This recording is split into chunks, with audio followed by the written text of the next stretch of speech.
Chapter 2401. Levi spoke to bolster his own courage, and to scare away the Dusk Palace Master. There was no other way. A plain sovereign could not run even if he wanted to. The moment Levi became a sovereign, he remained bound to the Black Swamp world. Many plain sovereigns, including the Worm Lord, studied the path of duplication. They did not pursue this because they were idle. Without duplications, their true forms remained stuck in captivity within their own territories. Many wizards held the path of plain sovereign in contempt. A life predictable at a glance felt too boring. Unable to escape, many plain sovereigns faced various disasters. If they failed to overcome them, they awaited death. Levi focused his mind. The Vajra secret word appeared majestically. Mountain and sea can be moved, but my body remains unmoved. Magnificent golden gas descended like a canopy of protection around him, accompanied by a gentle rotation of spells like the Earth Dragon Barrier and other protective force fields. A loud bang echoed. Countless toxic pythons coiled around the golden barrier, emitting a rustling sound as black fog corroded the force field endlessly. Levi spoke with calm resolve. I see your world's destruction is not far off. Staying here is a dead end.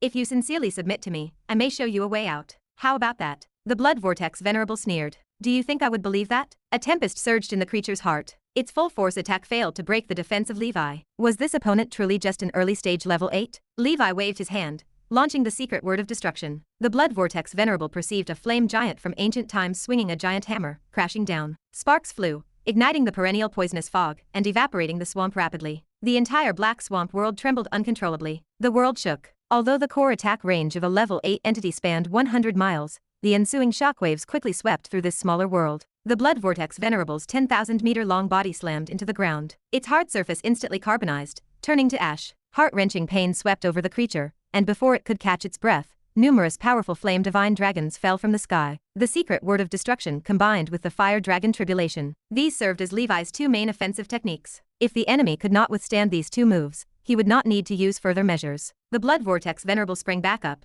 and its wounds quickly self-healed. As a vortex beast, it excelled in physique, providing a naturally remarkable self-healing ability. Levi felt no surprise, only delight. He wielded his greatsword. The power of the Death Ember Dragon entwined around it, transforming into burning black flame. He channeled the heavenly phenomenon Tao. The greatsword descended like Mount Tai, slashing continuously. Each wave rose higher and larger, stacking repeatedly. Black swamp power, the Blood Vortex Venerable bellowed. Using the power of the world, it commanded the swampy black water, within a radius of 1,000 miles, to converge into a python stretching tens of thousands of meters. Wherever it passed, the void corroded, with billions of poisonous insects buzzing within. Even an 8-level late-stage opponent would not dare face this move head-on. Die, the creature shrieked. Levi's expression remained unchanged. He unleashed the strongest slash of the 108 swords. The overwhelming sword chi seemed ready to slice the black swamp world like a watermelon. The sword chi clashed with the black python, changing the color of the sky and cracking the sky dome's crystal wall. The crack refused to heal. The resulting energy collision sparked wild bolts of lightning. The Blood Vortex Venerable's internal state shifted as the sword chi crushed through the black python, cleaving toward it. There was nowhere to hide. In an instant, the creature was slashed into two, its blood extinguishing the black flame of Death Ember. From each half of the body, a head grew, turning into two Blood Vortex Venerables attacking from two directions. Duplication, Levi mused. He initiated the Nightmare Domain. A faceless black armored swordsman emerged, swinging the sword to cut one Blood Vortex Venerable in half. Then there were 3 Blood Vortex Venerables on the scene. Interesting, Levi remarked. He sheathed the greatsword and opened the Crimson Emperor domain, focusing on using the Fire Dragon Tribulation against the enemy. The creature acted like a sponge. No matter how many pieces it became, they turned into independent entities in no time. Bang, bang, bang. Levi acted like a Gatling gun, shooting wherever enemies appeared, as the innate spell required minimal consumption. After a barrage lasting 15 minutes, the Blood Vortex Venerable could not take it anymore, and reverted to its original form. I am a general under the Worm Lord. Killing me means going against a level 10 strongman, the creature threatened. Levi scoffed at the thought. Everyone has a level 10 strongman behind them. If you have the guts, try finding me in the wizard world. His attacks did not cease. Although the Blood Vortex Venerable's physique remained strong, it could not fully self-heal, especially since Levi occasionally used the power of the Death Ember Dragon to prevent it from recovering. Finally, the 9-colored Emperor appeared, spanning thousands of meters across the heavens and earth. With eyes closed and murmuring words, rounds of great suns emerged in 8 directions. The 8-ring magic, 8 directions fierce sun, manifested. The Blood Vortex Venerable sensed an intense crisis of life and death. 8 blazing suns, each miles in diameter, pressed in with high temperatures sweeping the area. The black swamp world illuminated as temperatures rose rapidly, drying the swamp and turning it into magma. A bang echoed. After the terrifying explosion, only a bloodied, weakened leech remained at the original spot, its shriveled underbelly void of any bodily fluid. Levi wasted no words, using one slot of the extreme darkness enslavement to contract the beast. The black swamp world became a scene of devastation. In the grand hall, a silhouette in a purple robe remained held by a black phoenix. Her aura felt weak, yet her clothing remained intact, despite the aftershocks of the battle. Chapter 2402. Levi took a moment to adjust his breathing, channeling energy to heal the wounds of the Blood Vortex Venerable, who surged with new life. Master, do you have any orders? The Blood Vortex Venerable bowed respectfully. This marked the first time Levi had enslaved a venerable of the Council of 10,000 Clans, stirring a ripple of excitement in his chest. Perhaps maintaining the identity of the Blood Vortex Venerable would facilitate his infiltration into the Council of 10,000 Clans from within. With the current power of the Extreme Darkness Dragon, even a level 9 strongman might fail to detect it. Forget it. This Blood Vortex Venerable acts as a plain sovereign, making its movements inconvenient, and if I leave it here, Nora might soon devour it. It is better to have the ancient Banyan Fairyland absorb it, allowing Mana to advance further. Levi transported the creature to the ancient Banyan Fairyland, where Mana sat idle, playing chess against the immortal Banyan Dragon. Mana, can you absorb a level 8 plain sovereign? Like last time? Mana ended the chess game upon hearing the request. Theoretically, yes, but since I am only at the level 7 realm, it might take a long time. How large is that plane? About a dozen ancient Banyan Fairylands. That large? With my current power, it would take at least decades, if not a century. Alright, I will keep you company here and wait. Levi turned his gaze toward the Blood Vortex Venerable. Do any strongmen typically visit your black swamp world? The Blood Vortex Venerable shook its head. No, I only know the Worm Lord, but we only communicate through the star seed of the Dark Temple, and it will not come in person. Levi had heard of the Dark Temple. Rumors described it as the secret trump card of the Council of 10,000 Clans, a treasure comparable to the Dark Ancient Tower. It served as the main base of the Council of 10,000 Clans, hidden somewhere unknown. The star seed allowed communication with the multiverse, just like the Twilight Round Table, though with even stronger effects. Since that remained the case, Levi decided to stay in the Black Swamp world for a while. He could cultivate anywhere, and this place felt even more secluded. Levi left the Blood Vortex Venerable and Mana to discuss how to proceed with the plane fusion on their own. Of course, the actual implementation would have to wait until he returned from the Dark Ancient Tower. The Blood Vortex Venerable extracted the leech from the body of the purple-robed woman. Levi infused her with the power of the Death Ember Dragon to heal her internal injuries. The purple-robed woman opened her eyes to reveal a completely unfamiliar face. A murderous aura surged behind the black-armored swordsman in front of her, clearly emanating from a sea of corpses and blood. She trembled. Was it you who saved me? Vast spiritual force fluctuations radiated from Levi. She realized he must also be a spellcaster. That is right, Levi confirmed. The woman sighed in relief, her voice dropping to a low whisper. Thank you for saving my life. Unfortunately, I am penniless now. If you could send me back to the Grey Eagle Plain, I would reward you greatly. She assumed this person must be a ranger or mercenary wandering in the land of darkness. Having witnessed the dangers of the outside world, she dared not return home alone. You are from the Grey Eagle Plain? Levi asked, his brow furrowing slightly. The Grey Eagle Plain sat within the Sauron Plain, yet it remained extremely far from the wizard world. It functioned as a spellcaster civilization that had always occupied a medium-sized status. 500 years ago, a level 10 strongman emerged from the Grey Eagle Plain, elevating it to a large civilization. In fact, the history of the Grey Eagle civilization stretched back even further than the wizard civilization. During the ancient times of Nora, the wizard civilization actually displayed traces of the Grey Eagle civilization. However, with the rise of Sauron and the establishment of the Wizard Council, the wizard civilization surpassed it. It now exceeded the power of the Grey Eagle world, becoming the spellcaster orthodoxy of the Sauron Plain. The spellcasters of the Grey Eagle world went by the name Ancient Mages, and they originally used rings to classify levels. With the rise of the wizard civilization, they switched to classifying levels by leaf count to maintain their unique characteristics. They progressed from 0-leaf mage, 1-leaf mage, and so on, all the way to 9-leaf saint mage, and the newly established rank of 10-leaf god mage. This civilization and the wizard civilization maintained some connections, but few in number. The mountains stood tall, and the roads stretched long, making it difficult for ordinary people to communicate, aside from a few top-level strongmen. Can you? The purple-robed woman asked cautiously. I am not interested, Levi replied. I saved you incidentally, and I expect no reward. Although he held interest in the Grey Eagle world, it sat too far away. Even with void travel speed, it would consume significant time. Moreover, spellcaster civilizations felt largely similar. Wizards proved sufficient, and he would find little to learn there. The purple-robed woman looked disappointed. A thought suddenly struck her, and she asked again. You must be from Nora, right? Could you take me back to the wizard world? I know a senior over there, a friend of my mother's, who stands as a big figure in your wizard world. Levi glanced at her. Back to the wizard world?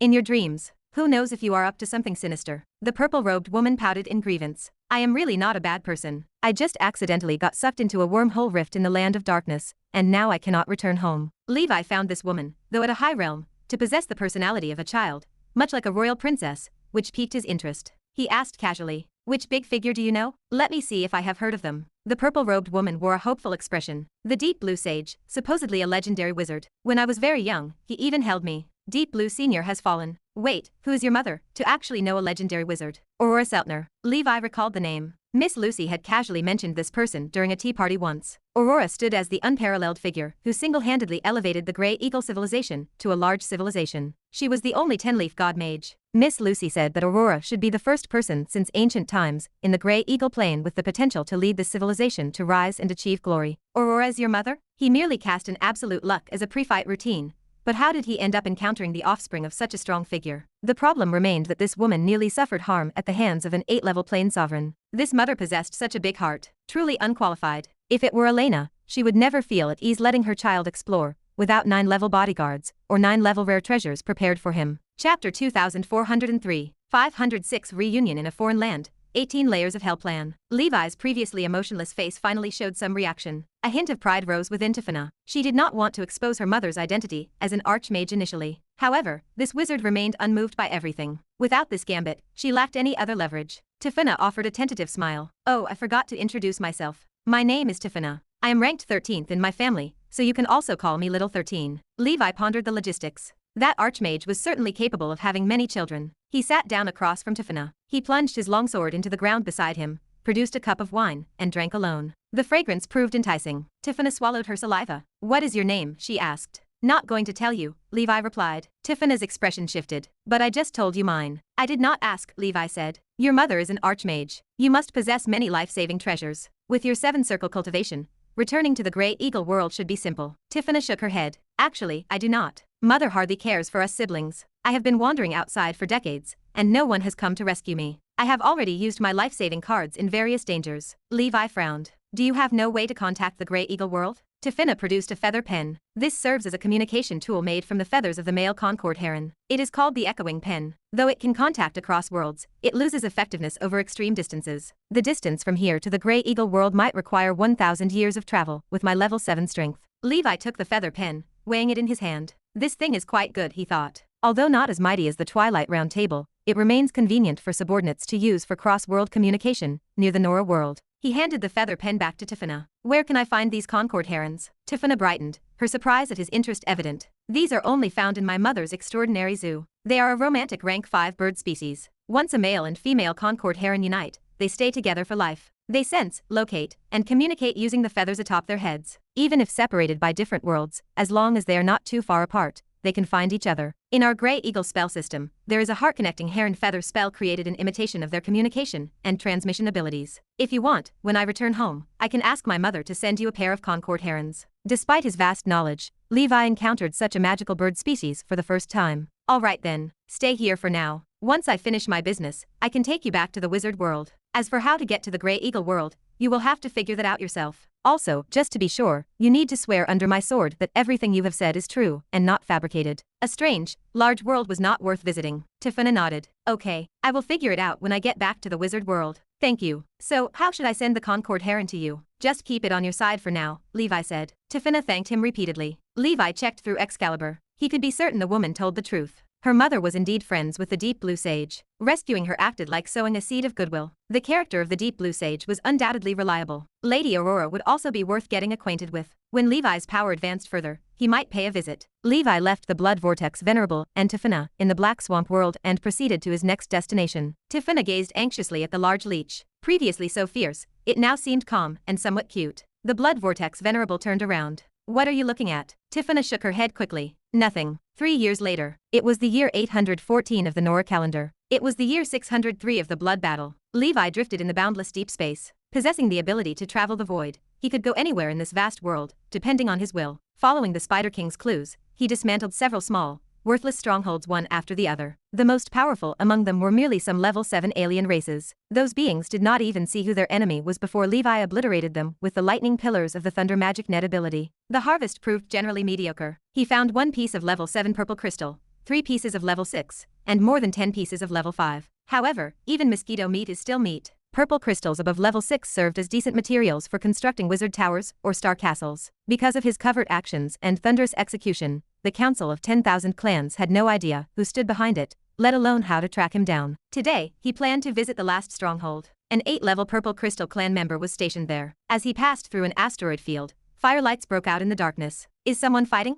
Levi concealed himself and sneaked over. Liberator Baghdad, you have truly been hard for us to find. We provided you with such a perfect homeland, yet you refuse to appreciate it and instead seek your own demise. A shimmering rainbow ethereal appeared from the void. Its magnificent void blade shot toward the burly man ahead. The burly man radiated the aura of a level 6 late stage. A vague yet majestic Emperor's phantom appeared behind him. You deceived us, C-Clan, the burly man retorted. You brought ruin to our homes and drove us from our ancestral land. You made us your lab rats, yet you still claim it was for our benefit? Chapter 2404. The void spirit creature standing before Baghdad possessed strength of level 7. Baghdad struggled to maintain footing, barely holding on by drawing upon the power of the sea aristocrat awakened within his bloodline. Humph. It was the wizards who destroyed your sea clan, not us. Baghdad spat on the ground. Bah, you are all no good. Killing intent radiated from Baghdad. A phantom of a sturgeon, spanning 1,000 meters, rose behind him. It surged through the darkness, shimmering with blue waves. Boom. You have some tricks, but they are futile. Surrender. I do not want to kill you. Do not force me to strike violently. The void spirit creature barely finished speaking before it exploded. A pillar of purple lightning descended abruptly, reducing the creature to ashes. A 7-colored treasure pearl floated in the void. A true soul flew out in a panic, crashing into a waiting web in the darkness. Leon, already at the peak of level 7, collected the true soul. He needed to record these onto discs to investigate the details and clues regarding the Council of 10,000 Clans. Leon neared the brink of advancing to level 8. Levi had seen many prodigies on his journey, yet the only one capable of barely keeping pace with his own rapid advancement remained that little insect, Leon. Baghdad stared in shock. A powerful level 7 void spirit creature lay annihilated by a mere pillar of lightning. Had the creature committed so many sins that it finally met divine retribution? Baghdad, long time no see. Ripples shimmered in the void as Levi stepped forward. Baghdad fixed his gaze on Levi. He never expected to encounter his master here. After hundreds of years, the master remained in the same black armored attire, unchanged and simple. Yet, his strength proved earth-shattering. The way he annihilated a level 7 creature left Baghdad feeling as though he walked through a dream. Master. The meeting of master and servant, especially in a foreign transcendence realm, brought forth indescribable emotions. The other Sea Clan members on the ship stared at Baghdad. Their eyes remained vacant as they struggled to understand the situation. Let us leave here first. Levi examined the Sea Clan thoroughly. He discovered tracking marks etched onto some of them. He immediately erased these markers before demanding the group swear an oath upon Excalibur. He stored them within the Black Soul Demon Tower, turning his thoughts to his next move. Baghdad felt a lingering fear. No wonder the enemy tracked him down so easily. A hidden hand had been at work. After all these years, even with his own growth, the master remained meticulous. He was the genuine master indeed. Within the Black Soul Demon Tower, Baghdad spent the better part of the day explaining his experiences over the years to Levi. Levi gestured for an answer. What are your future plans? Baghdad bowed his head. Master, I want to return to the wizard world, but I know it is hard for the Sea Clan to go back. The former leader colluded with the Council of 10,000 Clans. That remains a fact, even if most ordinary Sea Clan members do not know what happened. Returning to the wizard world is troublesome, but not impossible. I can communicate with the high echelon of the Wizard Council. Things are different during the blood battles. The Sea Clan previously retreated from Nora. Many Sea Clan members were not with the clan at the time, and did not leave Nora. The Wizard Council only monitored these individuals later, choosing not to pursue extermination or collective punishment. The high echelon of the council knows that ordinary Sea Clan members are merely pawns manipulated by others. The Sea Clan itself is an excellent race, capable of producing level 9 sea gods and powerful emperors. It is clear evidence of their potential. For body-refining wizards, the Sea Clan bloodline is easily obtained and suitable for refinement. It is good quality and cheap. With the establishment of the Body Refining Academy, we need more mixed-blood Sea Clan wizard seedlings. Considering these factors, protecting this group of Sea Clan is not difficult. Baghdad remained silent for a moment. Master, please lead us back to Nora. Okay. Levi planned to return to the wizard world and directly request the Black Abyss Sovereign to take in this group of Sea Clan. Settling them on the ancient dragon continent would be ideal. Logically, this matter should fall under the Alien Affairs Administration. However, that Golden Walker had a discord with him. Although Levi did not fear him, he did not want to deal with that person. It was a waste of time. Flora World. What is going on? Several strongholds have been lost continuously. Have the culprits been found? A purple crystal race member, 3 meters tall, and emitting purple fluorescent light, looked on with displeasure. Yoda Venerable, not yet. The culprit's strength is too formidable, possibly a level 9 expert. When we rushed there, the scene was already scorched earth. Using a rare treasure to retrospect, the scene yielded nothing, save for the sight of a heaven-destroying purple lightning pillar descending. How could there be a level 9 expert? We are not sure. It might be the wizards dispatching experts to retaliate against us, or powerful beings from other alien races we have offended before. Venerable, this matter should be reported to the high echelon. The enemy's strength has already exceeded our capabilities. I worry that the culprits have grasped the location of the strongholds in this area. Even here, we might face an attack. You think this Venerable cannot defeat those culprits. You want to flee. Hurry and scram. Your subordinate expresses no such meaning. The purple crystal race is the strongest tribe. Luoshan Venerable felt killing intent rise within. It hated those who hid and avoided direct confrontation in battle. Report. The emissary of the Void Spirit clan has fallen. Its last message stated it found the whereabouts of those fleeing Sea clan. An alien race member hurriedly ran in. Within the area governed by Luoshan Venerable, the members of the Council of 10,000 Clans panicked. A specter mastering thunder wandered around,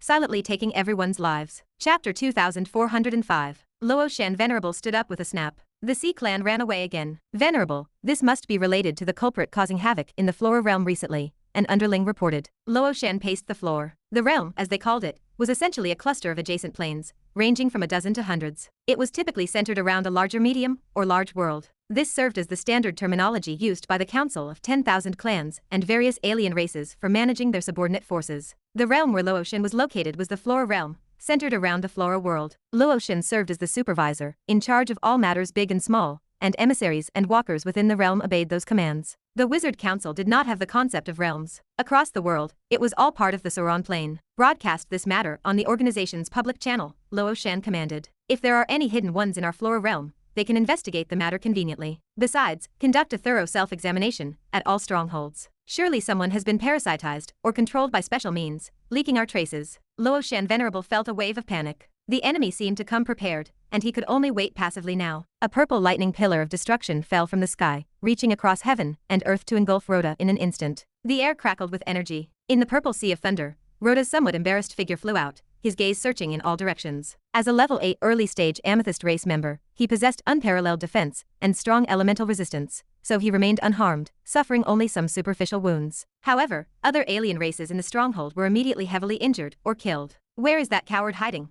Only daring to lurk around. Come out if you have the guts and face me in an honorable duel, Luoshan roared. He threw his fists like shadows, flying in all directions, indiscriminately attacking friend and foe alike. A fist shadow tore through the void, revealing the black-armored swordsman's body. Levi stood calm, gripping a greatsword in one hand, slung over his shoulder. Luoshan's expression changed. Dusk Palace Master. These 4 words were like thunder in the ears of most venerables in the Council of 10,000 Clans, because the person's fame was simply too great. So it is you, Luoshan hissed. Die for me. Luoshan's amethyst light spread. He raised his hand to tear up a stretch of crust hundreds of miles wide, slamming it toward Levi like a massive brick, appearing extremely ferocious. Levi casually struck with a sword, shattering the crust. It is Dusk Palace Master. Run quickly. Run. Seeing Levi, those members of the Council of 10,000 Clans on the ground, except for some fearless flat-headed Amethyst race members, mostly fled. Levi waved his hand, and tens of thousands of Shadow Dragon Group members turned into streams of light, joining the battlefield. The 9-colored Emperor burst into the scene,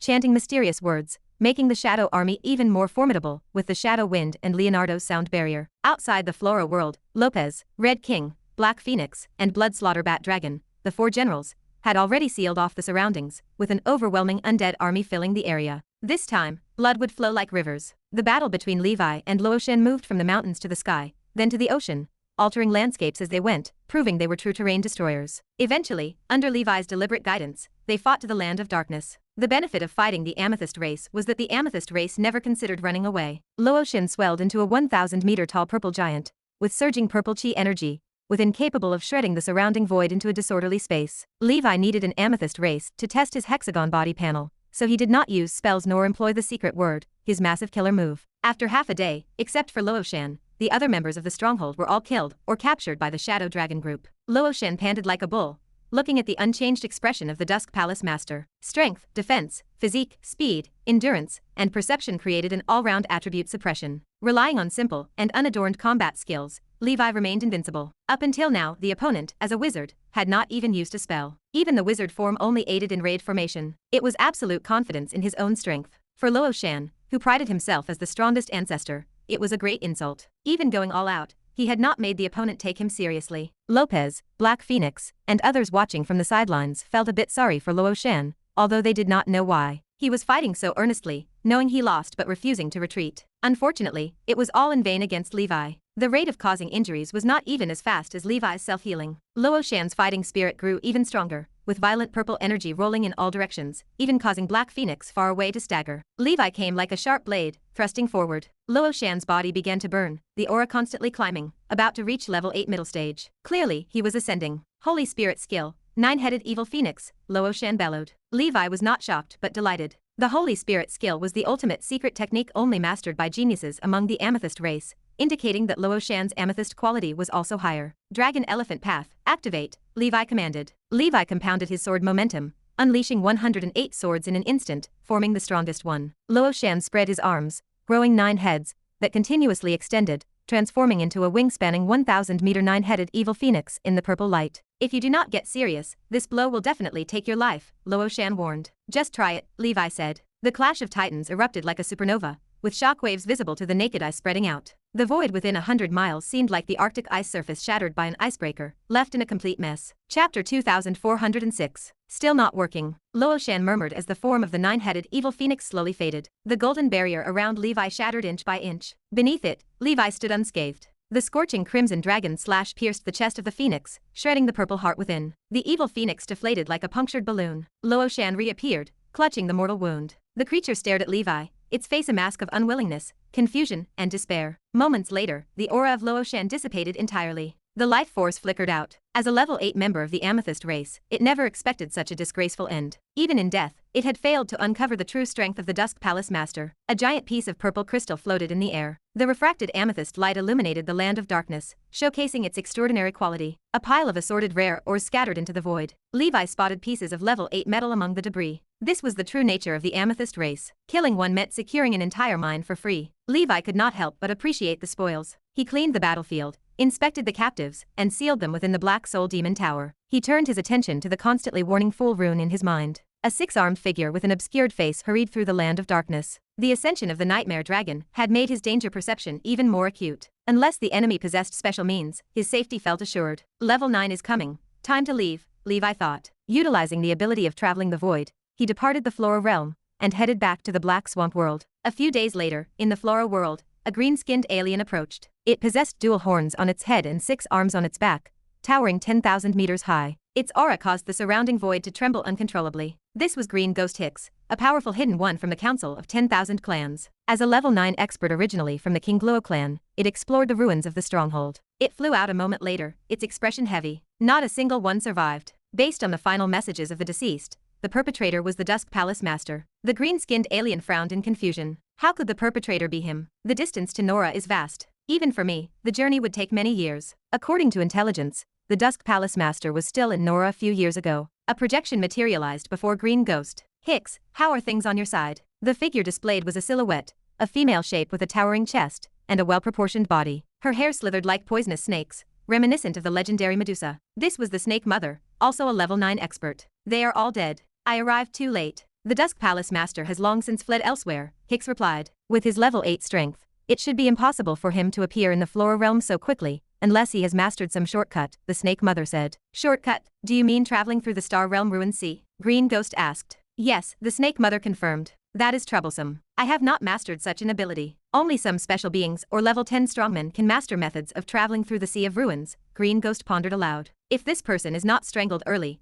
allowing him to grow will be a future problem, the Snake Mother warned. That is true, but wanting to strangle him is easier said than done. Does the Snake Mother have any strategies? Green Ghost sighed. The Snake Mother shrugged. I do not have any either. It is still better to let those few worry about it. The main force to destroy the wizard world is not us, but the abyss. From my perspective, preserving one's strength for now is the way. Green Ghost chuckled meaningfully. It seems like the Snake Mother has already found a backup plan. In a distant realm, deep in the vast space, an immeasurable giant snake closed its eyes. The Snake Mother ended the projection. In its coiled body, 8 other snake heads rested. It was a 9-headed prison snake. 2 years later, in the Nora calendar year 816, and the Blood Battle year 605, Levi returned to the Black Swamp world. Before Mana refined this plane, he planned to use it as his hideout, with the Blood Vortex Venerable as its public master. The battle with Luo Shan had allowed him to develop a deeper understanding of his strength. Luo Shan, the strongest of the Amethyst race and a genius in mastering the Holy Spirit skill, was only at the level 8 early stage, yet his true combat power rivaled that of a level 8 late stage expert. Such an enemy was no match for Levi.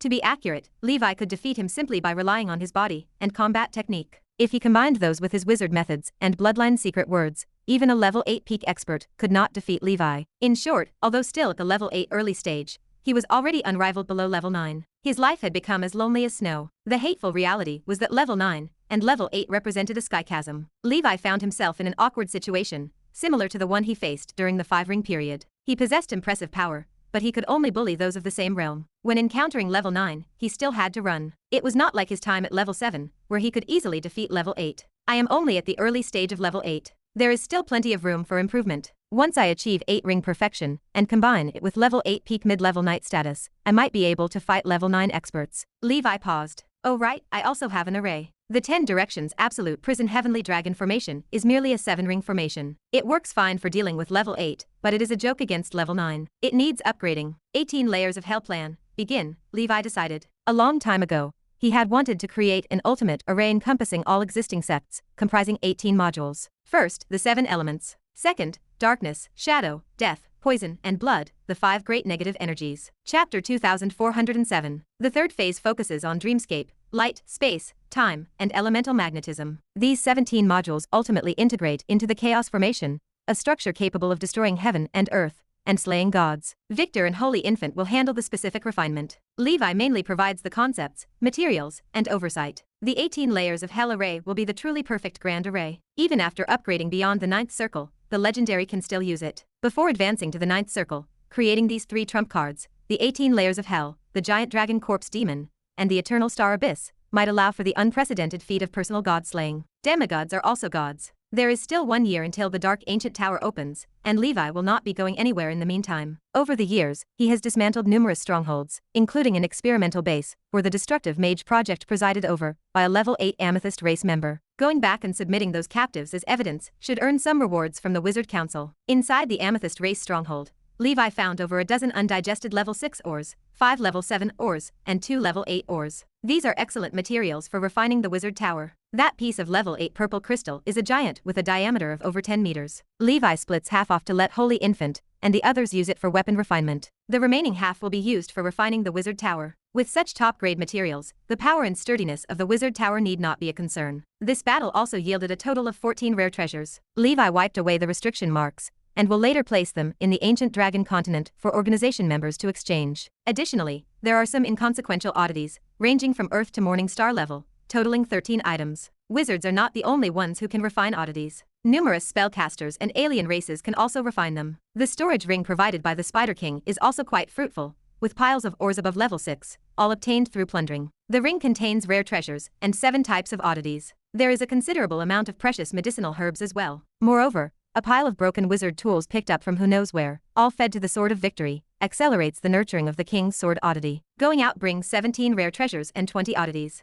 This harvest rivals that of the Ancient Tower. It truly proves one should not become too reclusive. Luck shows its hand on journeys. Expecting dumplings to fall from the sky while idling at home is futile. Levi stored these gains away, expecting to assess their utility upon returning to the Ancient Dragon Continent. Suddenly, his gaze was captured by a box emitting golden light in the corner. Upon opening it, a majestic golden feather lay inside, radiating a level 9 aura. This feather looks familiar. Recalling 400 years ago, Levi once, during his travels in the void, encountered a strolling giant eagle, whose feather drifted down as it flew by. Though Levi desired it, he dared not retrieve it. Little did he expect the Spider King to eventually pick it up. The feather seems to linger with him. He decided to accept it, for the feather evidently belonged to him. Levi sighed, sealing the feather within a specially crafted ancient book, embedding it within. Besides this mere feather, the lair secretly housed a blood red feather, obtained from hunting blood angel aliens long ago. It was an elite feather from a level 9 blood angel, a true demigod relic. Fearing issues, he kept it submerged around the seabed of the Ancient Dragon Continent. Not long ago,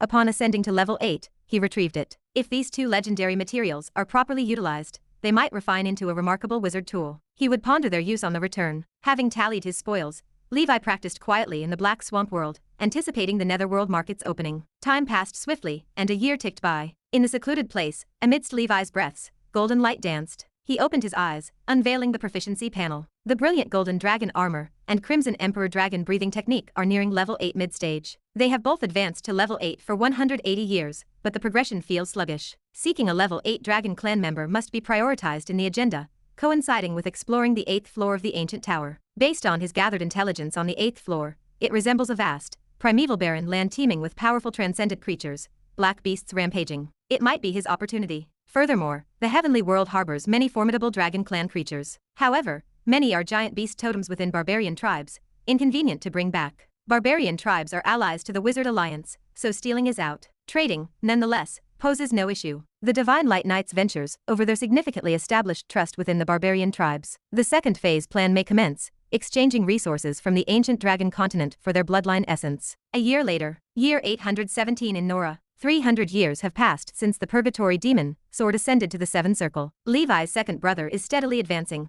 laying firm foundations, recently advancing into the Seven Rings senior realm. The Demon Fox tribe and Ghost Elephant department subtly collaborate, establishing firm footing on the 8th floor, founding the new city, Black King City. The nominal city lord of Black King City is the Ghost Elephant Master, but its true authority lies with the Purgatory Demon Sword. Nearby fragmented demon tribes flock to join, snowballing their growth. The 8th floor's situation is somewhat unique. It is the gateway to Hell's ultimate dungeon. Its vastness surpasses the combined areas of the previous 7 floors. Chapter 2408. Half of the 72 pillars maintain their own agent forces, devil tribes, or undead forces, on the 8th level. In essence, the structure of Hell mirrors the wizard civilization. Because strongmen above level 9 cannot easily descend, they acquire resources in this specific manner. Behind the Demon Elephant tribe stands the sky-supporting giant elephant, and the Demon Fox tribe follows the master of the Demon Fox. However, these two tribes do not rank among the front lines of the 72 pillars. Consequently, the Demon Fox tribe and the Ghost Elephant department remain confined to the 7th level. In recent years, under the secret patronage of Levi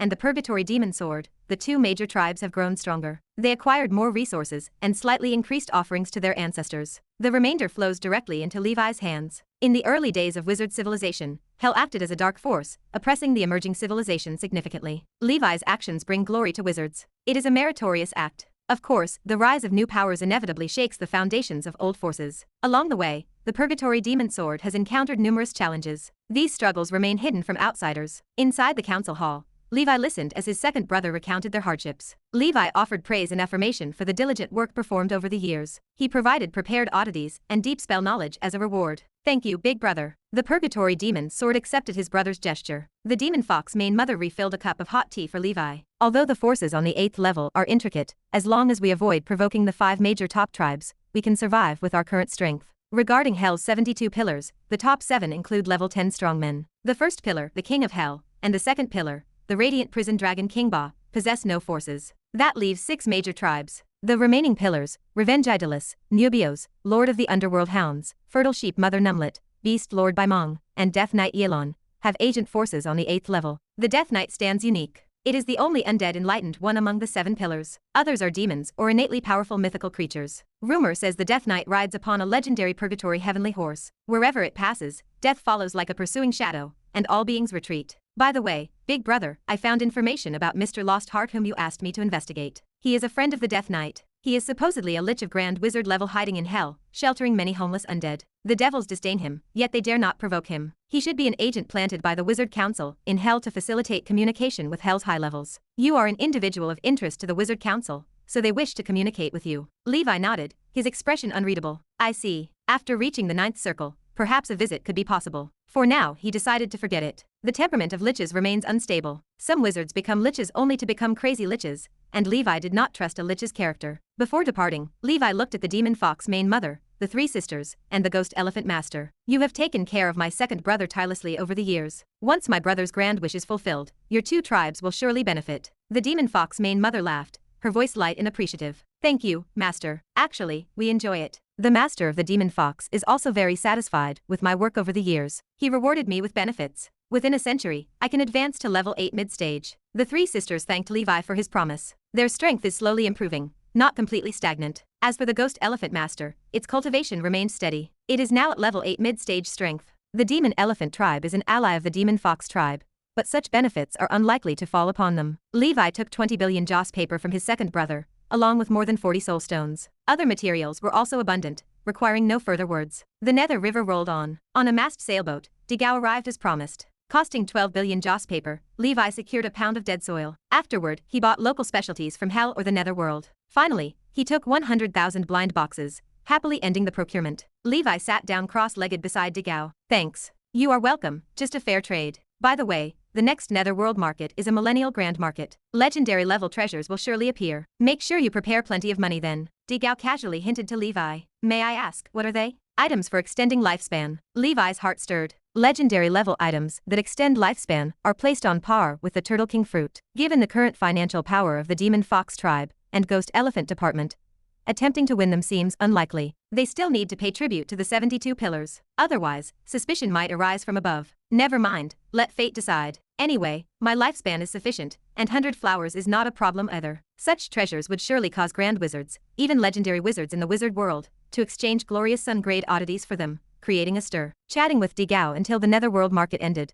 Their conversation ranged far and wide. They felt like genuine good friends. Watching the mast sail away, Levi departed from hell, looking forward to the next netherworld market. Dark Ancient Tower, 5th level. Once the Wind Spirit Tower, it has now developed into the largest spellcaster academy among humans. The 4 major factions of Earth, Fire, Wind, and Water each birthed a supreme archmage, presiding over operations and guarding humans. Levi, imitating experiences in the 7th level, vigorously promoted the wizard path and the path of knights among humans, achieving considerable results. Even without Levi's shelter, humans on the 5th level now have self-defense capabilities against black beasts or alien races, ending a history of darkness. The supreme archmages, seeing Levi's arrival, appeared joyous. After reporting their work, they nervously asked, "Heavenly Venerate, how is Kidman's situation outside?" Levi spoke, his tone reassuring. He is currently at level 6 peak. With good luck, he might step into level 7. He showed Kidman's recorded projection to them, making those supreme archmages envious. "You guys work hard. If within your lifetimes you reach late stage level 6, I can take you out and show you a broader world." Originally, those supreme archmages felt uneasy. Now they felt completely relieved. In the past century, he did not find children of the elements. Thus, he took 8 individuals with special talents and double affinity to proceed to the 7th level. The 6th level has few humans, exceptionally dispersed, without forming systematic spellcasting organizations. Spreading teachings remains exceedingly challenging. Given the urgency of time, Levi temporarily dismissed it. Chapter 2409. 507. Geiju's Sealing God Technique. Golden Legend Giant Dragon Card +1. Ancient Tower 7th Floor. St. Roland Continent. Apocalypse Year 300 in Runeland. A century has passed since the Ultimate Saint pulled out the Divine Pillar. Humans living in the Apocalypse Year are fortunate. They exist in an era creating myths. The Ultimate Saint's brilliance spreads across the 3 realms and 4 lands. Even alien races are drawn in. The deeds of the Ultimate Saint are included in various books and novels, passed down from generation to generation. Even the street children have heard of the name of the Ultimate Saint, though no one really knows his true name. A sarcastic smirk touched Levi's lips. "Unfortunately, I do not follow the path of godhood. Otherwise, concocting a pretentious doctrine might even lead me to deityhood in the future. Becoming a deity is impossible. The principle of the Ultimate Saint does not involve making everyone worship and believe in him. Instead, everyone should pursue their own path like a wizard, chasing the truth that can never be touched. It has been 1,000 years since the Dark Ancient Tower first closed, and 9,000 years remain until the next major opening." Levi shifted in his seat. Unconsciously, he has left many traces of his own in the ancient tower. Later visitors can discover him through these clues with keen eyes. Thus, they might guess that the Supreme Knight holds the secret of sneaking into the Dark Ancient Tower. The problem is negligible. In 9,000 years, Levi will have only 2 outcomes. 1, he dies. 2, he becomes the legendary wizard, or even stronger. No matter the situation, the opinions of future generations will not matter to Levi. As long as one is strong enough, others will think everything you do is justified. Even if mistakes are made, there will be those who defend you. Saint Council. The saints reported their work to Levi, their faces alight with excitement. In the past century, 3 new saints were added and 2 fell. Currently, there are a total of 24 seats. The 2 who fell also died peacefully of old age, not due to alien races or black beasts. The number of students and teachers at Grey-White Academy increased by 24% compared to the previous century. The wizard population is continually expanding. In the future, level 6 saints should experience a stable growth until saturation, achieving balance. The number of level 6 individuals a world can accommodate is limited without external expansion. Do not be fooled by the ancient dragon continent's increase in level 6 experts over a millennium. Those came from Levi exchanging resources from other realms. If it were still that tiny land, even a few level 6 experts would be commendable. The vastness of the 7th floor rivals a large world. Without considering the alien races of the 3 realms and 4 lands, Levi estimated the upper limit of level 6 experts to be in the hundreds. In terms of diplomacy, the legacy of the Ultimate Saint remains strong. The 3 realms and 4 lands still comply obediently, and have not caused any trouble. A saint has emerged in Rune Land, and an emissary is sent with gifts to congratulate. Additionally, rune masters themselves are constantly transforming towards the orthodox wizard route. The outdated rune path has been abandoned by the youth in the new era. Everyone refers to themselves as wizards. The black beast tides of the giant beast restricted area have been cleared several times, making it difficult to form large-scale disasters in Rune Land. The 5 beasts healthcare method is now almost universal, giving rise to a group of mortal knights capable of combating weak black beasts. The formation period of this breathing technique is very short. In 100 years, some with extraordinary talent have already achieved mastery several times. Levi pulled a book from his shelf and held it out. This is the 6th version of my latest Nourishing Life method research, which I call the 6 Forms No God method. On the foundation of the original 5 beasts, the form of the insect has been added, making it more complete. You can arrange people to popularize it. The previous 5 beasts healthcare method is completely fine and can still be cultivated normally. This is the combat technique corresponding to the 6th version of the Nourishing Life method, named 6 Beasts Divine Intent Fist. Mastering these 2 should yield strength close to the mortal maximum. Over the years, Levi has continued to research non-bloodline breathing techniques more suitable for universal dissemination, achieving some trivial results. His goal is simple: allow humans to endlessly optimize and improve their bodies, not seeking innate transcendence, but ensuring each generation is stronger than the last. Perhaps in a distant future, after truly breaking free from the shackles of the bloodline breathing technique and creating a new physical cultivation system, humans can begin their own era of universal high martial arts. Paired with the mechanical school's mechanical ascension path, they could embark on an era where everyone is like a dragon, a true golden age. The Flame Wolf Saint bowed, taking the new cultivation method with solemnity. No problem, we will definitely accomplish it. Levi watched the saints gathered before him. You have already reached the maximum of level 7. Are you ready for the advancement to level 8? The Flame Wolf Saint stood tall. Ready. Levi leaned back, his gaze searching. Do you have the breakthrough potion as well? The Flame Wolf Saint nodded. This surprised Levi somewhat. Unbeknownst to him, the Flame Wolf Saint, during his youth, traveled through Runeland and accidentally fell into an underground world, discovering the fall site of a former king's right saint, gaining some opportunities. Everyone has their destiny and unique stories. Many have their fortunes and luck to reach their current realm step by step. Levi gestured to the group. Good, keep it up. With your long-term accumulation and preparation, advancing to level 8 should not be an issue. If you are ready, you can start during this period. I can also protect you to some extent. Listening to the words of the ultimate saint, the Flame Wolf Saint and the saints present felt warmth in their hearts. He is so warm. Simply a great father. In this age, where can you find a leader willing to personally protect his subordinates? Chapter 2410. The Flame Wolf Saint spoke with trepidation. Lord, I think we should begin within 3 days to avoid wasting your time. Levi replied with a calm demeanor. No rush. Ascending to level 8 does not require tribulation. It is generally not life-threatening, but one can never be certain. If the Flame Wolf Saint has bad luck, Levi can transform him into a heroic spirit, granting him another life. 3 days later, above the Grey-White Academy, the power of the fire element coalesced into fiery clouds. They formed layer upon layer, with a red glow spreading across the sky. It was breathtakingly beautiful. High in the sky, the Flame Wolf Saint opened his eyes. An aura of level 8 swept across the expanse. The Water Dragon Saint led a group of saints forward to congratulate him. Their eyes filled with envy. Congratulations, congratulations. The Water Dragon Saint laughed heartily. Besides the heavenly venerate, our humans now have another king's right saint. It lifts our spirits and makes those alien races even more cautious. Indeed, the last time there was a king's right saint was 10,000 years ago. The Flame Wolf Saint retracted his aura. Thanks to all of you, I could not have reached today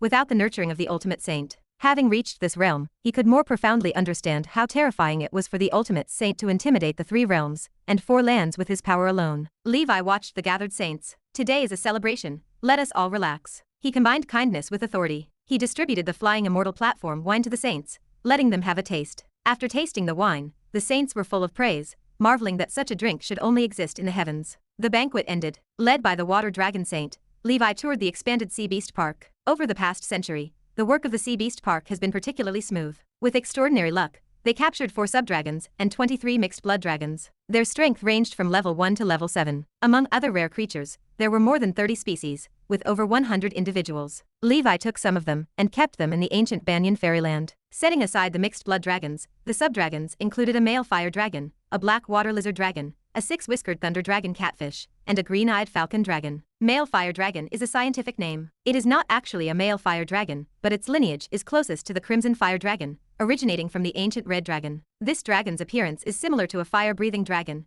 belonging to the most classic style of giant dragons. The one captured by the academy is male. It is already in its late years, with level 7 strength. Levi observed it. Its lifespan had only 300 years left. I must hasten to pair it with a crimson fire dragon, so it can lay a clutch of eggs. Then it can enjoy its later years. Even as an elderly dragon, it remains strong and healthy, not unable to reproduce like a mortal rookie. The Black Lotus beast has not yet reached its complete form, so it remains uninterested in reproduction. Relying on this young fellow is not feasible. The Black Water Lizard Dragon is female, with level 6 late-stage strength. It, along with the level 7 four-legged snake that Levi captured in the Dragon Ruins mysterious realm, are subspecies of the same legendary dragon clan. Dragon Kingly, the matchmaker, thinks they can make a pair. The six-whiskered thunder dragon catfish is a very strong thunder subspecies dragon. It resembles a catfish, possesses 6 whiskers, and its body is covered with purple scales. It carries the bloodline of the Thunder King dragon, and is closely related to the wild electric dragon eel. It is a mother dragon. Together, the thunder dragon catfish and the wild electric dragon eel together make a fortunate match for that lad. As the complete form of the thunder dragon catfish is the 10-whiskered thunder dragon catfish, with level 8 strength. The complete form of the wild electric dragon eel is only level 7. Lastly, the green-eyed falcon dragon is an extremely rare bird-like subdragon species. It has a long, slightly hooked dragon head. Its dragon mouth resembles a bird's beak, and its body is covered in blue feathers, looking similar to an eagle or falcon. The complete form is level 6, though it is currently only at late stage level 5. Levi counted and found that there are already 35 sky dragon generals in the ancient Banyan fairyland. One more is needed to complete the setup. In the future, new divisions would need to be created. This is easy. Later, I will establish the 8 dragon guards, directly under the Dragon King, serving as bodyguards. The name will be as impressive as the Heaven and Earth Dragon Generals. The Dragon Guards, based on elemental attributes, are divided into 8 departments: mountain, flame, wind, water, frost, thunder, gold, and an all-inclusive dark department for negative energy, and the Nightmare Dragon Clan. No matter the strength of this group of dragons, this organization sounds like it is controlled by a mastermind boss behind the scenes. Those in the know understand this is Levi's way of comforting and entertaining the Dragon Clan. Unaware of the truth, the 8 dragon guards sound terrifying indeed. Levi looked through his Mandarin duck list. He had unwittingly resolved many of the marriage matters of Dragon Palace members. The 3 earthquake dragon brothers, four-eyed shrimp dragon, wild electric dragon eel, fire-breathing dragon, four-legged snake, snake king dragon. All of these early subdragons have found partners. The 3 brothers are even expecting offspring. Recently, Levi conducted a routine check on the female dragons in the fairyland, and found the belly of the female earthquake dragon slightly bulging, with 2 dragon egg embryos developing inside. He did not know which brother was the father, but it does not matter. They are all family. The incubation period for dragon eggs is quite long. Once they hatch, a bloodline closeness test will reveal the parentage. Levi gave instructions on a few matters. He then collected the treasures gathered over the past century from the Flame Wolf Saint, along with the 12 wizard seedlings, including 1 earth element child born in the past century. Levi departed. He went to the ice realm among the 3 realms and 4 lands to visit the White King, and told it the true identity of its brother, the Red King. The White King was both amused and astounded to learn its brother was actually the Calamity Fire Demon Ape, such a magical creature. However, seeing the Red King living well, it was relieved. A month later, Giant Beast Restricted Area. Levi stood in front of the ancient ruins once submerged in yellow sand, where the Spider King was subdued. Chapter 2411. Levi stood still. Danger perception warned him of risks inside, though they remained minimal. He had been busy lately, and the thought that a relic remained unexplored slipped his mind. Even a small fry was still meat. He decided to take a look. His figure flickered. He used the method of the invisible secret word. He passed through the layers of traps in the relic, along with those dilapidated arrays. Levi materialized inside the relic, fully armed. The Vajra secret word protected his body. A protective force field buzzed around him. His surface glowed in golden light. An ordinary castle stood before him. A wizard tower rested within, silent and unmoving. Levi turned back. A plump black cat appeared behind him. It meowed. The situation lacked explanation. How could a cat exist in this place? The black cat appeared ordinary. It lacked any transcendent aura. Yet the relic remained isolated from the world. Levi sensed his surroundings. Apart from the black cat, the area held no other signs of life. Something strange about this black cat demanded attention. He asked who it might be. The black cat meowed. Levi spoke. He had no ill intentions. He just happened to pass by accidentally. The black cat meowed again. The black cat saw a stranger but showed no fear or overreaction. It sat on the ground elegantly. It extended its furry paw to lick it. Levi ignored the black cat. He ventured into the castle alone. He had set up a Death Ember Divine Palace outside the relic. If needed, he could explode it to return to the city. The inside of the castle remained fairly intact.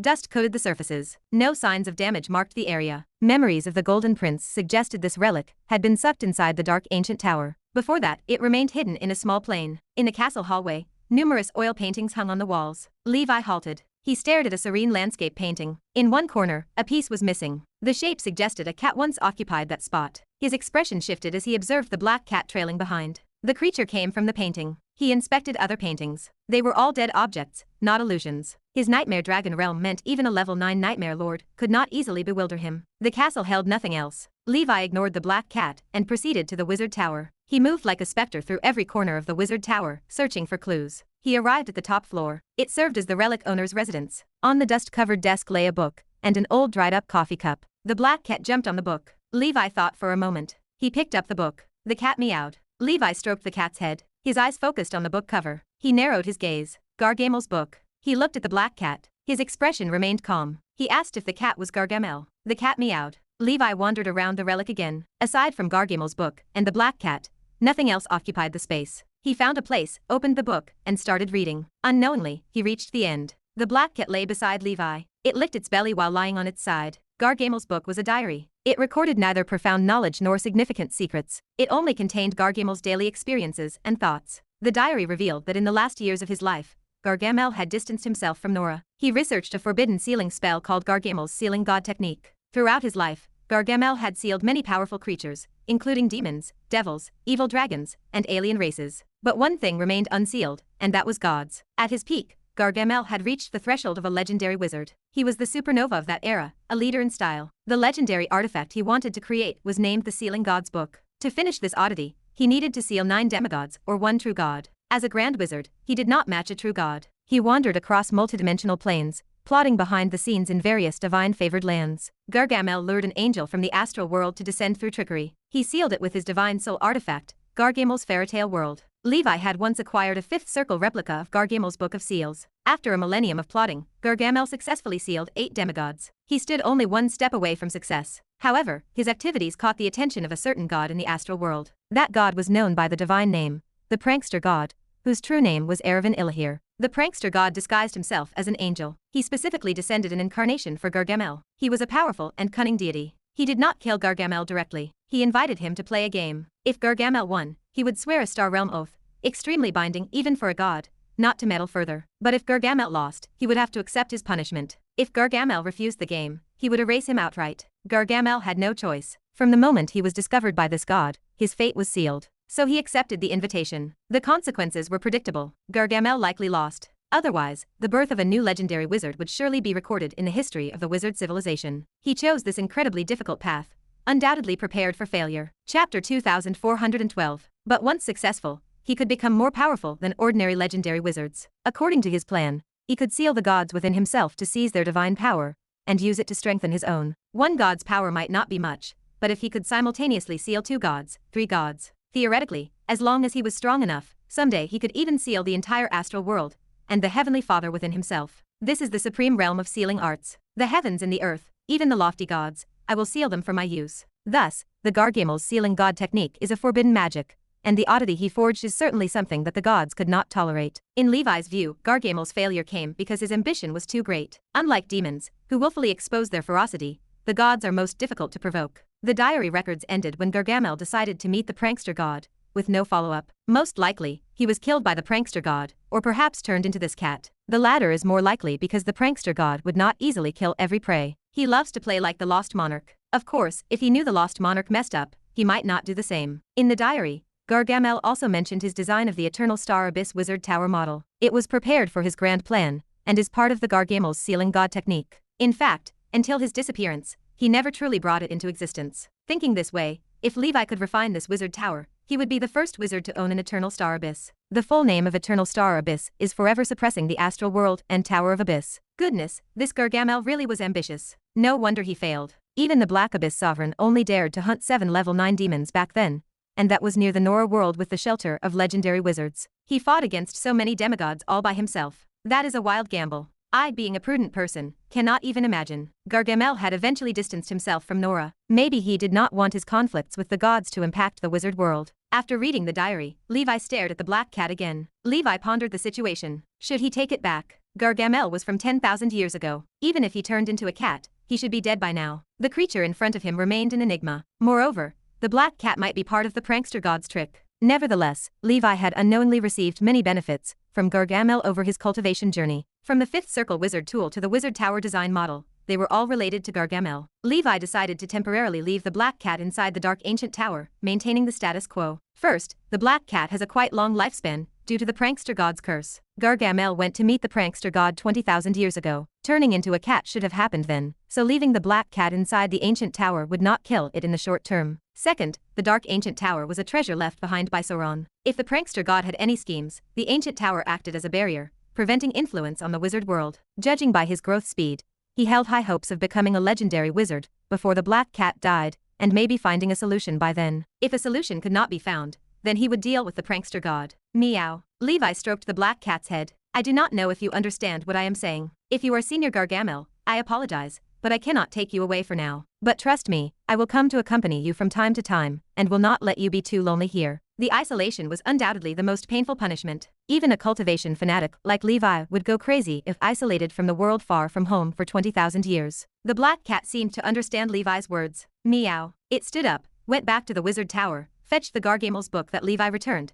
and laid it before him. This behavior convinced Levi that the black cat might indeed be Gargamel. Levi smiled. I have memorized it already. Let us leave the book here. He worried the book might be problematic too, so he left everything behind. Meow. The black cat squatted there, watching Levi disappear. It gracefully turned and went back to the landscape painting, becoming part of the artwork. The 8th level of the ancient tower. From this level onward, the number of wizards treading here drastically decreases. Without 8th circle power, reaching this place is challenging. Many 8th circle wizards in wizard organizations are leaders of high-level or top-level organizations, unwilling to leave their organizations at will. As far as Levi knows, those who ventured here in the past were mainly Congress-organized professional exploration teams, mostly from the Central Realm. Those truth oddities in the council treasury certainly sourced some from the dark ancient tower. The place where Levi appeared was a vast sea on the 8th level. Rumbling. The waves surged turbulently. The seawater within a radius of hundreds of miles formed a whirlpool. In the center of the sea vortex, a semi-transparent humanoid figure like a mermaid emerged. Oh, are you the enforcer? The mermaid asked. Yes, are you the Order Guardian of the 8th level? Levi smiled slightly. Chapter 2413. This mermaid was a mid-level 8 water elemental spirit. Unlike the thunder crocodile, she served as the appointed enforcer of the ancient tower. A happy smile spread across the mermaid's face.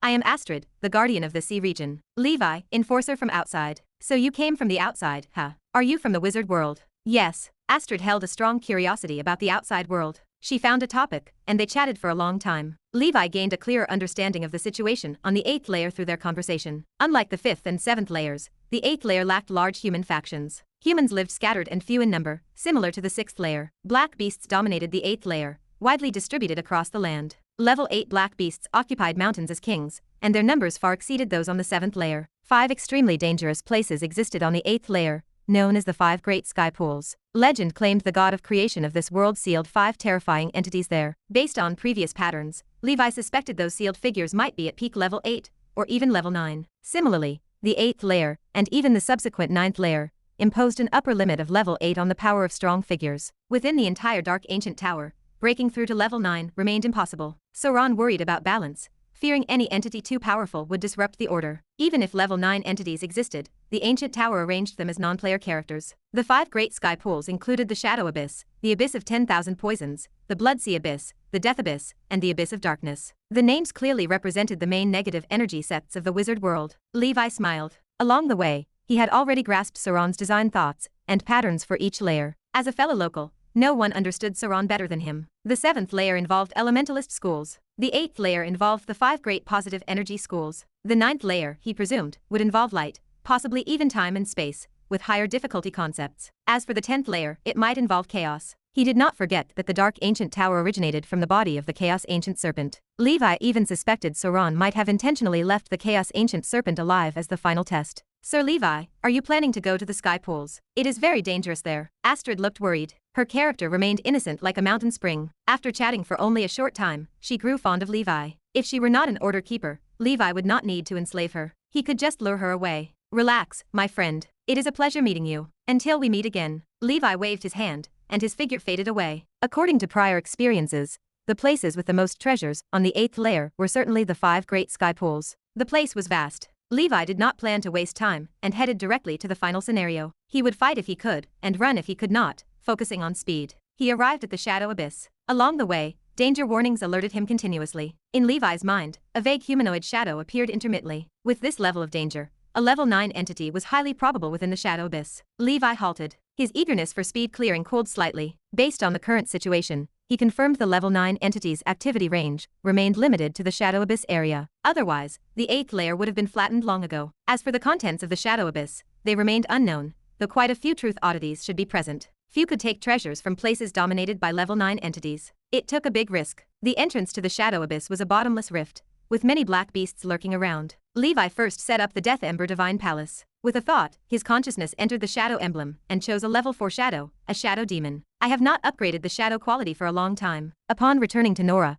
I need to demon hunt for a period to replace all level 4 shadows in one go. The shadow Levi summoned had a range limitation. With his current strength, the radius reached about 10,000 miles centered on him. Parasitic Eye. Levi split a thread of his spiritual force and attached it to the shadow demon. The shadow demon's forehead cracked open a vertical pupil, emitting a faint golden sheen. This third circle spell rarely saw use, but it came in handy now. He intended to observe the interior of the shadow abyss from the shadow demon's perspective. He planned to use shadows for exploration and treasure hunting. If they died, it did not matter, as he possessed plenty. Although he himself could also resurrect using the Death Ember Divine Palace, the risk remained high. Go. The shadow demon transformed into a streak of shadow streamer and vanished into the shadow dimension. Its concealment capability was strong, allowing it to elude the black beasts nearby. Soon, the shadow demon viewed the scene at the sky pool entrance, descending into complete darkness. The shadow energy in the shadow abyss was very dense. It felt similar to the miniature shadow world within his shadow emblem. Fortunately, with the shadow creatures and the shadow demon double buff, Levi's sent out minions moved like fish in water. It feels like the dark ancient tower extracted this fragment from the shadow world,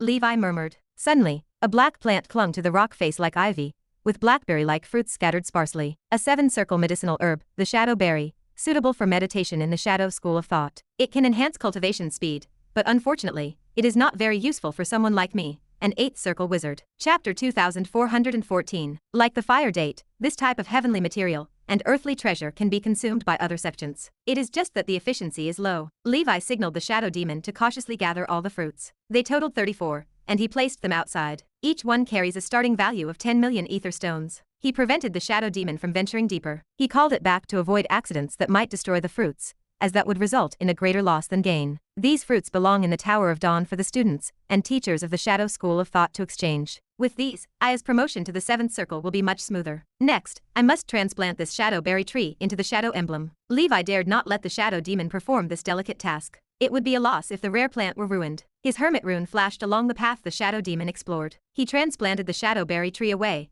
and utilized the invisible secret word to escape. He started the treasure hunt using the same method. Time flew by. 3 months passed. Levi continuously delved deeper into the sky pool and obtained 13 rare shadow plants similar to the shadow berry fruit. They ranged from the 6th circle to the 8th circle. Jin provided significant assistance throughout the process. In addition, he obtained a rare level 8, or called Shadow Flow Gold. When he returns to Nora, he can refine it and integrate it into the Scarlet Shadow Cloak, further enhancing its quality. The main focus remained on 4 truth oddities. 3 belonged to the Earth and Sky grade, and 1 was Morning Star level. As Levi had anticipated, the sky pool held abundant oddity resources. In these 3 months, he only wandered the outskirts. He did not dare go deeper. The depths should hold bright moon, or even glorious sun-grade oddities. Of course, in these 3 months, he also lost 135 shadow creatures. Most were rank 4 and rank 5, which he intended to eliminate anyway, so he felt no distress. Inside the shadow abyss, the main danger came from black beasts and shadow monsters. Many were above level 6, and he also encountered several at level 8. As for that level 9 existence, it has not appeared yet,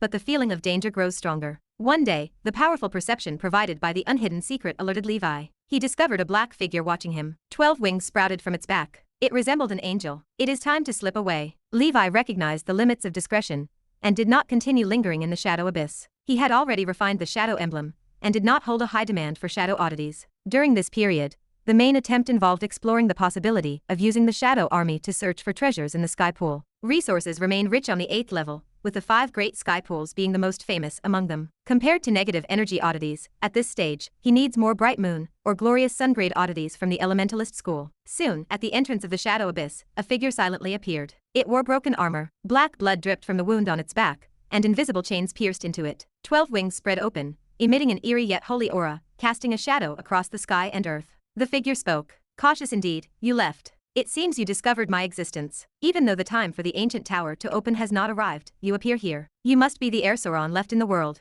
If I were to kill you, would Sauron be sad? Nora year 818. Year 607 of the blood battle. 6 months swiftly passed. Levi also went to the abyss of 10,000 poisons. Based on the danger perception from there, a level 9 presence dwells within, similar to the shadow abyss. It confirms that on the 8th level, 5 level 9 presences remain suppressed. They are most likely demigods Sauron sealed in the sky pool using secret techniques. Sauron really knows how to play. Just like Gargamel, he always likes to imprison gods and play big games daily. Levi temporarily shelved the plan to explore the sky pool. He rode the white tiger and brought Jin, traveling between mountains and rivers. Later, he defeated a level 8 early stage frost giant eagle atop a snow peak 30,000 feet high. It ruled that area, but ultimately surrendered to Levi. Although this giant eagle belongs to the avian species, it possesses immense strength, capable of battling Lopez. Levi examined its bloodline. He discovered it possessed the legendary Dragonhawk bloodline. Dragonhawk serves as the source of the Feather Knight bloodline. Although its name contains dragon, It does not belong to the dragon type. After defeating the giant eagle, Levi found 3 eagle eggs in its nest. Unfortunately, they were unfertilized. This lone female eagle had no kin on the 8th level. Hopefully, in the future, Levi will find a mate for it. If truly unsuccessful, letting it pair with the subdragons of the Dragon Palace would suffice. Besides, the giant eagle's nest contained many treasures. 3 10,000-year-old snow lotuses, and 1 ice crystal snow lotus tree existed as treasures Levi already possessed. Considering few could come to the 8th level, Levi transplanted them all away to prevent waste. In the giant eagle's territory, he also found a Morning Star level oddity, the Winter Emperor's beard, which offered minor use. A multitude of other materials and resources were innumerable. The journey to the ancient tower approached its end. Jin stood atop Levi's head, pointing the way like an immortal. Levi arrived at the final place suspected to hold treasures. Ahead, flame soared skyward, sending waves of heat. Splashing wave sounds echoed forward. Passing through a group of volcanoes, an endless sea of molten lava came into view, where the hot wind swept, lifting 1,000-foot waves of fire. Mountains and seas can shift, yet I remain unmoved. Levi recited the Vajra secret word, ding. A crimson light struck the golden light barrier, and bounced back. The sea of fire split. A beast with a well-proportioned body, covered in crimson feathers, possessing a refined dragon head and sharp eagle claws, appeared. Its extravagant tail feathers, like those of a golden pheasant, stretched over 1,000 meters, flickering in the hot wind. This beast seemed both dragon and bird, majestic and unusual, displaying the aura of level 8 midstage. The beast glared warily. Why do you trespass upon my domain? The beast possessed feathers so mighty that an ordinary level 8 early stage creature might be defenseless against one strike and easily injured, yet this human remained unharmed. Levi felt the pure dragon might, and felt a surge of excitement. Is this the pure-blooded dragon clan? Wonderful. A golden legend giant dragon card +1. Moreover, it is an entirely new species he has never heard of. This journey proved worthwhile. Levi smiled. Hello, Sir Dragon. I have come especially to find you. The beast snorted. To find me? I have never seen you. Levi stood tall. Please allow me to introduce myself. I am the master of the Panplane Dragon Palace. We are dedicated to gathering wandering dragons to establish a self-help organization controlled by the Dragon Clan. We wish to revive the ancient giant dragon civilization's glory. I want to invite you to join, my friend. The dragon snarled. Dragon Palace? Never heard of it. You must be trying to fool me. Prepare to face my wrath. Dragon flames swept. Crimson feathers overwhelmed the space. The giant dragon appeared menacing, determined to tear the human in front of it apart. Levi murmured inwardly. If you look upon me, you shall see destruction. Bang! An illusion of the Crimson Emperor dragon dominated the sky. The incoming flame flow and feather sword were all repelled. The giant dragon cried out. Its body, like a kite with broken strings, fell into the sea of fire with a splash. Levi stood firm like a mountain. Clouds rolled behind him, and various elemental powers transformed into illusions of 6 giant dragons. From the sea of fire, a sneaky dragon head emerged. Its head buzzed, and its body was covered with wounds. Just now, with its pure-blood dragon clan body, it was not severely injured. But seeing the human skillfully resisting, the true strength must be even greater. Recovering clarity, the dragon stared at the 6 dragon illusions high up in the sky. It excitedly shouted, Lord, you have finally come. Ronan has waited for so long. Chapter 2415. When I was born, I existed in this world, muddled through 8,000 years. After reaching level 8, I wanted to start traveling the plains to pass the boredom, but I found myself trapped in this world, unable to break through. The giant dragon claimed to be the great flame sparrow dragon Ronan, a rare pure-blood dragon, a species unknown in the wizard world. It lay on the lava sea, telling its story, and its injuries had already been healed by Levi. Having witnessed the prowess of the expert before it, the dragon firmly believed that Levi was the master of the Dragon Palace. As a pure-blood dragon with a realm on par, it felt the scent of death under Levi's secret word of destruction. It decisively stopped its attack. Though it still had the strength to fight, the action felt meaningless, as it would lose regardless. Levi's domineering strike caused much shock to its young spirit. According to Ronan, its mother likely laid the egg in a small world dominated by flames, and simply left.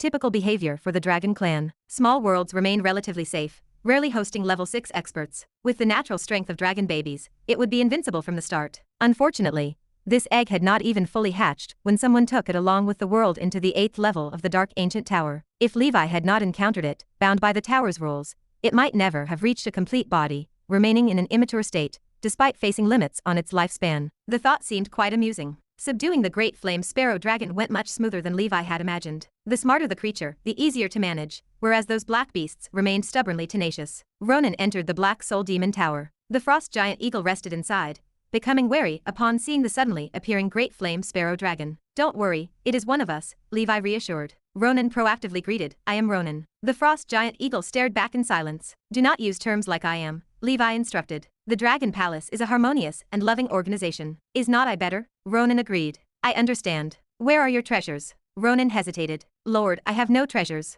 Does this count? It opened its mouth, spitting out piles of gold, gems, and splendid fire element ores. These ores were level 6 Achilles fire ore, the highest tier level 6 materials. Levi had taken many from Louise's ancient tomb before, perfect for weapon refinement and refining wizard towers. This pile alone started at 20 billion ether stone in value. Besides that, little else of value remained. Ronan acted as a homebody dragon, collecting treasures casually around its nest. Suddenly, Levi's eyes narrowed. Parting the oars, he found something resembling a heart. It radiated a scorching aura, adorned with glittering crimson runes and a whiff of sulfur. After leaving the dragon's stomach, this heart seemingly came alive, emitting terrifying flames with silent fury erupting. In the heavens and earth, anomalies emerged. A red-haired fire god bore the sky, performing a dance around the world with glaring wrath. The illustrated guide of strange items noted this as the sun-refining artifact from the Fire God series, Fire God's Fury. Where did you find this? Levi asked. Ronan showed a look of reminiscence. Let me think. I seem to have found it in my nest. If you need it, take it, Lord. Levi smiled. Then I will take it. This thing is beyond your use. In return, I will reward you with some good items.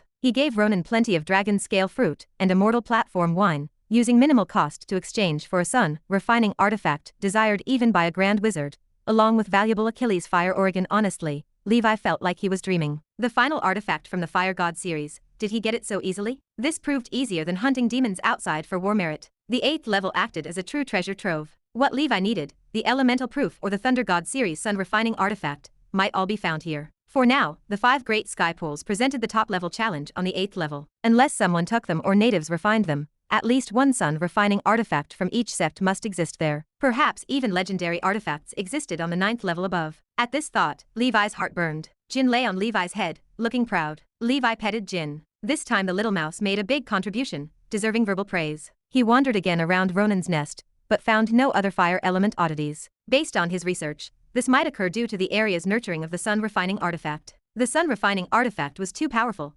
monopolizing the fire elemental power of this region. Such a treasure trove, maybe it can nurture another sun-refining artifact after tens of thousands of years. Well, I will leave it for someone fated then. I am not the kind of person who grabs everything in sight. Levi's figure appeared in the black swamp world. Hey, you are back. Tiffina could not hide her joy, feeling uneasy around the Blood Vortex Venerable's giant worm form. Many people got goosebumps just seeing ordinary leeches, let alone such wriggling giants. The Blood Vortex Venerable said, Master, I have prepared everything here. Chapter 2416. The Plain Sovereign had lived for tens of thousands of years, yet it had not lived enough. It refused to die in the Great Plain Convergence. After hearing Mana's plan, it found it feasible, especially with Martha's successful precedent. With the prospects of the Dusk Palace Master, securing a secondary Plain Sovereign position in advance seemed better than merely working for the Council of 10,000 clans. Levi turned to the creature. I understand, but I need to return to the wizard world first. Wait for me here for a few years. The Blood Vortex Venerable bowed its massive form. All right. Tiffina looked expectant and rubbed her hands in excitement. Can I go too? She radiated a cheerful, lively energy and possessed a natural familiarity with others. Levi nodded. His hand reached out to grasp Tiffina's slender waist. Tiffina blushed as they transformed into a streak of lightning. In an instant, they appeared in the Star Realm ruined sea. The dreamlike scenery before them left Tiffina astonished. Stars rotated, divine kingdoms stood tall, and the tides of the Sea of Ruins ebbed like nebulae, surging with streams of colorful light, while strange and beautiful creatures wandered within. The residence of the gods remained the most beautiful sight in the multidimensional plane. Is this the astral world? Tiffina asked. You have been here before? Levi inquired. Yes. My mother sometimes travels here. She has brought me to see it. She seems to pick some things, but I do not understand what they are. You are amazing. You can travel to the astral world. How old is your mother? Why are you asking this? Although my father has passed away, my mother still loves him, and cannot allow anyone else in her heart. Do not think too much. I was just curious since your mother is indeed an extraordinary woman. Indeed. She celebrated her 5,000th birthday last year, reaching the age of 5,000 and paving the way to become the singular 10-leaf law god. Your mother is truly amazing. By the way, how many 9-leaf mages does the Grey Eagle world have? I do not know. They chatted casually in the uninteresting Star Realm ruined sea. Levi took the opportunity to probe for information about the Grey Eagle world. He eventually discovered that their cultivation system and political culture resembled the wizard civilization quite closely. Nora Calendar 819. Blood Battle 608. Levi returned to Nora. Tiffina gazed at the increasingly approaching gigantic world, filled with speechless shock. It is so big. I came to Nora with my mother when I was little. At that time, it did not seem this big. Is this the Great Plain Convergence? I wonder if our Grey Eagle Plain will merge too. Levi looked towards Nora, a place familiar yet strange. The world seemed to be growing faster, deepening the process of plane convergence. Where are you taking me? She asked. The deep blue sage has fallen. You should know the Black Abyss Sovereign, right? The Black Abyss Sovereign? I have only heard of Black Abyss Walker Aaron. Has he become legendary as well? Yes, Tiffina asked. How many legendaries does Nora have now? 14. Upon hearing the number, Tiffina's expression turned complex. The speed at which the wizard civilization is strengthening is astounding. Is this the legacy left behind by Sauron? In reality, the reputation of the wizard civilization within the Grey Eagle world remained poor. Many ancient mages believed that the wizarding system initially derived from Sauron's constant imitation and reference to various spellcaster civilizations. In comparison, the Greyhawk civilization, which emerged earlier than the wizard civilization, remained the orthodox spellcaster. Unfortunately, this latecomer had grown stronger and had become an object of imitation for various spellcaster civilizations. On the other hand, the Greyhawk civilization was gradually fading into the Panplane. 2,000 years ago, Aurora met the legendary wizard Deep Blue Sage during a plane travel, and they became friends. At that time, Aurora, only 3,000 years old, already served as the president of the Grey Eagle Council. She was the strongest nine-leaf ancient mage in history. However, other nine-leaf mages, and even the common people in the council, did not understand her alliance with Deep Blue. They thought it compromised the dignity of the Greyhawk. On the surface, people remained silent due to Aurora's strength. Behind the scenes, many voices of blame lingered. 500 years ago, due to historical grievances, a god of Star Realm targeted the Greyhawk civilization. He sent down angels to execute divine punishment, but the Greyhawk civilization repelled them. The god personally descended with an incarnation into the mortal world. At a critical moment, Aurora displayed terrifying strength. With her self-created 10-leaf spell, Aurora's Star Extinguisher Storm, she repelled the god's incarnation. Only then did people realize she had unknowingly advanced to level 10. From that day forward, the nine-leaf mages and the common masses finally acknowledged Aurora. Tiffina deeply understood the significance of level 10 to a civilization. Now, the wizard world already possessed 14, creating a world of difference. Sauron Continent, Black Abyss City. The Black Abyss Sovereign looked at Tiffina, then at Levi. He sank into thought and then laughed. How did you two end up together? Levi briefly recounted the events, although he always felt that the Black Abyss Sovereign seemed to have known beforehand. Tiffina said, long time no see. Congratulations, Aaron, on advancing to legendary. Aaron laughed. No need for formality. You and Levi met in the boundless deep space, which is fate. I will find a way to contact your mother before then. You can cultivate on the ancient dragon continent. Levi felt taken aback. Aaron, Tiffina is the daughter of the Archmage, of noble status. I fear I will not protect her well, and that might impact our relationship with the Grey Eagle world. Chapter 2417. Tiffina nodded at the senior, offering a polite smile. She had not been to the wizard world in a long time, and she wanted to take a walk around the new Nora. She would not bother Sir Levi. A small sense of satisfaction washed over her. At least she finally knew the man's name. He had been mysterious before and refused to tell her. Black Abyss Sovereign leaned back in his chair. He noted that the blood battle raged on, and the order in Nora differed from before. He advised her not to leave the Sauron continent. With her 7-leaf cultivation, she might not be able to protect herself in the current stage of Nora. Tiffina whispered, her voice low. Senior, the Abyss Sage, he. Black Abyss Sovereign sighed. Yes, he has fallen. Sauron said that every person has their time. Some are heavier than Mount Tai, some lighter than a feather. He is the former. You do not need to be overly sorrowful. Tiffina remembered the kind old white-haired man. His voice and smile lingered in her mind. She understood, and thanked the senior and Sir Levi. She would not forget their kindness. She turned to the senior. When you contact my mother, please tell her daughter wants to request a pair of Concord herons to gift to her benefactor. Black Abyss Sovereign nodded slightly. He told her he would deliver the message. He instructed Levi to take Tiffina to register her identity officially. Tiffina turned to Levi. She wanted to go for a walk first, and she told him to go ahead. She would not disturb him. Levi waved goodbye. He told her to stay safe and contact him regarding anything. Building a good relationship with the daughter of an archmage remained necessary, and Levi understood the importance of backing. He arrived at the Black Abyss mansion. He approached the senior. During his travels outside, he ran into the group of Sea Clan that was previously brought out of Nora. They were being chased by the Council of 10,000 clans. He took the liberty to bring them back and asked how they should be handled. Black Abyss Sovereign directed him to take them to register with the Alien Affairs Management Department. The previous rebellious Sea Clan leaders had died. These Sea Clans themselves seemed quite pitiful, without significant crimes. The Wanderer of the Vast Sea handling this matter knew what to do. Levi confirmed he would go. The senior spoke again. And regarding the ancient tomb race, you have handled things well. When necessary, be tough. The Grand Wizards are treasured assets, but not having one or two is not the end of the world. Just go ahead boldly. Levi understood. The senior added one more thing. This is the 8th Circle Magic Calamity Coin, an advanced spell of luck-changing coin. Take it back to study. Levi thanked him and asked if there was anything else. The senior thought for a moment and shook his head. Levi left the Black Abyss mansion and muttered to himself. Legendary wizards seem indifferent to such mundane matters, but in truth, they are all keenly aware. Many people with little self-awareness make small moves as they please, but how could these godlike powerful beings not sense them? Senior Black Abyss supports me in this age-old rivalry behind the ancient tomb race. Levi walked to the Alien Affairs Administration. The Wanderer of the Vast Sea listened to the narration and sighed slightly. If this group of sea clans had not fled, they might have used this chance to grow stronger. Even letting them produce a level 9 expert, it still would not overturn things. Unfortunately, the 8-armed demon emperor considered himself the Sea Clan's savior, yet personally plunged the clan into an irredeemable situation. It is easy to imagine that the council of 10,000 clans would not treat them kindly. Such an alliance of numerous races, each with its own ulterior motives, can never truly unite. Levi agreed with the senior. He suggested that during the blood battle, they should temporarily abandon racial prejudices and forge a common big Nora community. If all were beings of Nora, they could feel a sense of belonging, and then they could genuinely fight for the blood battle. The Wanderer of the Vast Sea agreed with his wisdom. He told him to take these sea clans back, as he could handle it as he saw fit. Levi thanked him and left. He met the Golden Walker on his way out. The man smiled with a friendly expression. He asked if Levi was there for business. Levi smiled and confirmed. They feigned warmth for a brief interaction. Levi sensed the hostility the Golden Walker deliberately hid. He could not do anything about him now, but if he continued with his antics, Levi would not bear responsibility for any repercussions. The wizard civilization, losing the Golden Walker might lead to fewer demons getting killed,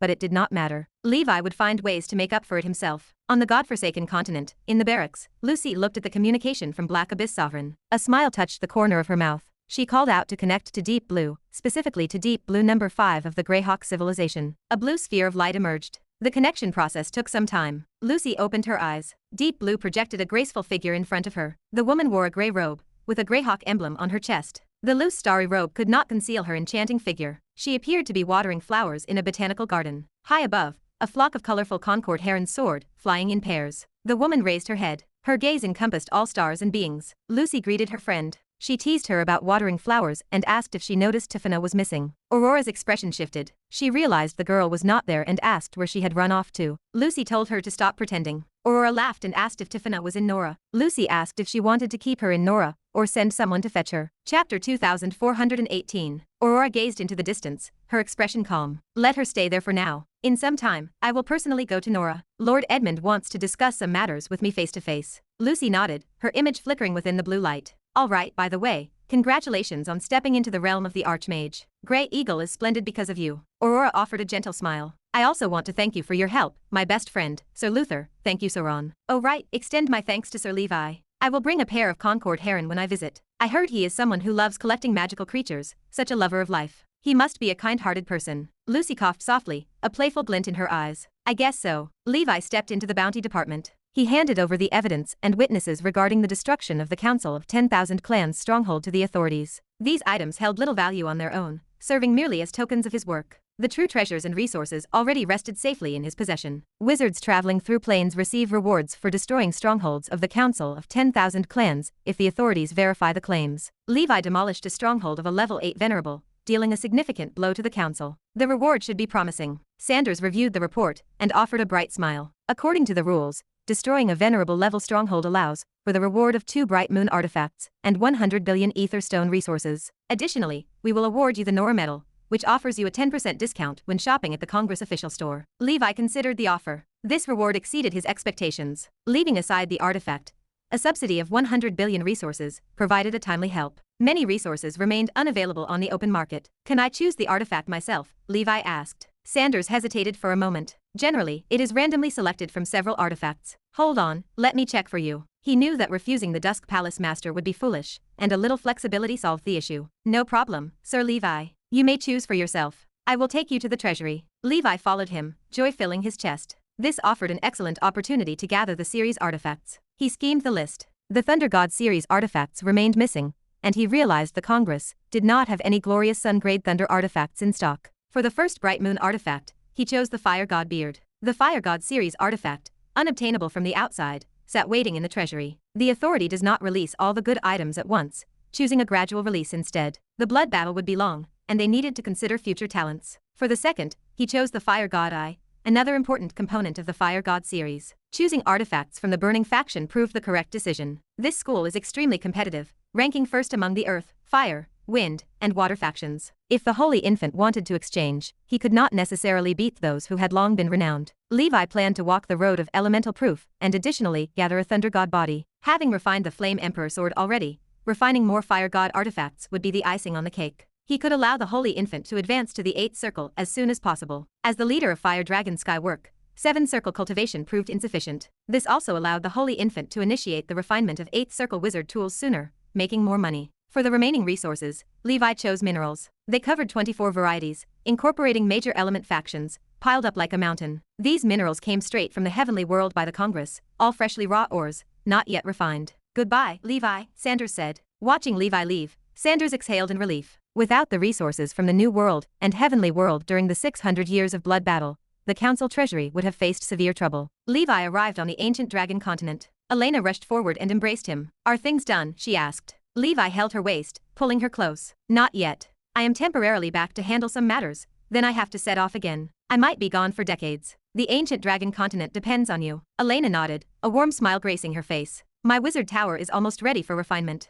Would you like to see how it looks? She focused her mind, and a nearly perfect wizard tower grew against the wind, stretching toward the sky. The tower walls resembled coral reefs, colorful and bright. Vines and flowers covered the surface, carrying a beauty that embraced nature. The current wizard tower stood at 7 levels, and the first 6 levels were complete. Thanks to that coral tower, it saved me a lot of effort, Elena said. Otherwise, finishing it would have required promotion to the 8th circle. Is it beautiful? Indeed, it is lovely, Levi replied. If you release your sky water stingray and amber dragon, your wizard tower will turn into an underwater world. Elena laughed. By the way, how is your progress on the disperse and rebuild technique? She shifted into her wizard form, which shone with 3/6 circle witch marks. Levi laughed, his eyes crinkling. Not bad. Only after a decade or so, you have rebuilt 3 marks. I was too conservative. It seems you can restore all 12 marks in one cycle. Keep it up. Elena giggled, her cheeks flushing. Thanks for the praise, Hallmaster. I will strive hard. She had once felt that as the water element child, she held great power. Now, as she raced ahead, she became a stellar talent,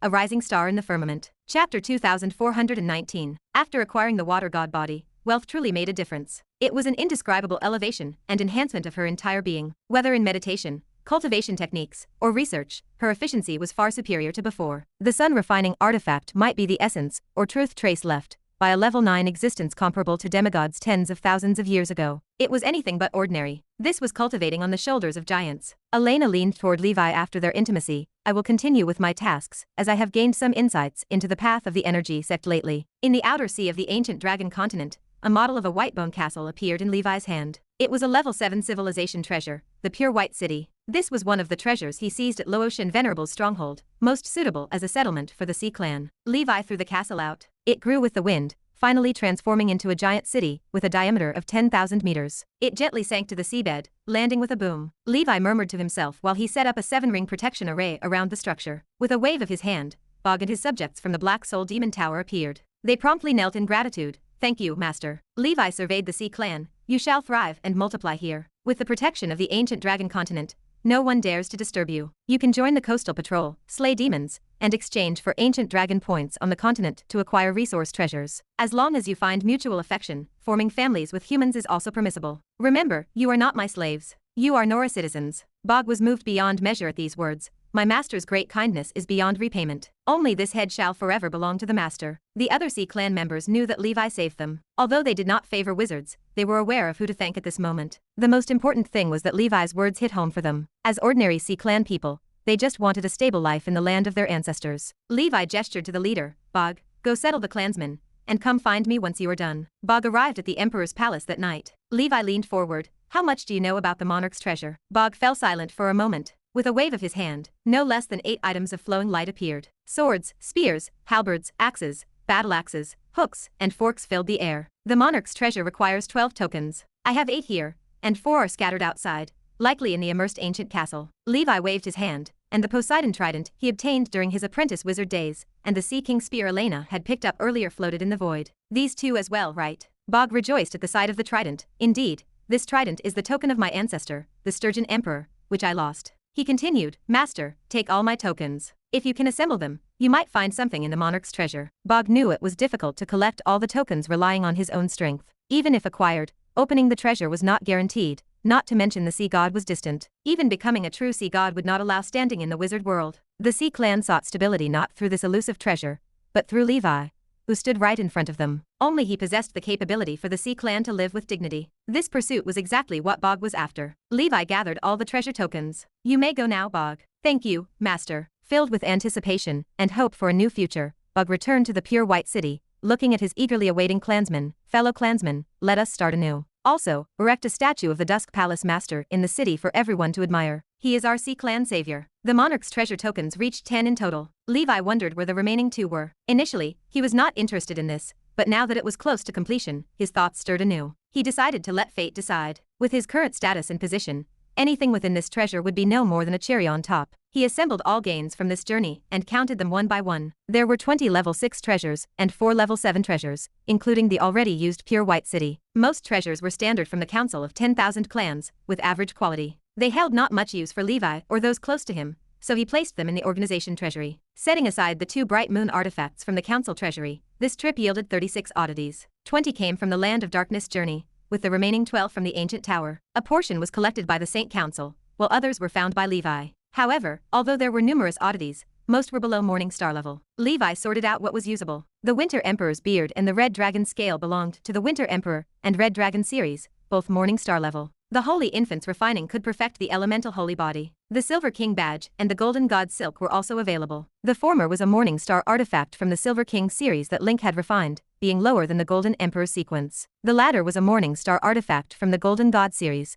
which could be used by Lord Victor for practice. He also found a Morning Star refining body artifact, the Yellow Dragon dwelling in the mountain, which belonged to the Earth faction. It could optimize Gondifa's Dragon Elephant holy body. Other oddities were negligible. Levi chose some special ones to refine. The rest were placed in the treasury for members to exchange and enhance. He summoned all 3 avatars. During Levi's travels, Lord Victor had already achieved the 7-ring perfect realm, and was now moving towards the 8th circle. Chapter 2420. The Holy Infant and Gondif still had a long way to go. However, the Holy Infant would soon be able to refine the sun refining artifact. He should, like Elena, achieve perfection directly. Levi motioned for his 3 avatars to refine the artifact directly in the ancient Banyan fairyland to avoid unnecessary delays. He arrived at the small stone pond and opened the 10,000 blind boxes collected from his journey to hell. This time, 3 golden legends appeared, including 2 types of level 6 battle techniques and 1 8-circle magic. The combat techniques were ordinary, but the 8-circle magic brought Levi great joy. Summoning Hell Monarch was a helping hand in a time of need,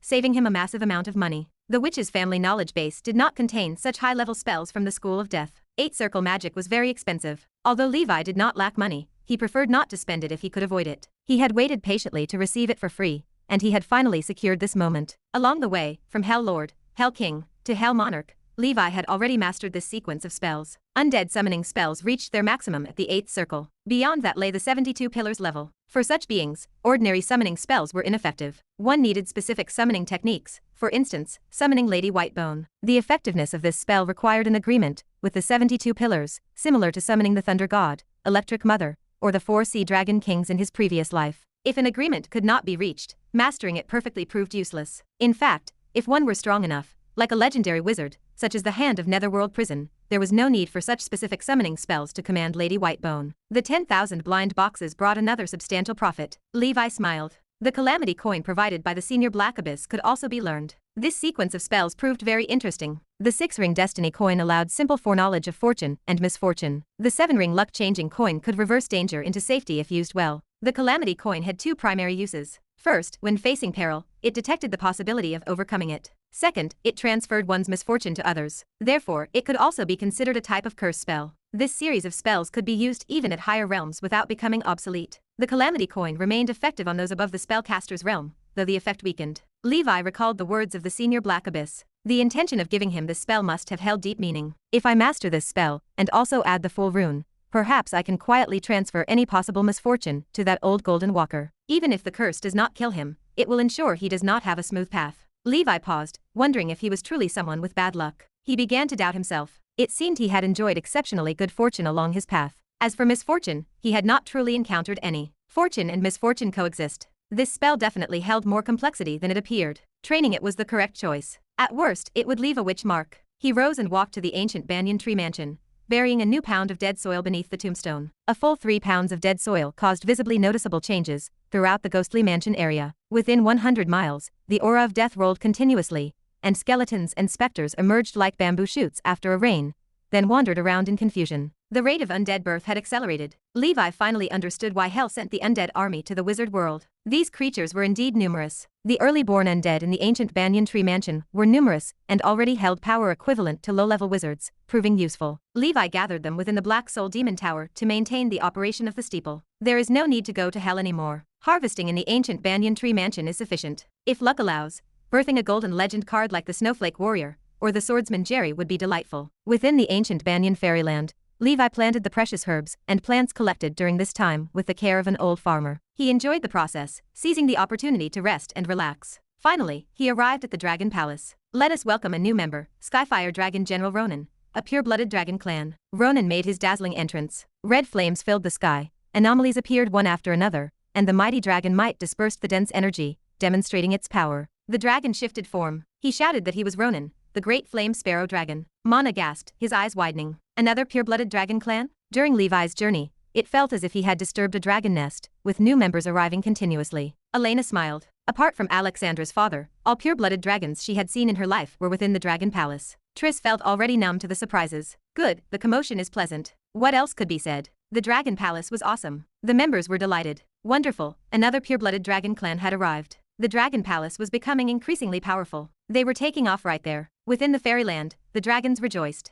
Ronan was soon dragged to the nightmare world. Having been confined within the ancient tower for 8,000 years, he felt eager to start his adventure. Of course, the necessary blood extraction was unavoidable beforehand. In the Black Dragon territory, the Dreamland Steeple members watched the great flame sparrow dragon soaring to the sky like a bird freed from its cage. They stood in amazement. The world thought the ancient dragon continent served as the foundation of the Dusk Palace Master, but they did not know his true foundation lay in this nightmare world. As years passed, Levi did not rush to the Black Swamp world. Instead, he chose to first absorb the gains from this time. With the help of the Soul Stone, his spiritual force steadily and rapidly increased. During this time, the three avatars successively refined their respective oddities. Gondifa's dragon elephant holy body made progress, giving birth to a new special spiritual creature, the Yellow Dragon. This brought the total to 3 spiritual creatures, the Blue Dragon, Yellow Dragon, and White Elephant. Lord Victor's Golden God body took another step forward and also possessed the Golden God projection. Levi basically confirmed that divine-level sequential artifacts would surely birth projections, but he remained unsure in which component they would appear. The current examples, he, Elena, and Lord Victor, all functioned this way. However, Lord Victor had yet to give birth to a special spiritual creature. Of the 3 avatars, only the Holy Infant remained in seclusion, as it had to refine the sun-refining artifact.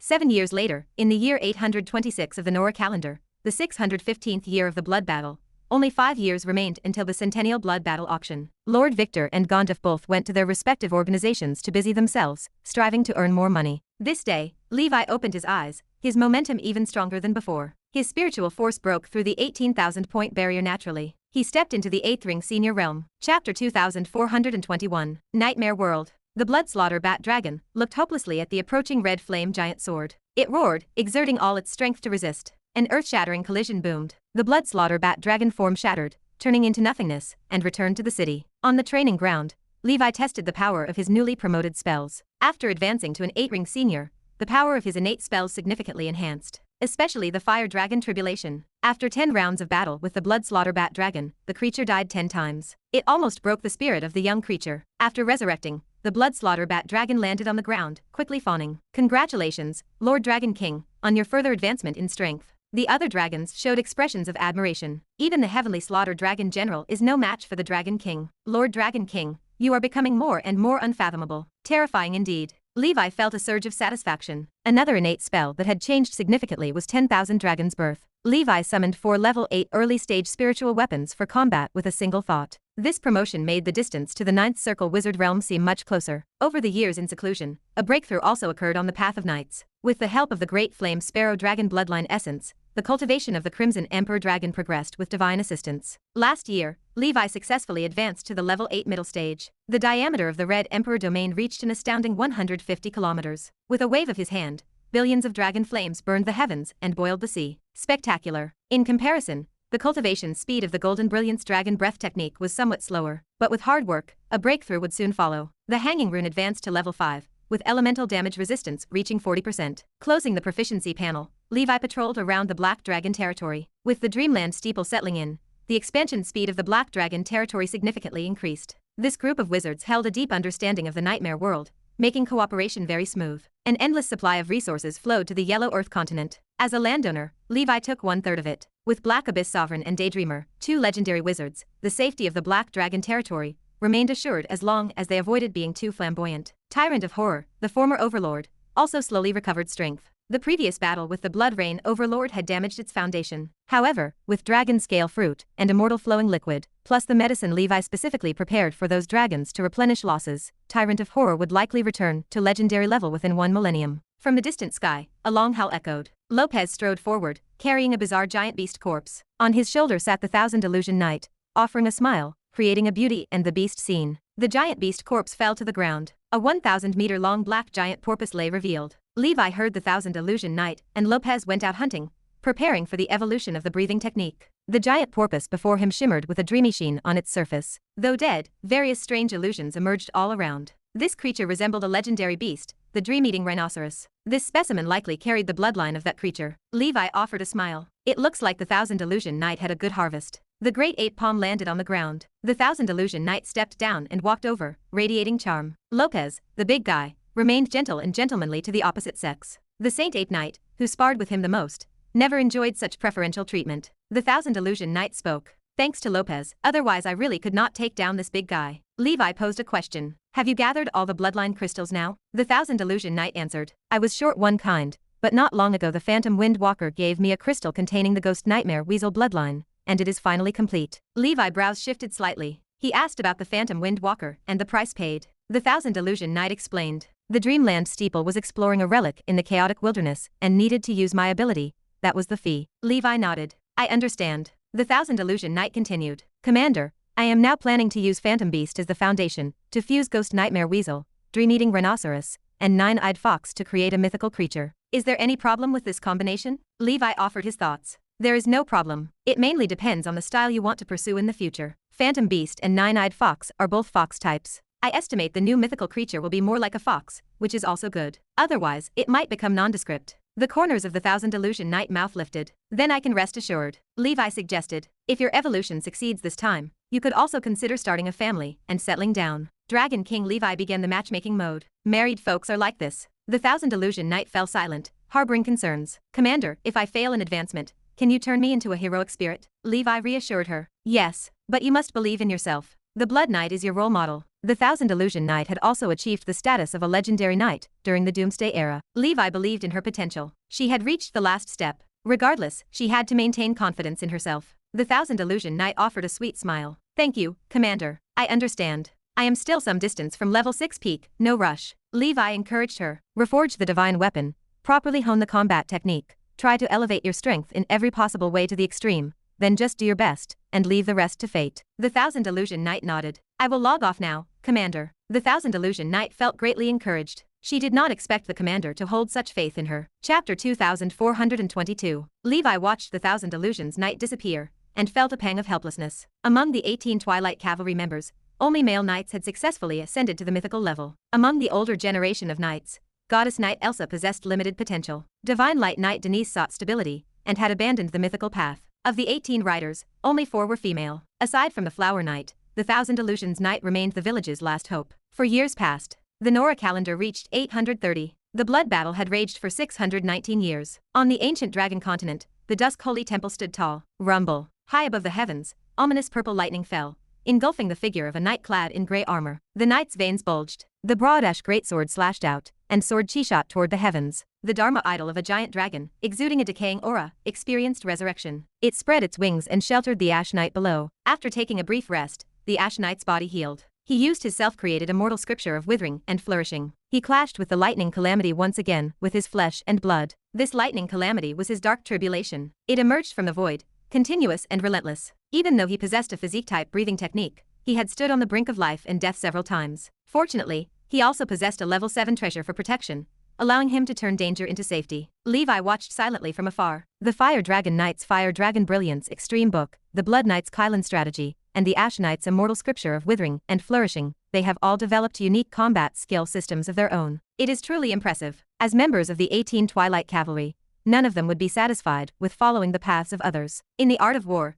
these knights have formed their own distinct paths. This is also what Levi advocates. He provided his extreme Dao strategy for the knights to study. After all, 3 years ago, the Ash Knight completed all the preparations for ascension at the Holy Temple branch on the Nora continent. Levi had him come to the ancient dragon continent for seclusion. Today, facing tribulation, the Ash Knight successfully overcame the blood tribulation, surprisingly without danger. However, this final dark tribulation turned out to be unexpectedly difficult. Even Levi had not experienced this void lightning tribulation before, and he did not know how long it would last. Boom. The 13th lightning strike fell. Is it not over yet? Elena's face showed some reluctance. The Ash Knight was in a miserable state now. There was no intact flesh left on his entire body. Ash, flames, blood, and thick smoke intertwined. It is all right. He can do it. Levi recalled the first time he met the Ash Knight. Back then, the man was just a Grand Knight, yet he caused great trouble for a noble primary blood clan member. The songs of humanity are the songs of courage. The Ash Knight chose the path of evolution, having prepared for the possibility of death. The 18th thunderbolt fell with a rumble,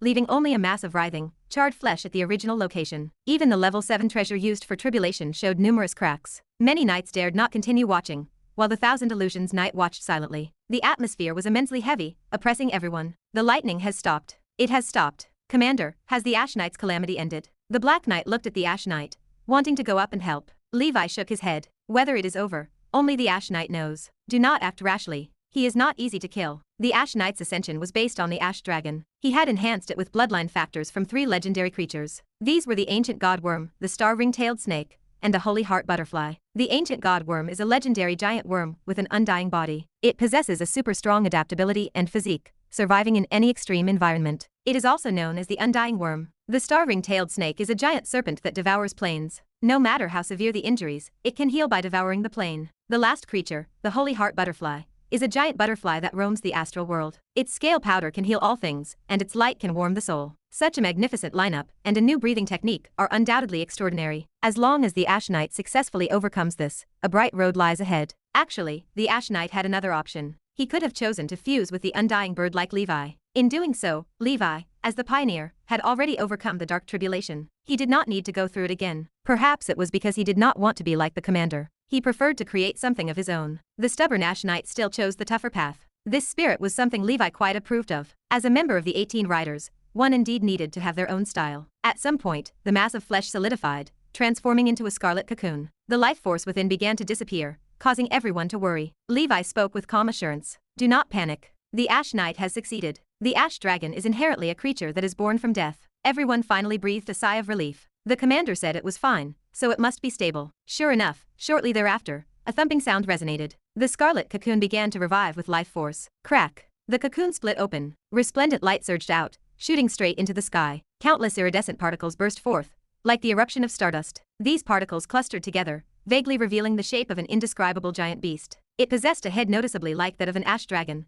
with a serpentine and elongated body. At the base, a serpent's tail coiled around, resembling a star clock. A layer of colorful ash floated around its body, slowly rotating, much like the rings surrounding Jupiter. Its body was covered with a shell similar to that of an insect, with 2 pairs of wings resembling butterfly wings on both sides. Chapter 2423. The butterfly tail fluttered in the wind, scattering colorful scales endlessly. Levi breathed in the scales. His body and mind refreshed instantly as a powerful life force surged within him. It is a pity he was not injured, otherwise this force would have healed him instantly. The giant beast before him, resembling both dragon and butterfly, presented the most awe-inspiring appearance Levi had ever witnessed. Looking at it, Levi gazed upon an entire starry sky. Elena traced a line in the air, her expression thoughtful. It has a strangely beautiful allure, as if the sacred unity of light and darkness. Emperor Mew stood back, his eyes wide with absolute sincerity. Incredible. They witnessed the Ash Knight almost fall, only to be reborn in such a breathtaking manner. The Blood Knight beamed with joy, while the Black Knight felt even more excited than the Ash Knight. The Ashen Apostle group members cheered wildly, shouting. The Starlight giant beast transformed into the Ash Knight. He snapped his fingers and the divine weapon, the Ash Greatsword, which had shattered in the calamity, assembled together. With the infusion of new breathing technique power,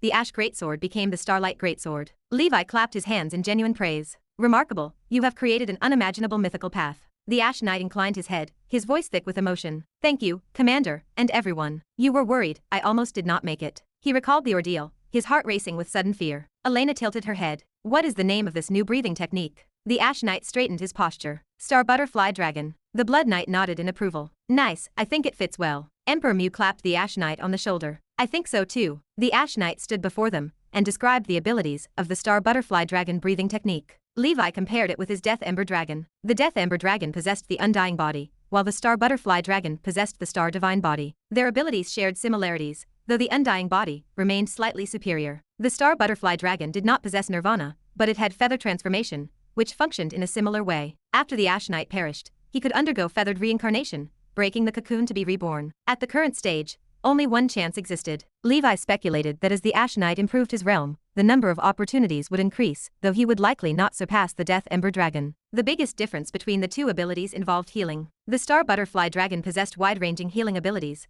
while Levi maintained strong self-healing power. According to the Ash Knight, if one could cultivate to the legendary, mythical realm, they could heal the life of an entire plane with a single thought. The most remarkable aspect involved his ability to heal the world itself. For instance, when Levi previously fought the Amethyst race, he caused a small world to verge on destruction. If the Ash Knight were present, he might have been able to restore it. The Thousand Illusion Knight smiled. It is amazing. The star ring-tailed snake, meant to devour planes as a giant beast, has now become the savior of the plane after this fusion and evolution. It is unbelievable. The Blood Knight grinned. This is the Dragon of Salvation. Emperor Mew patted the Ash Knight on the shoulder. Good brother, the task of saving the world belongs to you. Everyone chuckled in amusement. At night, Levi decided to use this as a matchmaking opportunity. He immediately assembled the young women from the Witch family, the Tower of Dawn, and the Valkyrie Temple. He felt eager to marry off this Ash Knight. Such an awesome Star Butterfly Dragon bloodline represented an incredible advantage for the future. Returning from a mission, the Fire Dragon Knight and Louise came together, clapping the Ash Knight on the shoulder. Star Butterfly Dragon sounds strong. Ash Knight, let us spar in the nightmare world someday. The Ash Knight was born to fight,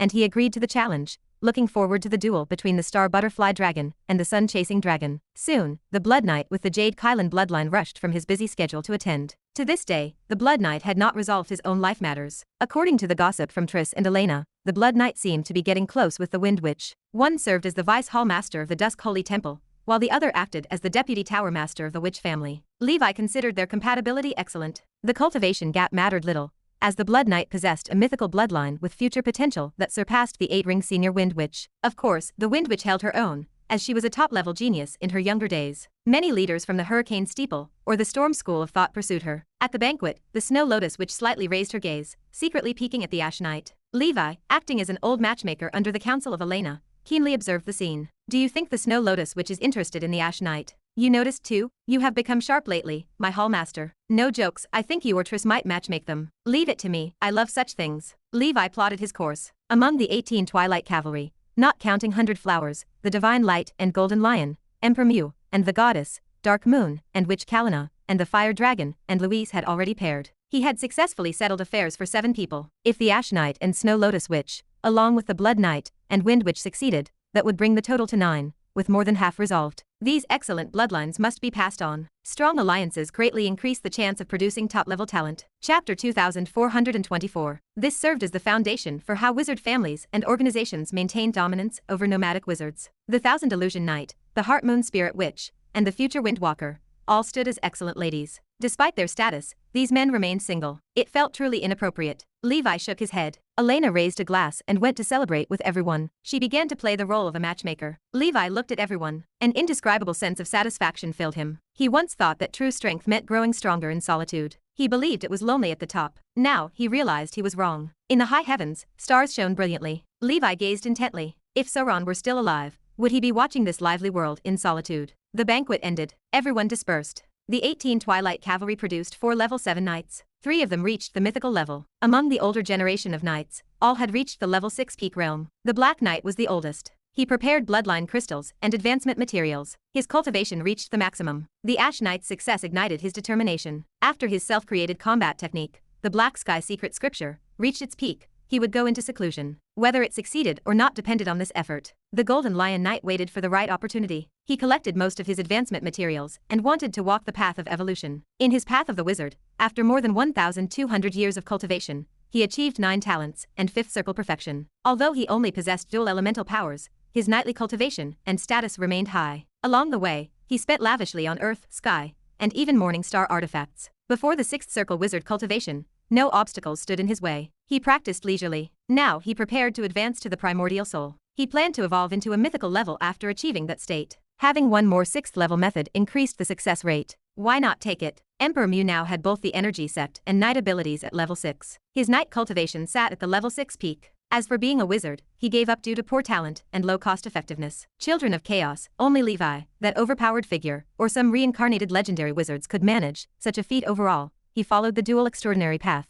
Like the Steel Dragon Knight, This reduced the difficulty and risk of evolution significantly. The Goddess Knight currently stood at level 6 mid-stage in cultivation. She strove to move to the late stage. Though she fell behind, she felt no anger. She came to terms with it. Especially now with Eddie, an excellent descendant, she felt joy. She watched the youngster prepare to advance to a primordial soul. Moreover, Elsa's wizard cultivation showed promise. She achieved 9 talents and 5th circle perfection, with hopes of a primordial soul in the future. The middle generation knights and the new generation knights currently occupied the mainstream at level 6 late stage, or mid-stage cultivation. They remained far from level 7. Now marked the 1223rd year since the knights were founded. The new millennium would serve as a crucial era of metamorphosis for the 18 riders in Blood and Fire. Grasping opportunities mattered immensely. A year later, Nora calendar year 831, the once-in-a-century blood battle auction approached again. Ancient Banyan Fairyland, the ghostly mansion where the dead wandered. Swordsman Jerry and the Snowflake Knight trained those new recruits from the undead. Mana sat on the head of an immortal banyan dragon. She watched the parade.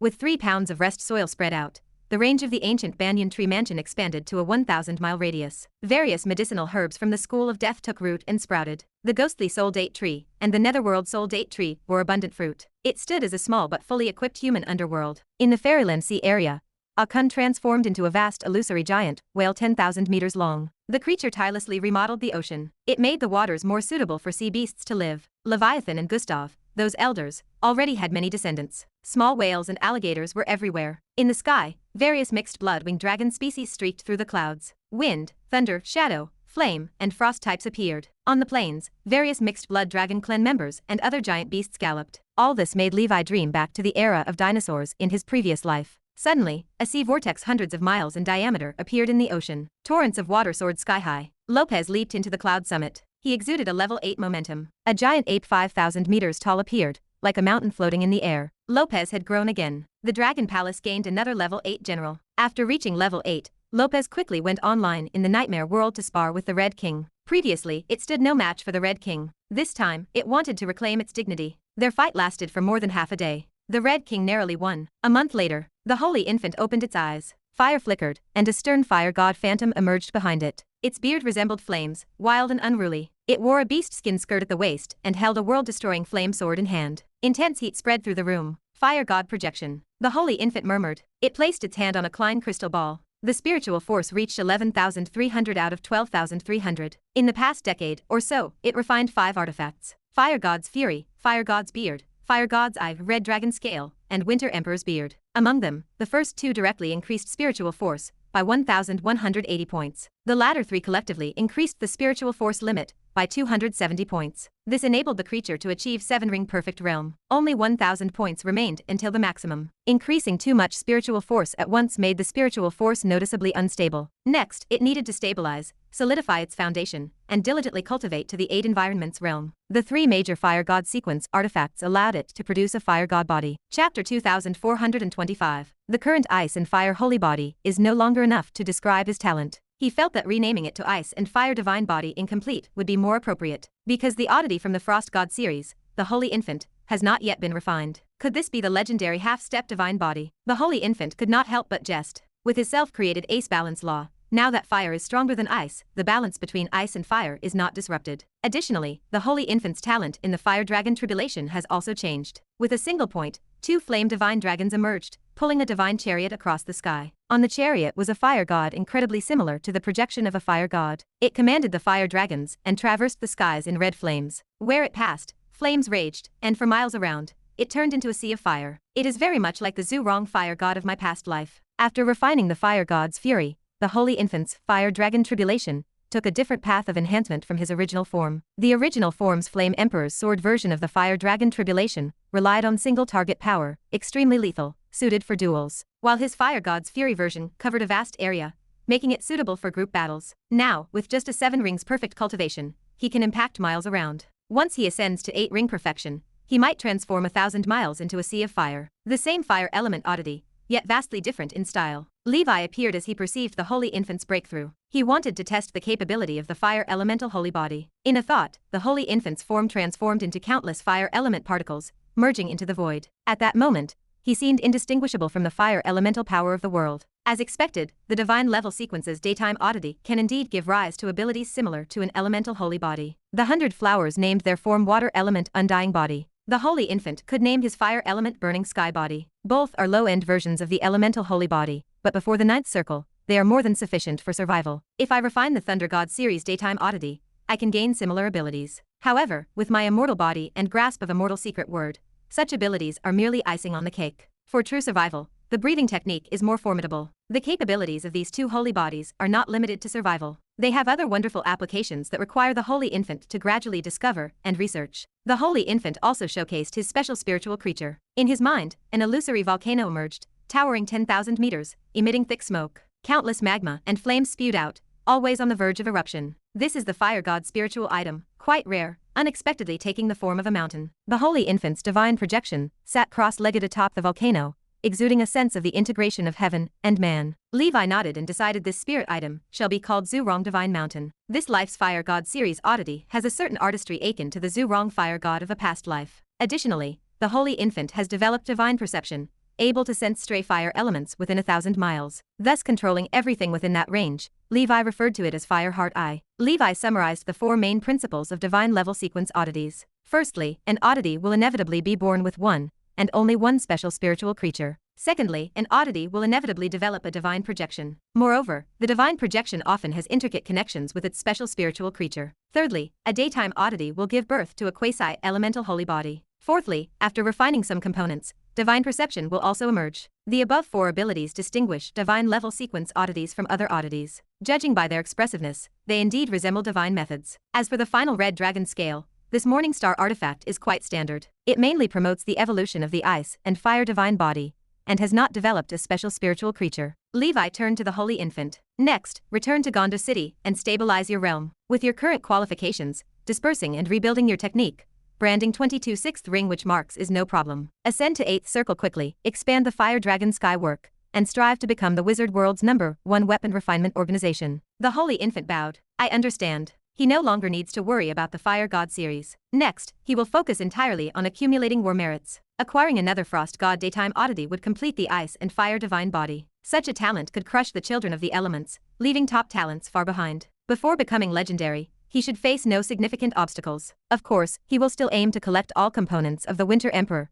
Red Dragon, and Fire God series oddities for the satisfaction of a collector's urge. Levi watched the Holy Infant depart, feeling fulfilled. The duplications of ice and fire and weapon refinement are nearing completion. Next are the duplications of metal and array, body refinement, and pharmacy. The day the 3 duplications achieve legend is the day Levi's grand vision is realized. At 70 years old, Haim emerged from seclusion, emanating the aura of the 4th circle. In just 60 years of cultivation, he has broken through the 4 realms consecutively, a miraculous speed. Levi urged Haim to proceed cautiously, fearing his foundation might be unstable. Truth oddities and such, he has not allowed Haim to refine yet either. With Haim's current potential, he does not need oddities to smoothly reach the primordial soul stage. For such a peerless talent, advancing cultivation quickly is not difficult. What is most challenging is keeping the heart and battle skills advancing in sync for comprehensive improvement. Thus, Levi has not coddled Haim like a canary in the Emperor's palace. Chapter 2426. Levi decided to let Haim cultivate normally, in the Tower of Dawn, and participate in the regular blood battles. He only needed to occasionally come here for supplementary lessons. His temperament remained unchanged since he was a child. He possessed a tranquility that many wizards who have lived for hundreds of years could not match. Levi occasionally, and unintentionally, tested Haim, looking for any clues that might suggest the boy was a legendary wizard. The outcome remained normal. In the upcoming period, you do not need to come to the Emperor's palace, Levi advised. Spend more time at home with your parents.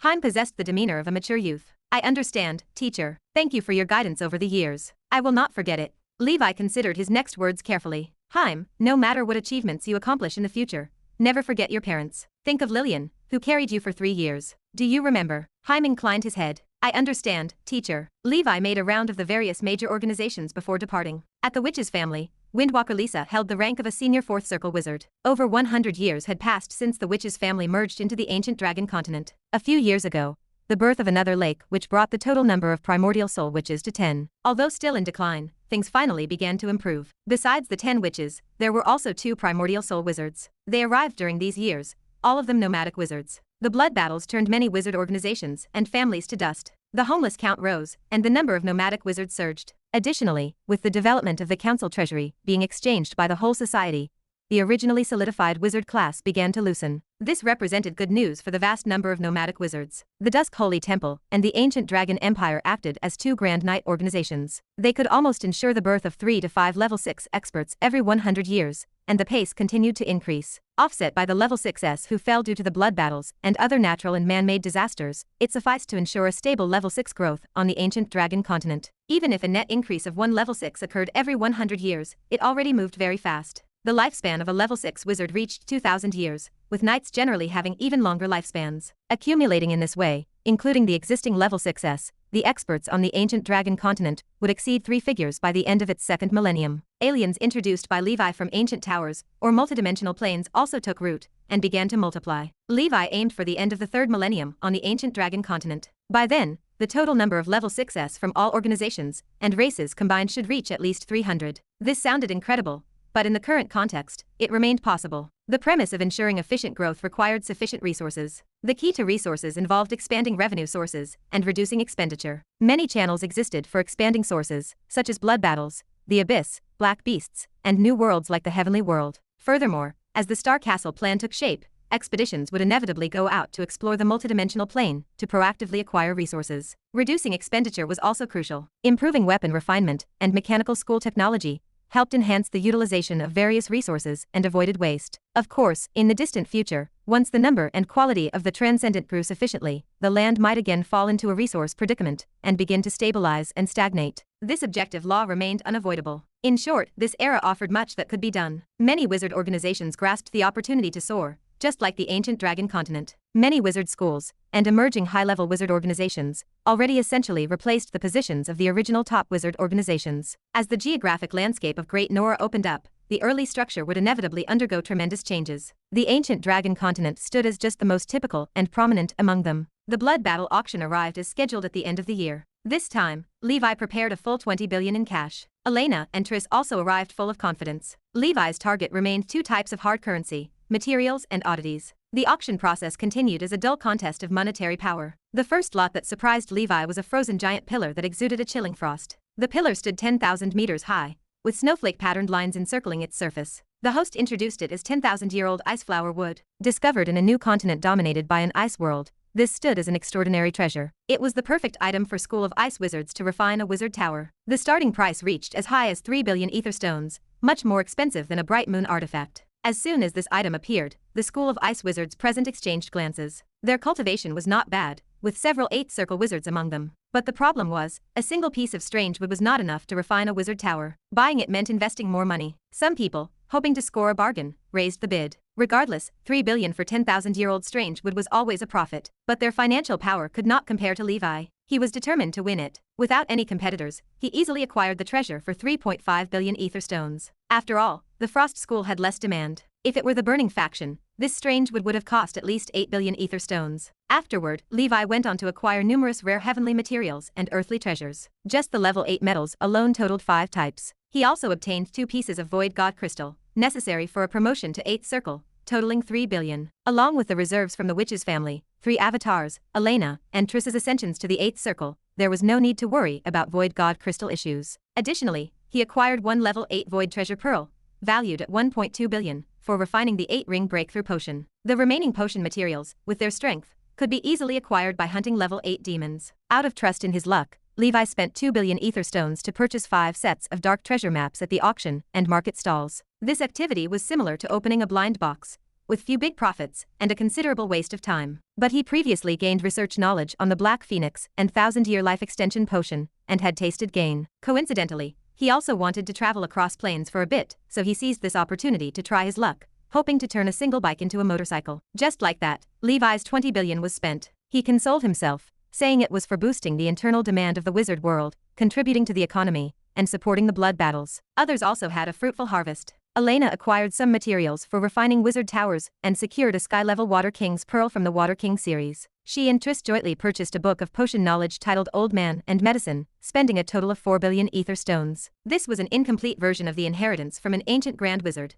the eternal youthful witch Luofu. It was said this grand wizard lived up to 9,000 years without transforming into a lich. He made significant contributions to the field of life extension, and the inheritance book recorded hundreds of original primordial soul potions. The two planned to study it carefully in the future. Chapter 2427. The Holy Infant remained secluded in Fire Dragon's skywork, stabilizing his spiritual force. He did not participate in this auction. Victor and Gondorf purchased numerous materials for weapon refinement on his behalf. Victor spent 3.3 billion ether stones to successfully acquire the last oddity of the Golden Emperor series. He held the Bright Moon artifact, the Golden Emperor chain. After hundreds of years, the Golden Emperor series reached completion. Victor refined the item, and his companion creature, the Golden Emperor, reached perfection. His metal elemental talent gained a significant boost. His spiritual force increased by 190 points, reaching 11,233 points. This placed him within range of the 7 rings limit. Victor only needed to collect the Silver King series and the Golden God series to finish his preparations. The foundation of his talent before ascending to legendary status stood firm. Cultivation after this phase would be smooth sailing. Gondorf's gains from this trip mainly involved various potion materials and potion formulas. A transformation period for Gondorf Pharmacy began next. As a leader, he ensured his foundation remained solid,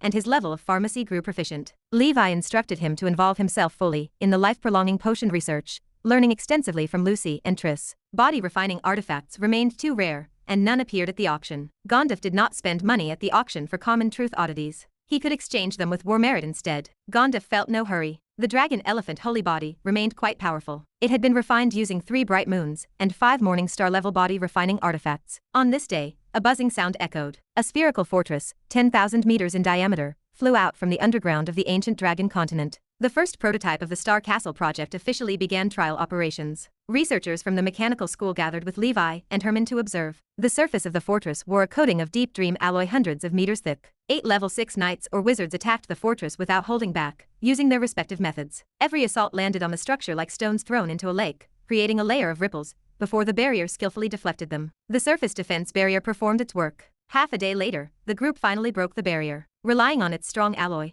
the structure steadily withstood attacks from 8 level 6 powerhouses. Later, the team deployed even level 7 experts to attack it, yet they remained unable to break through the defense system in a short period. The team remembered that this occurred in a state of passive assault. Under normal circumstances, the Star Castle could flee or counterattack. Levi nodded. From the current observation, as long as it is not a level 8 powerhouse, the Star Castle can comfortably handle it. It is impressive. One should not be fooled by the current abundance of level 8 powerhouses in the blood battlefield. It stems from 2 powerful civilizations at war. In reality, placed in the vast multidimensional plane, how many level 8 powerhouses actually exist? According to the Council of 10,000 Clans standards, they already hold the title of Venerables in a realm. Herman agreed. Yes, as long as we ensure energy supply, there is no issue with endurance. The Star Castle can undertake a millennium-long plane journey. Currently, the Star Castle energy relies mainly on 3 systems. The first is biological energy. It uses extraordinary oil refined from parts of demons, nightmare creatures, and black beast flesh and blood to generate energy through burning. The second is elemental energy. It relies on solidified arrays to continuously absorb elemental power from the heavens and earth and store it. The third is ether stone energy. It serves as the universal fuel for various mechanisms,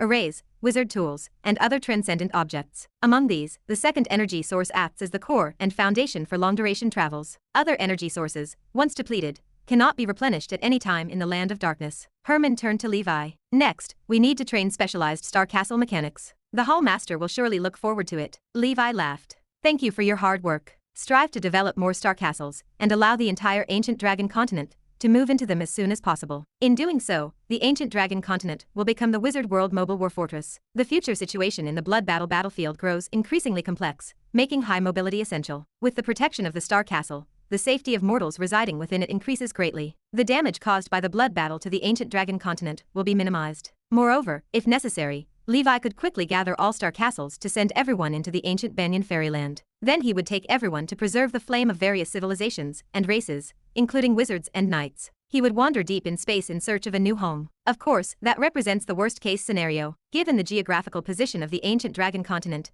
if that day arrives, the wizard world will stand on the brink. At the last moment, he will not abandon Nora. Come back soon, Elena whispered inside the Emperor Palace. She lay in Levi's arms. Levi held her close. I understand. Practice well on the ancient dragon continent, and do not go hunting demons before reaching the 8th circle. Elena nodded. She currently lacked nothing. Steadily cultivating her realm remained the most important task. Levi listed the guardians: Octopus Brother, Black Feathered Pheasant, Ancient Giant Turtle, Thunder Crocodile, and the Frost Giant Eagle are at your disposal. If you face danger, let them handle it first. The high ranks of the ancient dragon continent hold too much responsibility, with many leading by example. In other organizations, these guardians would not be as leisurely as they are now. Levi added a final instruction. By the way, if you face danger, contact me through the Twilight Round Table. I have ways to save you. Levi's unhidden secret word allowed him to disregard spatial distances and send anyone who perceived him into the nightmare world. Not just enemies, but allies too could be transported. Chapter 2428. As long as Elena's true form is instantly sent into the Black Dragon territory of the nightmare world, she can escape attacks from the material world. When it is safe, Elena can be sent back. This is a secret usage method Levi thought of over the years, tested and proven effective. Elena perceives Levi through the round table. This is a kind of perception. The Nightmare Traveler technique is an amazing cultivation method. If used well, it can achieve many clever maneuvers. Elena felt warmth in her heart. She whispered, "You should also say goodbye to Triss." Levi said, "I will. Before leaving, I need to explain some things to the leaders of various organizations." 1 month later, Levi arranged everything and said goodbye to Triss, then left the ancient dragon continent, traveling above the void. He began his longest journey to the land of darkness. Nora Calendar, 833. Blood Battle, 622. During the fierce clash between wizard civilization and abyssal civilization, across the boundless multidimensional plane, small-scale wars and frictions were also unfolding. Pangong Domain, Pangong Plain. 2 alien races emitting level 8 or suddenly arrived. They gaze upon the scarred earth, the cracked crust, the erupting magma, and the rampant demonic aura and demons. On the ground, a powerful dwarven figure transformed by magic wandered aimlessly. "The Pangong Empire is finished," the dwarf muttered. "No presence of the Dagon Venerable sensed," one alien said. "It fled. Chase it. It does not seem far." These two are enforcers of the Council of 10,000 Clans. Recently, the large world where the Blue Realm is located encountered an abyss invasion. The stationed level 9 hidden one was killed,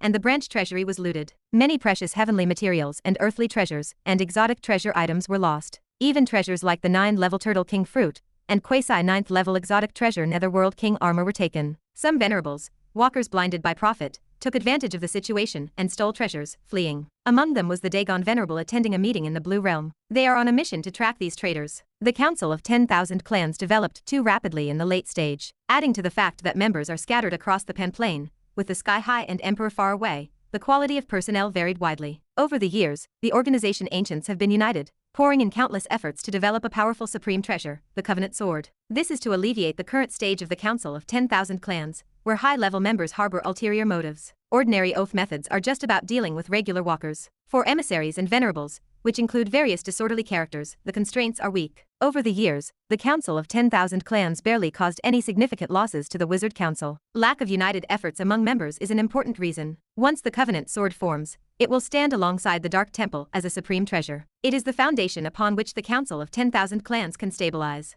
Pangong Domain. Caw caw caw. A frosty blue crow dragging frosty particles streaks across the night sky like a comet. After over 630 years of travel, Ayak was tired. It witnessed 124 instances of civil war, 1/3 of which involved abyss demons. It saw 13 worlds destroyed before its eyes. It saw countless lives vanish in an instant. Death was as common as roadside wildflowers. It saw a gigantic serpent of stellar light, its head and tail connected, devour a world edging towards doom. To it, Ayak was possibly no more than a small seed. So it took one of the serpent-fallen scales. It saw a massive web that obscured the sky hidden within a world. An angel from the lower realm fell into its trap, instantly transforming into a dried mummy, its divine power exhausted. The angel struggle damaged part of the web, drifting aimlessly. Ayak took some of it to make a plush bed for its nest. As a traveler and observer, in corners unseen by wizards, it witnessed the individual stories and joys and sorrows of countless lives. Now, the materials for nest building are almost complete. Time to go home and build a little nest. After so many years apart, surely the master missed it. Tired from flying,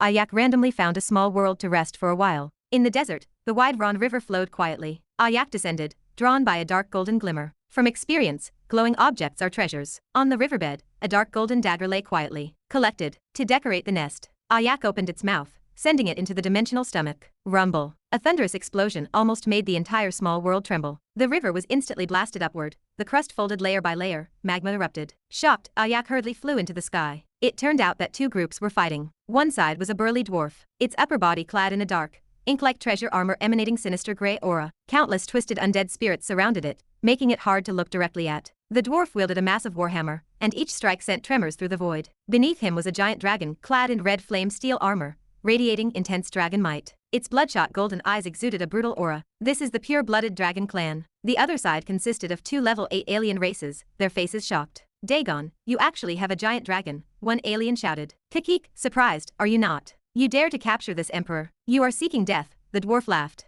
Chapter 2429. The alien's voice rasped across the ruined plains. Damn it, without the giant dragon assisting you, how could you, with mere level 8 middle stage cultivation, be a match for us? The dwarf spat the words, his warhammer gripped tight. Humph. Having a giant dragon is my own strategy. The alien gestured toward the fallen armor. Leave the Netherworld King's armor and come back with us obediently. The organization is in need of manpower, and you can be spared the death penalty. The dwarf laughed, his grip tightening on his massive weapon. It is you who should stay. I have already abandoned the Pangong world. No one can make me, the Emperor, submit. 2 individuals at level 8 late stage faced the pure blood dragon at level 8 peak. The battle shook the foundation of the earth. Ayak dared not spectate. Fear of involvement drove the creature away. It sneaked through the shadows, mimicking its master's mastery of stealth. Another innocent world doomed for destruction. Must these powerful figures always wage war among themselves? Why not pick up trash like me? The bird thought. Isn't it delightful? 1 month later, Ayak rested on a meteorite. Suddenly, the void cracked open. A silhouette plummeted to the ground with a thud. Ayak started, recognizing one of the alien races from the previous conflict. Only half a body remained.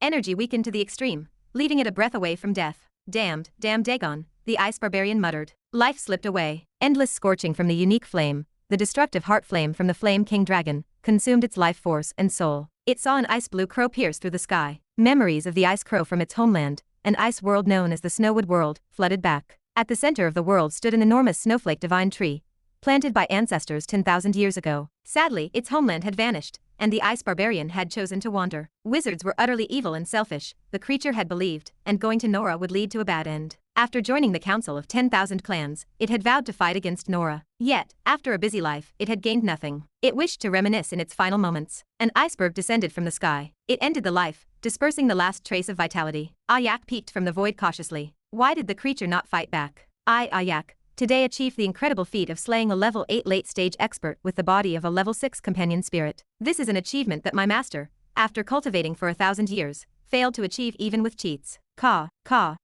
It truly made Ayak feel mighty. Soon after, the remnants of terrifying dragon flames reduced the alien expert to ashes. In the same spot, only a blue ring emitting a chilling aura remained. Ayak nonchalantly picked it up and continued heading home. Emperor Dagon severed the head of the alien enemy before him with one swift sword stroke. He grabbed the trophy and placed it before the Flame King Dragon. The alien sneered, "Kill me. My life was given by the organization. I will never beg for mercy." Dagon looked at his severed arm, where blood flowed freely. "Was it worth it for you to vie for this broken armor?" Without waiting for a reply, Dagon shouted, "Ogre, Dragon Flame." The terrifying destructive heart flame erupted, obliterating everything. Dagon picked up the spoils of his enemy. The level 8 peak Flame King Dragon paired with steel wings already possesses such a terrifying effect. If it advances to level 9, this vast pan plane will hold no borders for me. I might even leave the pan plane, far from these conflicts, to find a paradise and establish my new world. Unfortunately, the Netherworld King's armor is missing a vambrace, already incomplete, and now even less complete. During the Great Battle, it had not paid attention and lost an arm. Though the arm could grow back, a rare treasure piece remained missing, taken by one of the enforcers, an ice barbarian. The Netherworld King's armor served as an organization bounty set on Gondifa's rare treasure. It once existed as a powerful level 9 treasure, a composite armor formed of several pieces. Due to a mishap, only the upper body pieces remained, making it quasi 9th level. Sadly, after hundreds of years, Gondif remained intact, and the treasure merely gathered dust in the organization's vault. Until the Abyss invasion, the Pangong plane also fell. It gave the broken Emperor Dagon an opportunity. In the chaos of battle, another level 8 late-stage Green Scale Clan expert from the organization, Green Demon Rocks, obtained the Nether King helmet and Turtle King fruit. Dagon seized the Nether King chest armor and 2 vambraces. This increased its strength significantly. Moreover, the reared Flame King Dragon neared maturity, so it brazenly defected from the council of 10,000 clans. Leaving early proved wise. Once the Covenant sword emerges, leaving would be much harder. Now it stood alone, with no attachments, no weaknesses. Next, it would capture some strongest weapon craftsmen among the Panplane civilizations. Once Ogre matured, upgrading its wings of destruction would follow. Emperor Dagon would be unmatched below level 10, above 10,000 others. Too bad. Master Fire Dragon grew too fast, being a protected focus of the Congress. Otherwise, he alone could achieve Dagon's goal. Black Swamp World. Master, you are back. The Blood Vortex Venerable expressed delight. The Master had not returned in over a decade, leaving the creature anxious. It feared the Master would forget it, the common trait of many great people. It could wait, but the Black Swamp World neared collapse. Without absorbing mana soon, and becoming the secondary plane sovereign, in a few hundred years, Nora might see a new Black Swamp continent emerge. Chapter 2430. At that time, I can only wait to be archaeologically discovered by the wizard battle group. Levi turned to Mana. Mana, let us begin. In the ancient Banyan fairyland, the ancient banyan tree shook and rustled. Mana stood, Her face remained solemn. Blood Vortex Venerable, follow my instructions precisely. Do not make any mistakes, or you might lose your life. Blood Vortex bowed. Thank you, Sister Mana. Mana remained the undisputed leader in the ancient Banyan fairyland, regardless of cultivation. Levi retrieved the Holy Grail of Immortality and delved underground until he reached the Earth core world. Under high pressure and heat, an invisible will surged. Plane consciousness manifested, a shadow of a leech blending seamlessly in its midst. As Plane Sovereign, Blood Vortex Venerable and the plane consciousness shared an indistinguishable connection. If Blood Vortex Venerable died, the plane might remain intact, but if the plane disappeared, Blood Vortex Venerable would surely die. Levi placed the Holy Grail of Immortality at this location. It ranked as a 9-level treasure, naturally unaffected by the Earth core. He turned to the Sea Dragon Huang artifact spirit. Are you ready too? Sea Dragon Huang nodded. Levi emerged in the fairyland. Lopez, Red King, Heavenly Slaughter, Ronin, Black Phoenix, all 5 of you possess level 8 cultivation and rank among the best. This fusion will take a longer time. I might close the long-term retreat. You must protect the fairyland. Also, Lady Yggdrasila, please look after Mana and keep an eye on those Dragon Palace members for me. No problem. Do not worry, boss. With me, Ronin here, the ancient Banyan fairyland will be safe. The girl transformed from the immortal Banyan dragon broke the silence. Do I get to drink if I complete the task? Of course you do. Levi pinched the baby fat face of the immortal Banyan dragon. A smile played on his lips. The immortal Banyan dragon dodged in a panic and returned to the banyan tree. Stop pinching, you will make it bigger. All departments returned to their positions,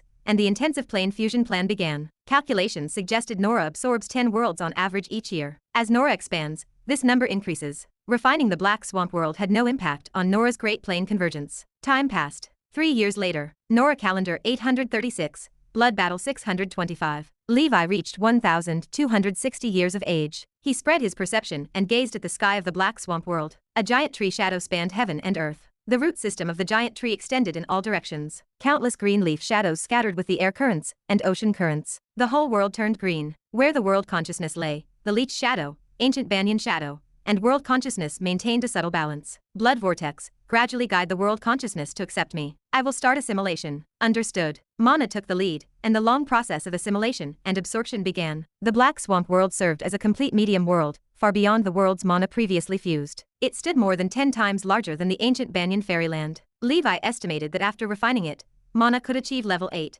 Even if her growth remained extremely slow. By then, the ancient Banyan fairyland would possess more stability. Levi's early strategy of closing the gate to trap the dog might find new use. He opened the proficiency panel. Calamity Coin and Summon Hell Monarch, these 2 spells, already reached the 18th tier. These sequential spells, with early foundations, proved easy to cultivate to the 8th circle level. Thousand Thunder and 8 Direction Fierce Sun also became Levi's first batch of peak level spells, advancing to the 19th rank maximum. After testing, the full-powered 8 Direction Fierce Sun surpassed the Fire Dragon Tribulation in power. In terms of power, innate spells remained inferior to the perfection of 8th circle sequential spells. Certainly, the consumption of 8 Direction Fierce Sun remained greater, and casting speed lagged behind the Fire Dragon Tribulation. Each possessed advantages and disadvantages, and flexibility guided combat. Other spells remained static. The official fusion began. Levi continued his retreat. Cultivation knows no time. 40 years passed in the blink of an eye. Levi spent his first long retreat outside the ancient dragon continent in one place. His spiritual force increased every year, and the momentum of his being changed year by year. On this day, he opened the Twilight Round Table. Elena contacted him. Guess what day it is today? Elena spoke mysteriously. Levi's heart stirred. He calculated and then smiled. Unknowingly, I am already 1,300 years old. Sorry, I retreated too long. I forgot your birthday yesterday. It is okay. It is not like it is the once-in-a-century birthday. Happy birthday to you. When are you coming back? Not sure, it might still take some time. Elena sighed. In the blink of an eye, my 15th century of life is almost over. We have known each other for more than 1,100 years. I have known you for almost 1,300 years. I knew you since I was young, you just did not hear about me. I have good news. My dispersed 12 witch marks have all returned now, and I have cultivated 13 6th ring witch marks. Triss has also retrained. Oh, and my wizard tower is completely finished. I will show you when you get back. Keep up the good work. 6th ring witch marks are just the beginning, there is still the 7th circle. How are your night and energy section? Night is already at level 6 peak, energy sect level 6 late stage. I have gained a lot of insights on the energy sect over the years, might break through first. Night still needs to prepare materials for evolution. Chapter 2431. Levi spoke softly, that is not bad either. Do not rush it, take it slow. He asked again, by the way, how is Haim? Has that guy made another breakthrough? Tell him to slow down and not be too eager for success. Elena chuckled. Don't worry. Haim is currently at the 4th circle's perfection level. He is still working on creating his 6th talent. Every step he takes is steady. As someone with 3 water talents, reaching 4th circle perfection at over 100 years old isn't very fast. At this age, the Grand Council chairman is likely already a 5th circle wizard. She added, there is another thing. Heim's father, Peak, has unexpectedly achieved a second breakthrough, advancing to the primordial soul. It is unbelievable. Levi nodded, incredible. Send him my blessings. The last case of a second breakthrough to the primordial soul was 5,000 years ago. Elena said, this truly is a magical era where everyone is creating their own miracles. Levi agreed. Peak is only 600 years old now, advancing to the 6th circle. The future is promising. After this setback, his path ahead might be smoother than I imagined.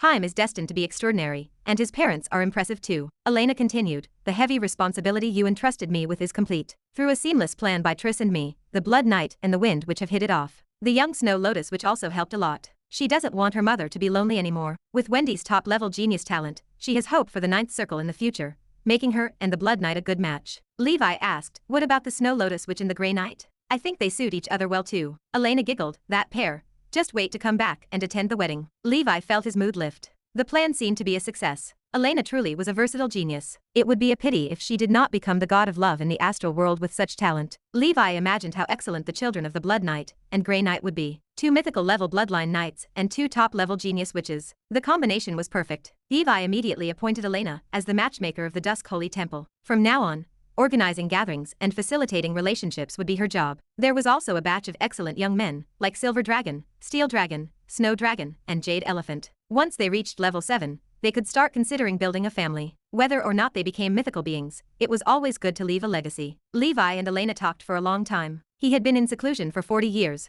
with no one to talk to. Both missed each other, so they took this opportunity on his birthday to have a long chat via the round table for 3 days and nights. They did not just talk about useful news and information. There was a lot of casual chat too. After 100 Flowers left the Twilight round table, the Blood Knight projected in. Commander, happy birthday. Levi laughed, thank you. How is the organization doing lately? The Blood Knight replied, everything is normal, steadily improving. The Blood Knight remained serious, primarily wanting to report the work of the past 40 years to Levi. Currently, including the Nora Continent branch, there were 36 knights of level 6 and above in the Dusk Holy Temple. Over in the Ancient Dragon Empire, there were 24, totaling 60. Of course, over the nearly 700 years of blood battle, many level 6 knights had been lost, which was inevitable. Levi instructed the Blood Knight to properly handle the consolation work for the knight families who sacrificed. Afterwards, the Black Knight, Saint 8 Knight, and the other 18 Twilight Cavalry members came to congratulate Levi on his birthday. It made Levi, alone in a foreign place, feel indescribable warmth. Having someone always caring about you was nice. The Black Knight had already prepared to advance to level 7. The mythical path he chose was quite dangerous. Levi asked the Black Knight to wait for him for a while. When Levi returned, should the Black Knight fall,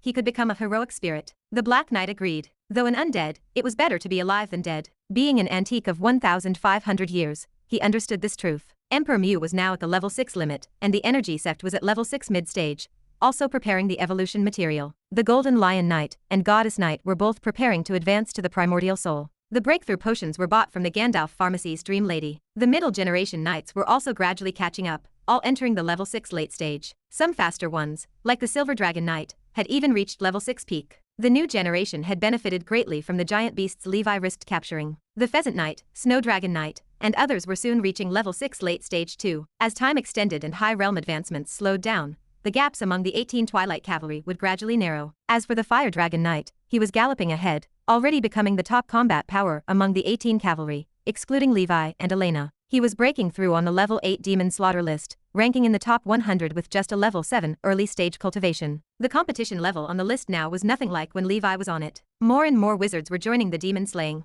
especially those old ones emerging from seclusion, or undiscovered geniuses from major families, making it increasingly valuable. Seeing everyone's progress, Levi felt pleased. As for the situation on the 3 avatars side, he did not need the Twilight Round Table, already aware through the connection with his original form. The Holy Infant had completely stabilized his spiritual force. After acquiring the Fire God body, he dispersed his technique and rebuilt, recovering in 40 years. Now he was charging towards 22 witch marks. Once completed, he would advance towards the 8th circle. Chapter 2432. With his current talent, Levi calculates that he can reach the 8th circle within 200 years at the latest. Possessing the fire element burning sky body, the Holy Infant's combat abilities are epically enhanced. Recently, on the blood battlefield, the Holy Infant hunted down an early stage level 8 bottom-dwelling fish demon alone. He unlocks his achievement of fighting beyond his level. Compared to the nonchalant demeanor of Levi, the situation of the Holy Infant requires an explosive burst of power to kill. An occasional burst is fine, but following that, it is more prudent to hunt demons in cooperation with Lord Victor. Lord Victor lacks a sun-refining artifact for now, but he nears one. With a sword array and 7 rings perfection,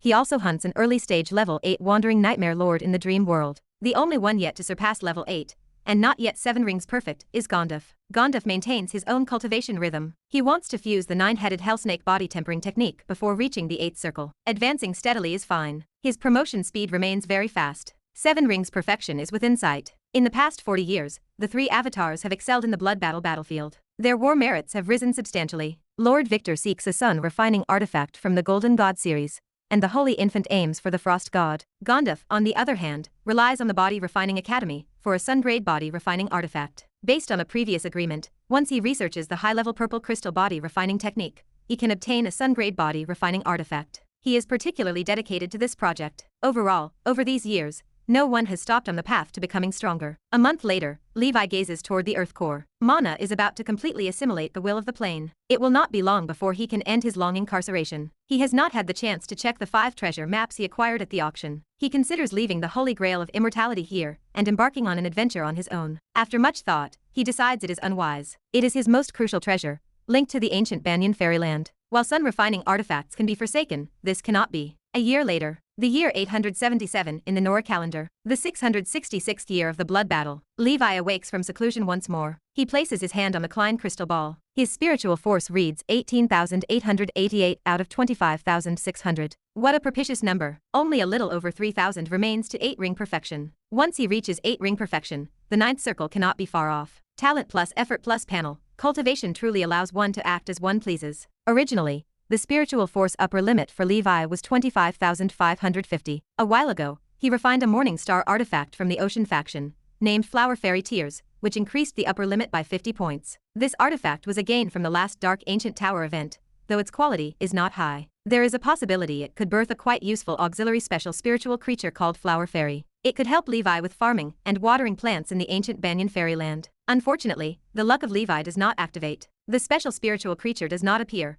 leaving him frustrated for a while. Levi does not lack combat spirit items, as he has the Asile, and his combat power is sufficient. He does not expect the special spiritual creature to fight beyond its level. He needs more of those like Ayak, Jin, Ayaka, 80, these kinds of oddities. Therefore, when he encounters such oddities, he refines them for fun. Speaking of which, Ayak should be coming back soon. Through the bond with the special spiritual creature, he confirms that Ayak is still alive. He is just unsure of where it currently is. With diligent cultivation, the Golden Brilliance Dragon Breath technique recently advances to level 8 mid-stage. Defense further strengthens, and the diameter of the primordial magnetic field reaches 100 kilometers. Spell-like abilities such as Golden Gravity further improve. Compared to the Crimson Emperor Dragon, the Brilliant Golden Dragon's cultivation speed lags, due to the lack of level 8 secret medicine. When the ancient Banyan fairyland merges, Levi plans to find an area teeming with black beasts, using 9-leaf blood datura as bait, to start hunting. Additionally, the Fool Rune, Magic Rune, and Hanging Rune each advance a level. The amplification power representing deceit and foreknowledge, casting speed, and resistance to elemental damage increased to 80%, 70%, and 50% respectively. The Strength Rune notably breaks through to the 18th tier,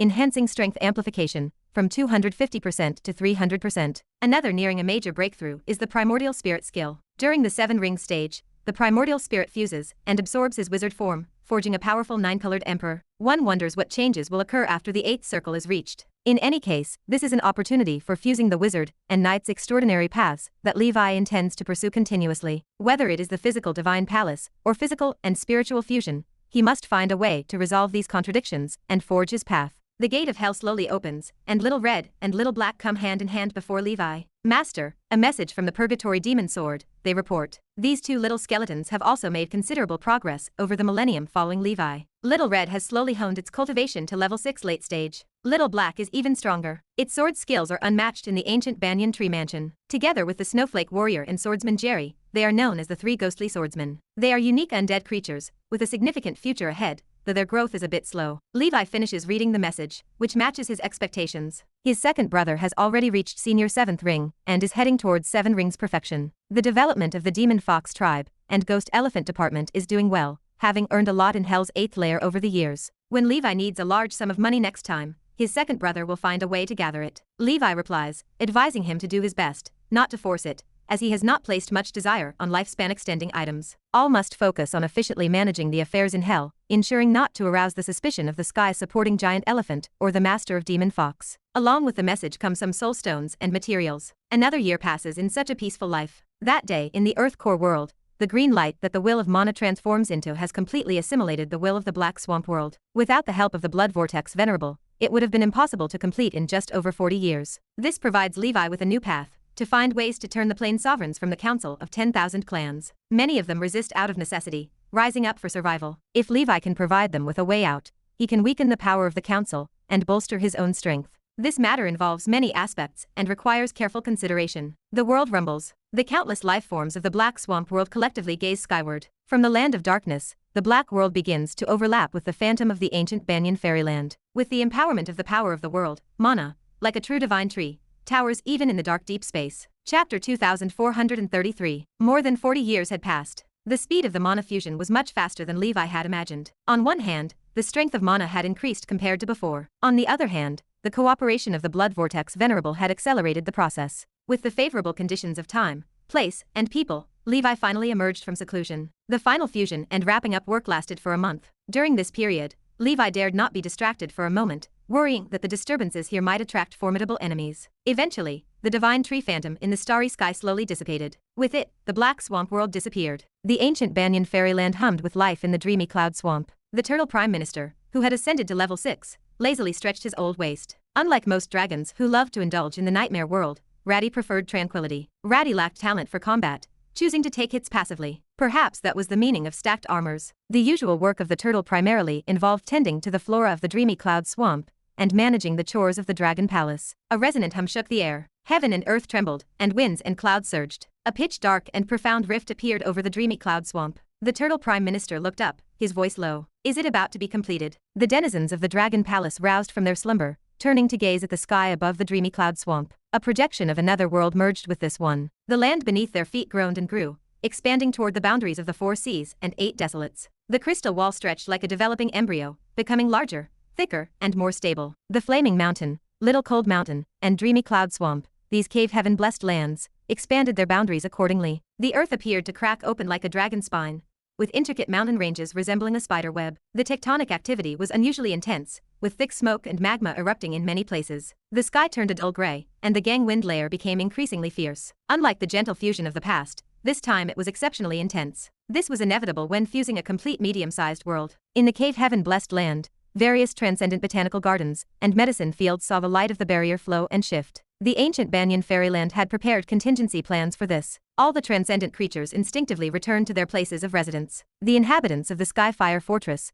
Black Soul Demon Tower, and Ancient Shell Palace peered out, their faces painted with curiosity and nervousness. Until the sky turned blue again, and the earth ceased to tremble, they watched. Above the dreamy cloud swamp, a permanent elliptical space portal remained. It opened into a secondary plane, the Black Swamp's secret realm. The portal opened, and a shriveled leech, seemingly devoid of moisture, skin, and bones, fell through. It raised its head, gazing at the clear blue sea and sky, in contrast to the Black Swamp world. Ha ha ha, I have lived again. The Blood Vortex Venerable shouted joyfully, wholeheartedly. Throughout the millennia of the plane convergence, it had been constantly enduring anguish. The feeling of knowing the end was near yet being powerless and utterly helpless was truly despairing. In the center of the ancient Banyan fairyland, on the vast plain, a giant banyan tree, towering up to 30,000 meters, and spanning hundreds of miles with its canopy, stood on the earth. In terms of size, Mana was the largest creature Levi had seen to date. For a divine tree, this size was not noteworthy, and was still considered juvenile. Countless green particles flew out, transforming into an ever-maturing, graceful figure. Mana wore a crown-like floral wreath on her head, and a long green veil trailed behind her. A gentle breeze blew,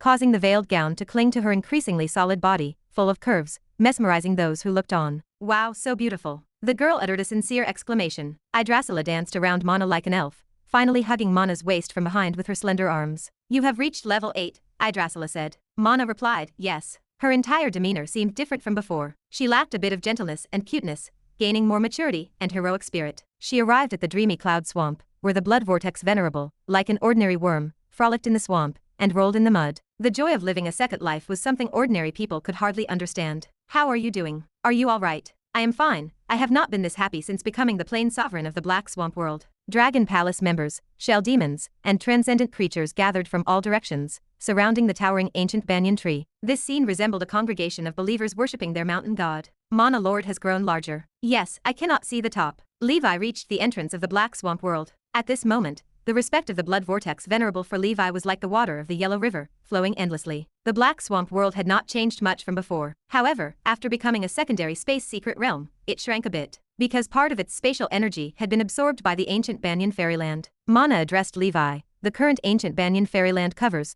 13,000 miles east to west, 9,000 miles north to south, has a height of 30,000 feet, and a depth of 5,000 miles. Levi was very satisfied. Even without counting the Ice Sea Secret Realm and Black Swamp Secret Realm, the area of the ancient Banyan Fairyland far exceeded that of the ancient Dragon Continent. Vast territories meant more cave heaven-blessed lands and resources. He addressed the Guardian, Blood Vortex, saying, "You will be the behind-the-scenes guardian of the Black Swamp world.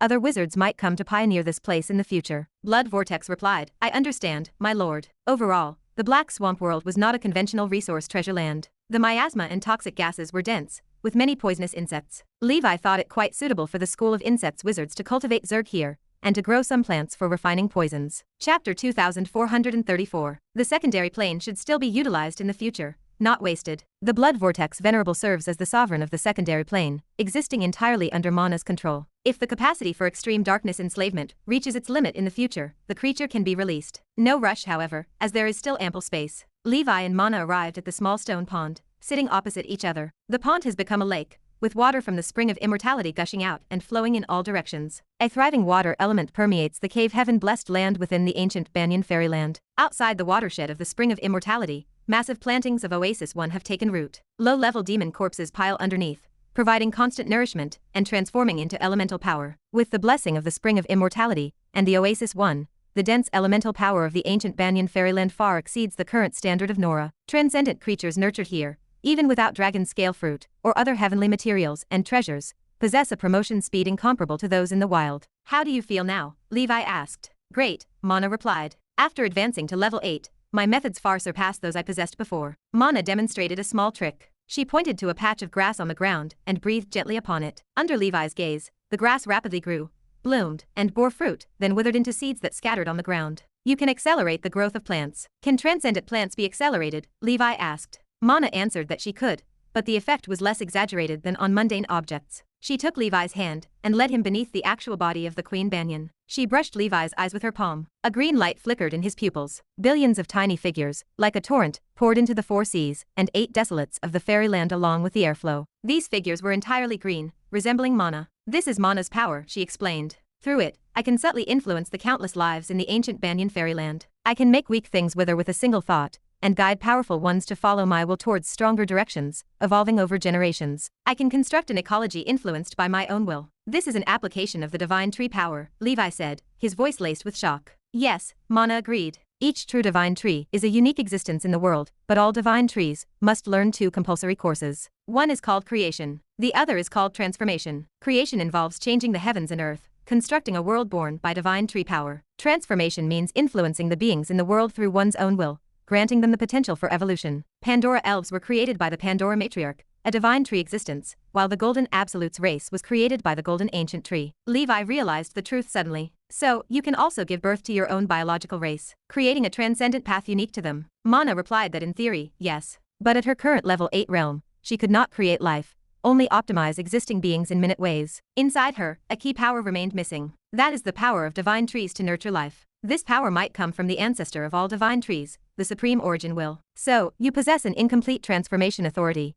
Is that correct?" Levi asked. Mana nodded slightly. "Yes. I do not know how to make it complete. Maybe I need to advance to level 9, or reach the indistinct origin will." Levi fell silent. Origin will. This existence remains beyond his comprehension, surely beyond level 10. How could it be ordinary to give birth to the Golden Ancient Tree, the Pandora Matriarch, and many other world trees that created civilizations? After chatting with Mana for a long time, Levi gained much knowledge about divine trees. Yggdrasil felt the happiest. As an immortal banyan dragon, the stronger the world tree it resided in, the faster it grew. The previous magic tree, although older, did not have an independent will. Mana truly possessed hope of becoming a world tree. Levi took a stroll around the renewed ancient Banyan Fairyland. Perhaps due to the metamorphosis of the fairyland, many rare plants bloomed and bore fruit again. The fairyland welcomed another harvest. In rich soil, a giant worm named Long, over 10,000 meters long, stretched and rolled around. Soft and fertile soil serves as the foundation of everything. In the sky 80, with a wingspan of 10,000 meters, sliced through the sky dome, raining down jade dew. The earth and water sources provide the origins for most life. The ocean surrounding the ancient Banyan fairyland expanded greatly, providing ample growth environments for sea beasts. The ancient Banyan tree mansion and the land of the dead expanded significantly,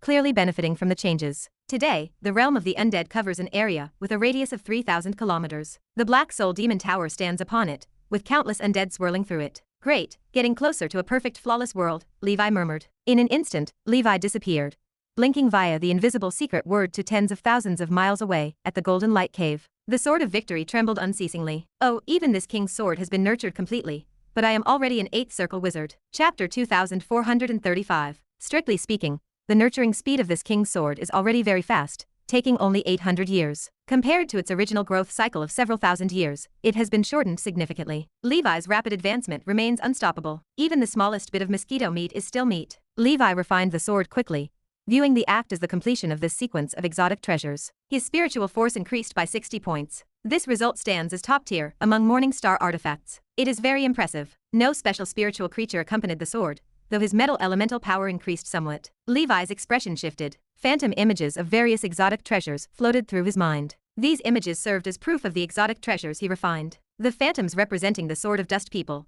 the Knight's Sword, and the White Emperor Holy Sword began to flicker. They fused with the phantom of the newly acquired King's Sword. Levi studied the display. This is interesting. Levi watched in silence. Ultimately, the 4 phantoms of exotic treasures merged into one. A golden great sword appeared before his eyes. It was engraved with scenes of plowing and weaving, houses and people, military formations and battlefields, kings and nobles, sky peak palaces, mountains and rivers, and even the sun, moon, and stars. Dust People, Knight, King, White Emperor, 4 swords in one, forming the Sword of National Suppression. Levi seemed to discover a hidden function after refining these 4 exotic treasures. Stabilize the nation and secure the land. The effect is hard to articulate, much like luck and fortune. The Lover's Rune enhances Levi's luck. The luck-changing coin brings him good fortune. These are targeted toward individuals. The Sword of National Suppression, however, targets groups. These groups include those under Levi's management or rule, such as the Dragon Palace or the ancient Dragon Continent. All life under Levi's leadership receives the blessing of the Sword of National Suppression. Here, the nation is a concept, not a specific country. If placed in the Doomsday Era and given to a kingdom's king, the sword would affect their subjects and knights. In short, this effect becomes stronger with Levi's increased strength, status, and position. The effect is extremely formidable. In the words of his past life, it represents the ability to suppress the fortune of a nation, or even an entire race. Assume Levi is the Grand Council Chairman, or the spiritual leader of the wizard world. Wherever Levi's brilliance shines, the fortune of this civilization becomes as stable as a mountain. Under the influence of the leader, it might even gradually improve. Levi shook his head. Unexpectedly, these seemingly unremarkable 3 exotic treasures actually possess such an effect. The craftsman Arthur perhaps never imagined the outcome. The birth of the White Emperor Holy Sword was purely accidental, and another is unlikely to appear in this world again. If it weren't for Arthur's insufficient strength, this exotic treasure would undoubtedly be level 9, comparable to Excalibur. Levi sighed, placing the Sword of Victory back in its place. In the Sword Tomb world, the Sword of Dust People began nurturing again. These 3 exotic treasures differ from common ones. According to Arthur's idea, they were originally for his empire's soldiers to refine. The Knights of the Dusk Holy Temple could also refine them through special methods, gaining effects quite different from spellcasters, such as enhancing combat skill talent. With the current elemental conditions of the ancient Banyan fairyland and Levi's financial resources, spending the cost to stimulate them was feasible. He could basically guarantee 1 Sword of Dust People every 10 years, 1 Knight's Sword every 40 years, and 1 King's Sword every 200 years. This way, he could ensure a stable output of 10 Swords of Dust People every 100 years. Levi decided to place these exotic treasures in the Dusk Holy Temple, allowing excellent knights to exchange and refine them. Even a knight could refine a custom-made earth oddity and receive some improvement. The overall level of the Dusk Holy Temple could further improve. Star Realm Ruin Sea. Levi traveled within, heading toward the location of the first Dark Treasure map, Pora World. It was about a year's journey from the Black Swamp World. Other 8th Circle wizards might take decades. A 6th Circle wizard had drawn this treasure map, valued at 4 billion ether stones. It recorded the supposed existence of an alien relic in that world. Due to his own lack of strength, the original owner could not defeat the ferocious beasts at the outskirts of the relic, so he gave up. He even swore that his words were absolutely true. Many traveling wizards make money by selling clues about treasures in various multidimensional planes. A year later, Levi arrived at Pora World. This was just a medium-sized world with existing alien civilizations. The strongest creature only possessed level 7 cultivation. Levi went to the relic's location, only to find someone had arrived first. Half a day later, Levi left Pora World. In the ancient Banyan fairyland, he now possessed a large number of white jade stone pillars and bricks of decent quality. The dark pirates who passed by already took the relic, he thought. Those building materials were worth millions of ether stones. In good spirits, Levi continued to the second location, known as Fermi World. It was said an ocean faction oddity of bright moon quality was being nurtured there. Half a year later, Levi stood in front of the ruins of a world, silent. Fermi World had exploded. Perhaps a natural disaster destroyed it, or perhaps a passing battle. Regardless, it had completely lost its life force, and the world had dissipated. Such ruins, fragmented into meteorite clusters, could not be used for plane fusion. Chapter 2436. Levi refused to accept defeat. He believed that with his luck, returning empty-handed remained impossible. 3 days later, after smashing a pitch-black meteorite, he discovered a giant mineral glowing with a dim blue light. Is this the Starfall Remains? The Starfall Remains serve as a treasure born after the fall of certain planes. They forge space treasures or open space passages. Mana had previously used a piece of Starfall Remains to open the passage from the ancient dragon continent to the Ice Sea Secret Realm. With this, the passage to the Black Swamp Secret Realm could finally be unlocked. Such a large piece of Starfall Remains holds more value than the usual Bright Moon artifacts. It acts as a blessing in disguise. The ether stones spent on purchasing the Dark Treasure Map have been earned back, with surplus. Time passed, and 2 years went by. It was the year 880 of the Nora calendar, the year 669 of the Blood Battle. Levi traveled to the locations of the third and fourth treasure maps. In the third world, he broke through an ancient alien relic after enduring countless hardships. Unfortunately, aside from a group of lingering evil spirits, nothing remained. Levi physically banished them. The fourth place, named Hall World, is a medium-sized world, significantly larger than the Black Swamp World. A group of aliens calling themselves the Hall Divine race once lived there. They appeared as followers of a celestial being in the astral world, and this group liked to call themselves the God race. By the time Levi arrived, Hall World had already become a paradise for demons. From afar, a terrifying level 9 flame demon exuded an overwhelming aura. It roared, "Perish by the sword of Surgard." It raised its world-extinguishing flame sword, and pierced through the crust of Hall World. The world split open. With the arrival of terrifying power, the land of darkness cracked apart. An abyss well appeared out of nowhere, akin to a vacuum cleaner, absorbing Hall World within. Amidst the ruins, the broken corpse of a 12-winged angel lay surrounded by demon fire. This demigod fell under the sword of the flame demon lord named Surgard. This level 9 flame demon possesses significant strength. The weapon it held seemed like an extraordinary rare treasure. Levi cast a hurried glance and swiftly departed. Lingering would only invite calamity. It is called the bottomless abyss for a reason. The abyss has always initiated blood battles throughout history. The abyss does not appear from nowhere. Much like the great convergence of planes with Nora, it devours other worlds through blood battles. It remains more aggressive than Nora. Nora mostly affects the panplane, while the abyss, relying on the abyss well, extends its demonic claws to the multidimensional plane. The birth of each layer of the abyss follows the destruction of countless worlds. Witnessing all this firsthand weighed heavily on Levi. He somewhat understood Sauron. No matter how hypocritical the celestial beings of the astral world are, the dangers they pose are far less than the chaotic abyss. The abyss serves as the cancer of the multidimensional plane. Demons act as continuously deteriorating and expanding cancer cells, constantly contributing to the abyss. Even someone as strong as Sauron cannot extinguish the abyss. He even stopped in front of that mysterious entity known as the Chaotic Servant. Alas, after a silent sigh, Levi proceeded to his fifth world. It is called Lascar, a large-scale world. On top of it, there exists a medium-sized civilization known as the Thunder Clan. According to the Dark Treasure Map, this constitutes an alien race capable of mastering lightning, with strong individual strength. Because their bodies are covered in purple scales, they are also referred to as the Purple Scale Clan. Lascar sits quite far away, taking Levi 6 years to travel even with his ability to traverse the void. This represents a border area where most primordial soul wizards avoid venturing. Along the way, Levi searched for various transcendent creatures, the Dragon Clan, and others. Though he had some minor gains, he did not encounter any level 8 Dragon Clan required for the Golden Radiant Dragon secret medicine. Most of the time he spent traveling through the Star Realm Ruined Sea. He found that the number of worlds experiencing blood battles within the Sauron plane was far greater than he had imagined. Some weak civilizations can be flattened by just one demon lord leading a team. The news heard from Miss Lucy during a prior tea party surfaced. The scale and duration of this blood battle are the largest ever recorded, not only in the history of the Nora world, but also in the entire history of the Sauron plane. This represents the age of dark turmoil. If the wizard civilization cannot rapidly grow and produce strong individuals like Sauron capable of turning the tide, the consequences will be dire once the abyss has devoured the worlds surrounding Nora. On one hand,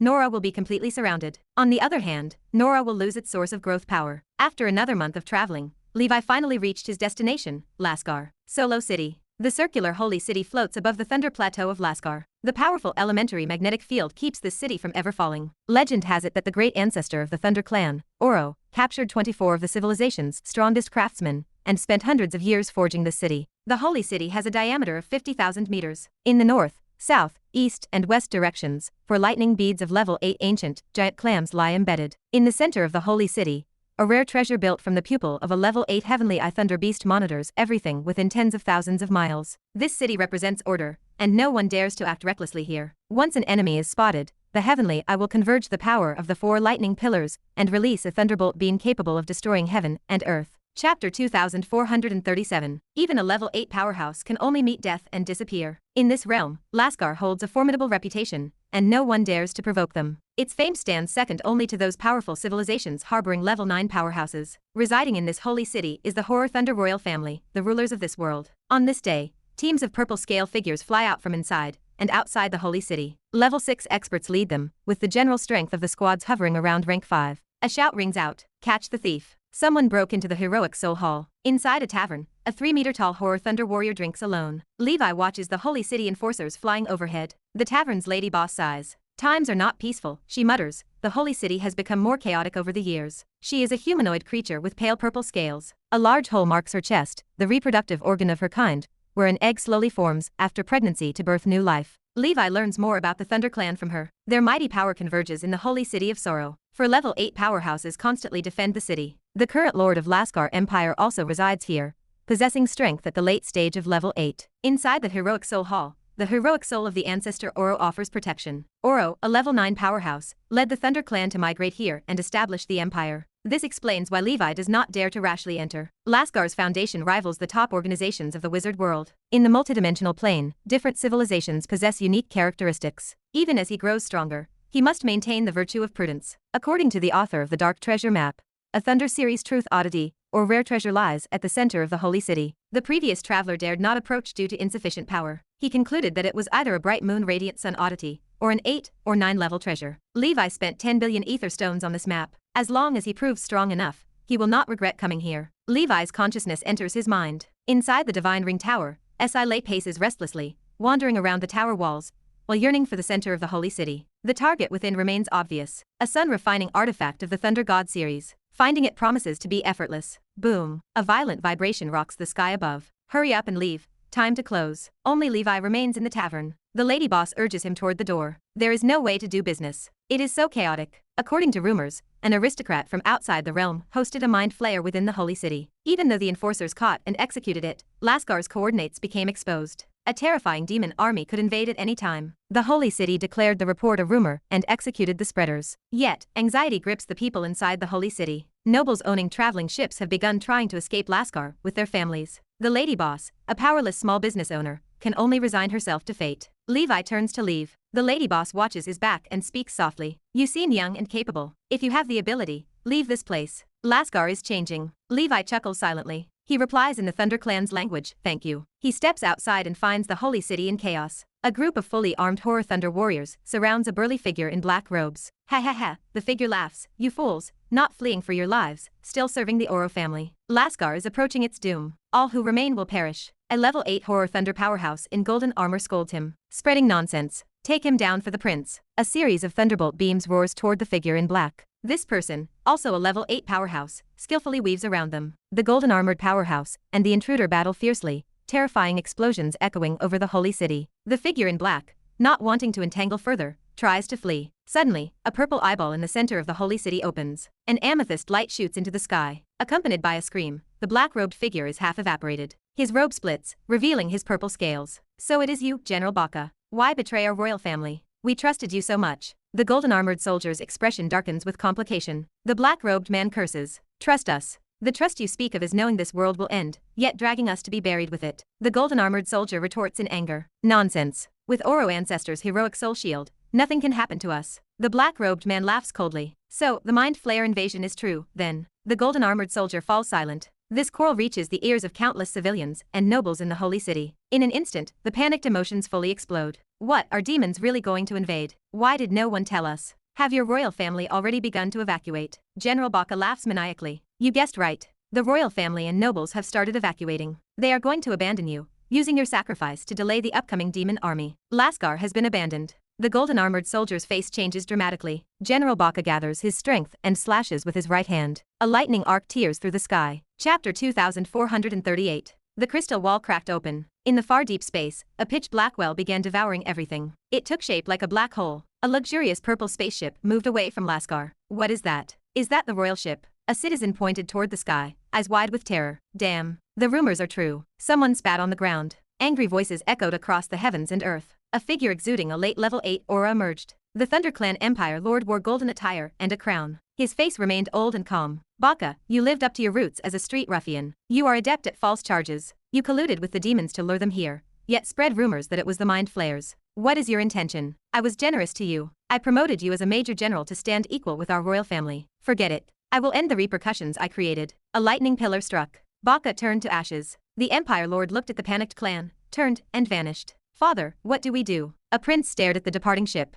The Empire Lord replied indifferently. No need to explain. Most have evacuated anyway. A ring of energy waves erupted from inside the holy city. A shocking explosion followed. The Empire Lord narrowed his eyes. Someone took advantage of the chaos to infiltrate the Heroic Soul Hall again. Everyone, head to the Heroic Soul Hall. An 8th level ThunderClan member stood before a pillar of purple light in the Heroic Soul Hall. It stretched out a hand to seize the shadow within the light. The shadow resembled a purple head with antlers. Its eyes remained shut, exuding authority. Thunder snakes swam around, flickering and annihilating. A destructive aura enveloped the surroundings as truth runes shimmered. The light pillar bounced the ThunderClan member away. It flew backward. The Empire Lord arrived with 2 late level 8 experts. AUD, what are you doing? The Empire Lord scanned the area. 3 of the 4 level 8 generals of the Holy City were either children of the Empire Lord or had royal kinship. General Baka was the last. AUD was the youngest, possessing early level 8 power. AUD did not answer. Its figure expanded. Black air currents surged. AUD transformed into a pitch-black giant dragon with vicious claws. Poison gas permeated the air. Shadows shrouded the room. Blood seas flowed and death energy circled.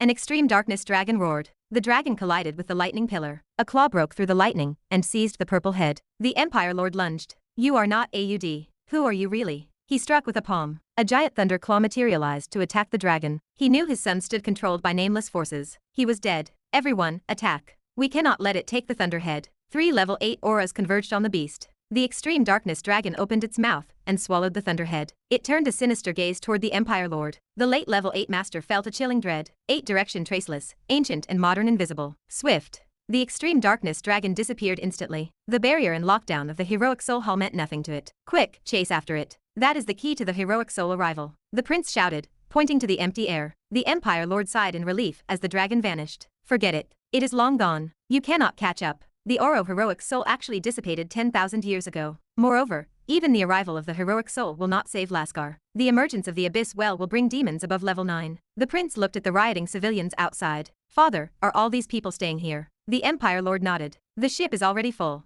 The event caught us off guard. We have no treasures forming a world of their own to take these people. Moreover, the civilians' bloodline is inferior. Mixing them in will only pollute the strong royal bloodline over time and weaken our development potential. As long as we have the royal family and those level 6 experts, our foundation remains. Someday, when I ascend to the demigod realm of Oro descendants, I will reconnect with the gods of the astral world. We can bring this abandoned god race back to the astral world, away from this filthy mundane world. What about the holy city? The prince kicked at the metal floor. Leave it here. This thing is beyond repair and cannot navigate the land of darkness anymore. It is a pity the ancestors spent so much to build it, only for it to become dust and scrap metal. Before its destruction, it can serve as a fortress, helping this pathetic lot defend against demon attacks. If enough preparation time were available, I would not want to abandon these people either. The royal spaceship left the holy city. Thunderfear civilians despaired. They were abandoned. The lady boss in the small tavern closed the door. She sat at the entrance, awaiting the apocalypse. Those with the ability to leave had already run. Most were royalty or nobles. The ones left were old, sick, or disabled. You are still here. A black armored swordsman appeared in the doorway. He tossed Prince Audid's corpse into the ancient Banyan fairyland to mark the artifact planting point. It might give birth to a bright moon artifact of the lightning faction in the distant future. The sun refining artifact with the deer's head remained in his hand. Through extreme darkness parasite and extreme darkness enslavement, he controlled the prince and won the artifact amidst the chaos,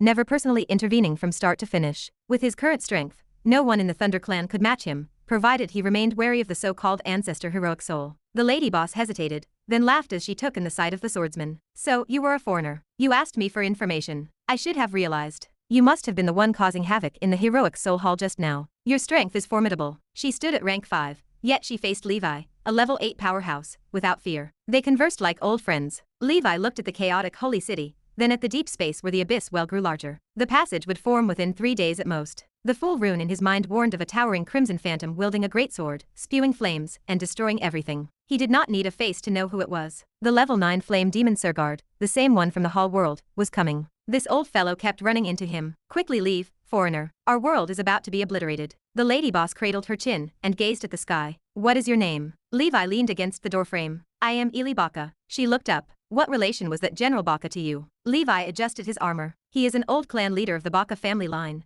but he had many descendants. We are not familiar. Eli shrugged. Do you want to survive? Levi looked her in the eyes. Of course I want to. You would take me with you, just because we met once. I do not even know who you are. Eli looked skeptical. Not exactly. I come from a powerful civilization. I have the ability to take you all, but I need your Thunder Clan to serve me, and my civilization from now on. I will make you the leader of the Thunder Clan to manage the surviving group for me. Levi held her gaze, waiting for the answer. Chapter 2439. Eli sighed, her shoulders slumping. I am just a tavern lady boss, only level 5. Levi sat beside her, his eyes drifting to the distant horizon. To be honest, over 1,000 years ago, I was just a mortal rookie blacksmith. Eli blinked, her posture shifting with sudden energy. I did not expect you to be so young. What should I do then? Levi looked at her. Use every means, every connection you have, to notify all the Thunder Clan in this world. Have them come to the Holy City. Alert as many as you can. Remember, we have only one day. During this time, I will also use my means to rescue people. Eli chewed her lip. I will do my best, but Lasgar is immensely vast.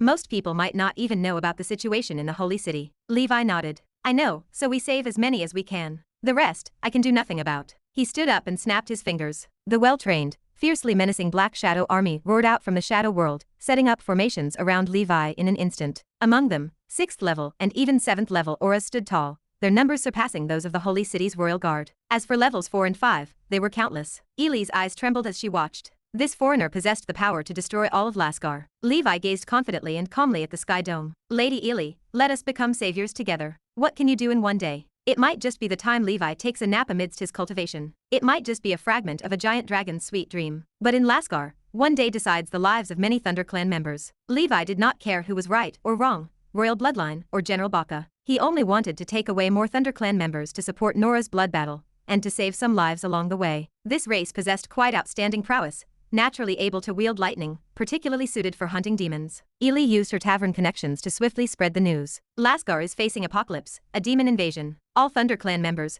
please quickly gather at the Holy City. She repeated the warning over and over. Some believed, while others did not, but there was no time for explanations. In the sky, shadow creatures flew in all directions, grabbing civilian Thunder Clan members and rushing them to the Holy City. Levi sat atop the Holy City's sky eye, using the unhidden secret to spread his perception. Streams of purple light dots converged toward the Holy City. These were just the Thunder Clan residing nearby. Farther away, even the Black Shadow army could not reach. As time passed, the sense of danger grew stronger. The panicked and helpless Thunder Clan gathered outside the Holy City, gazing at the black armored swordsmen, who seemed like gods. Eli tried her best to explain the situation to everyone. Levi's Excalibur floated behind him, towering into the clouds. A blue dragon's phantom hovered in the sky dome, scanning everyone with its gaze. Everyone entering the Holy City swore an oath under Excalibur. The oath was simple. 1. To obey Levi's orders. 2. To assure that oneself was not a spy adept at parasitism, like a mind flayer or other demons. Suddenly, a ThunderClan member began to retreat, unwilling to swear under the sword. Levi sneered and conjured the wizard's hand,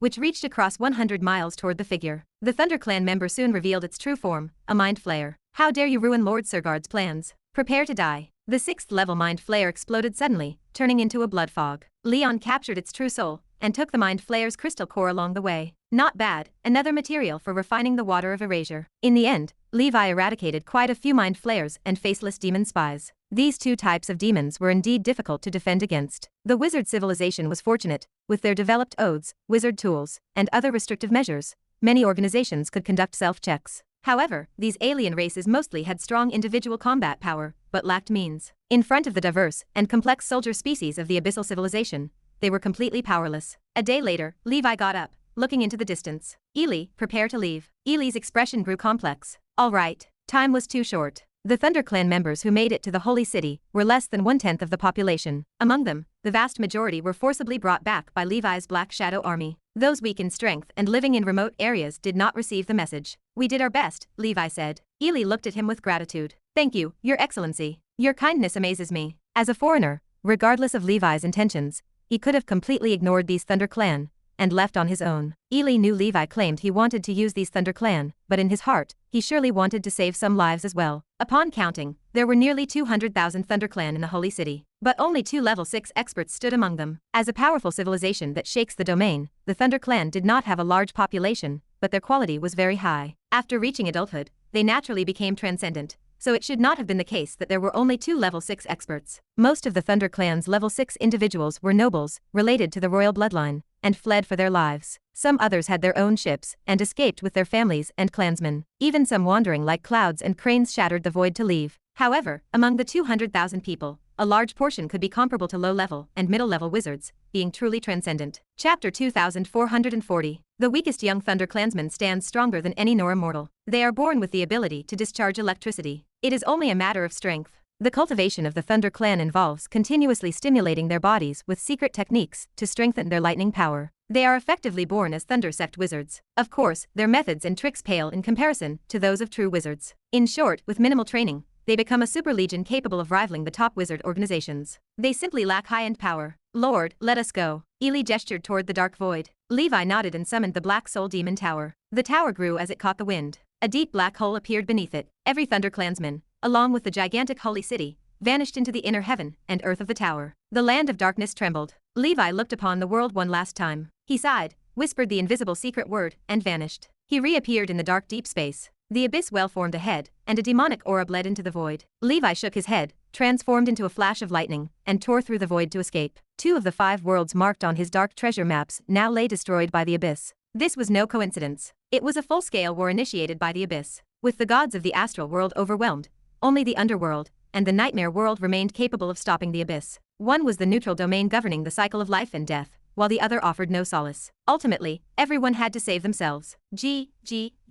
Lascar, welcome the arrival of Surgard. A terrifying flame demon emerged from the abyss well. Its figure reached the heavens. It gripped the world-extinguishing flame sword and strode into the world. A swarm of demons followed, spreading across the world like locusts. The remaining ThunderClansmen flickered out like candles in a cold wind. The next morning, the sun did not rise normally. The world-extinguishing flame sword plunged into the earth core. Lascar crumbled, and lava flowed. How long does it take to destroy a world? Without the opposition of high-end power, the end of a civilization might only take a day. With the breakdown of the world, the abyss well began to operate. A formless force started absorbing everything from Lascar. Earth, lava, rivers, oceans, and corpses flowed toward the bottomless abyss. Lord Surgard, according to the intelligence, 2 ThunderClans have escaped. A level 8 heart stealer in a purple robe floated forward. Countless tendrils waved in the void as it reported the situation. Surgard wiped the level 9 treasure, the Sword of World Destruction, in his hand. I remember you arranged a heart stealer spy. Do they have their whereabouts? One spy was discovered and completely wiped out. The heart stealer hesitated. It seems a strong figure rescued this group of ThunderClan. And the other? The other responsible for spying is my confidant,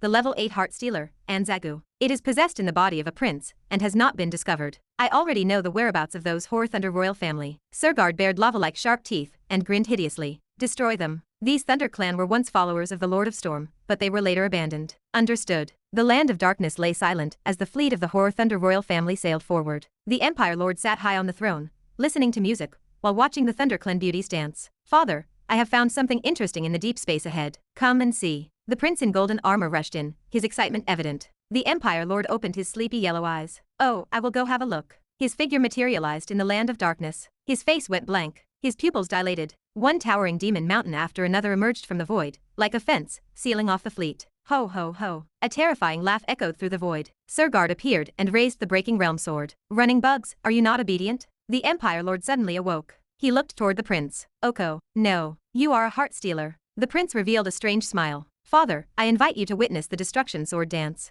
The breaking realm sword sliced through the starry sky. It had not even fallen yet, but the terrifying heat had already melted many ships. Not long after, only fragments and ashes remained in the land of darkness. Surgard stood in the darkness, enjoying the thrill of world destruction. As for the other rescued ThunderClan, he suspected it was the work of passing wizards. Only the wizard civilization, through the long blood battle, mastered relatively perfect ways to deal with heart stealers. But it did not matter. In the face of the infinitely expanding abyss, everything was illusory. Nothing could stop the growth of the abyss. The wizard civilization would not last long. Like grasshoppers after autumn, they would not jump around for many days. Levi still had to hunt black beasts in the land of darkness and search for the dragon clan and rare creatures. He was not in a hurry to return to the wizard world. He planned to find a safe place first to refine the new sun refining artifact. With the Twilight Round Table, he could keep track of organizational matters at any time. Little did he know, the Thunder clan he rescued unexpectedly became the last spark of civilization for this group. Eventually, he returned to the Earth realm near the Black Swamp world. From his previous seclusion experience, this place remained quite remote,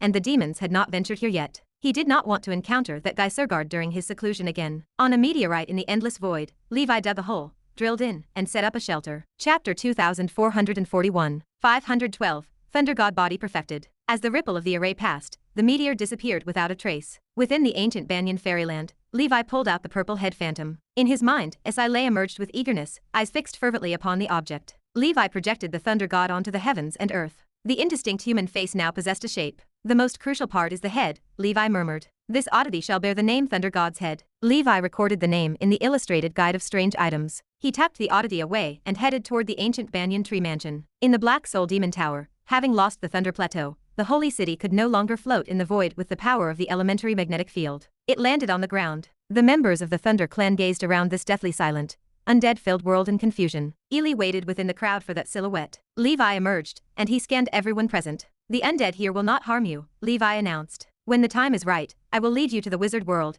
which you might have heard of. Here, you will gain new identities, homes, and jobs. As you have seen, whether the Horror Thunder royal family abandoned you or not, the real culprit behind your destruction is the demon. Your task is to join us in resisting the abyss. Ely led the chant. Thank you, Lord, for taking us away. We will certainly fight against the abyss to the end. Other members of the Thunder clan echoed the sentiment, with expressions of gratitude. To them, simply surviving temporarily provided the greatest luck. Levi appointed Ely as the new leader of the Thunder clan, responsible for establishing post-disaster order. Moreover, the holy city itself served as a fine prize. Later, the mechanical school would repair it, turning it into a freestar castle. Ancient Banyan Fairyland. In the valley, the heavenly yin dragon general roared repeatedly. Accompanied by subtle muscle twitches, its nest held 2 huge earth-colored eggs. The surface of the eggshell appeared uneven, resembling dragon scales. The 3 brothers, Ganon, Kui, and their youngest sibling, looked at the 2 eggs with puzzled expressions. Why only 2? Ganon asked. Indeed, I thought we would each get 1, Kui added. Surely, 1 is meant for me and the second brother. The third brother just does not cut it, the eldest insisted. Boss, second brother, is there not a chance both are mine?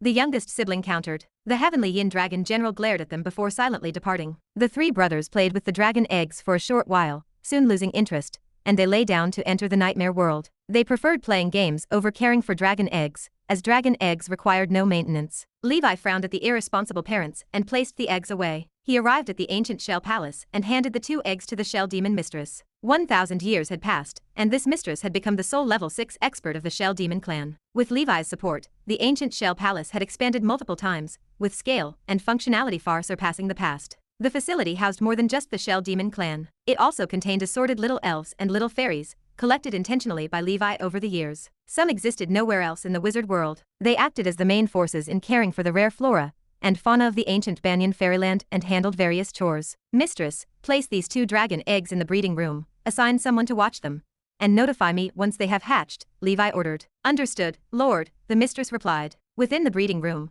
colorful dragon eggs sat neatly arranged in hatching chambers that simulated their living environments. Among the diverse dragon clan, the sizes of dragon eggs varied greatly. Some measured larger than houses, while others reached only the size of a human head. Most originated from mixed blood dragon clans, while only a few belonged to subdragons. Some came from the Dragon Palace, while others came from Levi's acquisitions at auctions. Levi checked the collection with the satisfaction of a card collector. In another 1,000 years, hopefully, the number of subdragons will double. With both Giant Beast Paradise and ancient Banyan Fairyland working hand in hand, the development of the Dragon Clan progressed with excellence. Just as Levi left the ancient Shell Palace, commotion arose in the direction of Skyfire Fortress. Black clouds rolled and fierce winds surged. Levi hurried over and found the Wind Dust Dragon. Radiating a level 8 aura, it had ascended. Another level 8 dragon general born from the Dragon Palace. Wonderful, Levi mused. The Wind Dust Dragon, having fused with the bloodline crystal of the pure-blooded dragon clan Wind Illusion Dragon, had evolved into a new species. A normal Wind Dust Dragon, at its complete body, reached level 7 at best, incapable of reaching level 8. Thus, its appearance no longer resembled a Wind Dust Dragon, but resembled a Wind Illusion Dragon. Handsome white flame clouds surrounded it, exuding an aura of immortality. The Golden Prince, before his death, had provided Levi with a good deed. Master, I feel like there is still potential within me, the Wind Dust Dragon stated. Levi replied, perhaps the power of the Wind Illusion Dragon within you is yet to be fully exhausted. Even if you cannot ascend to level 9, you have the hope of becoming the strongest wind element affinity sub-dragon below level 9, with level 8 peak within reach. At night, the Dragon Palace held a grand feast to celebrate the Wind Dust Dragon. Once its realm stabilized, Levi could then commence drawing its blood. The subsequent cultivation speed of the Heavenly King Dragon breathing skill would also accelerate significantly. Elsewhere, the male fire dragon Levi had previously brought from the ancient tower had hooked up with the crimson fire dragon. Both possessed the bloodline of the ancient red dragon and held more in common. Helping each other would undoubtedly make producing offspring easier. This male fire dragon merely had over 200 years of lifespan left. Chapter 2442. Levi hoped it could be stronger, preferably allowing the crimson fire dragon to give birth to several offspring at once. For most of the dragon clan, exceeding 3 hatchlings in one batch was quite rare. Among the 3, those who made it to the end were even fewer. Were it not for Levi raising the 3 earthquake dragon brothers, surviving in the harsh wilderness, even one would be considered lucky. Before they grew up, young dragons were the preferred prey for various creatures and civilizations. They liked staying in a certain place to sleep, because it was safer. Roaming outside every day, there would always be a day they got caught. 3 days later, beside the small stone pond, before Levi, the thunder gods had floated in the void. Wisps of purple airflow began to merge into his mind. Come, thunder god. For years later, Nora year 890, Blood Battle year 679, Dusk Holy Temple. The tribulation clouds of the 3 calamities and 4 disasters slowly dissipated. The Golden Lion Knight's agile figure landed on the ground. Having advanced to the primordial soul, his mood was not as ecstatic as he had imagined. For 1,300 years, all this cultivation had been so natural. Compared to those who simply relied on dual affinity talent to achieve primordial soul status, his was just average. Feeling the overwhelming spiritual force, in a thought, a myriad of golden lights appeared behind him. It was the illusory figure of a divine entity clad in a golden Lion King armor. It held the Lion King shield in its left hand and a broad golden greatsword in its right. The golden armored divine figure exuded an unrivaled dominance, along with an epic sense and aura of glory. It was as if the Lion Heart Knight, one of the former glittering legends, had reappeared from the river of history. Primordial soul witch minister, proof of glory. Furthermore, beneath the divine figure, a majestic golden lion appeared, roaring endlessly as sound waves swept through. Primordial spirit, heart of Lion King. The golden lion knight carefully understood the profoundness of both the wizard form and primordial spirit, his lips curving into a smile. Together, they offered countless possibilities in battles. For example, the commander often used the primordial spirit to restrain enemies, releasing powerful primordial soul spells through the wizard form. Upon reaching the 7-ring realm, the primordial spirit could even merge with the wizard form. By then, the power would be even greater, and most enemies would not need a personal touch. Relying on the wizard form and primordial spirit, they could be annihilated. With such abundant means, in the same realm, one stood invincible. Congratulations, Commander, for advancing to primordial soul. Our commander is among the few knights and wizards dual-ranked level 6. The Knights of the Golden Lion mission shared in the glory. Commander, where is your soul artifact? The Golden Lion Knight laughed, and replied that he had not refined it yet, and there was no rush. He casually used a few 5th circle top-grade wizard tools during the tribulation, all of which broke in the disaster. After all, he rarely used wizardry in battles, mostly relying on divine weapons. Congratulations, Father. Upon hearing the joyous news, Lena, Rhea, and Raid all hurried from their respective organizations. Even the Divine Light Knight could not hide his happiness. Thankfully you advanced to primordial soul, otherwise your son would have surpassed you. Raid now was a 5th circle perfection wizard, with 8 talents, and researching the 9th talent. The Golden Lion Knight looked at his children, his heart heavy with sentiment. Time flew, and he was gradually aging, and his 3 children were already 450 years old. Lena and Rhea, both female knights, were level 5 knights, with equal cultivation. Currently, they were the well-known sister duo at the Holy Temple Knight Academy, pursued by many. However, with excellent parents as role models, neither was currently interested in romance. At least until they advanced to level 6, or their realms stabilized and further progress became challenging, would these matters be considered. Understanding this well, the Golden Lion and Divine Light Knights did not push for marriage either. Afterward, the 18 riders came to offer their congratulations. Elena even took this opportunity to arrange a small celebration the next evening, holding a social event, a tea party, or something. Good things came in pairs. 6 months later, on the Nora continent, within the Central Earth domain, at the Dusk Holy Temple's branch, Goddess Knight Elsa successfully advanced to the Primordial Soul Realm. She became the 5th knight within the knight's dual cultivation, reaching level 6. Emperor Mew finally let go of his anxiety. Dear, let us see your wizard form. Being a child of chaos, Emperor Mew also had dreams of becoming a primordial soul wizard. But sadly, reality was too stark. Today his wish was fulfilled through his beloved wife. With a wave, Elsa summoned endless chilling winds, which gathered into a massive icy bird with a wingspan of several hundred meters. The bird resembled the mythical undying bird, but had splendid blue feathers and long frost-tipped tail feathers. Ice crystal particles streamed from between the feathers, as dreamlike as stardust. Wow, what a beautiful bird. What is its name? Emperor Mew marveled at the sight, awestruck. His wife was already lovely, standing tall on the bird's back even more radiantly, serene like an astral divine being. Ice Phoenix soaring, Elsa said. Emperor Mew agreed that it was a good name, and asked to see the primordial spirit. Elsa closed her eyes, and a queenly illusion wearing an elaborate, ice blue imperial robe, and a tall crown appeared, majestic and commanding. What name should the primordial spirit have? Elsa pondered aloud. Emperor Mew laughed, saying it was a pity the commander was in seclusion. Otherwise, his naming ability would surely give her a pleasant name. He offered to try, suggesting the title Queen of the North. This title instantly sent Elsa dreaming 1,300 years earlier. Queen. Yes, you are the queen of my heart. Chapter 2443. Then it is Queen of the North. Emperor Mew spoke with a warm laugh, clearly pleased with the title. Great, next it is up to that kid Eddie. Hope filled Elsa's eyes at the mention of Eddie. She knew that even if she advanced to the 6th circle, her future achievements remained limited. Her potential as a knight and a wizard approached exhaustion at this realm. This reality weighed on her soul. Cultivation synthesizes multiple factors. Level 7 might mark her final stop. Emperor Mew possessed greater potential, and so did Eddie. She hoped that after she departed, this father and son could accompany each other further along their paths. 1 year later, in the Nora calendar, the 680th year of the Blood Battle, the level 8 demon-slaying list of the Blood Battle underwent dramatic changes. Those who dominated the list for many years, like the Light Divine Sword and Fire God, successively advanced to the 8 environments. In the past 200 years, 6 new 8th Circle wizards emerged.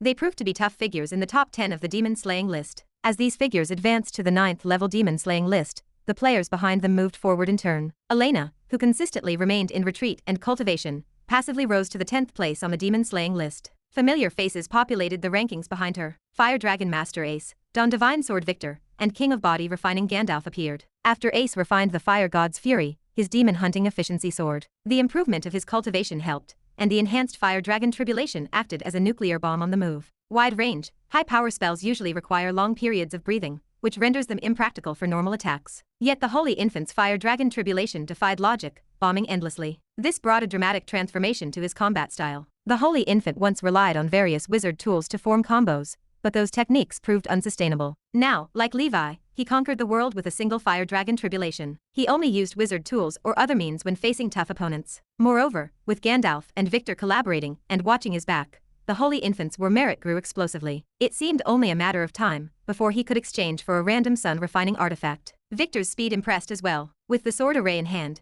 he acted as a meat grinder on the battlefield. Gandalf, who punched hard, remained relatively disadvantaged when wiping out small fry. He served as the main tank against level 8 demons, so his war merit remained significant. The 10th to 14th positions belonged to Levi's people. Additionally, in the 30th to 40th range, many familiar faces appeared. The newly ascended 7th level Supernova Fire Dragon Knight held the 36th rank. He earned the reputation of the #1 strong man in the wizard world after the Dusk Palace Master. They nicknamed him the One-Sword Knight. Because the defensive forces of the ancient dragon continent remained saturated, the organization allowed the Fire Dragon Knight to lead the battle group in actively supporting the New World Blood Battle battlefield. This provided the Fire Dragon Knight a vast stage and space to shine. As long as the man possessed enough demons, he could go on a killing spree. Projections of the Fire Dragon Knight's battles went viral in the wizard world. The most classic instance occurred when he led the Fire Dragon mission to save the day, exterminating a late-stage level 7 flame demon. When the Fire Dragon Knight, in the incarnation of the destroying heaven and earth sun-chasing dragon, sliced through the demon's head with his greatsword-like tail, he ignited the passion of countless people. That is how a man should be. People grew to admire the invincibility of the knight. Levi's battles rarely required transformation,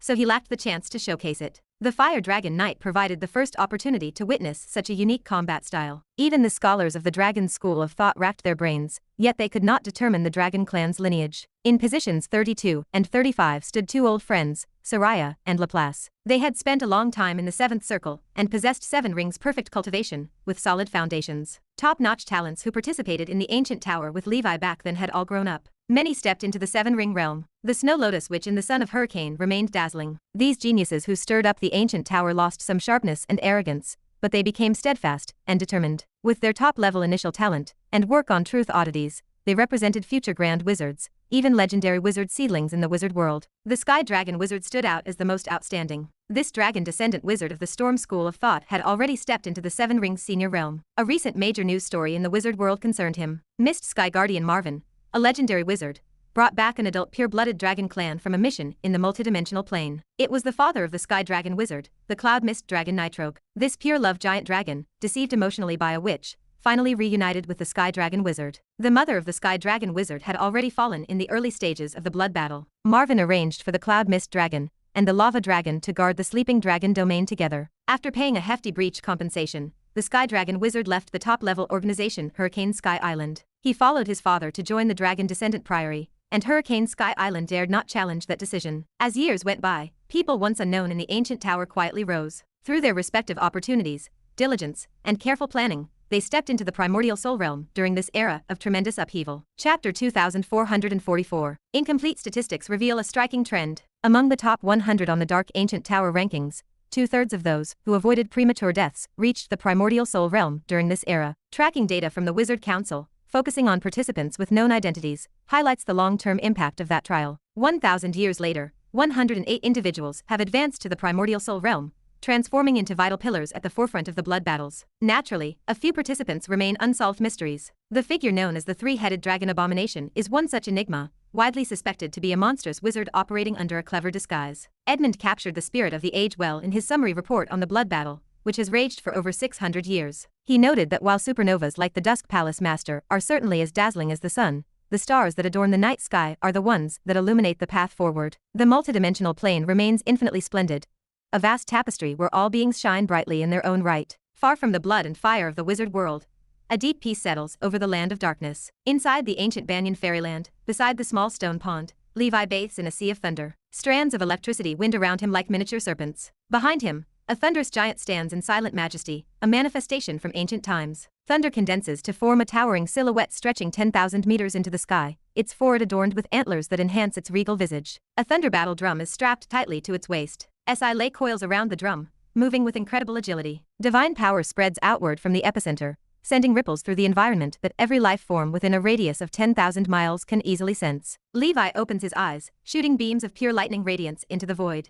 His physical form overlaps perfectly with the thunder god, giving him the appearance of a true deity. The thunder magic net spreads across the region, bringing everything within a radius of 30,000 miles into sharp focus. Such expansive perception can easily envelop an entire small world. This is the power of the divine domain. With a single thought, he can strike down massive lightning pillars to punish anyone who offends him. His figure suddenly scatters, transforming into billions of purple thunder particles. In this breathtaking moment, Levi personally experiences the true state of an elemental holy body. He enters a microscopic world of pure material, observing countless purple light dots. They resemble vibrant grains of sand mixed within a vast, colorful beach. He burrows among them, hiding his consciousness from the macro world. A profound sense of safety arises spontaneously, mimicking the comforting warmth of hiding under a thick blanket while watching a frightening film. He follows the purple light dots, drifting effortlessly with the environmental waves. In this state, all pure physical attacks lose their meaning. This is a more thorough form of elementalization, a process where the body turns into raw thunder element particles to become an active component of the elemental power of thunder. Eventually growing bored with the sensation, Levi emerges from the microscopic realm. Countless floating particles reassemble in a flash,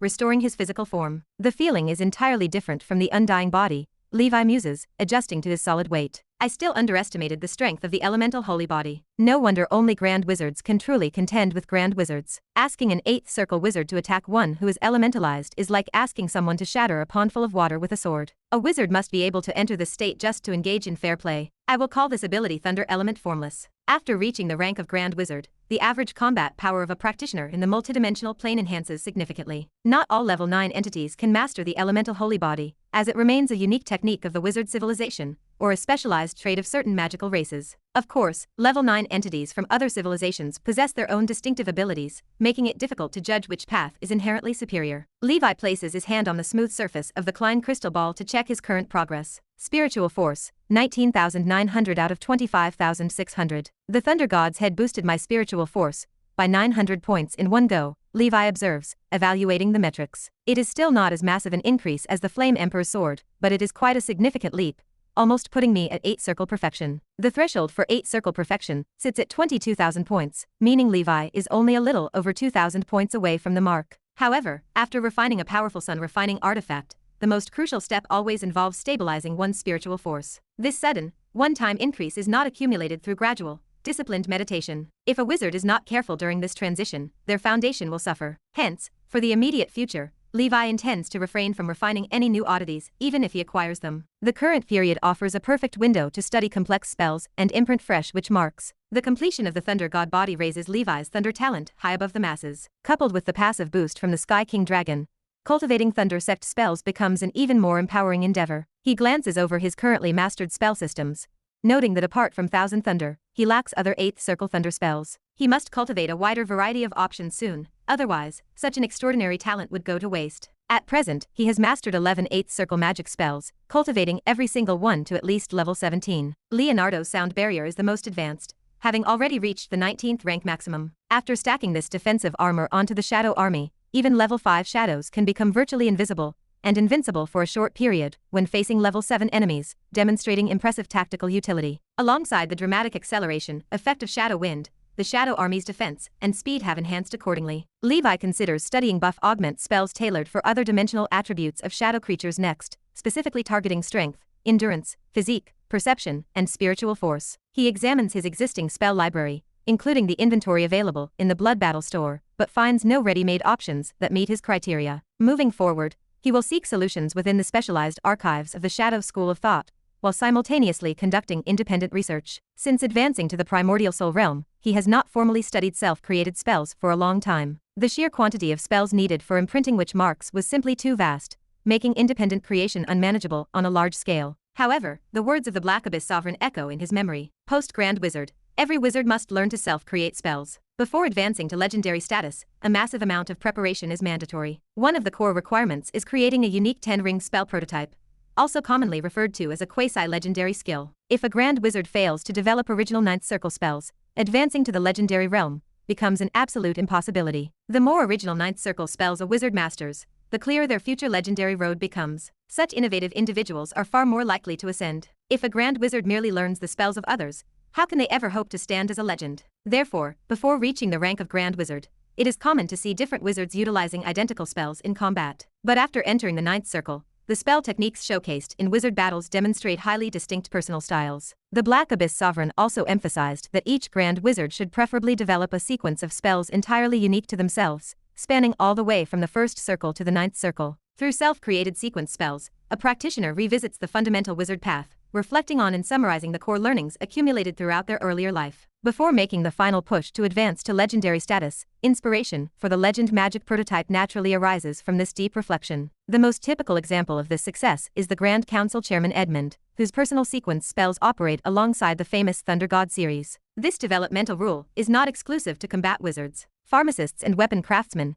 who undergo similar structural experiences, can also leverage their creations to aid their advancement. Presumably, Triss's intense focus on refining her custom Nightmare series potion accounts for this exact requirement. Having thoroughly sorted out his future plans, Levi opens the interface for the Twilight Round Table to reconnect with his allies. "When will you return?" Elena asks, her message appearing instantly on the screen. "Soon. I now possess a quasi-elemental holy body," Levi replies, sending over a brief diagnostic visualization of the ability he just acquired. "You acquired the sun-refining artifact too?" Elena responds, her delight radiating through the text. "Yeah, I just happened upon it while exploring the deeper regions," Levi sends back. Through a lengthy chat with the Floral Castle, he brings himself up to speed on the numerous events that transpired in Nora during his years of deep retreat. The Goddess Knight and the Golden Lion Knight have both successfully advanced to the primordial soul realm. The Sky Dragon Wizard's father, the mighty Cloud Mist Dragon, staged a spectacular performance mirroring a legendary Dragon King's return. Meanwhile, his own 3 avatars are flourishing on the front lines, carving out names for themselves. In an era defined by blood and fire, those who are bold enough to seize fleeting opportunities will surely achieve great feats. Chapter 2445. Land of Darkness. The scent of the 9-leaf blood datura began to spread. Levi, amidst a pile of plain remnants, set up an array for diffusion. A large number of fresh 9-leaf blood datura flowers burned fiercely within. To lure prey in such a large space, an enormous amount of blood datura was required. Fortunately, after millennia of cultivation, the 9-leaf blood datura in the fairyland had grown into a sea of flowers. Levi waved his sleeve, activating the array to disperse the scents. Under the sweep of the unending winds in the land of darkness, the exotic fragrance spread. A secluded spot became the location for the Death Ember Divine Palace, providing a fallback for escape. Levi began his wait immediately. As time passed, in the blink of an eye, a month had passed. During this period, Levi continuously added new 9-leaf blood datura to the array. The Shadow Dragon group remained entrenched in all directions within the Shadow Dimension. They acted as the main force in hunting black beasts, while Levi stood on standby. Gradually, 6th-level black beasts began to appear, accompanied by groups of weaker black beasts. This place remained far from Nora, where weak civilizations had limited ability to exterminate black beasts.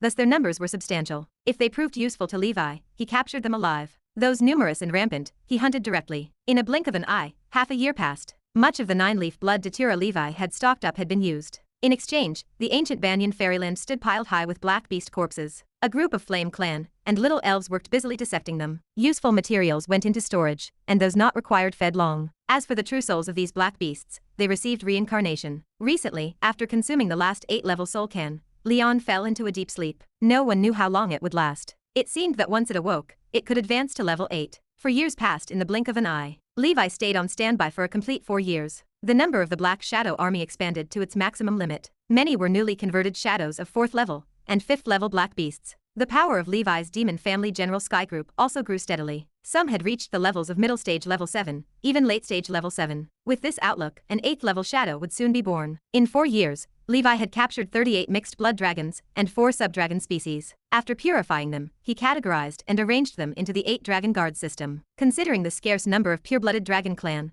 Levi reassigned titles for Ronan and others. Ronan became the great commander of the Flame Department. Ash Dragon served as vice commander of the Flame Department. Yggdrasila stood as commander of the Mountain Department. The Tyrant of Horror operated as commander of the Dark Department. Other department commanders received temporary appointments from the most powerful Sky Dragon generals. Notably, among the newly captured subdragon species, there was another fire-breathing dragon. Luckily, it was a female dragon. Currently, the Dragon Palace housed 3 fire-breathing dragons. This subdragon species often earned the name of Evil Dragon by many civilizations in the multidimensional plane, for good reason. However, after waiting for 4 years, no subdragon species or pure-blood dragon clan above level 8 had been found. Levi decided to wait another 5 years. If no results appeared, he would return to Nora first and deal with the matter later. On this day, Levi practiced spells on standby, while the shadows hunted in all directions. Suddenly, a sharp chill washed over him, and the Fool's Rune flickered in his mind. This strong sense of danger acted as a precursor to a level 9 presence arriving. Levi realized a level 9 had arrived. The Fool's Rune revealed a giant humanoid figure reaching the sky. It remained unclear if it was a frost giant, a giant ape, or some alien race. Its body was surrounded by roaring winds,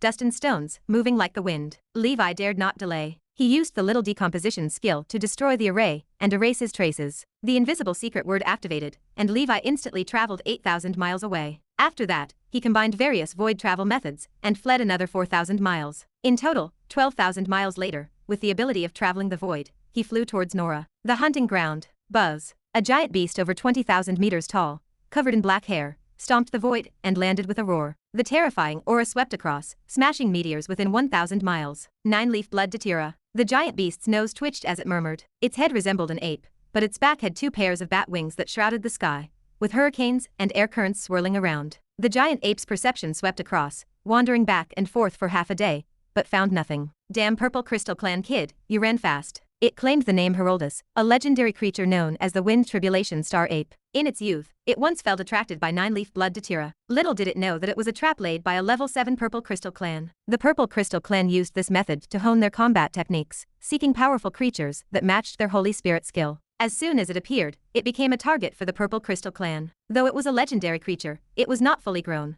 While the Purple Crystal Clan member was a genius within the clan, it almost got captured by the Purple Crystal Clan. Luckily, its fate had not run out, as an 8th level black beast appeared, causing the Purple Crystal Clan to temporarily retreat. It escaped as a result, and ever since then, it had been particularly sensitive to 9-leaf blood Datira. It would no longer fall for such traps easily, but quietly grew stronger until it fully matured and advanced to level 9. As revenge against those Purple Crystal Clan members who hunted using 9-leaf blood Datira, it would destroy the trap every time it discovered one. Chapter 2446. Over the millennium, it hunted dozens of the Amethyst race, ranging in power from level 1 to level 8. Unfortunately, this time, the Amethyst race seemed quite cunning. The other party sensed the impending danger in advance and slipped away. Lucky guy, the creature rumbled, though it will not be the same next time. Herald dissolved into endless streams of air, dispersing deep into space. It did not notice that on one of the meteorites, a pebble opened an eye, then turned to ashes. Levi watched from the distance. He had thought it was a giant. The appearance of a giant ape was unexpected. It was interesting, the Storm Star Ape,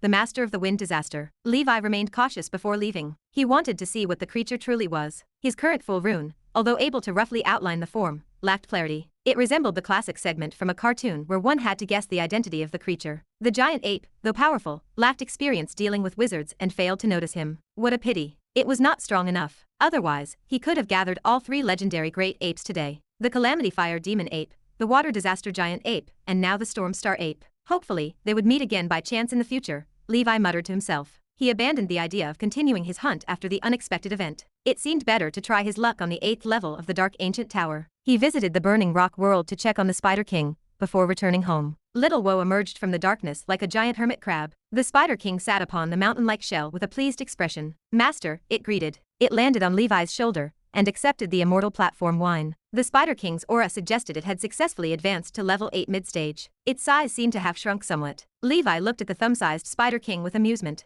He knew the Spider King's strength lay not in frontal combat, but in control. Size did not matter. The bigger the target, the easier to expose. The smaller it was, the easier it was to hide. If it could shrink to a speck of dust one day, it would have no natural enemies. The Spider King reported the situation from the past century. As its strength increased, the number of duplicates it could control rose again. It had expanded its territory to most parts of the Flora realm, which Luoshan Venerable once controlled. Research indicated that after Luoshan's death, the Council of 10,000 Clans did not immediately appoint a new Venerable. The Flora realm had temporarily become a vacuum area for the Council. Levi's massive sweep made them hesitant to send people easily. The Council of 10,000 Clans understood the Dusk Palace Master had taken control. Sending level 8 creatures there again would be foolish. The organization possessed few level 9 hidden ones, and those individuals had ulterior motives. The Spider King served as the underground ruler of the Flora realm. Many top figures in small to medium-sized planes acted as its puppets. It kept reaping benefits strategically, following the sustainable development method Levi taught. Its fake disciple Heim. Its real disciple, the Spider King. Master, these are ores. The level 1 is here. Over there is the level 8.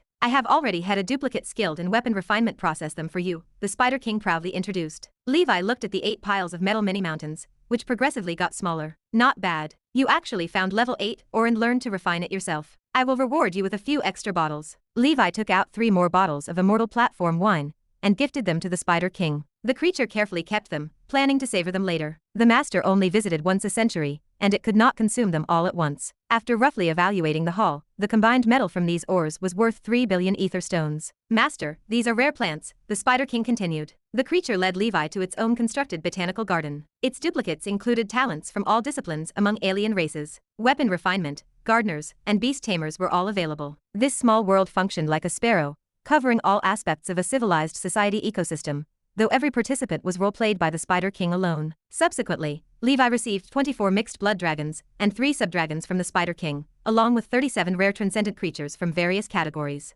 Good, very good, Levi marveled at the Spider King's competence. In the future, he must help this creature advance to level 9, and even to level 10. The Spider King would be the future chief overseer of the Land of Darkness. The heavy responsibility of opposing the Council of 10,000 Clans would also rest on its shoulders. Master, I would like to ask for your help with something, the Spider King said. Levi smiled. Speak. It is regarding Little Woe. In the void, an illusory humanoid energy projection landed on the ground. This was the energy form Little Woe manifested, specially designed for communicating with regular beings, akin to a projection of a mana girl. Little Woe, go ahead, the Spider King softly said. Ah, all right, thank you. Little Woe spoke softly in her usual timid manner. Before knowing the Spider King, Little Woe had another friend named Rilith, also called Little Ro. Little Ro is a rare star nebula electric mother. This is a miraculous gas form life, similar to the thunder element, though not an elemental spirit. Chapter 2447. It is closer to a jellyfish. These creatures inhabit planes scattered across the multidimensional plane where the elemental power of thunder flows thick and fast. They transform into the shape of thunderclouds and engage in long periods of dormancy and growth. Before Little Woe became the Spider King's symbiotic partner, he traveled with Little Ro. He provided Little Ro with a dwelling place, and Little Ro utilized his powerful ability to control lightning to drive away enemies. Disaster struck hundreds of years ago. While journeying through the Land of Darkness, they drifted into a group of dark pirates. Little Ro held off the enemies, allowing Little Woe to escape, but ended up being captured. His fate remained unknown. Later, the wandering Little Woe met the Spider King, yet his heart never forgot Little Ro. He always appeared heavy-hearted. The Spider King learned of this and sent out duplicates to search. Unexpectedly, he located Little Ro. The dark pirates had sold him to the Green Country. This is a large realm where the ruling power belongs to the Green Scale clan. The king of Green Country imprisoned Little Ro. They utilized the lightning power generated by Little Ro to construct the Sky Kingdom of Yar. That place is the royal capital of Green Country, the city of the king. Its king is Green Ghost Hicks, the strongest warrior of the Green Scale clan. He wields level 9 power. Levi opened his eyes, the gravity of the situation settling over him. So that is the situation. It sounds like Little Ro is still safe, at least for now. Little Woe wrung his hands. But if this continues, I worry he might eventually wear himself out. For a star nebula electric mother, who craves freedom, this cage is a torment beyond measure. The Spider King offered comfort. Do not worry. Green Ghost wields level 9 strength, a demigod level being. Being anxious will not help. Little Woe nodded,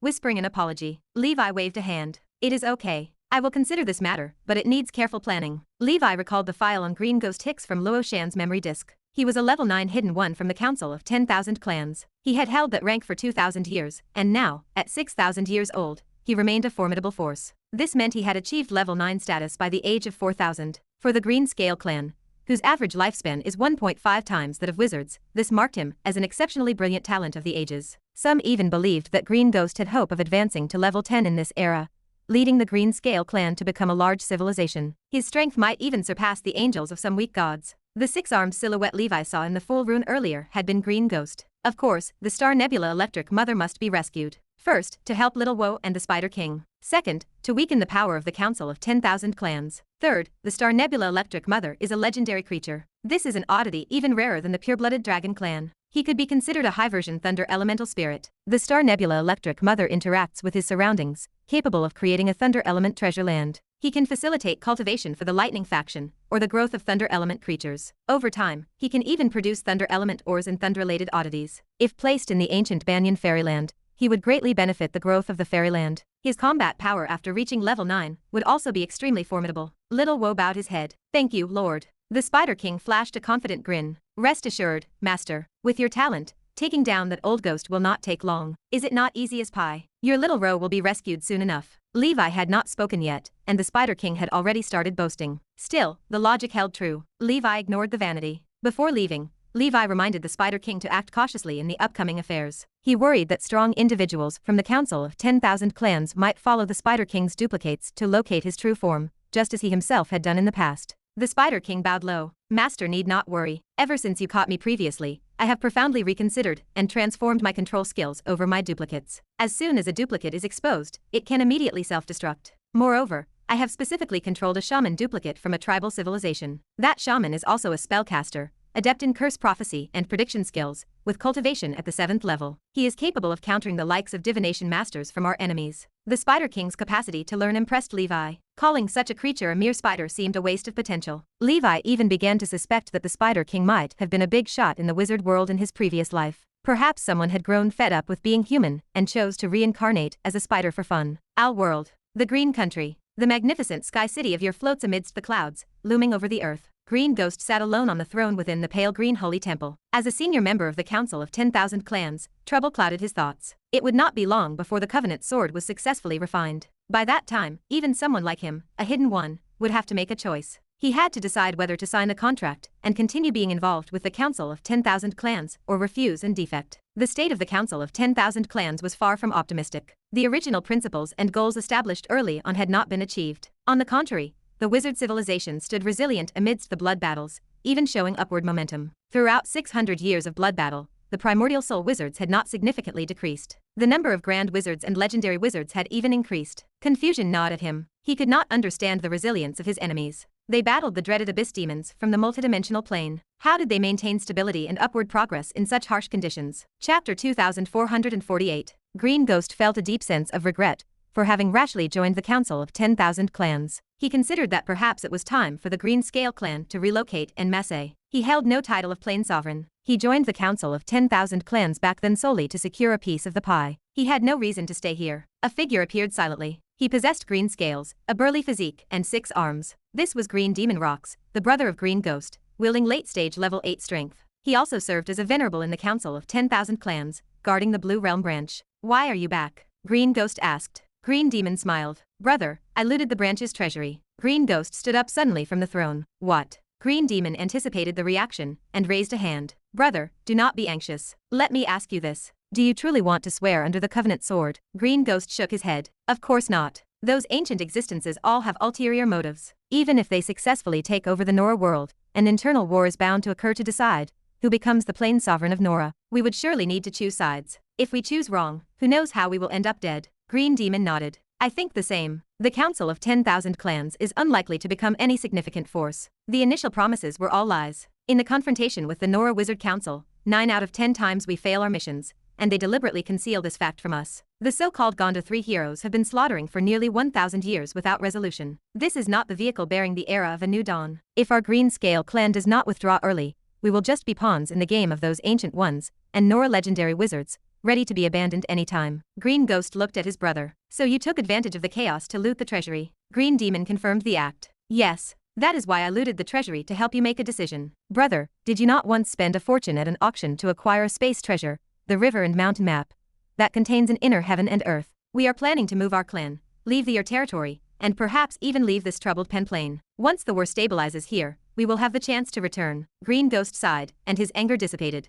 You make sense. We have the space treasure. We can go anywhere. The river and mountain map is a level 8 exotic treasure that contains a small heaven and earth. Although it does not match the scale of the Owl world, it remains more than sufficient to carry the clan and resources away. Green Ghost looked at his brother. By the way, what treasure did you loot? Green Demon laughed. The lower half of the Netherworld King's armor. The upper half was taken by that fella Dagon, who also took the Turtle King fruit, and now has disappeared. He is probably planning to flee as well. I intend to present this armor to you. Green Ghost shook his head. This armor is better worn by you. It does not serve me much purpose. Green Demon bowed his head. Thank you, brother. Let us not delay and start immediately. Green Ghost exhaled. All right. Green Demon left the main hall and murmured to himself. I stand at only 3,500 years of age now, with a remaining lifespan of 2,500 years. There is sufficient time to advance to level 9, but I am uncertain about surviving the tribulation. If this Turtle King fruit can be exchanged in the black market of the Land of Darkness for a level 9 exotic treasure to undergo the tribulation, the success rate would greatly increase. Green Demon knew the importance of such life-extending treasures for certain races, especially wizards. Those short-lived ones would certainly exchange a level 9 exotic treasure for the Turtle King fruit. This item also held great value for alien races. He dared not tell his brother the truth, fearing that his brother would seize the Turtle King fruit for himself. In the face of absolute profit, brotherhood might not be entirely reliable. Nora year 896. Blood battle year 685. The ancient dragon continent. The Hunyuan Palace. Although wars had been continuous, the tradition of preaching had never been abandoned. Saint Emperor Joe's hair at the temples began to fall in white strands, like an old bear with an immortal demeanor. His integration of heaven and man exuded a mysterious aura, already at the level 7 middle stage realm. Surrounding him, the 4 sons of the Chi sect were positioned to the side, assisting with the preaching. Li and Chen, both emitting an aura of level 7, similarly fused with the surrounding space, becoming one. As the leaders of this generation's Spirit sect and Steady Mountain Chi sect, these two had already matured. After level 7, the Chi sect's grasp of the void surpassed that of ordinary 7-circle wizards. And Ninhong were also at the level 6 peak realm, needing only an enlightenment opportunity to break through. Currently, counting Lord Victor, Link, Elena, Emperor Mew, and others, the Chi sect already counted 12 level 6 experts. One could say that the current Chi sect was experiencing its rarest period of prosperity from ancient times to the present. Just one breakthrough to level 8 would reawaken the grandeur of the White Emperor's son. In the future, reaching level 9, achieving the realm of origin Holy Emperor, remained a possibility. Elena and Emperor Mew watched with keen focus, seeking enlightenment. The White Wolf girl also focused, her face serious. Suddenly, an anomaly appeared around her. Clear springs gurgled, and water vapor turned misty. At the same time, in the sky, a terrifying lightning tribulation began to brew. Who has gained enlightenment again? Not good. This is the place of preaching. Saint Emperor Joe saw the scene and temporarily interrupted the preaching. Elena and Emperor Mew were both surprised and delighted. Algerta is soon reaching the level 6 temperament. The girl wielded a thin sword, waving it like a celestial river. After a bout of trials, she passed through the lightning tribulation. Congratulations! A Chi sect disciple has reached the shattering void realm. Saint Emperor Joe descended from the sky. Wonderful. Our Chi sect grows ever stronger. Emperor Mew applauded and cheered. Chapter 2449. Algerta transformed into a beautiful white wolf. Surrounded by clear springs, she landed gracefully on the ground. She shook her fur and looked toward the others. Thank you all, but Sister Elena, has the Hallmaster not returned yet? Elena sighed as she leaned against a pillar. That guy is still out there enjoying himself. Nearly 60 years had passed since Levi had left.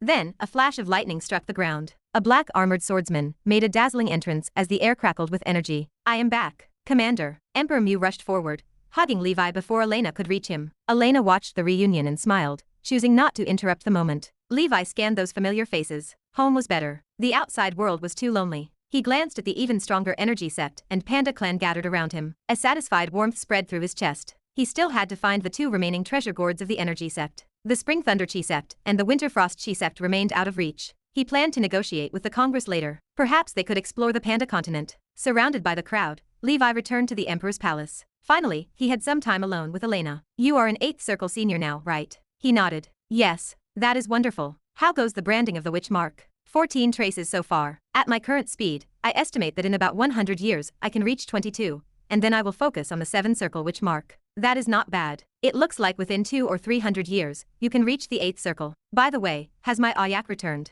Not yet. Ayak certainly knew how to have fun. Absence makes the heart grow fonder, as rain comes after a long drought. As they chatted, the two embraced. 1 month later, Elena returned to the Tower of Summer Flowers. She walked with a blush on her cheeks. She now possessed a complete wizard tower, and her power had increased greatly. It was a super wizard tool that integrated control, attack, defense, and survival. She had unlocked the achievement of solo hunting a level 8 demon during a previous demon invasion. Levi went to visit Triss. The lady was engrossed in her medicine projects. She was too busy to entertain the idle Levi. He traveled around the ancient dragon continent, eventually reaching the secluded place of the Black Knight. I wish you success. Levi left his silent blessings and turned away. 2 years passed. During these 2 years, Levi continued his cultivation step by step. He gathered various spells and books from the Shadow School of Thought and studied them in the Emperor's palace. He intended to research spells that amplified the power of the Shadow Dragon group first. Elena branded witch marks and practiced combat techniques. A qualified knight needed a combat skill system unique to herself. Her system was the Floral Sword Manual.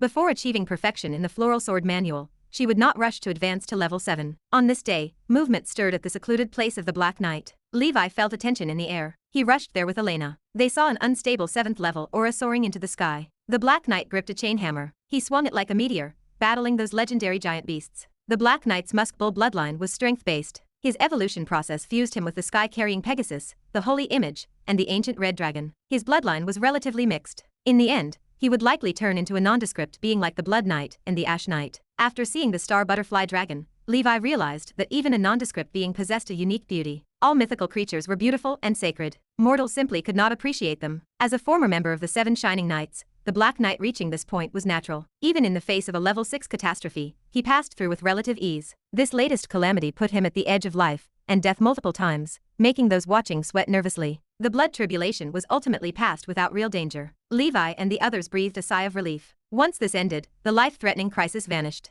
If challenges appeared beyond the Black Knight's abilities, Levi could step in to save him. The Black Knight's dark tribulation involved a projection much like him, similar to when Levi ascended. As night fell, the earth-shaking battle approached its end. The Black Knight gasped heavily. He transformed into a colossal 4-legged giant beast over 1,000 meters tall. Its head resembled a combination of a bull and a dragon, with large curved horns on its forehead and ivory tusks curving upwards from its cheeks. Its body was robust, with a towering hump on its back, covered in red scales. Its tail looked like a bull, and its 4 limbs resembled those of a dragon. Rounded muscles exploded with a sense of absolute power. This was a giant beast born for strength. The giant beast brutally tore apart the enemies. Gasping for breath, it collapsed on the ground with a thud. Throughout the process, the Black Knight did not use any rare treasure or external aids. He relied completely on himself to overcome the dark tribulation. Everyone's tense hearts settled. Worthy of the Black Knight. The Blood Knight looked on with satisfaction. Seeing his old partner successfully ascend was a feeling that did not fall short of his own ascension. After the Black Knight rested, he transformed back into human form. Covered in blood and sweat, he approached them. "I have not failed, Hallmaster." Levi smiled. "Congratulations, congratulations." Only 3 of the glittering legends remained. Elena had yet to ascend to the mythical. In this new era, they would continue to shine, just like in the Doomsday era. The Black Knight suddenly spoke with helplessness. "What should I call my breathing technique? It feels like everything, yet nothing." Chapter 2450. The downside of sowing monsters is the difficulty of naming them. If the beast had grown a dragon head, it might have been easier to name. Perhaps something like the Ash Knight's dragon title. Levi looked at the Black Knight and spoke. "I have heard of a mythical giant beast that is quite similar to you. I think it can be called Behemoth." Emperor Mew leaned in and murmured, "Behemoth, that is a good name. Naming must be done by the commander." The Black Knight nodded in agreement. "That sounds very well. From now on, I shall be Behemoth." Behemoth's ability highlights simplicity and brute force. His unparalleled strength is probably comparable to the sun-chasing dragon. The Musk Bull, Sky-carrying Pegasus, and Holy Image are all typical kings of strength, and the ancient Red Dragon also triumphs through strength among the dragon clan. These combined traits make him extremely strong, worthy of being called the King of Strength. Of course, it pales in comparison to the mythical Crimson Emperor Dragon, which has achieved maximum strength. Secondly, Behemoth can simultaneously control both earth and fire elemental power, possessing numerous spell-like abilities, creating earthquakes, fire disasters, and incarnating as world-ending giants. Just thinking about it feels thrilling. That night, under Elena's organization, everyone celebrated and mingled once more. The Black Knight is getting on in years, and he hopes to find a partner soon to continue the Behemoth family line. After advancing to level 7, the Black Knight replanned his path. He is currently at a 3rd circle senior cultivation with average wizarding talent, but he is better than the Children of Chaos. Now, with the blessing of the mythical level bloodline machinery heart, perhaps he can try using resources to push himself to the primordial soul realm. He does not want this for any other reason than to control the primordial spirit, enriching the diversity of his methods. According to Congress rules, as long as one has the wizard identity, one can exchange war merit resources at the war merit store. Previously, he accumulated a lot of war merits, but he exchanged them solely for bloodline crystals and other knight practice resources. Next, he can also supplement his wizard shortcomings. The wizard path is incidental, serving as an adjustment while practicing as a knight. Most importantly, he focuses on the advancement of his Night Realm. For years later, in the Blood Battle year 689,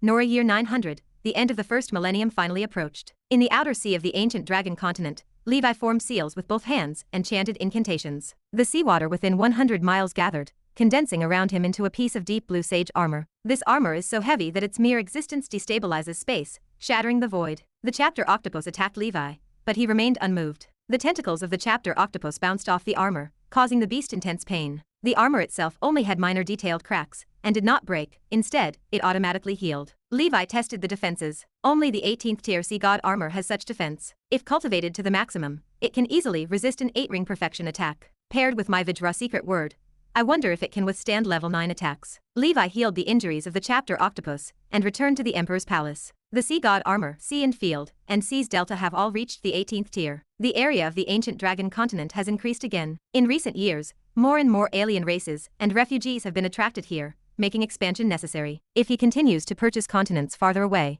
it would become a pie expansion pattern, only putting pressure on the Sky Dome defense system. Levi also went to the Alien Affairs Administration for legal immigration procedures for the Thunder Clan he brought back. Now, they are settled on the ancient dragon continent, with the Holy City as their base, beginning their new lives. This Holy City is no ordinary place. With 4 level 8 Thunder Pearls as energy cores, even level 8 demons can be blasted away with one shot. It is equivalent to a high-configuration ancient shell palace. If not for the fact that he possessed it freely, the cost of creating a war fortress like this would be equal to building several ordinary wizard towers out of thin air. Many top wizard organizations and even grand wizards have taken a liking to the Holy City, wanting to spend hundreds of billions to purchase it, but Levi refused them all. He is not someone who is short of money. The original source of the Holy City's energy was Levi's refined Thunder God's head. To keep the Holy City running, Levi appointed the Thunder Crocodile as the guardian of the Holy City. He appointed the Frost Giant Eagle as the guardian of the Witch's family. On the Holy City, there is also the Heavenly Eye Thunder Beast pupil capable of monitoring an area tens of thousands of miles wide. This perfectly complements the Mechanical School's Sky Dome defense system. It is sufficient to perfectly cover the entire ancient dragon continent. Any demon's slightest movement can be discovered and the city can respond promptly. As such, the current ancient dragon continent is impregnable. Even if a level 8 demon arrives,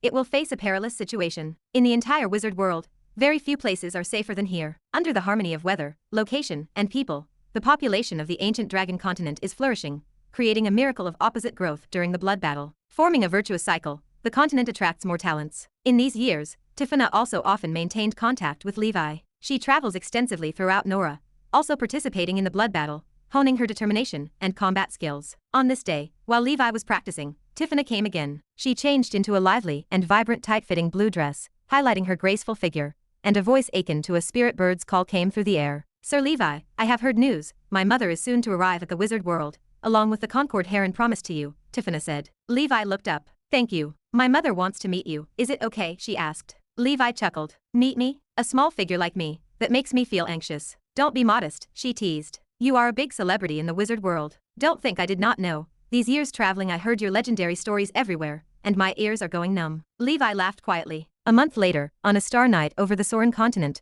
the Supreme Council Grand Council Chairman Edmund had been waiting there early. Above the sky, a dreamlike stardust storm streaked across the night sky, falling before Edmund. A lady in a grey robe appeared, stunningly beautiful, with a smile and a mature temperament. She wore a pointed wizard hat and looked weather-beaten. Thank you, Lord Emin, for the reception, the lady said. And thanks for Lady Aurora's visit, Edmund replied. Under the starry night, the two leaders of their civilizations conversed. Subsequently, Edmund gathered the available legendary wizards, including the Black Abyss Sovereign. Aurora beamed at the assembly. Sir Aaron, congratulations on being legendary, she said. The Black Abyss chuckled. Long time no see, Lady Aurora. As the legendary wizards assembled, Edmund turned to the group. Lady Aurora, everyone must have heard of her. Time is limited, so I will not introduce more. This time, the topic we are discussing is the fusion of the Grey Eagle world. Chapter 2451. Soren Continent. Supreme Council. The legendary wizards were not too surprised to hear about the merging of the Grey Eagle world. At their level of vision and status, things that can surprise them are extremely few. Lady Thunder posed the question, her voice echoing in the chamber. Lady Aurora has decided. Once merged, there is no turning back. Aurora nodded lightly, her tone humble. Though she had also advanced to level 10, she was still considered a junior compared to most legendary figures present. In terms of qualifications and strength, most of the Supreme Council members were stronger than her. These people seated here, apart from the newly promoted Black Abyss Sovereign, Lady Rolling, and the Daydreamer, almost all of them had performed acts of god-slaying. In places unseen by ordinary wizards, they have fought against unimaginable mighty enemies for many years. Aurora solemnly continued, her gaze fixed on the table. The Abyss has accumulated an unimaginable military force over the eons, conducting a large-scale blood battle across Sauron Plain this millennium. Just during my travels, I have seen hundreds of worlds under invasion. The closest large world to the Grey Eagle world, Stardust World, was also annihilated recently. The ancient level 10 Dominator, Stardust Army Master, and its glorious Stardust Expeditionary Army became things of the past. From a broader perspective, there were also the 9 Dragons Emperor and Ancient Tomb World. Within less than a millennium, 2 level 10 beings fell due to blood battles, which was unimaginable a millennium ago. She paused, letting the weight of her words settle in the room. Over eons, the multidimensional plane birthed 4 unimaginable superworlds, and this configuration persisted for millennia upon millennia. Now, this pattern is breaking. The astral world has suffered invasion from the dark insects, and the Abyss has lost its balance, rapidly expanding the scale of the war. The nightmare world too is ambitious, no longer satisfied with dominating the spirit plane, seeking to control the material plane, and to nurture all living beings like gods. The underworld, under the protection of the Mother River, is currently neutral, and has yet to intervene. Aurora leaned forward, her expression grave. This is a superstorm sweeping across Pen Plain, and indeed the entire multidimensional plane, an unimaginable life catastrophe. The Grey Eagle world cannot escape. The civilizations in the Pan Plain are too scattered, isolated by the vast land of darkness, like isolated islands, passively waiting for the arrival of blood battles, unable to actively confront them. Therefore, Lord Sauron is exhausting countless efforts to launch Sauron's star shifting, this supreme forbidden technique, actively guiding Nora to conduct an unprecedented plane convergence. I hope everyone can assist me in accelerating the Grey Eagle world's plane convergence ahead of time, integrating with Nora, and joining forces to resist the enemy. Lady Rowling lifted her beautiful eyes, somewhat surprised.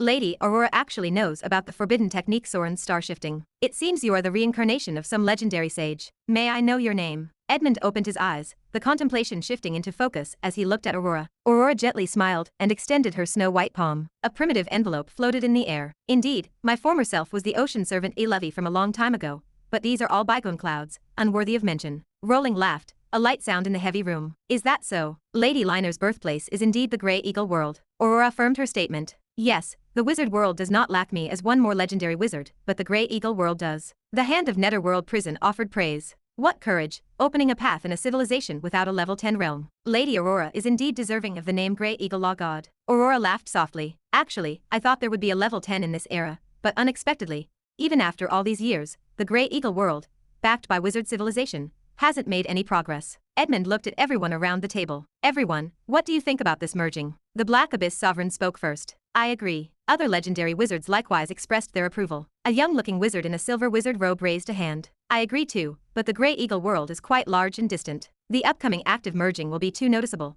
likely attracting the attention of those level 10 demon existences, especially the Wind Demon Lord. I fear there might be unforeseen events. He was Mr. Silver, Furman, another legend from the Lightning School of Thought. His legendary profession was Heavenly Realm Thunder, and his demiplane was High Sky Thunder Plane. His legendary honorifics were Master of Divine Palaces, Silver Thunder of the Mortal World. He also held an identity as the husband of Thunder Lady Linnea. However, except for legendary wizards or grand wizards, most people were unaware of this. Unlike Lady Thunder's purple lightning, Mr. Silver wielded the extremely rare Silver Holy Thunder. This was related to his legendary artifact, reputedly forged from the remains of a true god. Edmund addressed the room. I will keep an eye on the Wind Demon Lord. The Shadow Demon Queen and others will require the respective person in charge to handle. Besides, with the Grey Eagle world merging across billions of miles, to ensure foolproof execution, cooperation from 3 level 10 existences is needed. This leaves the Grey Eagle world in the hands of Lady Aurora. As a legendary reincarnation, you have mastered Klein's great star-pulling skill, right? Aurora nodded. No problem. As the leader of the Grey Eagle world, I am naturally responsible for that. Edmund also looked at Mr. Silver. Then on Nora's side, I will trouble Mr. Silver. You will reverse execute great star-pulling skill in Nora, while Aurora will execute it directly in the Grey Eagle. Positive and negative attraction will build converging power. Additionally, we will need someone to go to Nora's will territory, opening a gigantic spatial passage to facilitate the transmission of the Grey Eagle world. Chapter 2452. The survivor of the vast sea stepped forward. Let me do it. I have done this job several times already. I am more familiar with it. Edmund stood up. His gaze fell upon everyone. Then let us begin now. Nora calendar, year 901. Blood battle, year 690. Eastern Sea. The center of Nora continent and Sauron continent. The air vibrated with spatial tremors. The entire Eastern Sea began to quake. Waves soared to thousands, even tens of thousands of meters high. It looked like a world-ending calamity. The shockwave carried enough power to sweep across all of Nora in the coming years. A black-robed figure sat high atop the sky dome. Behind him, a black giant city appeared, floating in the void. The Black Abyss Sovereign closed his eyes in meditation. He muttered incantations.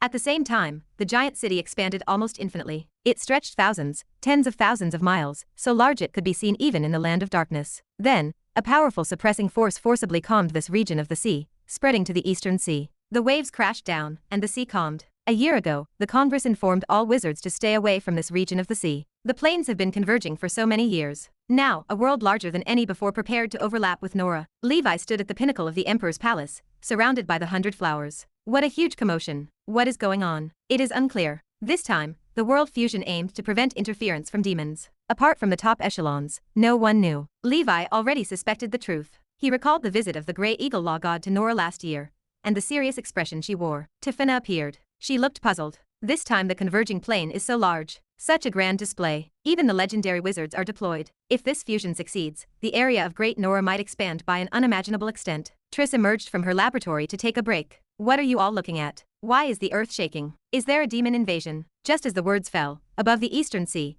a gigantic shadow compressed from different dimensions. The shadow gradually revealed its outline, displaying mountains, rivers, and vast seas. Is this world fusion? Triss asked. Levi marveled at the sheer power of the legendary wizards. Under a normal plane convergence process, this stage should not affect large-scale worlds like the Grey Eagle world. The fusion involved mostly medium and small-scale worlds. Clearly, the Supreme Council and the Grey Eagle Law God were at work. They used the human body, wielding knowledge spells as tools, to pull an entire large world here. He had heard of such a spell at Miss Lucy's tea party. Klein's great star-pulling skill, a legendary spell capable of pulling stars. Its creator holds great fame. It is none other than Klein. The legendary wizard popularized the spirit-measuring wizard tool to the entire wizard world. Therefore, this kind of wizard tool bears the name Klein Crystal Ball in later generations. Tiphina looked at this world. Her expression showed awe. It seems like it is the Grey Eagle world. Damn, that is Skyhawk Peak. Tiphina exclaimed, using some newly learned rough language. The landmark of the Grey Eagle world is Skyhawk Peak. It towers, nearly 10,000 miles high. It causes the Grey Eagle world's crystal wall to protrude like a soaring eagle's head.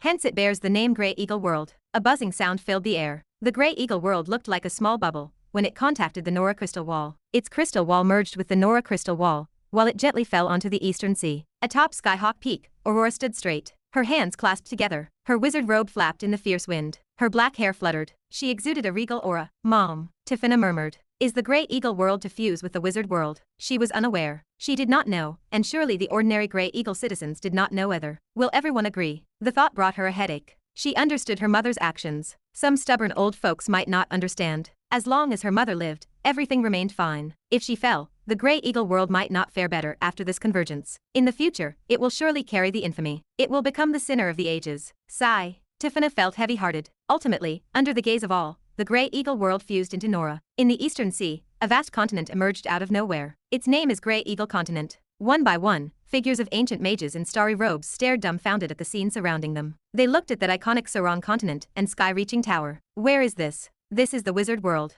How could it be like this? Surely it was the work of the Archmage Lord. Why did she do this? If it goes on, we will sooner or later be assimilated by wizard civilization. Ultimately, the Greyhawk civilization will only exist in name. Perhaps it is because the pressure from the blood battle was too great. She needed allies. Merely existing in name is better than being truly annihilated. Among the crowd, an elder emitting death energy murmured. His eyes filled with comfort. He was the Nine-Leaf Mage, Aurora's teacher. Atop Skyhawk Peak, Aurora bore stars on her back. Countless star nebula storms gathered. Behind her, a towering, nearly 10,000 miles high giant figure of starlight transformed. Grey Eagle citizens, I am sorry. Without your consent, I made a major decision affecting the whole world, possibly against your will. Yes, as you can see, from now on, Grey Eagle world is incorporated into Nora, becoming part of it. Our Greyhawk civilization will also merge within, gradually aligning with Nora. Chapter 2453. A friend of mine, skilled in prophecy, revealed a very unfortunate fact. Demons are already constructing an abyss, while leading to the Grey Eagle world, second in size only to the Nora blood battlefield. Regrettably, I cannot assure everyone's safety by myself.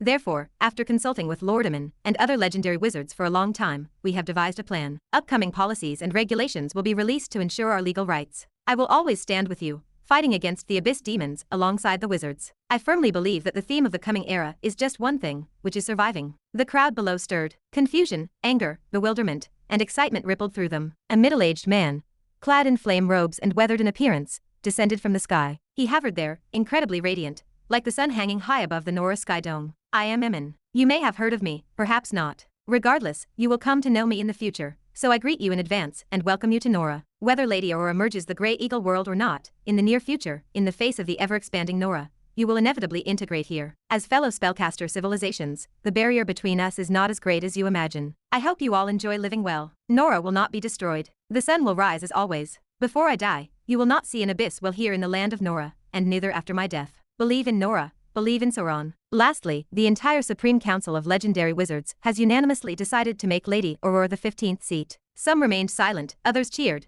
and the world grew lively. On the godforsaken continent, Lucy gazed into the distance with a faint smile. On the ancient dragon continent, Levi withdrew his gaze and returned to cultivation. The incorporation of such a large civilization speaks volumes about its significance to the Nora blood battle. Aurora becoming the 15th seat is only logical. Though not a legendary wizard, she is a level 10 caster. The distinction matters little. Ensuring her status is essential for the Grey Eagle civilization to integrate better. The influence of the Grey Eagle world's integration fermented continuously. The most direct change appeared as Nora expanded, and the number of strongmen soared. The number of level 10 strongmen increased by 1, and level 9 experts increased by 7. The number of strongmen in other levels is equivalent to one large school in the wizard world. Under Aurora's governance, the Grey Eagle civilization quickly stabilized. The Grey Eagle Alliance army entered the blood battle battlefield, becoming a crucial force against demons. The Wizard Council enacted a series of policies to fuse the Grey Eagle civilization with the wizard civilization. A new spellcaster civilization was born. Such a transformation inevitably encountered resistance. But Aurora, the great dictator, remained determined, and no one could change that. Tiffina returned to her mother's side, striving to promote exchange between the two realms and reduce barriers. This also alleviated some of her mother's workload. On this day, Levi sat in the Emperor's palace, instructing Elena in the floral sword manual. Tiffina's excited voice broke the silence. "Sir Levi, look who I have brought." Tiffina floated in, followed by a glamorous witch in a grey robe. Grey Eagle Law God, Aurora. Levi stood promptly. "Madam, please have a seat." He started to brew some heart-cleansing tea for the guest, then remembered the tea was gone. Damn Golden Walker. Aurora observed Levi's slight nervousness and smiled. "No need to trouble yourself, Sir Levi. I am just here to thank you." Levi gestured for Elena to leave temporarily. Aurora looked at a beautiful ring on Elena's hand. The thought ring. This wizard tool was a gift for Miss Elena. The ring evoked distant memories. At that time, in the wizard world, she was called Levi. In her youth, she was a storm faction prodigy, a supernova, admired by many. Among them, one person gave her a 7-circle ring. She did not accept it. She returned it. Who would have thought, as time passed, by chance, this ring would be acquired by Levi?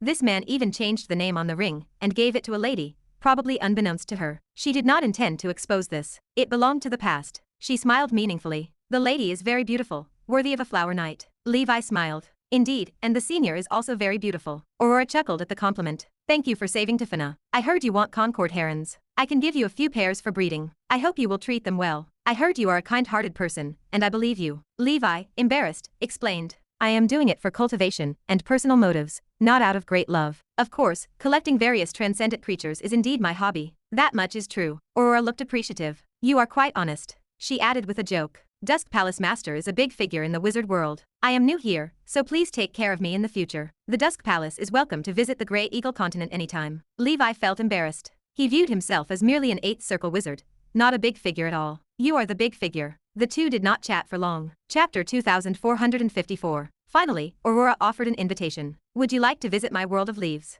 I have collected quite a few transcendent creatures there. We both have similar interests, and I think you will like it." Levi turned to her with a smile. "I would be delighted. By the way, what is the world of leaves?" Aurora explained as she walked. "You can understand it as a demi-plane of a legendary wizard. My world is also called Aurora Star." Aurora patted Levi's shoulder and pulled Tiffina close before they disappeared from the chamber. They arrived on Aurora Star. Levi stood in the void accompanied by Aurora and Tiffina. Suddenly, a large shadow fell overhead, and a powerful aura swept across the world. The roar of a dragon echoed through the heavens as a massive azure beast appeared out of thin air. The giant beast's head was long, like a sharp sword, and its forehead bore a magnificent sword crown. On its back and along the edges of its wings and limbs, it was lined with blade-like edges. Its slender tail resembled a 10,000-meter-long azure-thin sword. Though soft and boneless, it could instantly become taut and pierce through anything. This giant beast could be described as a natural sword embryo. Levi stared at the creature in awe. "Sword King Dragon." Aurora nodded. "Yes, it is called Matthew. Of course, it prefers to be called the Dragon Swordman, and it is a master of sword technique." The Matthew before them belonged to the pure-blooded dragon clan, and was in its complete body. It was one of the only 2 adult pure-blood dragons Levi had seen up close besides Alexandra's father. Levi had yet to see his own father, the Sky Dragon Wizard, in person. The blue flagfish dragon in Levi's dragon palace was a sub-dragon species of the Sword King Dragon. It was undeniable that this was the most stylish dragon Levi had seen so far. Levi bowed slightly. "Hello, Dragon Swordman Lord. I am Levi, a friend of Lady Aurora." Matthew's voice boomed. "Since you are a friend of the lady, just call me Matthew. Tiffina has said you are a knight, a sword technique master renowned in the wizard world. I wonder if you could enlighten me a bit. Levi chuckled. Matthew, you are joking. My strength is no match for yours. The azure dragon transformed into a young man in azure armor. His ash blue hair flowed freely. His face was pristinely white and clean-shaven. He was stunningly attractive, like a vampire noble. On each shoulder floated a 3-foot 2-inch azure thin sword, buzzing with vibrations. Matthew crossed his arms. I will only use the power of level 8. Aurora interjected before he could finish. What kind of host challenges a guest immediately upon arrival? Go to the side. Matthew coughed lightly, his attempt at pretense failing. Apologies, I have no hobbies but being a sword maniac. Levi considered the offer. No worries. Since you value me highly, I may as well make a fool of myself. Levi rarely accepted challenges from others. However, the dragon swordman before him clearly possessed immense skill with a sword. Levi was intrigued and wanted to experience it firsthand. Aurora gestured toward the clearing. Very well then, just be careful not to destroy my flowers and plants. I might as well create an arena for you too. I trust the Dusk Palace Master, but I do not trust Matthew. Tiffina laughed. Exactly. Matthew nearly killed my mother's level 9 holy medicine before. She was genuinely excited. She had only ever seen Levi's combat projections in the wizard world. Most of those demons that forced Levi to draw his sword were absolutely crushed, unable to show their true strength. Finally, she could witness it firsthand. Aurora snapped her fingers. The sky dome above surrounded them with billions of hurricanes, forming a 1,000-mile diameter arena. The thick wind barrier was strong enough that even if Matthew's strength were fully unleashed, he could not break it. Aurora pointed to the center. All right, go fight in there. Matthew stood tall inside the barrier. The two thin swords hovering over his shoulders buzzed. I am Dragon Swordman Matthew. My twin swords are named Heaven and Hell. He made a gentlemanly gesture to begin. Levi donned his black armor. His scarlet cloak fluttered in the wind like a magnificent sunset. He drew the greatsword from his back. I am Extreme Knight Levi. My sword is named Crimson Dragon Slash. Outside the barrier, 3 men and 2 women joined Tiffina. Their strength was generally above level 7. These were some of her siblings who had long taken care of the transcendent flora and fauna of Aurora Star, managing their mother's world. One brother looked on with skepticism. Is this the swordsman you said was strong, Tiffina? Judging by appearances, he is nothing special. Another sister peered forward. I think he is quite handsome. To be honest, Tiffina, do you like him? Tiffina chuckled. I just have a good impression, because he is my savior, but it is nowhere near being in love. Besides, his madam is so excellent that he would not fancy me. And you, sixth sister, do not indulge in wishful thinking. He would fancy you even less. The group of siblings teased each other. Aurora felt a flicker of curiosity. With her legendary wizard's vision, she had a premonition that Matthew would lose. Matthew had, in human form, slain Star Realm demigods more than once. If Matthew used his dragon form, combined with his self-created giant dragon swordsmanship, his strength would be comparable to level 9 late stage. She sent a telepathic message to Levi. If you can defeat Matthew with sword skill, I will give you a great reward. As for what it is a secret for now. As soon as Levi heard this, his focus sharpened.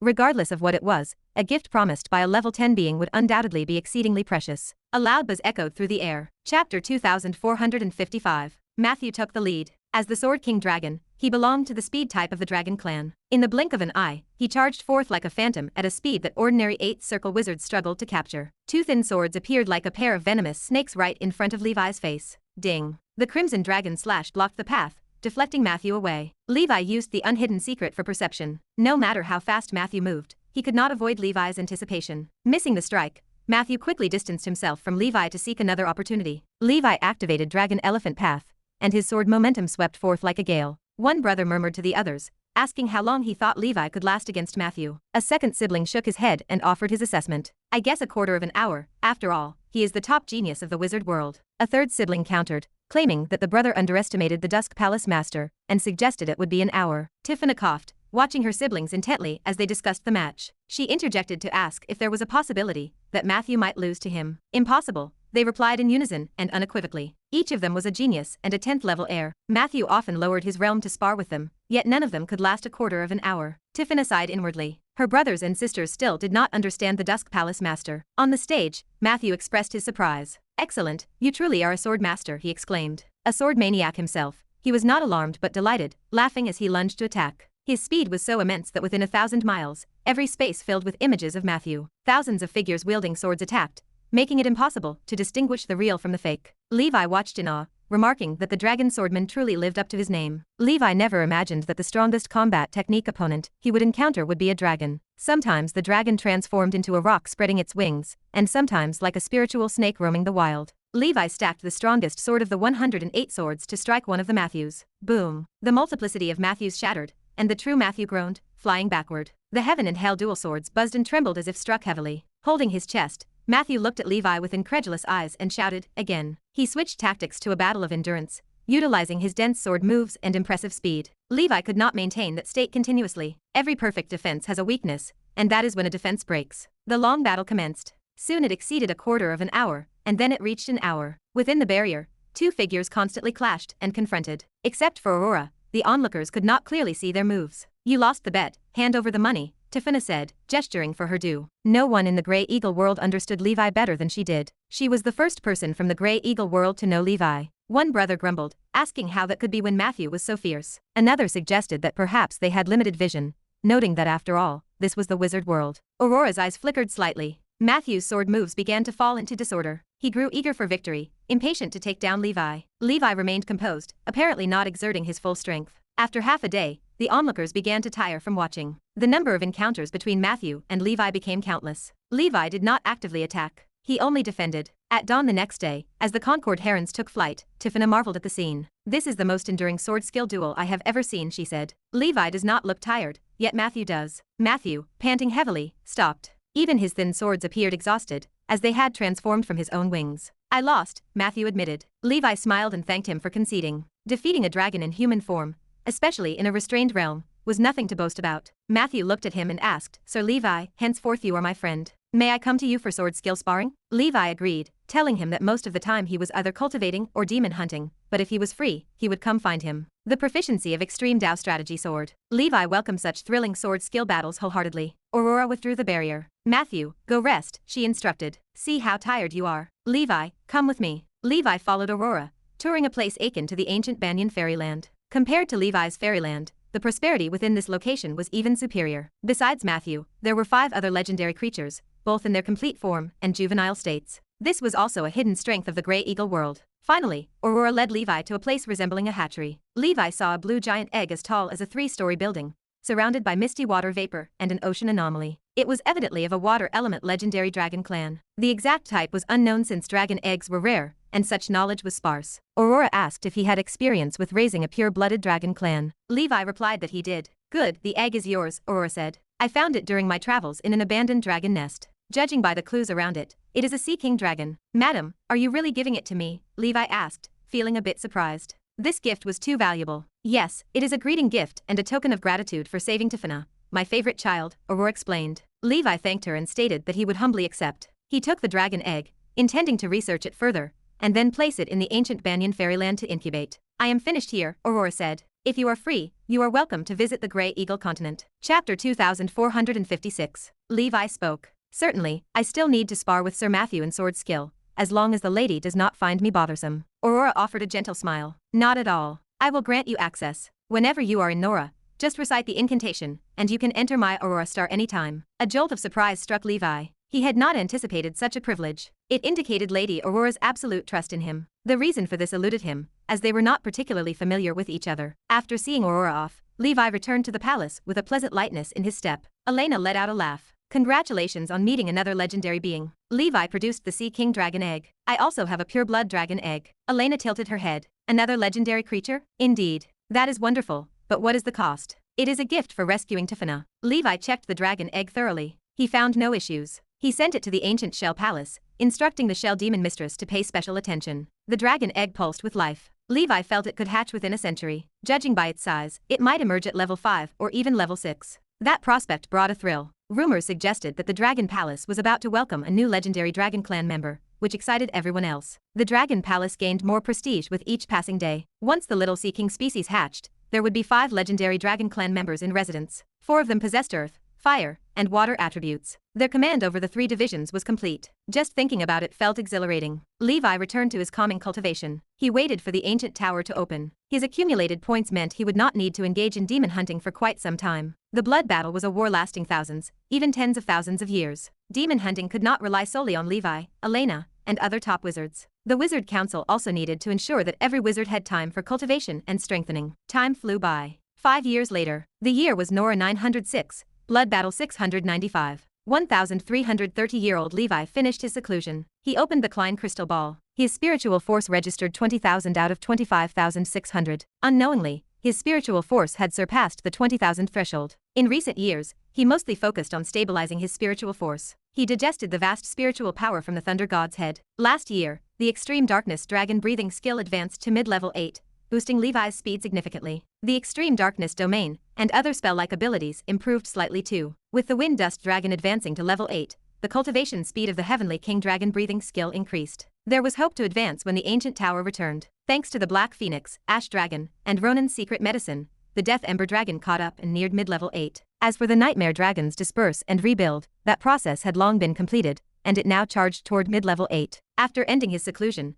Levi's expression shifted when the intelligence sent by the Spider King arrived. The Green Scale clan fled. Recently, the Spider King's duplication discovered that the Owl world sat empty. Soon after, the Council of 10,000 Clans issued a bounty for the Green Scale clan. Based on the context, it appeared Green Ghost betrayed the organization and chose to flee. All of Sky City, including Little Row, disappeared. Little Woe grumbled every day, which frustrated the Spider King. Green Ghost's move exceeded everyone's expectations. Levi initially planned to confront them to save Little Row after advancing to level 9. Now, the task seemed more challenging. He asked the Spider King to comfort Little Woe, giving it some immortal platform wine to drown its sorrows. As for everything else, he remained powerless to help. According to the information gathered by the Spider King, the Council of 10,000 Clans experienced major upheavals recently. Not only the Green Scale clan, but many governed races and civilizations fell into turmoil. A large military force arrived from the ancients to suppress them, yet it proved ineffective. Ultimately, the forces were too dispersed with great distances between them. Levi witnessed this with pleasure. The Council of 10,000 Clans appeared disjointed, without cohesion. This hastily established alien alliance faced disintegration before formalizing with wizard civilization. When wizard civilization survived the blood battle,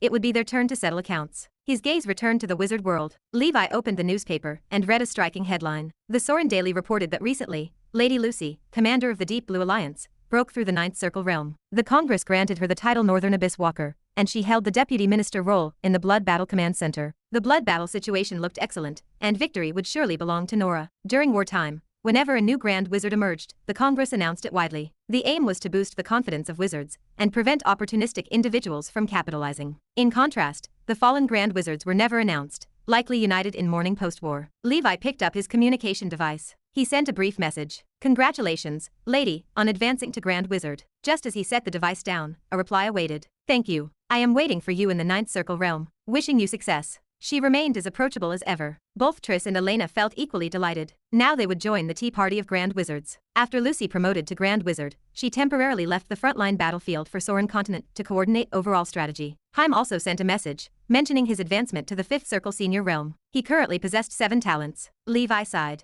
This youngster is formidable. He was not even 150 years old, yet he was already a 5th Circle Senior. It seemed that by the age of 250 at the latest, he could advance to Primordial Soul. With 3 initial talents, it was truly terrifying. In previous years, the wedding of the Ash Knight and Snow Lotus which took place. Shortly after marriage, they had a son named Hod. Hod inherited his father's Star Butterfly Dragon bloodline. Unfortunately, he did not have wizarding talent. The couple discussed the matter at length. They planned to have a daughter next, hoping she possessed wizarding talent. They did not ask for much, as just double affinity would suffice. Additionally, the Blood Knight and Wind Witch quietly held their wedding. This made the Ash Knight feel strange every time he saw the Blood Knight. He used to call him brother, and now he had to call him father. The witch's family already had 3 witches successfully pair with the 18 Twilight Cavalry. Other single witches, envious, began taking action. With the Federation Director Elena's matchmaking, there might be more pairings in the future. The union of transcendent beings did not require complex emotions. More importantly, it concerned matching advantages and compatibility. Half a year later, Levi stood atop the high heavens as the void split open. A frosty blue crow circled a few times before landing on Levi's shoulder. "Caw, caw, caw. You have finally returned." Ayak,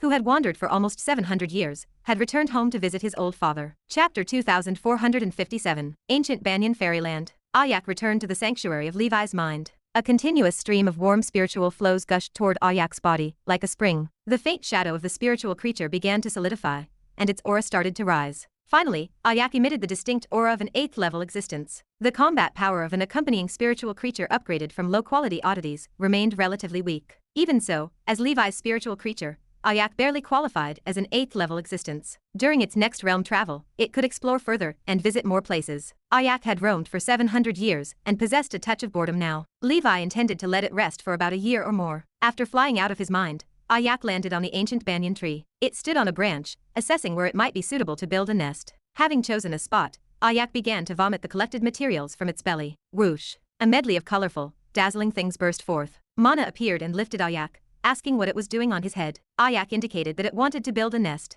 Levi collected the items Ayak had vomited. Let me teach it a lesson. Levi grabbed Ayak and shook it a few times as if shaking out trash. Ayak spewed all the things from its stomach. Isn't living in my mind enough for you? You still want your own house. Keep dreaming. With a thought, Levi stored Ayak in the Divine Ring Tower. Jin, introduce Ayak to some new friends. Returning to the small stone pond, Levi began to inventory Ayak's haul, the smile on his face growing wider and harder to conceal. First lay a mountain of mundane gold, silver, and jewels, which Levi found useless. He called Ronan over. Go, distribute these. Ronan's eyes shone with golden light. Yes, my lord. As he left, Ronan mused to himself. Today is not a payday at the Dragon Palace, and yet there is unexpected wealth. Could it be a year-end bonus? The other dragons reacted with blissful delight. Only Yggdrasila observed the foolish compatriots like a pair of idiots, arms crossed, unable to shake her head and sigh. As an underage dragon, she possessed much more maturity than Ronan. Only the reincarnated ash dragon surpassed her. Next lay 46 types of ores exuding elemental power from earth, fire, wind, and water, or other energies. Their levels ranged from level 1 to level 8. Levi even discovered a level 9 ore, Rule's Stone. This is a transparent,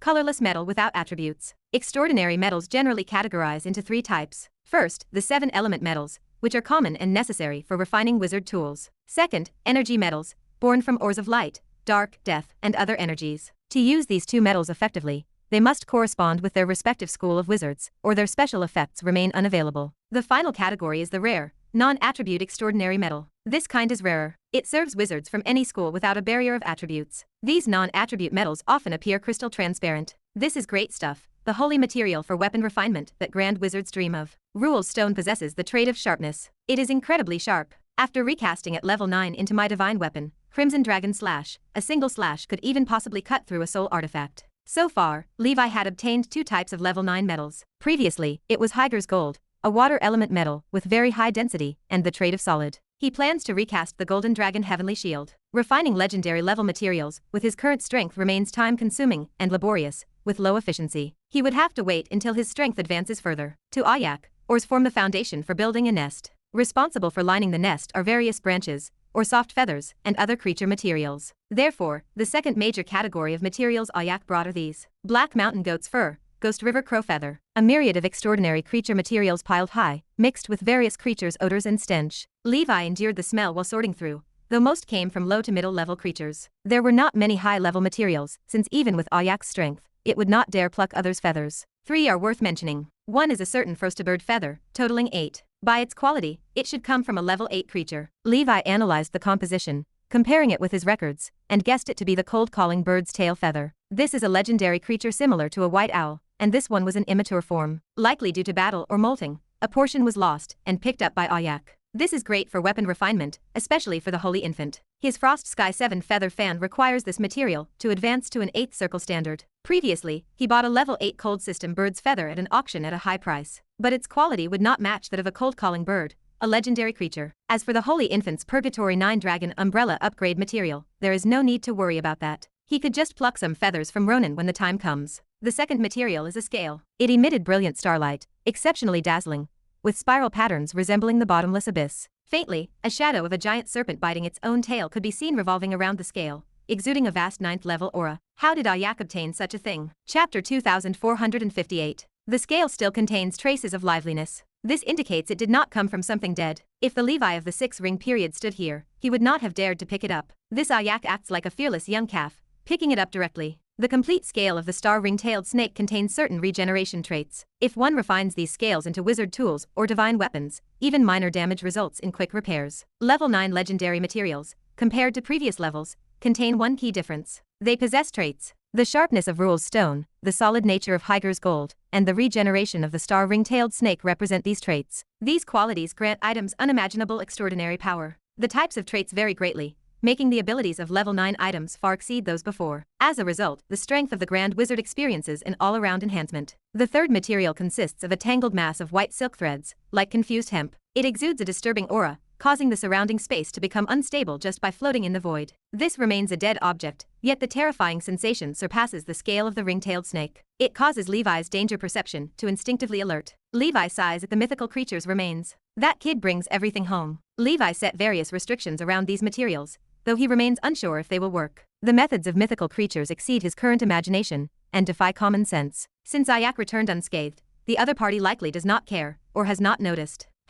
There remains a trace of divine power. Levi carefully feels the spider silk, murmuring to himself. He confirms the identity of the material's owner. It belongs to the mysterious and unknown mythical creature, the star spider. It stands as the ancestor of the trace of blood within the Spider King. The Spider King mentioned that this existence loves preying on beings imbued with divine power. Saints, angels, even gods, all serve as targets. In some church texts, gods from the astral world refer to it as the devouring god demon spider, describing it as a demon spider crawling out from the bottomless abyss. Levi once considered the star spider an abyss creature. No hint of demonic aura exists here. Hearing is false, seeing is true. True knowledge requires personal experience to understand. The good news remains the star spider has not gone extinct. It simply hides in the land of darkness, unobserved by wizards. As for how to use this level 10 material, Levi remains unclear. He tried using sword chi, flames, secret word of destruction, even the little decomposition skill. He tried various methods to no avail, unable to inflict any harm. Forget it, let us talk about it later. For now, use purification potion to soak these materials. The third harvest naturally consists of an oddity. Although Ayak does not know what it is, its glow and beauty suffice.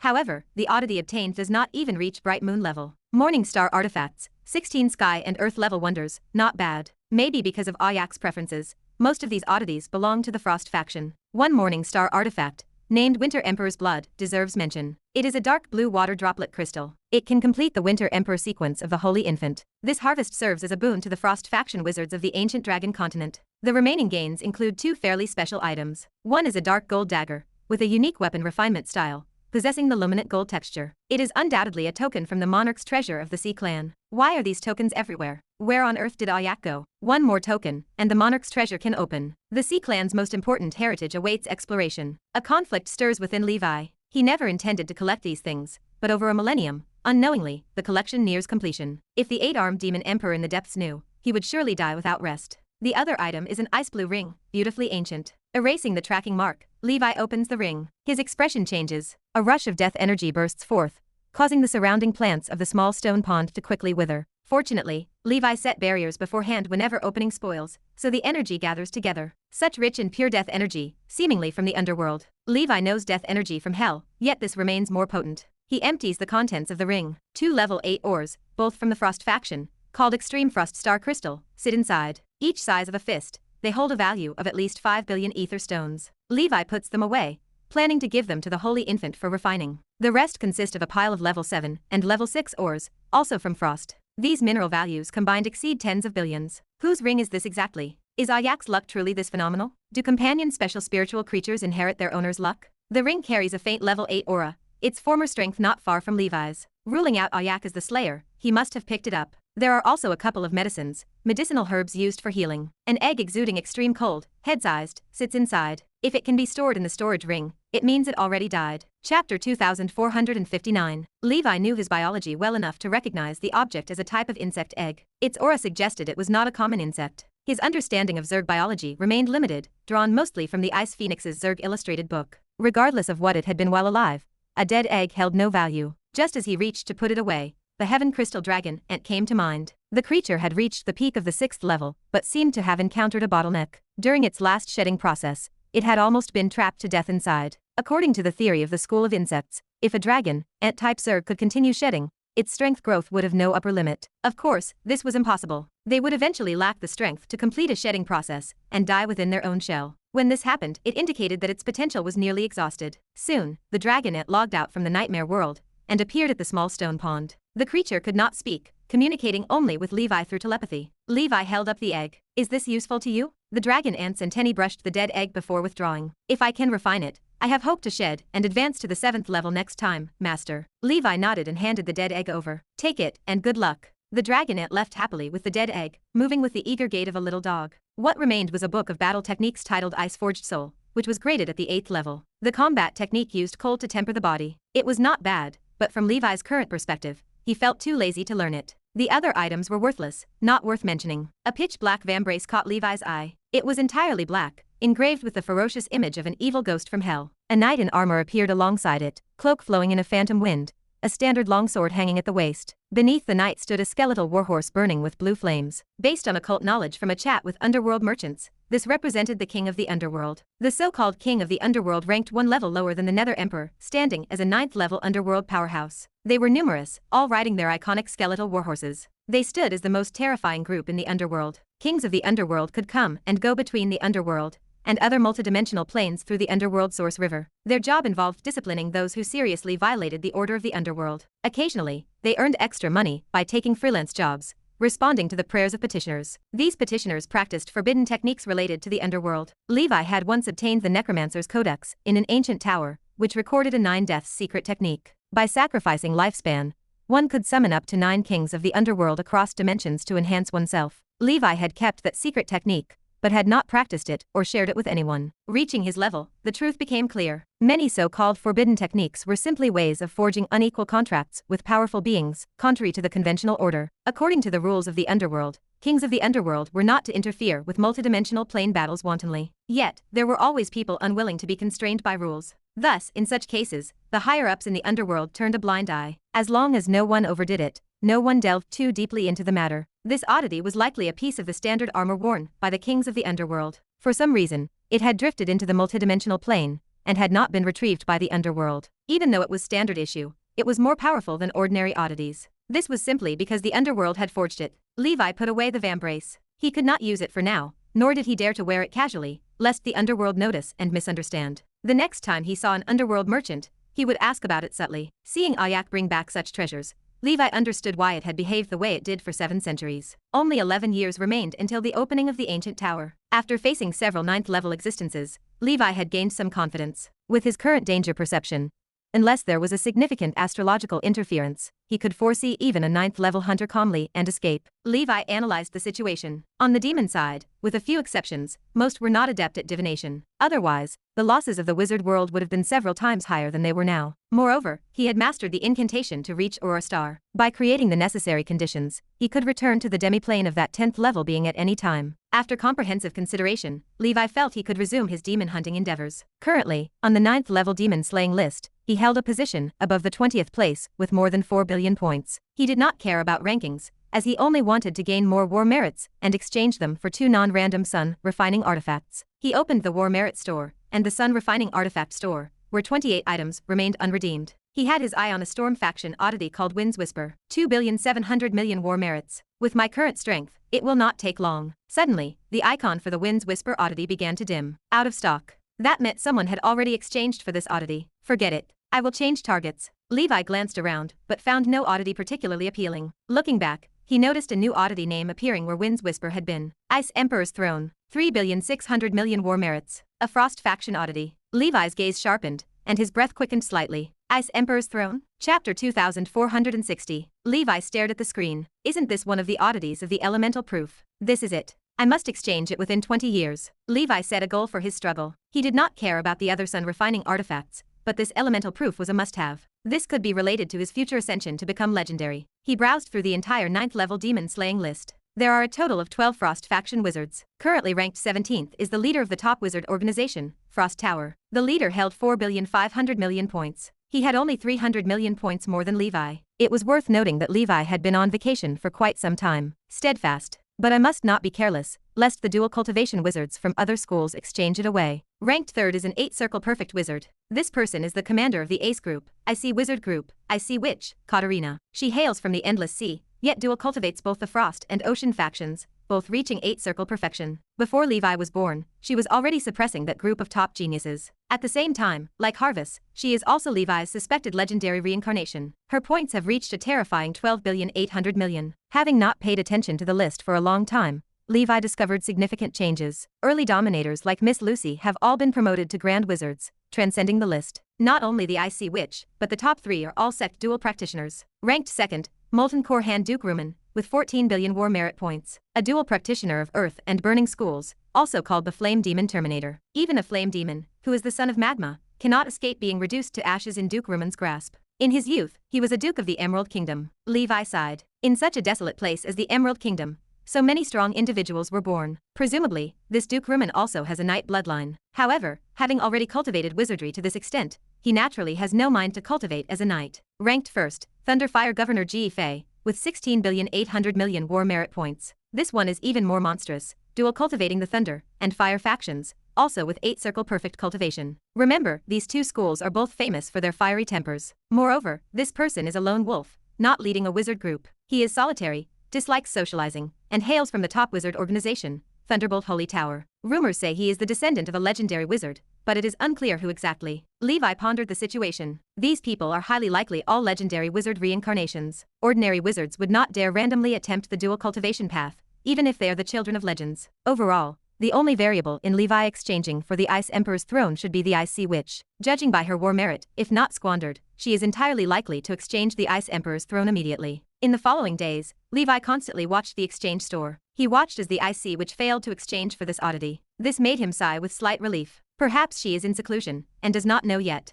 I will take this chance to hasten my efforts. As with the 7-circle period, the 8-circle also grants 3 opportunities for sun refining artifacts, 1 random and 2 non-random. Levi has already used up his random chance. He plans to accumulate more war merit, so he can seize newly listed useful sun refining artifacts immediately in the future. Once prepared, Levi dives back into the blood battles, starting his journey to climb the rankings. The ancient dragon continent is solid like a fortress. His presence or absence makes little difference. As long as a level 9 demon does not ambush, the current defense system can hold until official reinforcements arrive. As Levi makes his return, the 9th level demon slaying list starts moving. Wizards know that the man has returned. Previously, in a very short time, he ascended to the top of the list and dominated it until he advanced to 8 rings. This time, will he be able to recreate his past glory? The gold content of the 9th level demon slaying list far surpasses the 8th level. This is the stage of the most dazzling individuals in the wizard world before achieving grand wizard status. They are the commanders of the official ace battle group, leaders of top wizard organizations, or scions of some prominent figures. This is the stage for the prodigies. Cold Ice Domain. In a certain wizard tower, a witch with a cold expression and elegant appearance,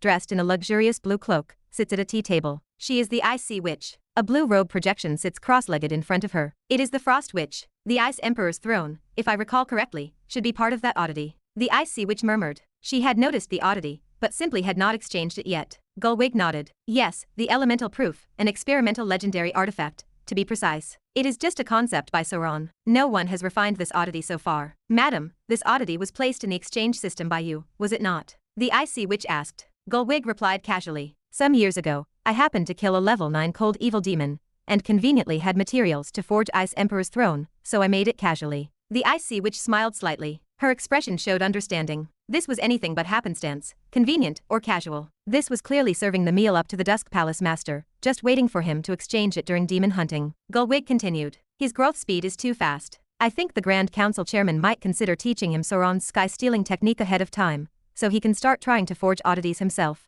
Chapter 2461. The Ice Sea Witch leaned back, gazing at the projection across the tea table. With his current realm, that cultivation method should still be beyond his grasp. The elemental proof is a legendary artifact. I think there is no need to rush. It is entirely possible to start forging after he becomes a grand wizard. Gullwig remained silent for a moment before replying. You are right. Maybe I have set my expectations for him too high. The Ice Sea Witch sighed. I understand. The pressure on you in this position is too great. I strive to become legendary as soon as possible. Gullwig displayed a grateful expression. Thank you for reincarnating into the Frost Blood. I am not just doing it for you. In my past life, I was part of the Ocean faction, and if I want dual cultivation, the Frost Blood is most suitable. Frankly, throughout history, legendary dual faction figures are very rare. I am uncertain in my heart, so I hope it can be successful. Gullwig gazed up at the sky. That was before. The era has changed. 4 years later, Nora calendar 910, West Sea. Levi lay floating on the sea surface, resting with arms pillowed behind his head. A sense of comfort washed over him. With the enhancements of the sound barrier and shadow wind,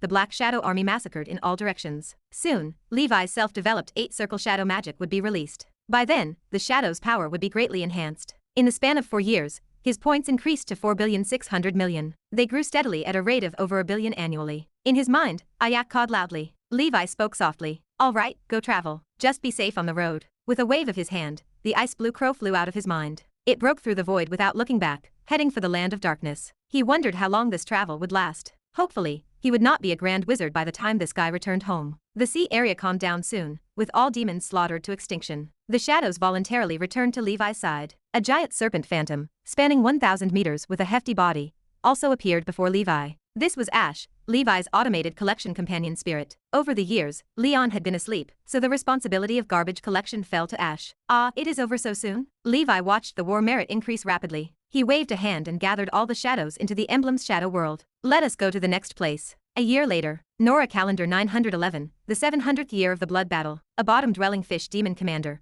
radiating the aura of a level 8 middle stage demon, looked around warily. Its body remained covered in scorch marks from thunder fire, already severely wounded. Come out, insect. Are you only capable of hiding? The demon roared, masking its inner panic. Buzz. It turned around. Purple thunder elemental power gathered and transformed into Levi's figure. The black armored swordsman unsheathed the crimson dragon slash with an elegant motion. He delivered a horizontal slice. A spatial rift spanning hundreds of miles appeared between heaven and earth. The fish demon commander's head and body separated in an instant. Its robust physique allowed the headless torso to continue fighting, charging toward Levi. The head opened wide, attempting to devour the heavens and earth. How naughty. Why can you not die obediently? I just wanted to leave you a whole corpse. Levi dispersed into thunder elemental power, disappearing without a trace. The fish demon commander lunged in vain, gritting its teeth in frustration. Damn it. Dare you face me in battle? High above, endless thunder elements converged into a thunder god illusion towering through the heavens, tens of thousands of meters high. It possessed antlers on its head, a stern expression, and a thunder war drum hung on its waist.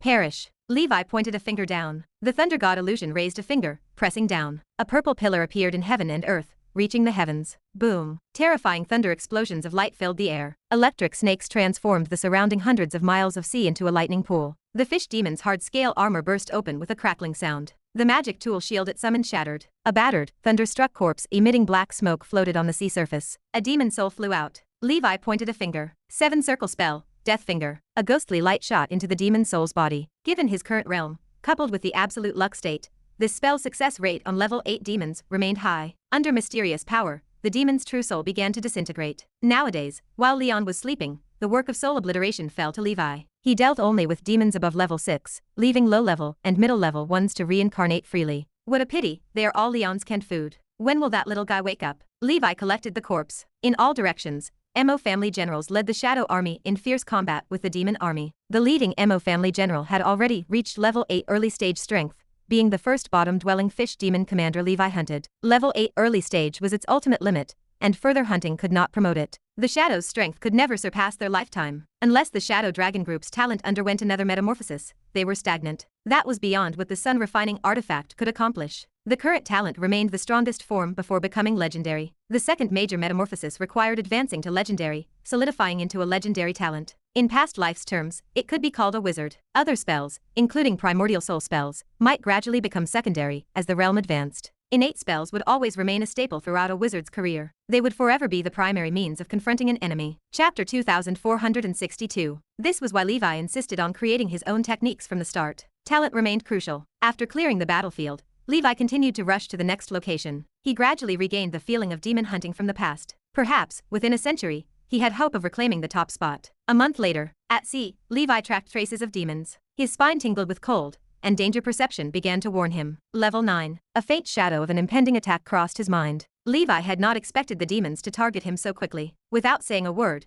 he used the invisible secret word to flee into the distance. Tens of thousands of miles away, Levi's figure emerged. He muttered incantations until a twisted portal appeared behind him, pulling him in. Aurora Star. Aurora looked up in surprise. Levi, why are you here? Levi bowed. Mr. Matthew, I have recently had some insights from practicing sword techniques, and wanted to spar with you. Matthew laughed, his voice booming. Great, come. This time, I will battle with you for 3 days and nights. Please, instruct me. 3 days later, Matthew was defeated once again. However, it did not feel despondent in the slightest. The battle with Levi provided it with many insights. It had a premonition that it grew closer and closer to the pinnacle of legendary sword skill. One day, it would become the strongest dragon knight on the multidimensional plane. Leaving Aurora Star, Levi was in good spirits. Looking at it now, his escape techniques were quite seamless. As long as a level 10 entity did not act, he would face no problem. The level 10 demons were all monitored by corresponding legendary wizards. Continue demon hunting, and one day, I will strike back. Sorin Continent. Dragonflame City housed the sky city of the Dragonflame god Lager. Inside the wizard tower, the Dragonflame god sat cross-legged, eyes closed in meditation. A treasure resembling an eyeball floated before him, emitting a scorching aura. This was the rare treasure known as Nora's Eye, a replica of the Eye of Sauron, jointly refined by Edmund, Lager, and several other legendary wizards. The Eye of Sauron held a wide observation range, but it faced one problem. It did not monitor Nora. Nora's Eye functioned primarily to monitor usage within Nora. It could detect those demonic aura-intensive level 9 demons by relying on this treasure. The map-wide dragon flame strikes of the Dragonflame god also depended on this item. Edmund's projection suddenly appeared. Lager, during this period, please keep a watchful eye. We must not let level 9 demons enter Nora, Edmund said. The Dragonflame god nodded. I understand. Edmund looked towards deep space. The demons are researching treasures capable of interdimensional strikes. They intend to launch level 9, and even level 10 strikes from the distant land of darkness deeply into Nora to deal with us. The Wind Demon Lord remains more cunning than other demons and proves a formidable adversary. If they succeed, we will be in a more passive position. Do you have any countermeasures? He asked. To be honest, no. I have not yet reached Sauron's level. The blood battle has continued for 700 years, and we have always been on the defensive. I assume the demons think we dare not leave Nora. I plan to launch a surprise attack to disrupt their plans. Just you alone? Ledger asked. Just me. Is that not a bit risky? Ledger persisted. 8 level 10 demons already surround Nora. Half of them remain formidable characters from beyond the 400th layer of the abyss. The others all have important tasks, and taking them along might instead hinder me. The Wind Demon Lord will certainly not expect that someone in my position as the Grand Council Chairman would venture in the early stages of the blood battle, Edmund replied. All right, just be careful. It remains a shame I have to sit here. Otherwise, I would like to test the Wind Demon Lord's tactics as well. Haha, you remain as battle-hungry as ever. Edmund's form dissipated, evidently going off to make preparations. The Dragon Flame God had a heavy heart. Currently, among the 14 legendary wizards, only Edmund remained closest to level 11. His importance was self-evident. He never took actions without confidence, and the Dragon Flame God chose to trust in him. Speaking of which, it seems there remains no need for my watch. Levi also possesses the ability to shake off a level 9 pursuit, Ledger thought. A short while ago, he killed a level 9 shadow demon attempting to invade Nora from the shadow dimension to launch a sneak attack on the Dusk Palace Master. This marked the first time the demons deployed a level 9 existence, risking death, to deal with a supernova. The demons were not foolish. They also recognized Levi's potential and wanted to nip it in the bud. Thus, a large part of the Dragon Flame God's attention was focused on Levi. To counter Levi, losing a level 9 general, the Shadow Demon Queen would also feel heartache. Land of Darkness. Within a gigantic demon mountain resembling a plane. Damn it. That fool Perilous not only lost the target, but also got himself killed. The sharp and furious roar of the Shadow Demon Queen Rixa made the generals below shiver with fear. Please calm down, Your Majesty. Perilous was also working for our Abyss cause. Indeed, once we complete the Abyss Prism, we can launch interdimensional strikes against Nora. As for that impudent Dusk Palace Master, no matter the cost, he shall be quickly slain. Haha. By then, the wizards of Nora will only be able to cower within the shelter crafted by Sauron, slowly dying. Suddenly, a projection appeared before the Shadow Demon Queen. Rixa, come to me immediately. Edmund has arrived, and I cannot be distracted while refining the prism. He intends to disrupt our plans. A low roar sounded. It was the Wind Demon Lord's voice. The Shadow Demon Queen had never seen the Wind Demon Lord so flustered. This Edmund is truly audacious. It remains the perfect opportunity to capture him and heavily damage the wizard world. The next day, at dawn, Elena opened the window, stretching lazily. It has been so long since I slept. It felt truly comfortable. She looked at the horizon, where a faint, never-before-seen sun seemed to be rising. It was vast, blazing, and virile, illuminating in all directions. Such a spectacle she had never witnessed. This was not celestial phenomena, but the power of an individual. In the Sauron plane, perhaps only 2 existences could achieve this. One might be the true sun, perhaps older than the wizard civilization itself. The other was the wizard's own Sunday. She opened the communication wizard tool. Levi, look at the sky. Island of Nameless in the land of the North Sea. Levi put away the communication device. He, too, noticed the anomaly in the sky. So conspicuous, probably visible from within Nora. He murmured to himself, his feelings complex. Edmund's eternal blazing sun. He muttered, his thoughts jumbled. It remains crucial that the sun rises again tomorrow. Chapter 2463. The Dark Demon Dragon, coiled around the peak of the wizard tower in the dark deep space, asleep. Inside the tower, Black Sun organized his bookshelf. Edmund acted, but what were the demons doing? Was this a sign of total war? Black Sun stared at the books, wondering about the deeper meaning behind the events. A blurred human face appeared in the projection on the cover of the ancient book in Adam's hand. The features remained indistinct, yet the face looked extremely old. Only the pair of eyes left a deep impression. The left eye shone with light, while the right eye remained dark and lifeless. Be ready at any moment, the time may be coming. Someday, I will take back everything that once belonged to me. The projection on the cover slowly dissipated after those words. Adam placed the ancient book in a corner of the bookshelf and whispered, all right. This basic spell textbook from the Bright faction went by the common title Book of Light. Dia Rodriguez authored it. A solitary figure descended from the sky to the Supreme Council a few days later. Edmund removed the shattered red robe. Scars covered the nameless legendary wizard tool, leaving it broken. Sinister, evil auras entangled the tool like bone-boring parasites. Suddenly, some force emanated from the round table. The entangled demon marks, along with this legendary wizard tool, began to disintegrate and vanish inch by inch. Edmund, just you wait, this demon lord will soon crush Nora. An angry voice echoed before the round table. Edmund exhaled deeply and laughed lightly. The so-called Wind Demon Lord was weaker than I imagined. The demon lord roared. A dying insect's tough words. The so-called fourth of the Panplane isn't as strong as I thought. You wizards keep claiming to pursue the truth. Do you want to know what truth is? Eons ago, before you foolish insects and the astral pigs were born, we ruled the world. We are demons. We are also true gods. We are the rightful meaning of all concepts. We are the beginning and end of all things. We are truth. Edmund interrupted the rant. Are you done talking? Humph. No, I have much more to say.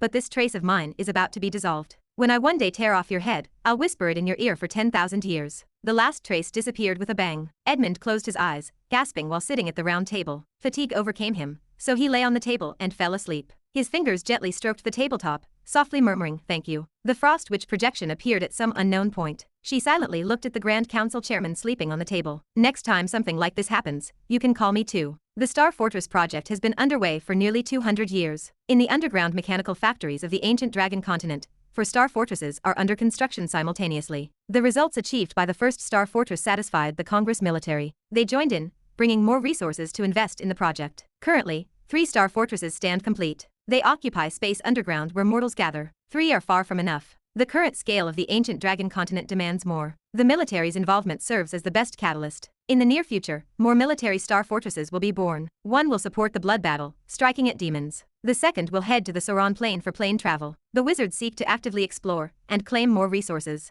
They also intend to save more civilizations from the Abyss Bloody Maw. They want to grab people from the Council of 10,000 clans. Relying on the power of wizard civilization alone proves insufficient. The Sauron Plain must unite. The process of plane fusion needs to accelerate. The Wizard Council does not care whether the merged planes and civilizations sincerely accept this grand fusion. At the pharmaceutic school in the ancient Dragon continent, the Tower of Dawn held a small-scale funeral. Honorary Dean Triss wore a black long dress, her slender arms draped in tulle scarves. Elena stood beside her, looking regretful as she lamented the passing of life. A group of teachers and students from the Alchemist College stood behind them, including some short halflings and elves. A green-haired, sixth circle elven witch stood silently beside Triss. Recently, the lush forest tower joined the witch's family. This green elf mistress brought her life school of thought disciples and some elven relatives to join Triss. At the same time, she changed her wizard title from Lush Forest Witch to Forest Witch. Representatives from the Starfire Wizard Academy also attended the funeral. They came entrusted by the dean, Garcia, to pay respect to their most important pharmacy teacher, Huffman. Huffman failed to ascend to the sixth circle. Although he managed to save his life,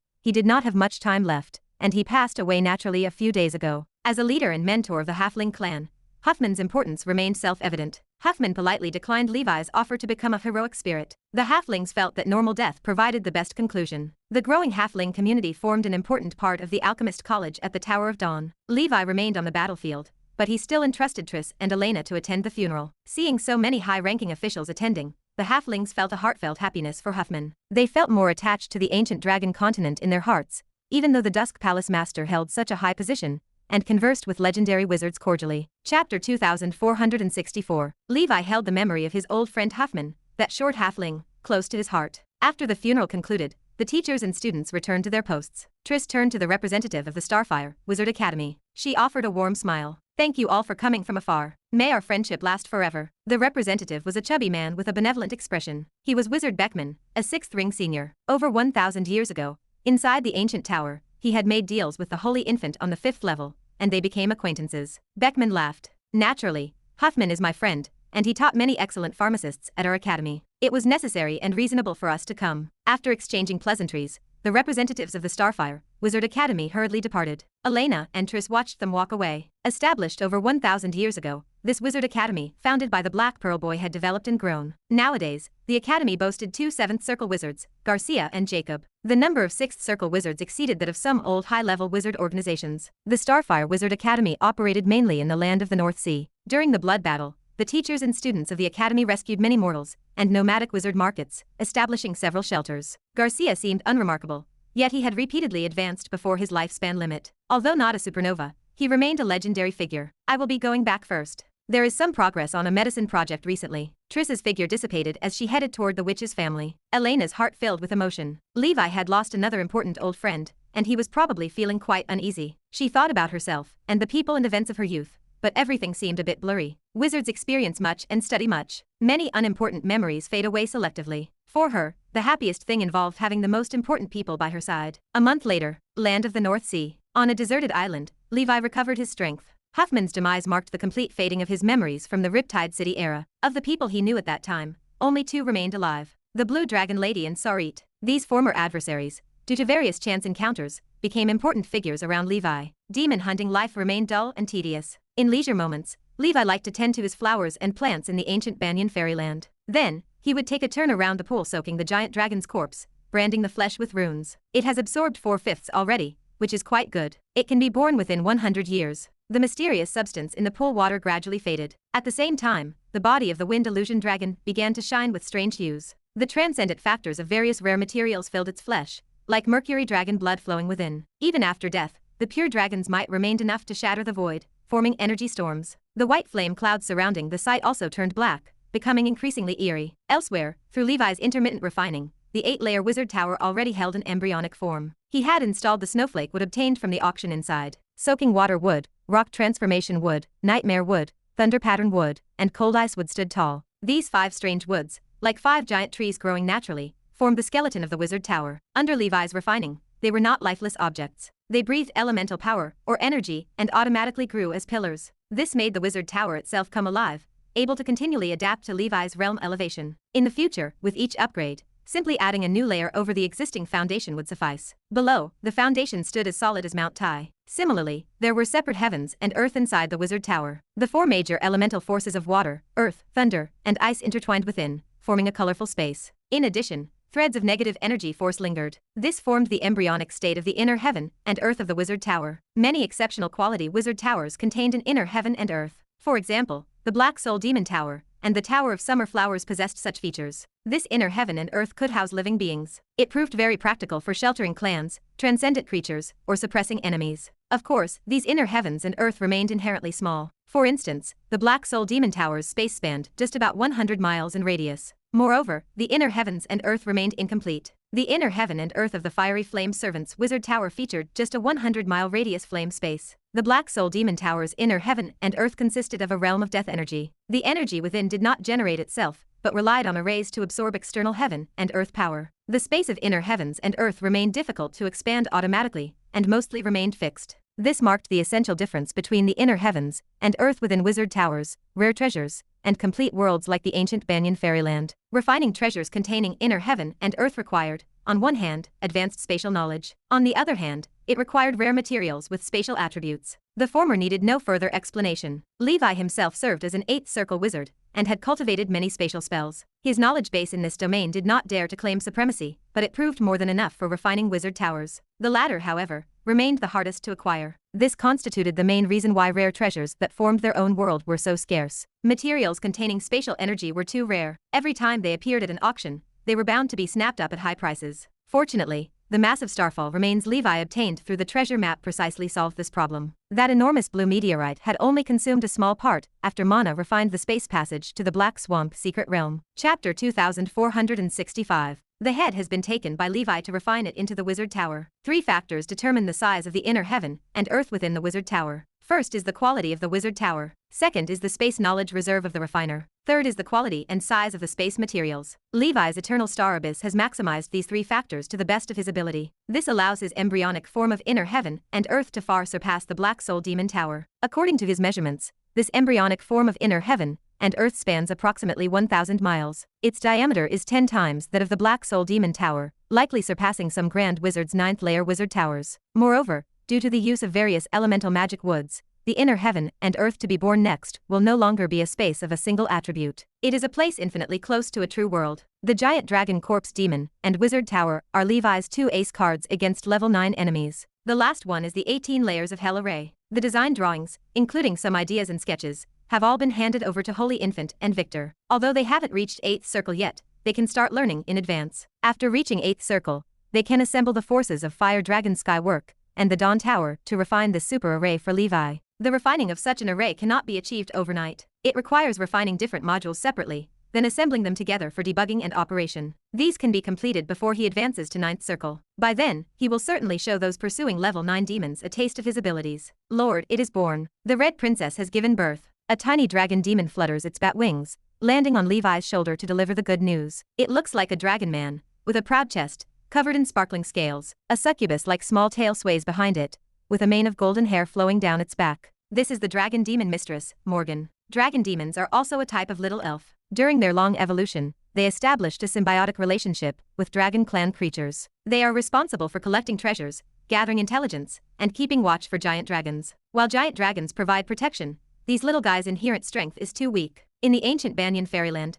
there is a small tribe made up of 300 dragon demons. It was purchased by the Tower of Dawn from a run-down high-level wizard organization 10 years ago. All organization members know that the Dusk Palace Master is passionate about magical creatures and Dragon Clan. He appears fierce and ruthless but truly has a tender side. At least, that is how many female members of the organization imagine Levi. His 1,000-year love with Madame Elena is proof. So, organization members put extra effort into Levi's hobby during their outings, occasionally bringing back magical creatures from the outside world. Compared to ordinary fairies, dragon demons are more skilled at caring for Dragon Clan. Therefore, every Heaven and Earth Dragon General is equipped with a dragon demon as a little assistant. These masters live their lives in utter comfort. Morgan, as the fairy mistress, has the heavy responsibility of caring for pregnant dragons. Levi's figure flashes and instantly appears in the Flame Mountain. The Red Princess looks weak, hanging her head powerlessly. A giant egg covered in crimson scales lies on the ground, radiating intense heat. Good. Take the egg to the incubation room and nourish the Red Princess. Over these years, the birth rate in the Dragon Palace has risen sharply. First, it was the Earthquake Dragon,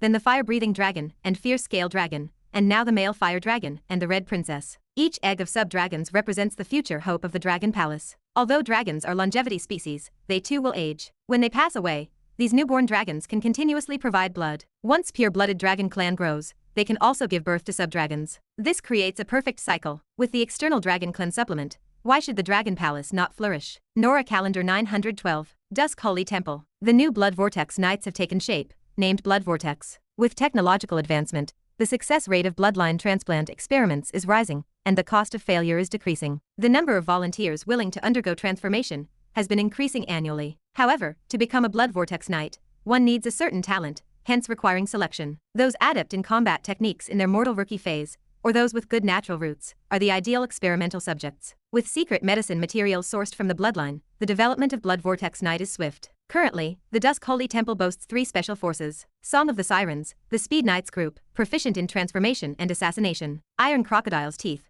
the Defense Knights group, skilled in defense and protection. Blood Vortex is the Blood Bull Knights group, possessing extraordinary physique. All 3 knight groups are absolutely obedient sacrificial soldiers. They collaborate, executing tasks with high risk in blood battles. By the small stone pond, Levi opens the proficiency panel. The Heavenly King Dragon breathing skill has reached the level 8 middle stage. Endurance, stamina, and other attributes have significantly improved. The speed of traveling the void has reached 60 times the conventional travel speed. Other spell-like abilities have also advanced even further. The Nightmare Dragon and Inferno Dragon breathing technique are drawing closer to the level 8 middle stage. The Chariot Rune has leveled up to the 18th tier, with a speed increase of 300%. The distance of the void travel for the horse carriage has been boosted by 5,000 miles in one go, reaching 20,000 miles, not counting the invisible secret word and elemental escape technique, these 2 special methods. Chapter 2466. Levi possesses the Scarlet Divine Palace, the Heavenly Pegasus Star Soul, and mastery over void travel. With these 3 assets, he can travel nearly 60,000 miles in a single breath. A single burst of movement carries him over 100,000 miles. This is why even level 9 experts remain helpless against him. He possesses a keen sense of danger and unparalleled escape methods. As long as Levi avoids seeking death, he is nearly impossible to catch alone. The Lover's Rune upgraded to level 14, increasing the luck boost from 140% to 160%. With absolute luck active, that boost climbs to 320% for a short time. Other runes, including the Full Rune, the Magic Rune, and the Hanging Rune, have also been upgraded. Their base attribute boosts have each increased by 10%. 5 years remain until the Ancient Tower opens. Levi's points have reached 4.9 billion. He checks the War Merit store every day. The Ice Emperor's throne remains available, unclaimed by anyone. The Ice Sea Witch's points have ceased to grow as well. Reports suggest this exceptionally talented witch has been in the 8 environments for over 1,000 years. It seems she has gone into retreat. This development allows Levi to breathe a bit easier. 3 billion more meritorious points, and I can claim it, Levi muttered to himself. He left the fairyland and exited the shelter. Compared to the Eastern Sea, the land of the North Sea suffers from severe demonic disasters, lacking the protection of the Soren continent. The Mirror of Light appeared before him, displaying a web of crisscrossing demonic auras. He followed a relatively thick line within the image, tracking the demon's path. Starfire Island. Deep within the Wizard Academy's retreat area, Garcia opened his eyes. He channeled his energy, feeling the power shift. Senior 7th Circle, he murmured. A vast spiritual force swept out in all directions. Garcia, you have broken through, came Jacob's voice, old yet joyous. As vice principal, Jacob had forged a deep and sincere friendship with Garcia over the past millennium. The two supported each other, pulling a group of survivors together to become an unassailable force in the wizard world. The academy now housed over 100,000 teachers and students, sheltering 4 mortal gathering sites. Yes, but it is a pity the 8 environments is very difficult, Garcia said, his eyes dimming slightly. He had humble origins, and his talent was never outstanding. Yet, through his long journey, he had worked hard and found sufficient luck to survive. Buddy, do not be so discouraged, Jacob consoled. Your Water King sequence artifact is already collected, and your talent is not much worse than the children of the elements. Garcia sighed. I hope so. Jacob, how is your injury, and have you seen any improvement? Earlier, fighting that level 7 demon injured my primordial soul origin, Jacob said with a nonchalant smile. Using a forbidden technique cut my life short, and now my days are numbered. Seeing you break through again, I am quite happy. You are not planning to find a partner or leave descendants? Garcia asked, puzzled. After death, everything fades, Jacob said, laughing at himself. Another 1,000 years, and who in my family will remember this old thing? Perhaps the Academy's teachers and students will still remember me. By the way, your earlier suggestion to join the ancient dragon continent is a good choice. We are progressing rapidly, but we still cannot keep up with the pace of the blood battles. We have dealt with the Dusk Palace Master for many years, and he is trustworthy. Garcia nodded in agreement. I understand. I sent someone to attend Huffman's funeral for this very reason. I believe some great beings carry what is called fortune. They make themselves better, and they elevate others and civilization alongside them. Soren is like this, Edmund is the same, and the Dusk Palace Master might be such a person. Jacob's eyelids drooped, appearing tired. He stretched out his palm to reveal a crystal-clear blue heart that floated before Garcia, throbbing with energy. A bright moon artifact, the Naga heart, Garcia whispered. Where did you get this? I previously saved a few tens of millions in war merit, Jacob said, looking up. I never used it, and now it seems useless to me, so it is all for you. Half a year later, Jacob fell in the academy. The morning Garcia buried him, following Jacob's wishes, and did not tell the teachers and students, saying only that Jacob had gone on a long journey to seek opportunities. Garcia had no time for grief, for the demons invaded. The teachers and students of the Starfire Wizard Academy resisted the demons courageously, serving as thorns in the eyes of the North Sea demons. Recently, an advanced mind flayer seized the opportunity to invade a squad of teachers and students on a mission, successfully discovering the coordinates of the Starfire Wizard Academy. For level 7 demons, leading an elite army of 50,000, surrounded the academy. Garcia immediately sought help from the authorities. The authorities dispatched the nearest wizard group while issuing task bounties. The ground shook. The demons were forcibly tearing open the protective barrier of Starfire Island. Everyone do not panic, Garcia shouted to the crowd. Official support will soon arrive. We just need to hold on for a while, and nothing will happen to anyone. Beckman and the other elders with primordial soul cultivation were serious expressions. Principal, all trap arrays have been set up,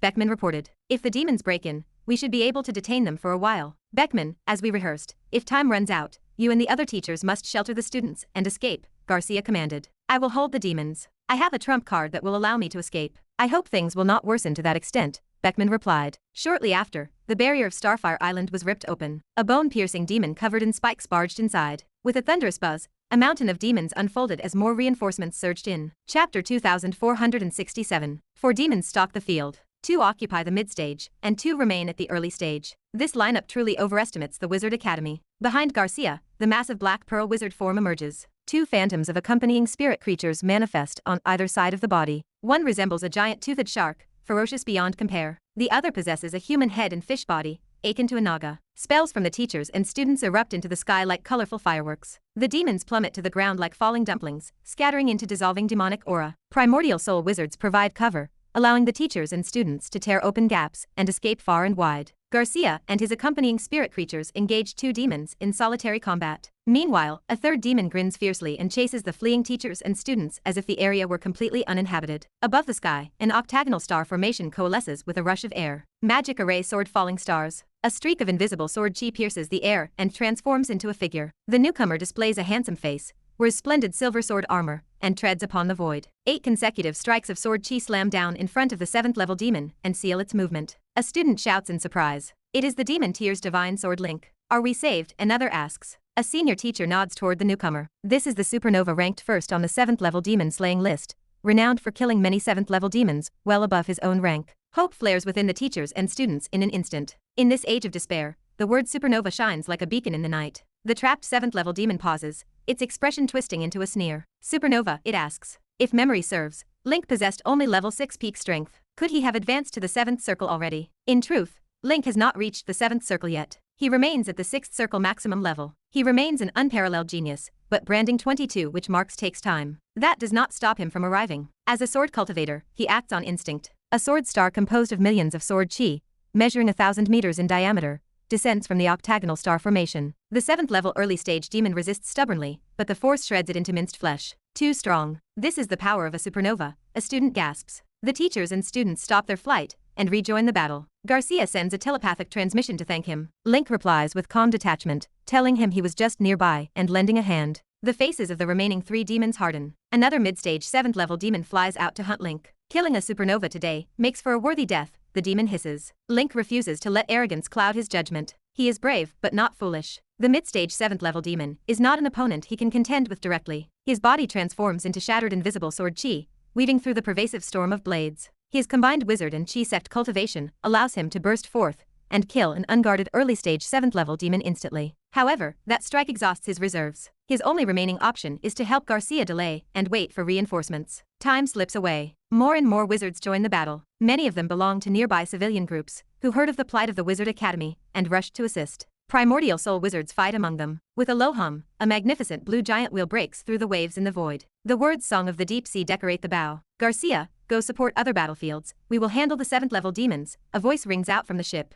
The Song of the Deep Sea is an ace battle group. The leader, Sea Singer Nanti, is a 7-circle perfect wizard. He is a top genius of the Ocean faction, a supernova, and ranked 3rd on the level 8 demon slaughter list. He possesses a reputation for wielding extraordinary and diverse music spells. Another supernova, Garcia thinks. His spirits lift, and he offers his hasty gratitude. With the Song of the Deep Sea joining the fray, the demons begin to fall in batches. Just as victory seems assured, the sea surface erupts in huge waves, and a spatial storm rises. A bottom-dwelling fish demon 3,000 meters in length leaps upward. Countless tentacles surge, and poisonous water soars into the air. It exudes a level 8 mid-stage aura, which intimidates everyone instantly. The void splits open, and 3 more level 8 demons descend. Leading them is an entity radiating a level 8 late-stage aura. It is the swallowing sea great venerable. Ghastly scars cover its body, like engravings branded into its flesh. The word destruction is vaguely discernible. The swallowing sea great venerable previously relied on its formidable cultivation to withstand a blow from Levi's secret word of destruction, and survived. Although its injuries healed after it escaped, the scars refused to fade. Such liveliness, the swallowing sea great venerable rumbles. It seems I, the great venerable, have arrived just in time. The swallowing sea great venerable strikes,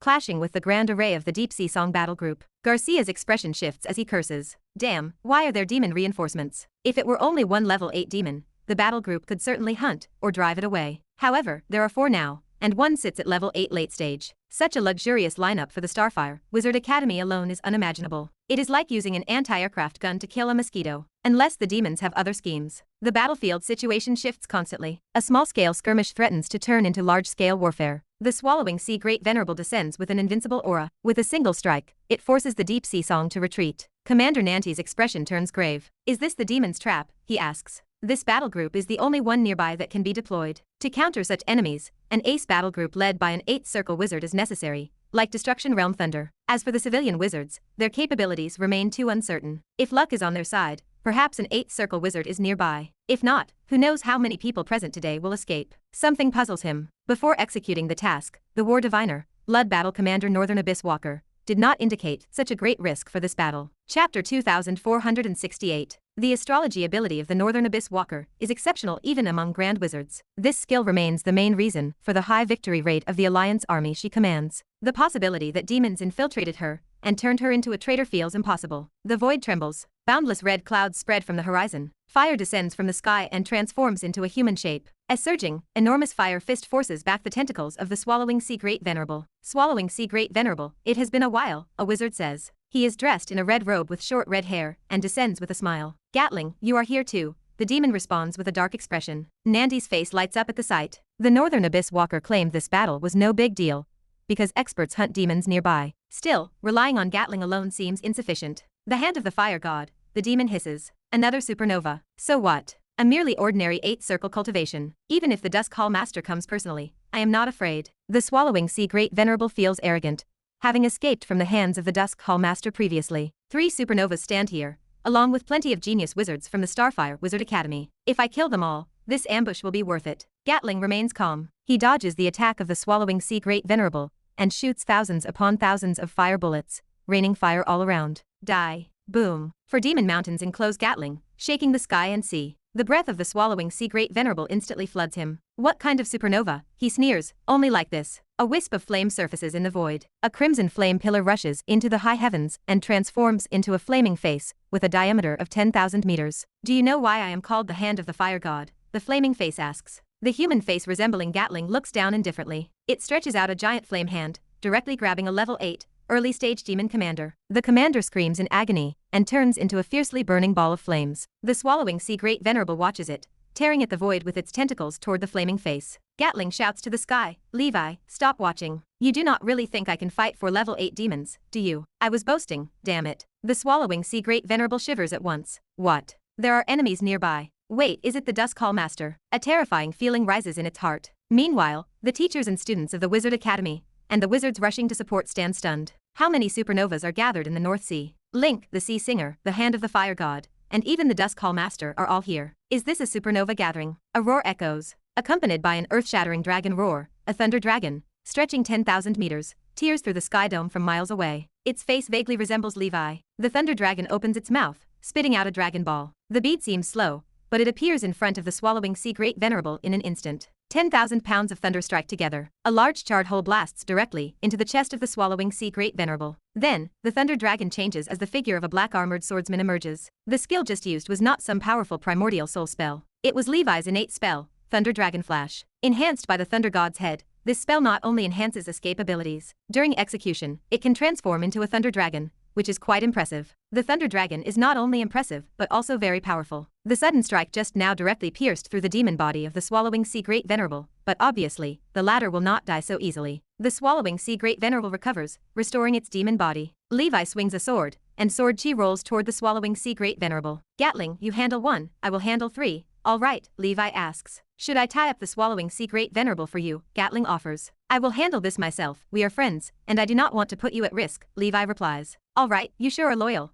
"Damn it," Gatling says. The fiery face opens its mouth, spitting out the thunder god projection. Gatling single-handedly ties up a level 8, mid-stage demon. A world-shaking battle breaks out. Shadows fly out one by one, landing on the battlefield, and transforming into the Black Shadow Army. Above the sky, winds and clouds gather into the level 8, mid-stage Maya spirit. In the ocean, sections rise up, forming 4 level 8, early-stage spiritual weapons. High-level combat power changes in an instant. The swallowing sea great venerable did not expect to fish out the hand of the fire god and the Dusk Hall Master. Heaven pity them. They only intended to destroy this official battle group active nearby. It proves to be no match for Levi and wants to flee. But Levi is prepared this time and naturally will not let it escape. Absolute Ice Point strikes out, locking the demon in ice. Then, Silver Mountain Skyfall and Wind Illusion Realm descend. "If you do not fear me, why do you flee?" Levi asks. His words are calm, and the thunder god projection behind him exudes a heavy pressure. The swallowing sea great venerable knows it cannot escape, and can only fight desperately, hoping for a glimmer of success. It releases the full momentum of its level 8, late-stage power. It rolls up endless water elemental power, forming dense water arrows. Levi's Red Emperor domain rises, evaporating all the water arrows into invisibility. The swallowing sea great venerable opens its abyssal mouth. "I am the demon master of water, the ocean is my domain," it bellows. Then, its thousands of tentacles pierce the sea. Simultaneously, the entire sea area where Starfire Island sits trembles for thousands of miles. Gatling's facial expression changes slightly. "This is a demon domain," he warns. "This swallowing sea great venerable is no simple being. You need to stay cautious." Levi considers the situation. If so, this is just the right time to test the new technique he just comprehended. Behind him, the phantom of the 9-colored emperor appears. It holds a sword with both hands facing downward, with brilliant light shining from behind. Chapter 2469. Levi stood like a sword-wielding, heavenly deity in the sea. Divine image. Chaos ruins. The emperor's sword pierced the seawater. A 7-colored shockwave spread out. Where it passed, the seawater vanished. It did not evaporate, but transformed into endless water elemental particles, merging into the world. Sea winds, white clouds, and reef stones vanished as well. Within the 100-mile barrier radius, all matter began to disintegrate into basic elemental particles. Only the swallowing sea great venerable resisted the shockwave with powerful strength. It discovered that it stood in an even more fearsome situation. It faced an elemental vacuum. This technique annihilated all things, and then extracted all elemental particles within a certain range. Only level 9 entities proficient in elemental techniques mastered this ability. Yet this Dusk Palace master, possessing only level 8 mid-stage strength, had achieved it. As a bottom-dwelling fish demon, its physical body remained strong. However, its spell-like ability and control over seawater proved more important. At this moment, its ability in this aspect weakened infinitely. The surrounding world no longer contained elemental power. Except for absolute physical body practitioners, this proved deadly for any existence level 6 and above. Weakness struck. The swallowing sea great venerable looked terrified. The 9-colored emperor transformed into a streak of lightning, flashing before the swallowing sea great venerable. The fish demon extended all its tentacles to protect its head. The emperor struck with a palm, and a round chaotic white sun appeared in the sky. Chaos Sunday. The white sun collided with the swallowing sea great venerable. Silently, the 5,000-meter body of the demon began to disintegrate. Levi released the elemental particles he had absorbed. White light illuminated 1,000 miles around, blinding everyone. A thunderous explosion followed. Wizards on site saw countless earth, fire, wind, and water anomalies of world creation appear. The explosion dissipated. Levi stood alone on the sea surface, holding a core of the abyss in his hand. Soon, a monster of initial level 7 late stage would join the group. He looked around. His form transformed into a thunder dragon with a human head and dragon body, roaming the battlefield. Where the thunder dragon flew, swathes of demons fell. Levi dealt with 3 level 8 demons. Gatling had not yet resolved his enemy. Levi asked, "Need help?" One swallowing sea great venerable contributed 1.2 billion in war merit. It was simply exhilarating. Adding the other 2 level 8 demons, over 2 billion stood credited. The hand of fire god said stubbornly, "No need, I can do it." Levi remained indifferent. He led the shadow army to clean up the battlefield's cannon fodder. Half a day later, the world grew quiet. The hand of fire god dealt with the level 8 mid-stage demon. He refined the fire element sun refining artifact, the Vanna god face. He had already gathered most of the Fire God series artifacts. His wizard form and soul artifact were first rate. The identity and strength of the supernova were beyond doubt. Cheers from the wizards rose and fell across the battlefield. Link stood among the crowd, his spirit shaken as he looked at the towering figure of his palace master. He possessed such power. It took immense strength to single-handedly annihilate a level 8 late-stage demon. His own road remained long compared to the commander. Even members of the Deep Sea Song battle group unfamiliar with the Dusk Palace Master felt excitement. They and Commander Nanti had always regarded the Dusk Palace Master as an example. Seeing him in person rendered their feelings beyond words. Sadly, the time for a group photo had not arrived. Nanti briefly thanked Levi, Gatling, and the others before hastily leading the team away. Other places needed their support. After the battle, Gatling looked at the calm sea. Gatling said, "That move of yours to eradicate the swallowing sea great venerable is somewhat fearsome." He knew what such means implied. Only a grand wizard could employ such a procedure. Levi smiled and said, "It is just a crude imitation of a grand wizard, not worth mentioning. Keep it up. When you have an 8-ring body and hunt level 9 demons, I will have boasting capital when I talk to others." He patted Levi's shoulder and left the place. Levi looked at the battlefield littered with demon corpses and began to pick up the remains. Levi muttered, "These are all money. Do these supernovas not pick them up?" He came to aid under Lucy's guidance. She told him there might be a large amount of war merit here, so Levi came. He met Gatling halfway. The two hit it off and collaborated on demon hunting. The affair developed just as Lucy predicted. The lady possessed too much strength in astrology skill. She seemed to have some special talent. He dealt with the swallowing sea great venerable using chaos ruins. This special ability emerged after his primordial spirit advancement. This technique merged wizard form and primordial spirit techniques. The metamorphosed 9-colored emperor executed it. Levi dubbed it divine image. After activation,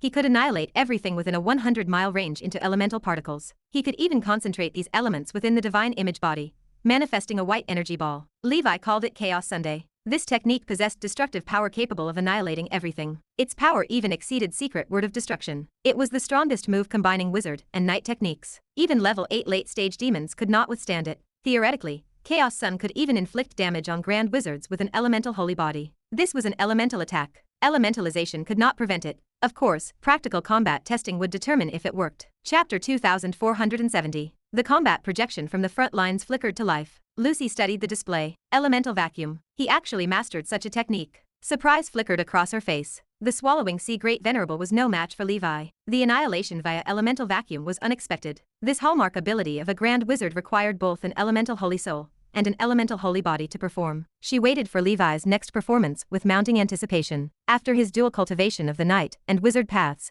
this young man sprinted toward a realm beyond convention and comprehension. Somewhere in the North Sea, Levi inventoried the spoils of battle. Regret tugged at him. It was a thrilling display though. The demon material from the level 8 late stage vanished, leaving only a core of the abyss. The Chaos Sun caused the body of the swallowing sea great venerable to disintegrate into elemental particles and dissipate. Levi realized that no matter how powerful he grew, frugality remained necessary to accumulate wealth. He still had to use his sword. On the other side, Starfire Island began to recover. Garcia finished arranging for the casualties. He looked at the devastated base and the surviving teachers and students. Jacob's words echoed in his mind. The situation of the blood battle changed too quickly. If Starfire Island intended to remain steady as Mount Tai over the next 1,000 years, it had to lean on the support of a top wizard organization. This was a compromise with reality. Official forces were limited. They could not rely on the higher UPS. To the notable figures, the big picture and the interests of civilization as a whole were paramount. They could not always consider the feelings of those below. Only individual strength ensured survival. Even the Witch's family, a top wizard organization,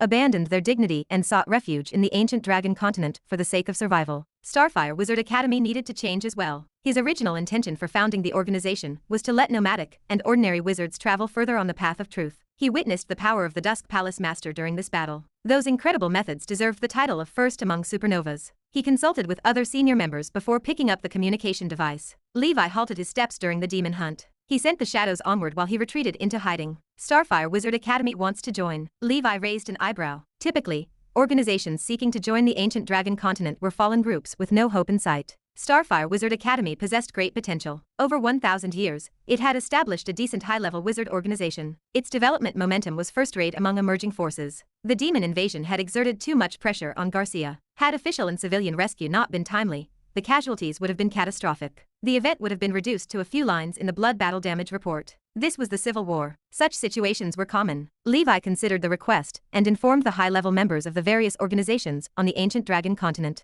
Discussion began immediately upon hearing the news. They unanimously agreed to accept Starfire Wizard Academy. The ancient dragon continent had cooperated with the Academy for a long time. They understood the Academy's situation well, which made the takeover easy. Principal Garcia possessed a renowned character and a good reputation. Such organizational mergers still required official approval. With the precedent of the Witch's family, the procedures were quickly completed. The Fire Dragon Knight and the Ash Knight led their respective delegations to transport and safeguard the teachers and students. They even deployed a war machine like Star Castle to ensure safety. 1 month later, on Starfire Island, news of the merger into the ancient dragon continent had spread. The vast majority of teachers and students supported the move. Many had witnessed the might of the Dusk Palace Master firsthand. The achievements of the ancient dragon continent in fighting demons were beyond doubt. The organization provided a profound sense of security. Only a few felt the merger was inappropriate. These voices remained negligible. The restrictions at Starfire Wizard Academy were less strict than those of top wizard organizations. Garcia clarified his position. Those who did not wish to join the ancient dragon continent could leave. The Academy would not hold them responsible. The void ripped open with a buzz.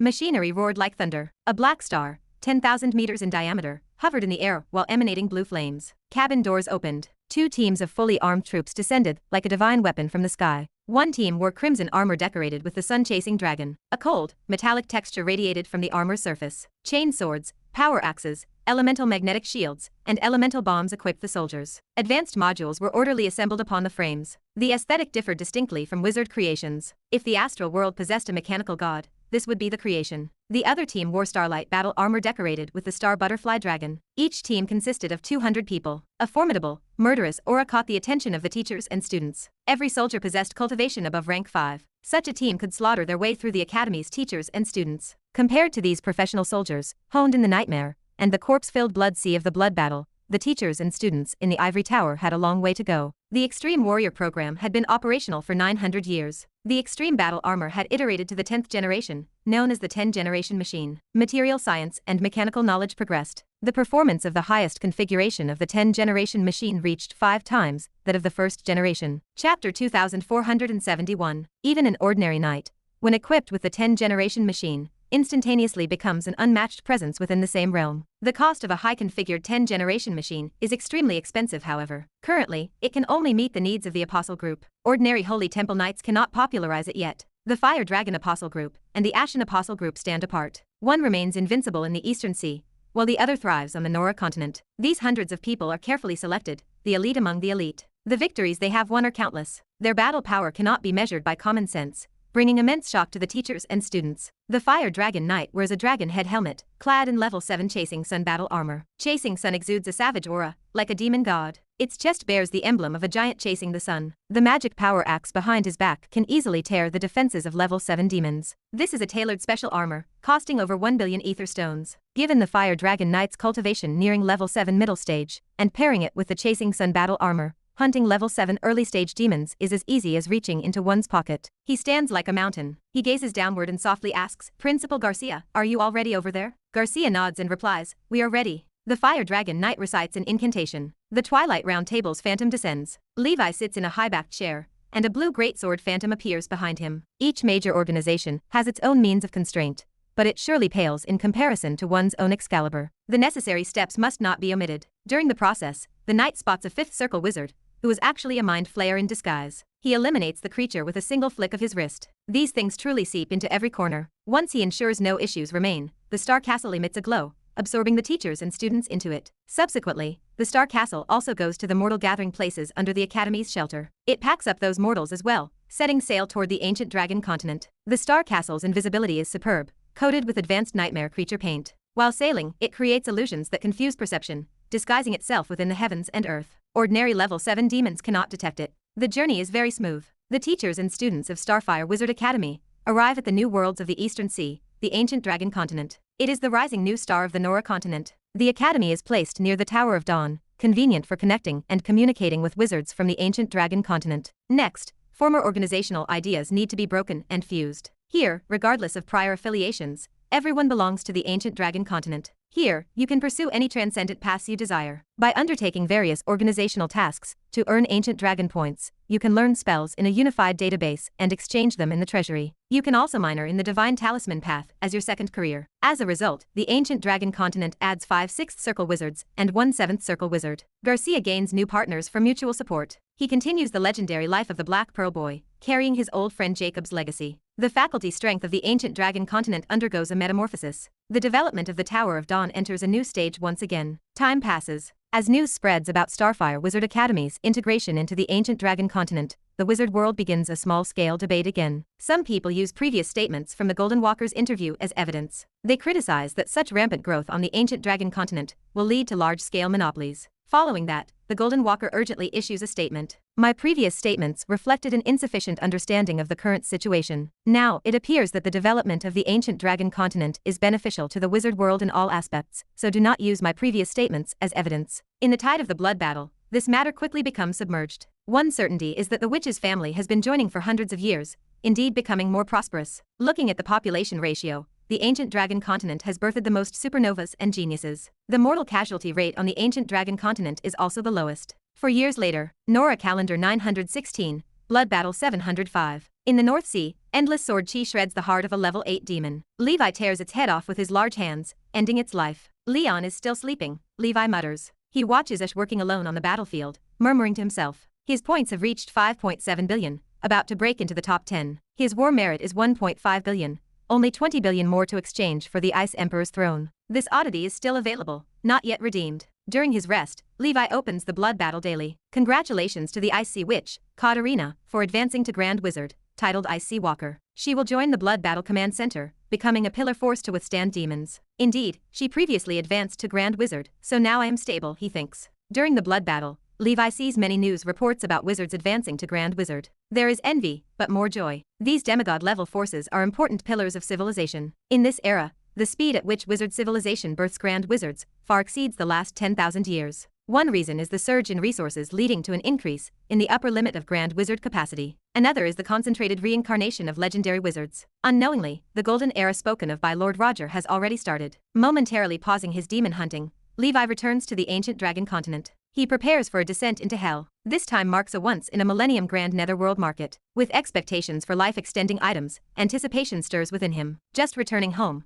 joyous news arrives. Wendy gave birth to a daughter named Safa not long ago. Chapter 2472. Starlight shines on dawn, serpent vulture night in this life. This is a genius girl who inherited the excellent genes of her parents. Possession of the Jade Kylan bloodline needs no further explanation. She also has a talent for wind element affinity. Levi marveled as he watched the wind, which is truly incredible. She had 2 daughters, one a top water element genius, the other a wind element child. The man who married her must have been truly fortunate. The Snow Lotus Witch, with a sister hundreds or 1,000 years younger, was also very pleased. The Blood Knight had a daughter in his old age, offering some solace amid his busy work. When Levi came to visit their family, this old man, who had accompanied him for over 1,000 years, had slightly moist eyes. It was the first time Levi had seen the Blood Knight so emotional. Congratulations, Levi said. In the future, spend more time at home with Wendy and your daughter. Nowadays, the Holy Temple is full of talent, and the Blood Knight can also semi-retire. Levi wanted him to focus more on his own cultivation and family. Other affairs can be handed over to successors. The Blood Knight nodded.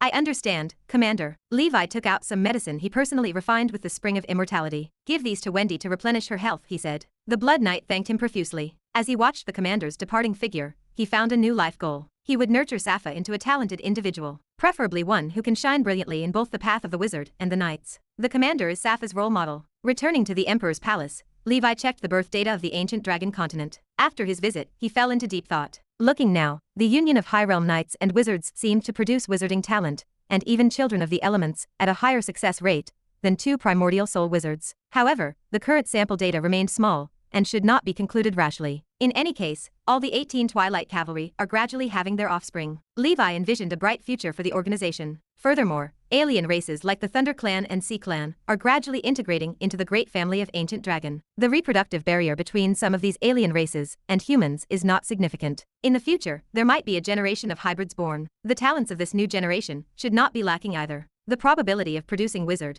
body-refining wizard, and other professional talents is also higher. Good things come in pairs. Soon, at the Dawn Tower, the child of the Golden Lion Knight, the Raid Wizard, broke through the 6 environments realm. Unbeknownst to them, these youngsters are nearly 500 years old. Raid has a special talent from the Frost Blood Sept and double affinity, with considerable potential. Before Raid, Emperor Mew's child, Eddie, also advanced to the primordial soul level. Eddie, as an ice element son, cultivated very smoothly. He also bears his mother's Aurora Bird bloodline, with talent surpassing his mother. At a young age, he created the spear skill Ice Soul Divine Spear, praised by Levi. Truly, the student surpasses the master. To fulfill his mother's regret, he plans to complete the evolution of the Aurora Bird upon reaching level 6. He will step into the mythical level. His knighthood level is currently at the middle stage of level 5, leaving plenty of time to prepare. Regarding Eddie, Emperor Mew and his wife are not worried at all. He is too sensible. Levi sighed. The descendants of the 18 riders have already become the backbone of the ancient dragon continent. Time truly flies. There have been so many changes within this century. Some of the geniuses Levi once brought out of the ancient tower have also advanced to the primordial soul. They are becoming key members of their respective sections.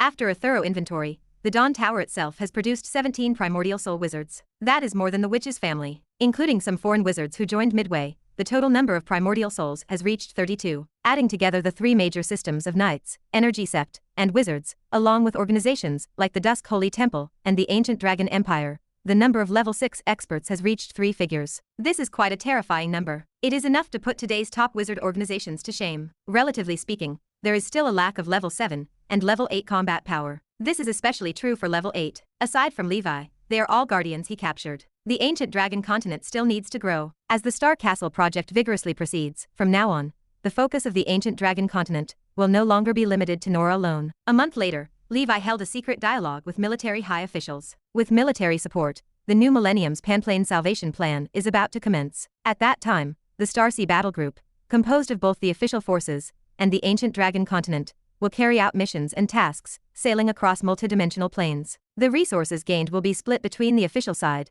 and the ancient dragon continent according to agreements. Their shared goal, however, is to save those civilizations invaded by the Abyss. They seek to preserve the seeds and remaining forces of alien races, integrating them into the ever-expanding Great Nora. The present is different from the past. The power of a single race is not enough to combat the Abyss. A real alliance line of all clans needs to be established. A colossal fist of stone slammed an 8th-level mid-stage demon away. A trace of faint light appeared. A dagger sliced through the void. The demon's body split apart, its aura extinguished. Damn, still have not found the whereabouts of my younger brother, Magic Mountain said. His massive body landed on the sea, muttering. Red Spirit Prison collected the demon's corpse. She spoke helplessly. Only rumors say that the younger brother went to hell. Hell is too vast, and going there would be like finding a needle in a haystack, Magic Mountain said. Father did not say specifically where our younger brother is. Should we go back and ask father again? It takes 300 years to make a trip, and the hot potato will have cooled by then, Red Spirit Prison said. She glared at him. 100 years ago, the offspring of the 2 formidable Purgatory Black King Dragons had arrived at Nora. Chapter 2473. Magic Mountain paced the floor, frustration deepening the furrows on its brow. Why not find a legendary wizard to ask? It grumbled.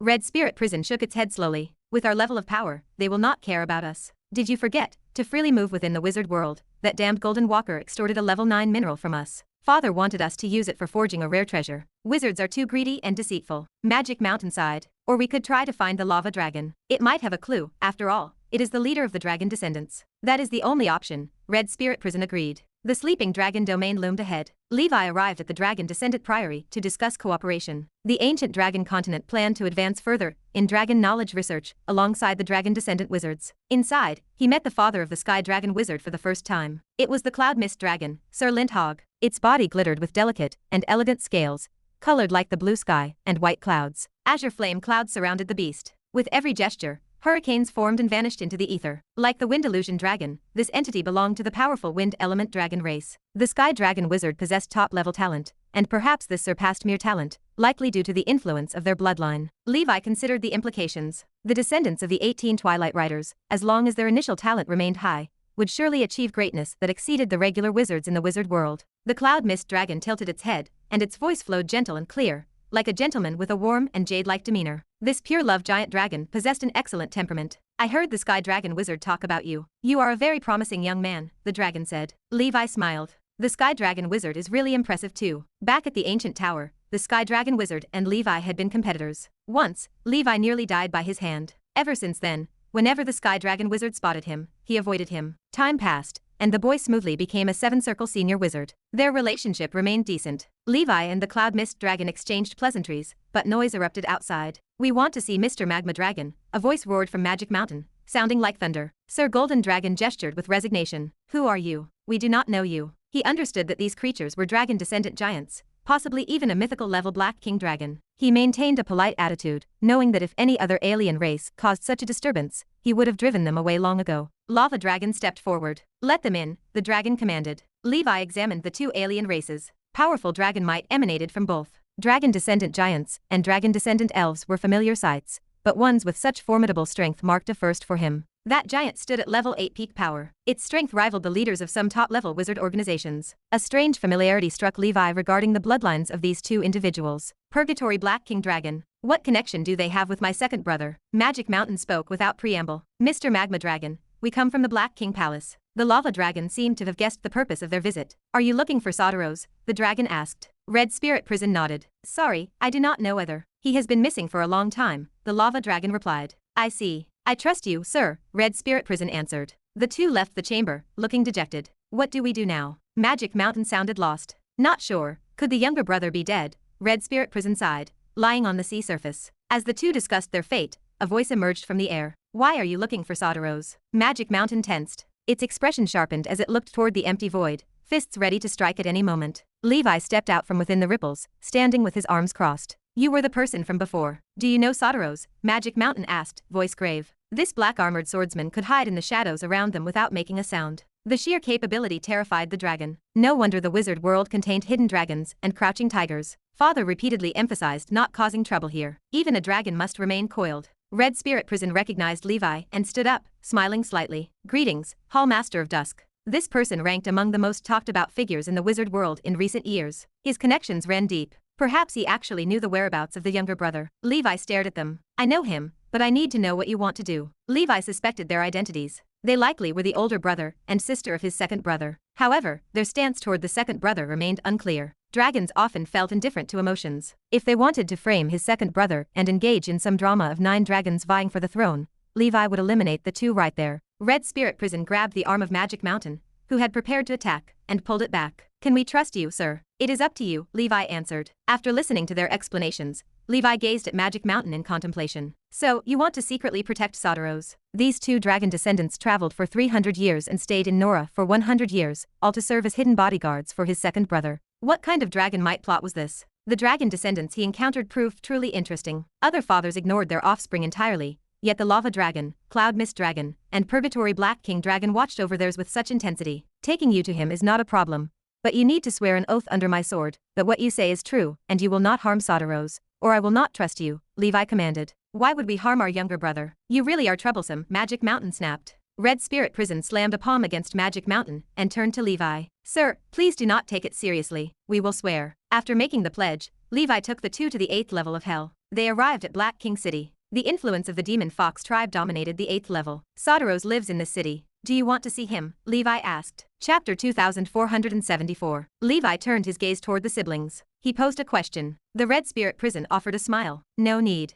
We confirmed through the bloodline sensing secret method that our second brother is here. We have a mission, so we cannot meet him right now. We ask you to keep this confidential. Thank you, Your Excellency. You are a kind wizard, and also an honorable knight. The Magic Mountain offered a sheepish smile. If we had known our second brother had an older brother like you taking care of him, we would not have needed to come at all. If you need any help in the future, just let me know. I will not refuse within my capability. Levi waved a hand. No need to be polite. I will count on you for my second brother's safety in the future. Having two such formidable bodyguards in the shadows provided reassurance. As long as the second brother avoided provoking those level 9 entities in hell, he could walk unhindered. The Purgatory Demon Sword embraced Levi, excitement radiating from her. Big brother, you are stronger again. The three sisters, Demon Fox Main Mother, and Ghost Elephant Master gathered as a small hell squad. A century had passed, so elaboration regarding the second brother was unnecessary. He had advanced to the 7 Ring Senior Realm some time ago. Moreover, he had comprehensively developed both in spell and body refinement. The three sisters' cultivation lingered around the early stage to mid-stage of level 7. Only the eldest sister had recently stepped into the late stage of level 7. After all, providing nourishment to the second brother made it difficult for them to grow rapidly. The demon fox main mother had actually advanced to the level 8 middle stage. The leaders of the major tribes in the 8th level were generally at level 8 late stage or peak cultivation. The mistress and ghost elephant master still needed improvement. The second brother spoke with visible difficulty. Big brother, we have tried everything over the years to raise 8 billion joss paper for you. We cannot acquire more since we still have to supply the 72 pillars. If it does not work, the two of us will go back to our old trade and rob those rich devils on the 8th level. Levi answered, it is sufficient. The organization also needs funds to operate. Regardless, it was only this amount of money. If he could buy it, great. If not, it was no big deal. As for robbery, he had retired from that line of work. The second brother nodded. Thank you for understanding, big brother. Levi pulled out several items. I have some oddities and rare treasures here. Take them to develop yourself and your forces. Also, these few bottles of immortal platform wine are good brews. Share them among yourselves. Levi and his second brother had always exchanged resources, rather than making one-sided demands. Gondef obtained the 9-headed hell snake body tempering technique under a confidentiality agreement. Otherwise, he would have also given a copy to the second brother for reference. The Nether River flowed magnificently. The millennial grand market had arrived. Unlike ordinary netherworld markets, the variety of goods in the grand market was limited. However, every item was high level, and the method of purchase remained through auction. Levi arrived at the agreed location. Upon boarding the ship, he found a minotaur standing beside Degao. Familiar faces. Most striking was a figure clad in pitch-black armor, sitting with eyes closed in rest. Beside him, a skeletal warhorse stood silently, lowering its head to gnaw on something. The king of the underworld had arrived. Levi's heart stirred, and nerves tightened. Presumably because the leader was present, Degao dared not acknowledge Levi. The king of the underworld wore a helmet, obscuring his appearance. Levi felt its gaze sweep over him. A soft hum broke the silence. The king of the underworld uttered an imperceptible sound of surprise. Through secret techniques, it could not determine Levi's lifespan. Interesting. Yet another junior with the protection of a great figure. Having seen much, however, it remained unconcerned. The auction quickly commenced. Silhouettes exuding the aura of level 7 and level 8 devils arrived one after another. Levi roughly perceived 5 level 8 individuals alone. Among them was a level 8 late-stage devil. Everyone concealed their faces, clearly avoiding recognition. Wizards or alien races might have been hidden among them. The auctioneer began presenting items for bidding. Among them were materials that could be useful to Levi. He held back, waiting for the life extension items. Other devils,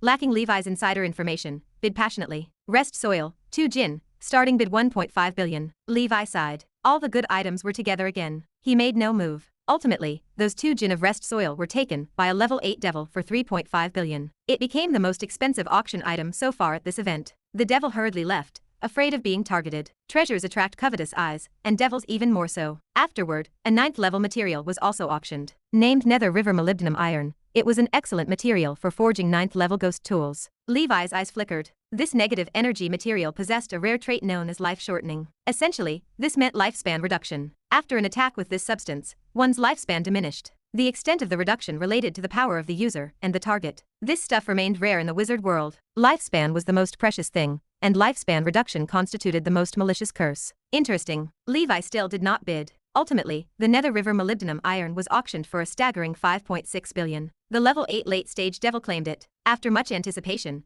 the final item made its appearance. Life Extension Treasure, Shell Mother Fruit. It directly extends life by 1,000 years. If refined into medicine by an expert, 1,500 years is no problem. Within the tray lay a fruit resembling a shell. It squirmed continuously, alive. A fresh fragrance permeated the room, as if one whiff would prolong life and health. These 9th level heavenly materials and earthly treasures appeared truly extraordinary. Starting bid, 2 billion ether stone. The auctioneer had barely finished speaking before fierce competition began. Even immortal species devils held a deep longing for this item. Chapter 2475. No one would mind having a long life. Perhaps living an extra 1,000 years could lead to reaching level 9. Then challenge the 72 pillars and replace them. Even devils should have dreams. Thus, the competition intensity far exceeds earlier levels. 7.2 billion, Levi said decisively. His competition was a devil at level 8 late stage. The opponent was wealthy, possibly a clan leader of a large tribe. The devil had previously spent a fortune acquiring the Nether River Molybdenum Iron, and was now financially tight. The devil glanced at Levi and hurriedly left. Levi's wish was fulfilled.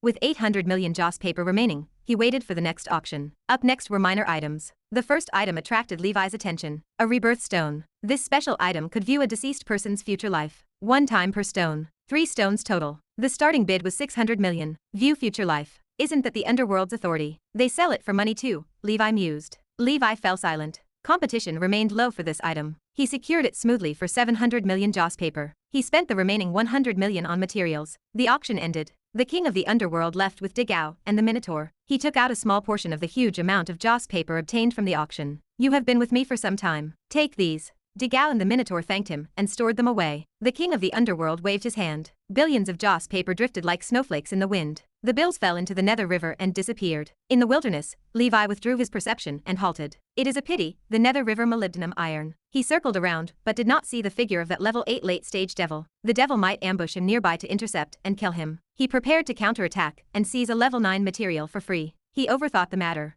Devils at the 8th level possess profound thoughts. They do not easily engage one another. Escalation might lead to large-scale wars among the 72 pillars. On the ancient dragon continent, inside the Emperor's palace, Levi took out the shell mother fruit. A good item. Swapping it for a glorious sun-grade oddity is easy. He did not intend to consume it. He possessed many years of lifespan. Eating it would be wasteful. It served better as an exchange for other resources or as a backup. If a close relative needed it, he could offer help at a crucial moment. He took out the rebirth stone. Able to view the present life. Interesting. Limited, of course, to unimportant characters. If the person being viewed is a strong figure, this item cannot display their present life. This item was not expensive. It was the first time Levi encountered it in the Netherworld market. Next time, he would ask Digao if he could find more. He wanted to use them to check some people's present lives. Specifically, a certain knight. Naturally, old Fred, the most important figure during his mortal period. The Serpent Vulture Knight. He did not intend to disturb the present lives of others. He felt curious. Using this item is simple. Imprint the true name on the rebirth stone. Add all relevant keywords about this person. In this way,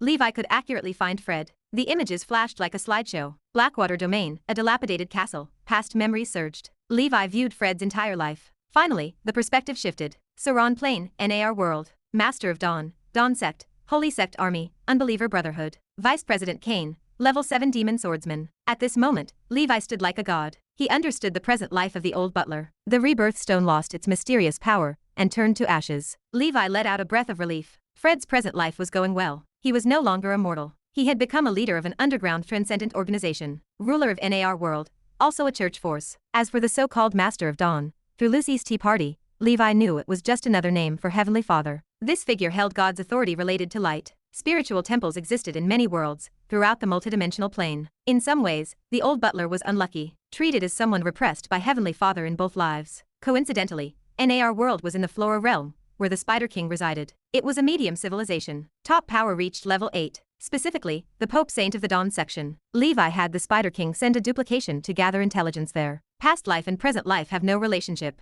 However, Levi hoped that Cain in this life would fare better. If Cain encountered difficulties, he could offer aid. Next, Levi imprinted the true name of the Wild Boar Knight onto the rebirth stone. After a while, he opened his eyes with a strange expression. Unexpectedly, Wild Boar Duke. Tusk's Prince's child. The Wild Boar Duke's end involved being killed by Levi. His true soul was devoured by Leon. This meant he had no future life. The Wild Boar Knight was truly dead. Levi had no regrets along this path. This segment of grudges ended. He felt relieved. Finally, Levi imprinted Marlene's true name onto the rebirth stone. After viewing it, he showed a complex expression. Marlene had reincarnated several times. She lived as an ordinary person. In her present life, she was in a small world during the Doomsday Era. Her position was a professor of mysticism at a university. That is fine. Marlene can still pursue what she wishes to do. Levi sighed. After learning about the present lives of these important people, he let go of his feelings about life and death. If more rebirth stones existed, he would check the present lives of those legendary knights from the Doomsday Era. Perhaps he would find potential individuals to gather. Lionheart Knight, Golden Warhammer Knight, Snowflake Knight. In the 9th layer of hell, millions of chains hung down in the sky. On the ground, Blade Mountain, Sea of Fire, Boiling Oil, and icy torture grounds were scattered. In the wilderness, pillar after pillar spanned the heavens and earth. Each pillar, a world in itself. Only the 72 strongest in hell possessed the right to dwell in the 72 pillars world. Once becoming a pillar, they faced challenges from the Wild 9 level. If they failed to defend, the price was their life. The Wild 9 level would strip their authority and gain pillar qualification. Similarly, if the Wild 9 level failed in a challenge, they would perish. Only with countless sacrifices could victory arrive. Countless devils and undead from antiquity became yellow soil before the 72 pillars. This place is hell, endlessly cruel. But once becoming a pillar, the benefits are endless. The most important benefit was gaining lifespans several times longer than their own. Legends claimed that those at the forefront, the pillars, were terrifying beings from antiquity. Realm of Slaughter, Seat of the Emperor of Torture. Master, the Nether River molybdenum iron is secured. Chapter 2476. Where is the shell mother fruit? The Emperor of Torture sat upon his throne, snapping his eyes open. He looked like an alien, hideous and twisted. Bone spears grew from his head, forming a ferocious, blood-red crown. Leathery wings folded behind him, draping over his back like a dark, crimson cloak. Sharp claws emitted a cold, lethal glow, capable of tearing the world apart. The kneeling devil bowed his head. I failed to obtain the shell mother fruit. Over the years, the military expenditure to amass troops was excessive. Coincidentally, an 8-level middle-stage devil competed with me. It is my inability. The Emperor of Torture leaned forward. Can the identity of that devil be found? It cannot be traced. I worried about unexpected troubles, and did not dare to probe. The Emperor of Torture closed his eyes and spoke with indifference. You did right. Step down and continue amassing troops. The shell mother fruit was not indispensable to him. He only cared about obtaining the Nether River molybdenum iron. He intended to forge it into his ghost tool. It was an essential object to deal with those powerful short-lived species. Dark Ancient Tower. 7th floor. St. Roland Continent, Rune Land. The Saint Council chamber buzzed with activity. Levi stood at the head of the table, listening to the reports from the saints. He had moved the wizard seedlings from the 5th level and arrived directly here. This batch did not include children of the elements, only several special talents. This marked the 400th year of the human Tiankai era. The Saint Council reached a member count of 25. The 6 God Invisible skill, and the 6 Intentions Divine Power fist spread throughout the land. The overall strength of the mortal population climbed to another level. Those who became strong because of these arts became Quasi-Knight Rangers, traveling the world to slay demons and eliminate devils. Time moved forward, bringing change. The once threatening giant beast restricted area had become a protected zone. To prevent excessive hunting from causing an imbalance in biological resource regeneration, the Saint Council set a forbidden hunting period in the area. This gave the black beasts time to breed and avoid extinction. The authorities encouraged wizards to hunt black beasts in more remote underground worlds. They also dispatched special battle groups to find new intersection points, constantly expanding the resource channels of Rune Land through these methods. The Sea Beast Park acquired 3 subdragons, 13 mixed blood dragon clans, and 34 rare creatures. Levi selected a portion to enter the Dragon Palace to expand the species scale. He left the rest to the School of Spiritualism for self-breeding and growth. Regarding diplomacy, the 3 realms and the 4 lands remained stable. Levi honored the agreements equally. He did not excessively interfere with the development of these alien races. With his current strength, he could extinguish the 3 realms and the 4 lands with a single thought. Flame Wolf Saint had advanced to level 8 100 years ago, and he was steadily strengthening. He was a child of the fire element, and carried the Flame Clan royal family bloodline. As the first native of Rune Land to achieve this, he carried a fortune. His potential likely had not been fully exploited. When the new level 8 Saint was born, Levi would take Flame Wolf Saint out to join the Tower of Dawn. He would let him further his advance by riding the wave of the blood battle. Kidman, whom Levi had brought from the 5th level, prepared to advance to level 7. If successful, he would be the first level 7 mage king in history. Additionally, Water Dragon Saint advanced to the level 7 late stage. The current total of level 7 saints in the council reached 6. Without the pressure from the 3 realms and the 4 lands, combined with an ample resource supply, the potential of the saints was fully unleashed. In a high-pressure environment, everyone could become a saint. This alone proved their talent was unquestionable. They only lacked the opportune moment and advantageous location. When leaving Rune Land, Flame Wolf Saint handed part of the resources collected over the past 100 years to Levi. They consisted of 1 Bright Moon item, 1 Morning Star item,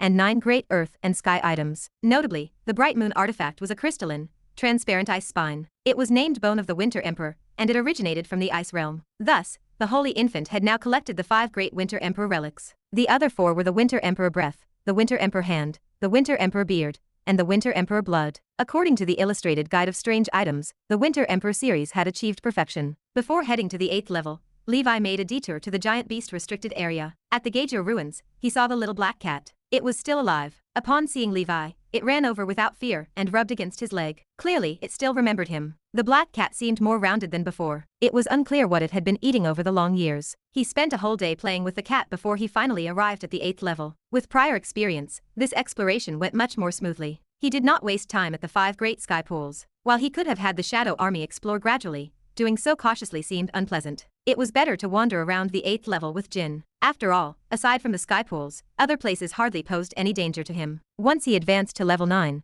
or truly gained the power to fight against a level 9 entity, he could directly flatten the 5 great sky pools in one go. That would be splendid. Shortly after arriving at the 8th level, and under the guidance of Master A. Jin, Levi flew toward a primeval forest. A few days later, he stopped in front of a cave. Whoosh, whoosh. Invisible dense chi condensed from the metal element shot out from the cave. It collided with Levi and shattered abruptly. Levi set up the Death Ember Divine Palace, diving relentlessly through the entrance. In the pitch-dark underground caverns, some weak transcendent creatures hid. For example, a bird species covered with golden feathers, roughly the size of a kite, lived there. This was the sword-feathered owl, a level 1 transcendent creature. They could shoot sharp blades made of metal element sword feathers. They were very formidable. Levi captured some to breed. Chapter 2477. Sword-feathered owls typically gather in places rich in metal elements. This suggests a golden element, blessed land exists below, possibly birthing an oddity. Half a day passed, and Levi reached the Earth's core. The air grew scorching, and faint sounds of magma flowed. A golden blade light slashed through the void,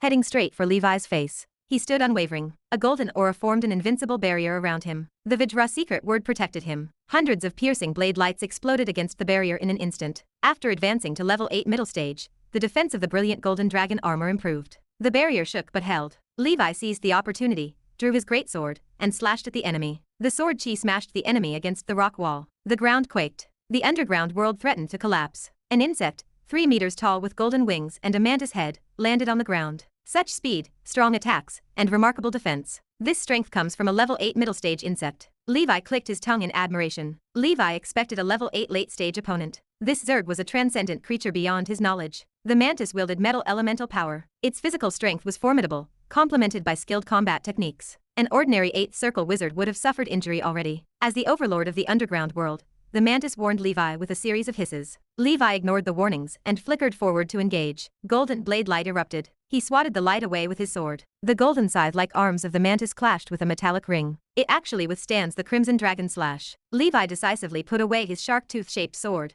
activating the limitless path and the sky dragon path. Levi fought the mantis bare-handed. One used a mantis fist, while the other utilized a dragon fist. Both utilized their bodies as weapons. Levi held back, taking this chance to assess the mantis's skills. The mantis possessed strong bursts of power, but poor endurance. After a few thousand rounds, the creature faltered. Dented fist marks covered the metallic shell. The creature spread its wings, attempting to slice through the void and escape. Levi clenched his right hand. The air castle formed, sealing the mantis within. He leaped onto the back of the mantis with a downward cannon punch. The mantis crashed to the ground. The shockwave rippled back. The strata exploded, sending irregular mass spreading in all directions. A strong tremor shook the ground within a 1,000-mile radius. Levi's serious punch left the mantis without the strength to fight. After all, it was only a level 8 middle stage insect adversary. Levi had killed level 8 late stage demons, let alone this creature. The Black Soul Demon Tower radiated light, sucking the mantis inside. The undead sealing array within the tower activated. Red King and Lopez, the 2 ape generals, flew over as guardians. Levi intended to tame this mantis,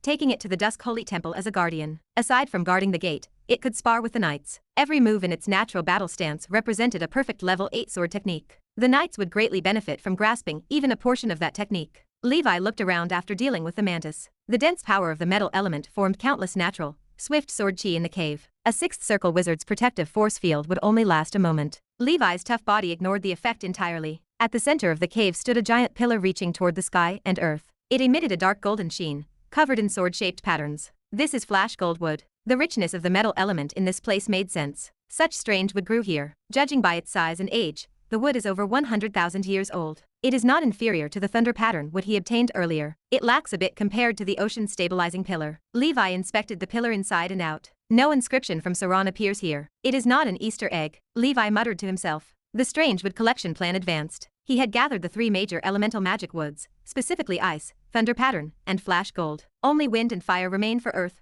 fire, wind, and water. This strange wood carries a value of tens of billions to hundreds of billions in the external world. Here, he only needs to follow Jin to collect it. Levi uprooted the strange wood. The entire underground world began to collapse. He tossed the strange wood into the Black Soul Demon Tower, turned, and left. What is that? Levi glanced around, spotting a rock cave exposed by the collapse. Inside, golden light flickered. It appeared to be a nest. He entered to see 7 oval insect eggs the size of golden ostrich eggs. The aura surrounding them matched the golden mantis. It was a female mantis. Levi collected the 7 insect eggs. The hostility the creature showed him made sense. It was protecting the nest. Levi discovered the nest piled with various rare materials and minerals. He collected them all. Well done, Jin. Levi patted the mouse's head and surged toward the exit. Without the pillar, the area began a large-scale collapse. Many transcendent creatures fled in all directions, startled by the tremors. Levi took the opportunity to capture pets. Shadows flew out one by one. Levi flew high into the sky after the destruction. A sinkhole spanned 1,000 miles below. Such a sin. Levi mourned for a second.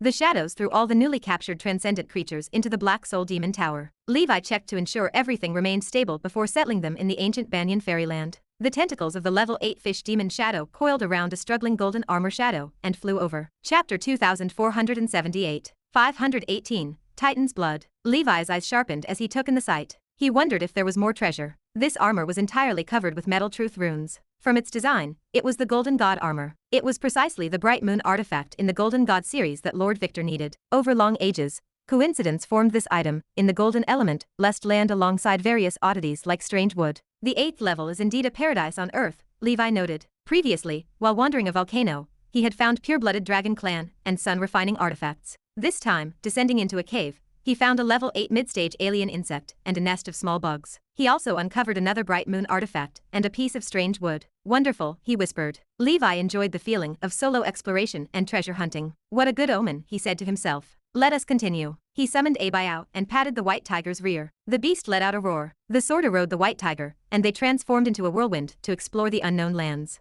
Nora Calendar 918. Blood Battle Year 707. Nora Continent. Land Domain. Demons had launched their 24th attack on Gondor City. On average, one attack happened every few decades. Previously, 23 assaults had ended in failure. The most serious one had already breached the inner city of Gondor and caused significant casualties. The Gondor City Lord sat centrally in the city to oversee the super magic array. The defense army and battle groups from various city organizations roamed in all directions. Overwhelming spells and demon-like abilities clashed between heaven and earth. The most dazzling unit was undoubtedly the Fire Dragon Skyworks Heavenly Craft Battle Group. This group consisted of black armored warriors and mechanical creatures. They feared nothing and felt no pain. Like a sharp knife, they pierced the demon encirclement in the barracks. Many demons fell. Meanwhile, the Dawn Sword Battle Group from the Dawn Tower moved into action. It comprised 7 6th Circle Wizards and 28 5th Circle Secret Sword Flow Wizards, forming the Bida 7 Stars formation. Lord Victor created this formation himself. Beams of sword light whizzed out from the city. Sometimes they assembled to strike violently at 6th level demons. Other times they split apart to pierce through and slaughter the cannon fodder. Lastly, the White Robe Wizard Group joined the fray. They were a group of independent body refining wizards from far and wide. They were Gondifa's followers and also students of the Body Refining Academy. In response to Gondifa's call, they came to protect the city against the demons' mass invasion. They all cultivated the purple crystal body refining technique researched by the Gondif group. They emitted amethyst light and looked like purple stone men. Once a demon got close to the barrier, it was knocked flying with a single punch. These 3 distinctly styled battle groups became the beautiful line of defense in the battle to protect Gondor City. The demon forces were not easily dealt with. This attack mobilized for level 8 commanders. The strongest one was a flame demon, with level 8 late-stage cultivation. He thrust his hands into the earth and chanted ancient spells. In the name of the fire demon, awaken, the creature roared. The earth began to crack. Fiery cracks spread toward Gondor City. Soon, torrents of magma flowed from beneath the ground. Volcanoes appeared around the city and erupted violently. The apocalyptic scene made the wizards within the city tense, as they feared the city might be breached. The Gondor City Lord wore a grim expression. The enemy was very strong. Even with his senior 8th ring cultivation and his status as a dual faction practitioner, he felt immense pressure. Master Fire Dragon approached and asked, "City Lord, are there any guarantees for this battle?" Lucian replied, "If we can eliminate that flame demon commander, we can hold." Ace added, "I, Victor, and Gondif can restrain level 8 early-stage demons. 3 together can battle level 8 mid-stage demons. Against level 8 late-stage demons, we would be powerless." Lucian nodded and said, "The 3 of you just need to create some opportunities for me. I have a powerful primordial soul spell, and a rare treasure that should heavily injure, or even annihilate, that flame demon." "Let us try," Ace said. If they could assist in killing a level 8 late-stage demon, the war merits of the 3 individuals would soar past 500 million. Inside the city were 2 8th Circle Wizards. One was Lucian, and the other was the Deputy City Lord Renard. The current situation indicated that a standoff was not a solution. The flame demon kept deploying magma magic and depleted the barrier energy. Everyone agreed to strike proactively. 8 figures flew out of the barrier. Both city lords and the Gondor 3 heroes moved forward, joined by 3 other wizards above senior 7th Circle cultivation within the city. Evil magic enveloped them. The Holy Infant raised a hand, and a purple wizard tower emerged from his mind, growing in the wind. It soon became a towering castle 8,000 meters high. "Ice Castle," the Holy Infant commanded. Frost aura spread to form an ice castle. After centuries of refining, the Holy Infant's wizard tower was nearly complete. After modifications, the Crimson Wizard Tower became purple. Both externally and internally, it looked completely different from before. Its power was also much stronger. The Wizard Tower had 2 forms. The ice form provided defense and control, while the burning form focused on attack. The Holy Infant used the tower to block countless attacks. He arrived in front of a level 8 early-stage gargoyle. Sharp ghost claws swung at him. The Holy Infant slapped the wizard tower. The tower flew out like a spear shooting forward. "Fire Dragon Breath," he shouted. A thick flame beam shot out from the tip of the tower. The searing torrent blasted the gargoyle and left it scorched black, while the surrounding low-level demons perished in masse. If it were not for its major realm dominance and high magic resistance, this strike would have left it half dead. "I will crush you," the gargoyle hissed. Chapter 2479. The gargoyle flapped its wings, and walls of earth rose to encircle the holy infant, crushing inward. Gandalf shouted, "King's dragon elephant fist." The roar of dragon elephants reverberated endlessly. Under the sky dome,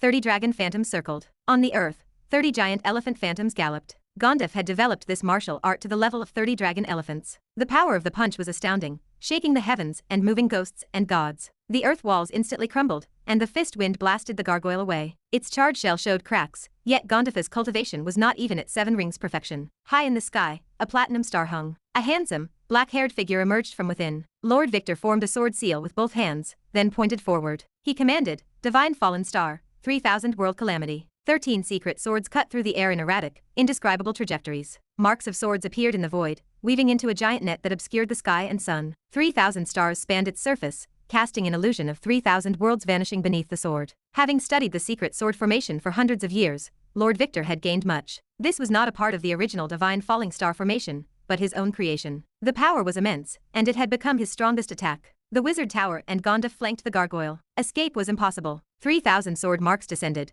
slicing space and shredding the creature into fragments. The demon soul appeared, but the wizard tower absorbed, refined, and obliterated it. It was another perfectly executed team effort. The Holy Infant's wizard tower collected the devil corpse. The gargoyle's shell was an excellent material for refining wizard tools. On the other side, a phantom of a giant lava figure appeared behind Lucian, soaring over 10,000 meters. It was his wizard minister, the Earth Core Destroyer. This was among the top 200 powerful wizard forms. He battled fiercely with the Flame Demon Commander. The Deputy City Lord, and the other 3 wizards were similarly matched. The Gondor 3 heroes quickly resolved the battle on this side, opening a breakthrough. They hurried to support other battlefields. Soon, another level 8 early-stage demon fell to their collective efforts. With victory in sight, a sudden change occurred. The Deputy City Lord suffered heavy injuries from a level 8 mid-stage demon. A level 8 mid-stage mind flare lurked within this demon. Seizing the opportunity during the Deputy City Lord's intense battle, it invaded. With its powerful soul-stealing ability, the Deputy City Lord's primordial soul was damaged. A cry of agony tore from his throat. Lucian's expression changed. He wanted to rush over to assist, but the Flame Demon Commander entangled him. Die, the Mind Flayer hissed with a cackling laugh. Surrounded by 2 level 8 mid-stage demons, the Deputy City Lord quickly fell. The Mind Flayer even not a part of his brain. The Gondor 3 heroes rushed to support. They distracted one of the demons. The Holy Infant summoned the Fire God Projection and Zurong Mountain. He shouted, "Go help the Deputy City Lord." The Fire God stepped forth, its giant hands grabbing the Mind Flayer's tentacles, but it was too late. The Mind Flayer already invaded the Deputy City Lord's body. The Deputy City Lord exhausted his methods, unable to drive it out. Watching as he was about to be possessed, leaving only a shell, his figure dashed towards the Flame Demon Commander. Lucian sighed. He knew what the Deputy City Lord intended and quickly retreated. The Deputy City Lord's body exploded. The shockwave swept through, heavily injuring the Flame Demon, while the Mind Flayer suffered intense torment. Seizing the chance, a somewhat fragmented phantom primordial soul flew out. It was the Deputy City Lord. He escaped into the void, then returned to the city. Ace and the others breathed a sigh of relief. Fortunately, the primordial soul was preserved, and his life was safe. An experienced 8th Circle wizard like the Deputy City Lord likely had prepared another body. Later, he could possess another form and restore his cultivation, which was better than dying. All present erupted with power, using all means. Seeing the situation turn dire, the level 8 mid-stage demon quickly retreated. If it had not fled quickly, Victor's sword array would have eliminated it. Though exhausted, the 3 still hurried to assist Lucian's side. Their strength compared to the Flame Demon was starkly inferior. The tactic was for the Holy Infant to defend with the Wizard Tower, while Victor harassed from afar with the sword array. Gandalf raided the formation. Other wizards also arrived to support. The Flame Demon Commander saw the tide turning and tried to escape into the magma, but Lucian forced him out. He looked fierce, determined that the Flame Demon Commander must die. Relying on others to collectively restrain the Flame Demon, he chanted incantations. 8 Circle Magic, Molten Lava Starburst. This was a dual-faction magic of earth and fire. Its power ranked among the top in the wizard world's 8 Circle magic. Like the explosion of the sun, the Flame Demon's body continuously evaporated in the spell. In Lucian's palm, a dirt yellow mountain peak emerged. It was a level 9 treasure, the 9 mountains linked town. 9 successive giant mountain phantoms descended from the sky, flattening the Flame Demon's form into a patty. Even the demon soul was completely annihilated. The Holy Infant was slightly shocked. This was almost the strongest level below 9, quite comparable to the Chaos Sunday. A level 9 treasure was terrifying indeed.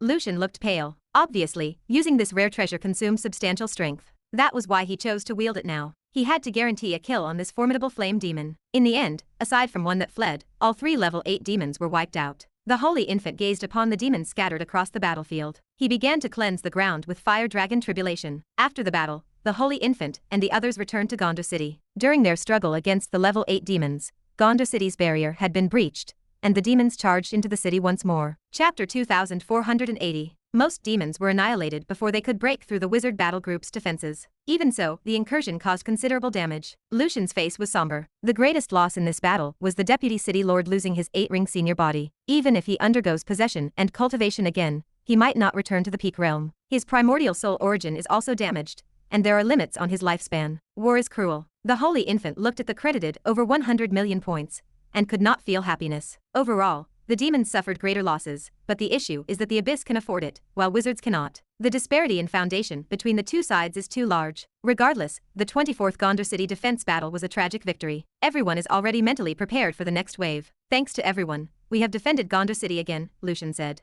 Gondor smiled. Gondor City is our home. Naturally we must protect it. With their businesses here, they certainly cannot flee. Lord Victor looked at the battlefield shrouded in smoke. Facing the increasingly severe blood battle situation ahead, the Star Castle plan needs to be accelerated. Like today's situation, if there were a Star Castle, there would be no need for a direct confrontation with the demons, just temporarily avoiding the sharp edge, and then engaging in guerrilla warfare. Not just the ancient dragon continent. Every organization and city in the wizard world must have its own Star Castle. Advance to attack, retreat to defend. After handling the post-war matters, the three heroes went to the Blood Battle Temple to start exchanging their random sun refining artifact. After this battle, their points surpassed Elena, the 10th gatekeeper. The Holy Infant had 700 million, and Lord Victor and Gondef had similar amounts, ranked adjacent. Once the exchange of artifacts was completed, they could enjoy a period of rest. Next, focus on breaking through to the 8 environments realm. Demon hunting is extremely exhausting both physically and mentally. Soon, the results of the three's random drawings were announced. The Holy Infant obtained the Titan's blood. This is a sun refining artifact from the Earth faction, a non-sequence artifact. Gondef drew the Golden God Star. Undoubtedly, this is a sun refining artifact from the Golden God series. Lastly, Lord Victor drew the Sea Country Wheel. This artifact is from the Ocean faction and is non-sequence. Their luck this time seemed quite average. The most useful artifact is the Golden God Star needed by Lord Victor, including the newly discovered Golden God armor. He has already gathered 5 kinds of Golden God series artifacts, just 2 more to achieve perfection. The Titan's Heart artifact is also quite good. It is not purely a body refining artifact, unable to birth body refining talent, but it is likely the most suitable spell artifact for body refining wizards currently. After refining this artifact, one can comprehend the Titan rune. This rune can be added to spell models to enhance the spell's power. Simultaneously, it can also be incorporated into body tempering techniques, enhancing the power of body refining runes and comprehensively boosting Gondifa's attributes. It can also greatly improve earth element talent, providing a foundation for Gondifa's most difficult cultivation ahead in the thousand-eyed Titan body tempering technique. Additionally, it has many other ingenious uses.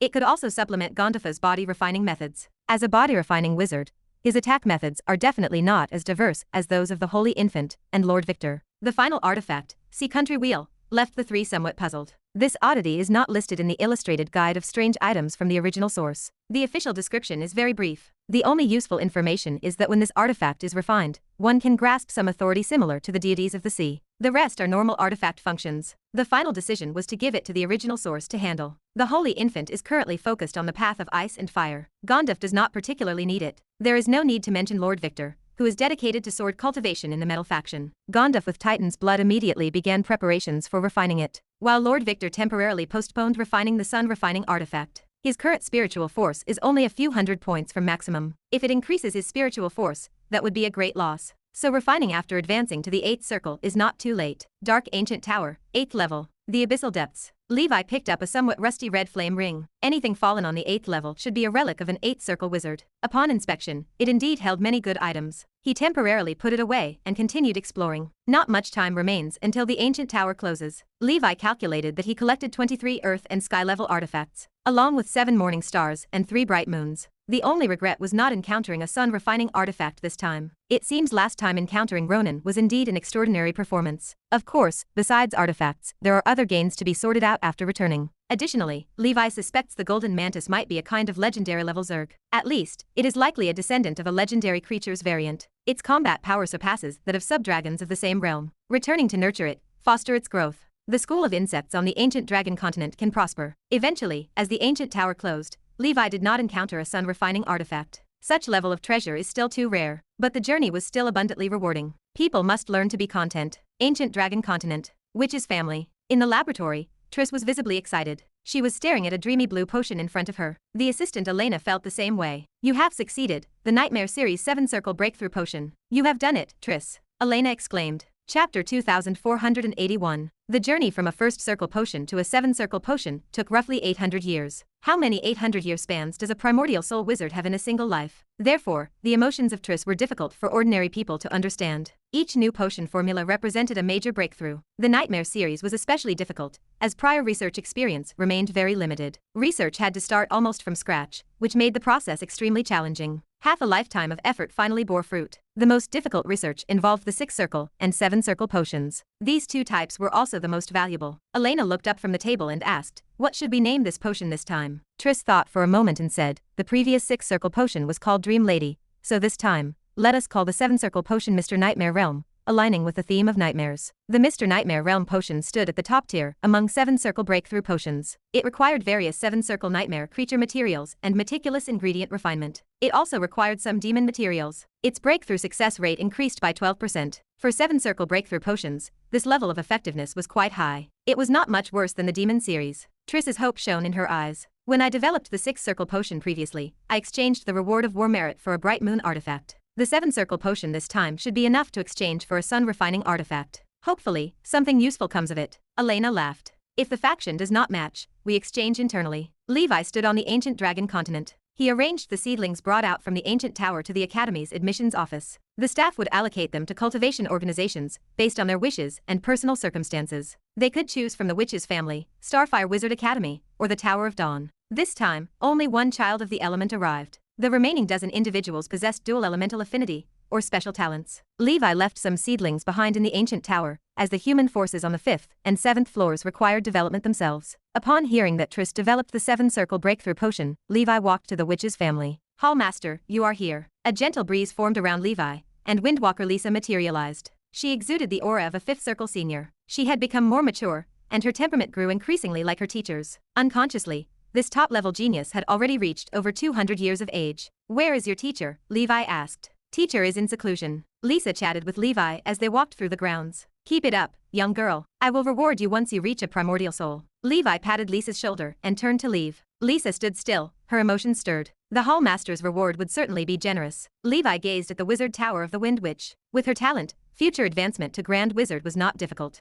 Once he became a Grand Wizard himself, he could lend her a hand. The organization still lacked high-end combat power, and the Wind Witch was the closest to achieving that status. Levi entered Triss's laboratory. He admired the dreamlike potion in front of him and said, "You two are amazing." Elena replied modestly, "I am just a little assistant." "It is Triss who is amazing." Triss smiled slightly and encouraged Elena, "You have also made noticeable progress recently. Your talent is quite good, but you are lacking in-depth research. You are only scratching the surface." Levi nodded. "Once the potion passes inspection, if there is extra stock, madam, you can put it on the shelves at Gonda Pharmacy. In just over a decade, there will be the blood battle auction. We can earn some money then." Immediately afterward, Gonda Pharmacy began publicizing and creating momentum for the Nightmare Realm potion. Even good wine fears a deep alley. Fortunately, Gondafa's reputation remained large enough. The recent Gonda City defense battle helped, as the three of them received wide publicity again. Gradually, many 6-circle wizards heard about the new variety of breakthrough potion coming to market. They looked forward to it eagerly. Previously, the pharmacy's Dream Lady and Water of Erasure both passed the test of time as quality potions. The Pharmacist Association listed the latter invention in the Potion Chronicles. This potion would be remembered in history, much like the Klein Crystal Ball. Even if new versions of the Water of Erasure emerged in the future, everyone would first think of Triss. Levi stood in the ancient Banyan fairyland. He released the mantis from the Black Soul Demon Tower. He healed its injuries mostly with Death Ember Dragon power. The mantis looked wary and wanted to attack Levi. Levi took out the 7 eggs and said, "Do not make meaningless struggles. I will not harm you or your children." The mantis quietly gathered the insect eggs, unsure of what to do. Levi decided not to use extreme darkness enslavement. He needed to learn to use other means to tame these creatures, rather than relying too heavily on that method. Only chaotic slaughtering demons or cunning evil devils required such extreme measures. He imposed some simple restriction brands on the mantis. "From now on, you will be called Golden Blade Guest. Consider this your home." The mantis silently retreated, found a dense area of metal elemental power, and settled down peacefully. Levi tasked Ronan to keep an eye on it. He wanted to give Golden Blade Guest some opportunities. If it did not behave wisely, only extreme darkness enslavement would remain as an option. Only after complete taming would he dare to let it guard the Dusk Holy Temple. Levi inspected the gains from this period. Regarding oddities, he let the Holy Infant and Lord Victor refine the bone of the Winter Emperor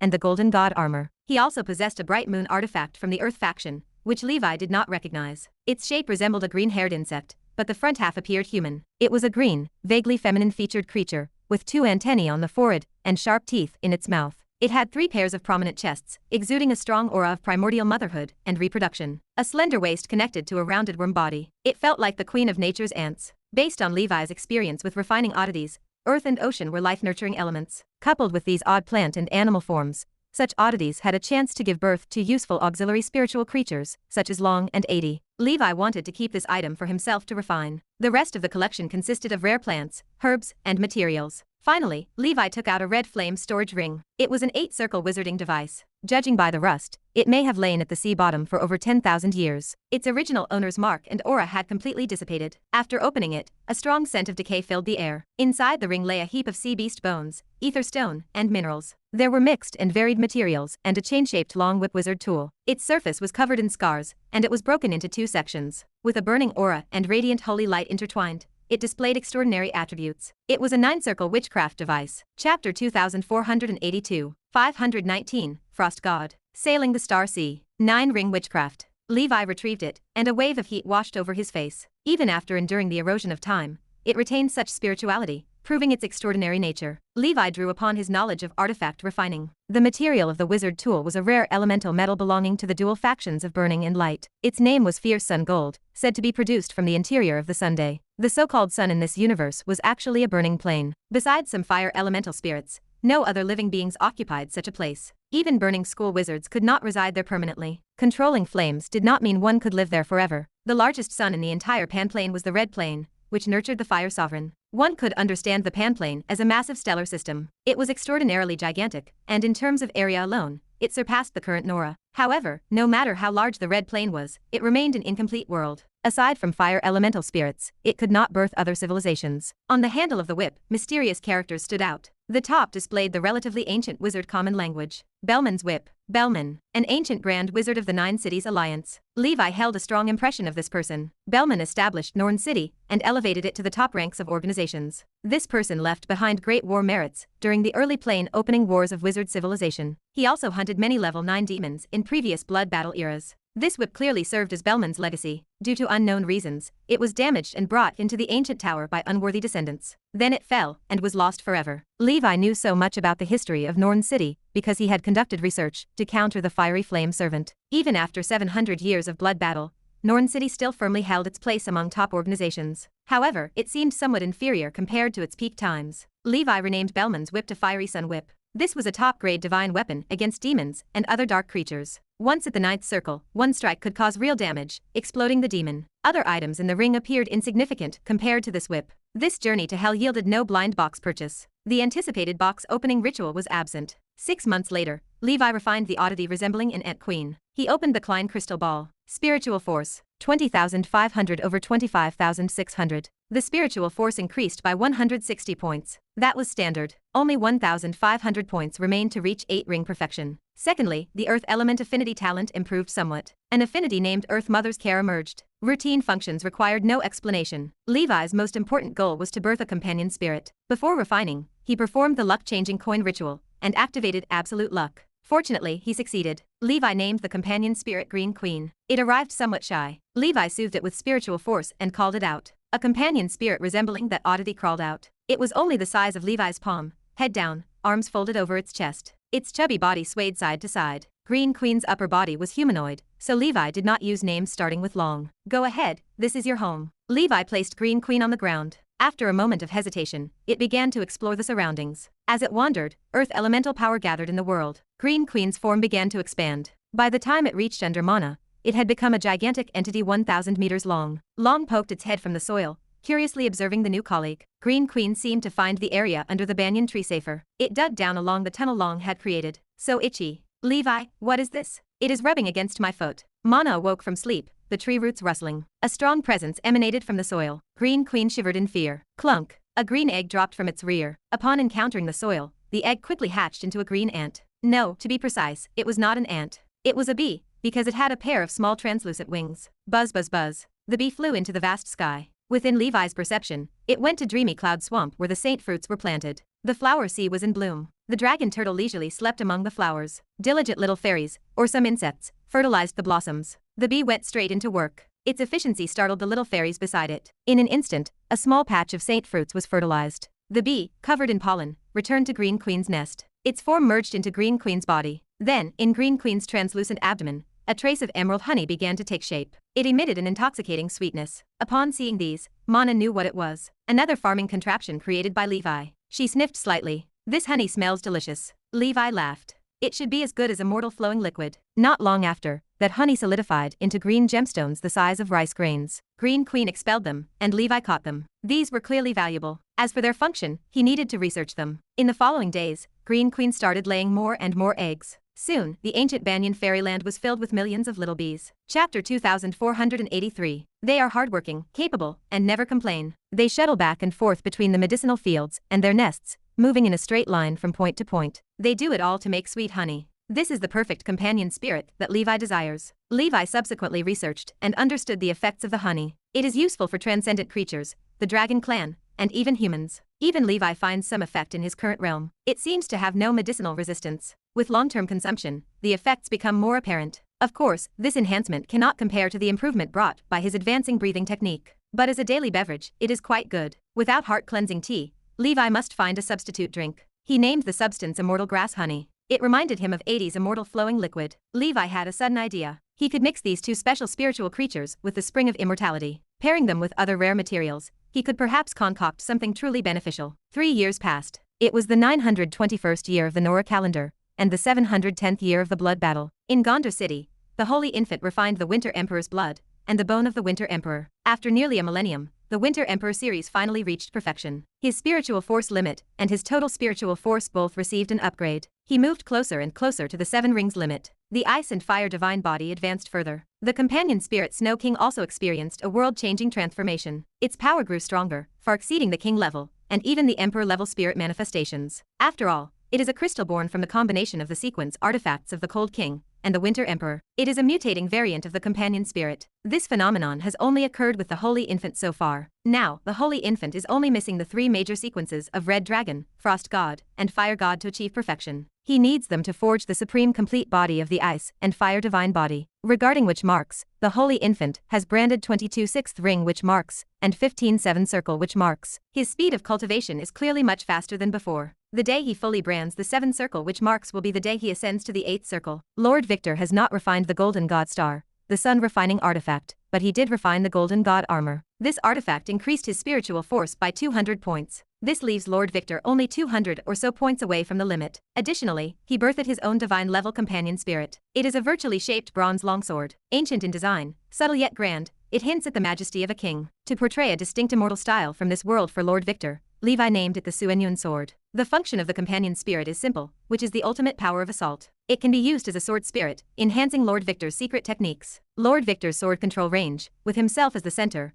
covers a radius of 10,000 miles. It is truly astonishing. Though he is only at the 7 rings perfect realm, he has reached the level of the erstwhile White Emperor's son. He can seize ahead from 10,000 miles away. This further elevated Lord Victor's combat power. Heaven did not grant me Victor, and the sword skill is as eternal as the long night. He pushed the path of sword cultivation to its limits. In the wizard world, cultivating the sword immortal is Levi's final act of stubbornness. After all, the main body's style is hard to change. He can only rely on Lord Victor to show sanctity in front of others, to be handsome and impressive. If one day, Lord Victor ascends to the legendary realm, with legendary level secret sword magic, he might be able to strike the entire Nora world. He might even be able to launch an expedition to a multidimensional plane with a single strike of his sword. Like the combination of Levi's Thunder God and Esai, the Golden God and Suenyun sword can also team up strongly. Their combined direct combat power can already fiercely confront an ordinary 8-circle wizard for a period of time. A divine level projection combined with a companion spirit forms such a combo. Before the 9th circle, they are the trump cards for combat against those above their level. Also, Lord Victor's Golden God body becomes even stronger. This brings Lord Victor's witch mark brandings to the 17 mark standard. He is only 5 marks short of perfection. As for Gondaf, he is still refining the Titan's heart. He is expected to need a few more years to exit seclusion. After experiencing the last bloody battle, the prestige of the 3 avatars in Gondar City is sky high, second only to that of the Gondar City Lord. Deputy City Lord Renard closed a long reclusion to rebuild after possessing, and resigned from the Deputy City Lord post. Lucian wanted to invite Ace to become the Deputy City Lord. However, Ace declined, and the other 2 did the same. Like Levi, they are not considered true politicians. They just need to guard their own small territories. Silently improving their strength is the true path. On this day, a star castle appeared above the Fire Dragon skywork. The star castle was entirely reddish and painted with a stylish Fire Dragon pattern. It featured 4 big words as a logo: Fire Dragon Skywork. The Holy Infant stood in the Wizard Tower. The star castle opened, and the Fire Dragon Knight led the team out. The Fire Dragon Knight announced, "This is the custom star castle purchased by Fire Dragon Skywork, now delivered for use, so please inspect it." Ace smiled as he replied, "Thank you, Fire Dragon Knight, for personally escorting the supernova. I am quite flattered." The star castle fell within the park area with a rumble, and an aura of oppression swept across the entire city. The wizards of Gondor City were all alarmed by this. One wizard asked, "Is this giant the mechanical creation developed by the ancient dragon continent?" Another replied, "It is. It is said to be called a star castle, and it is part of an official cooperation. It looks just like a real war machine. Rumor has it that this star castle can easily kill a 6th ring wizard." Hiss, how terrifying. The times have changed indeed. It is true, mechanics change life indeed. Chapter 2484. Ancient Dragon Technology is truly awe-inspiring. Starting today, Fire Dragon Skywork will relocate entirely within the Star Castle. If dangerous situations arise, the staff can evacuate and engage in mobile combat, rather than holding a single city. Gandalf Pharmaceutical and Daybreak Tower will eventually possess them as well, though they remain in the development process. Lucian surveyed the Star Castle, a flicker of emotion crossing his face. "What a great thing," he murmured. He tracked down Ace. "I heard you have a good relationship with the Dusk Palace Master of the ancient dragon continent," he began. Ace read the intent behind the query. "City Lord, if you have something to say, feel free to ask." Lucian smiled. "Can this star castle be customized for a larger model?" "That is naturally not a problem," Ace replied. Born to a legendary wizard, and gifted in insect dual cultivation, Lucian lacked no funds. He possessed deep feelings for Gondor City, having lived there for over 1,000 years. He intended to purchase a star castle at his own expense, aiming to shelter the city wizards in the years to come. This would also significantly bolster his personal prestige. After all, reaching the 9th circle likely signaled a transition into politics. He wished to step out of his father's shadow and cultivate his own power base. Levi arranged for the Fire Dragon Knights to deliver the goods with such grandeur simply to open sales channels for star castles. They are expensive to produce. Only high-level top wizard organizations or 8th circle wizards possess the financial capacity to purchase them. Yet once one is sold, business can remain quiet for 3 years. Under the Holy Infant's matchmaking, Lucian journeyed to the ancient dragon continent, where he negotiated with the senior members of the Tower of Dawn. Ultimately, he placed a 2 billion deposit to order a more advanced star castle. In response, the ancient dragon continent continuously increased resources invested in the mechanical school. During times of war, developing heavy industry remains the most sound approach. Even if this development seems deformed and uncoordinated, it stands as the most appropriate method for the current objective situation within the wizard world. Fighting demons requires numbers and external objects, specifically expanding alliances and developing machinery. The Mr. Nightmare Realm potion successfully passed inspection. Triss developed a new 7-circle breakthrough potion, sparking heated discussions throughout the circle. Peers found it incredible, as such a prolific pharmacist illuminated the gap between individuals. She was a supernova in pharmacy academia, rising dramatically. Triss received a considerable amount of war merit rewards, as she had hoped. She visited the Blood Battle Temple to draw her oddity. The final result left her somewhat regretful. The Frost God chapter appeared in her hands, a sun-refining artifact resembling a seal. It belongs to the rare Frost God series. The rarity of special elements generally exceeds that of earth, fire, wind, and water. Unfortunately, it did not suit her needs, though Levi might find a way. Levi instructed Elena on combat techniques, helping her refine the floral secret scripture, a combat technique she had created. Her path of knights had reached level 6 peak strength. She had gathered 2 types of bloodline crystals, the cherry blossom beast and the mortal cranes. The former was a giant beast that resembled a tree without truly being one. Its overall appearance mimicked a plum deer, covered with cherry blossom spots, while its pair of antlers resembled a branching cherry blossom tree. The cherry blossom beast possessed a gentle nature, enjoying mountain outings and traveling across plains. Its strong life force left a path where flowers bloomed instantly and immortal energy drifted. For many smaller civilizations, this was a miracle, earning it the title of mountain god. The cherry blossom beast, similar to the immortal banyan dragon, led its species in longevity. Moreover, it enjoyed visiting places where the world tree existed. The 100 flowers obtained this bloodline crystal from descendants in the Pandora world. As for the mortal cranes, they were an ancient bird species, most of which had gone extinct. A bloodline descendant, the 10,000-year-old crane,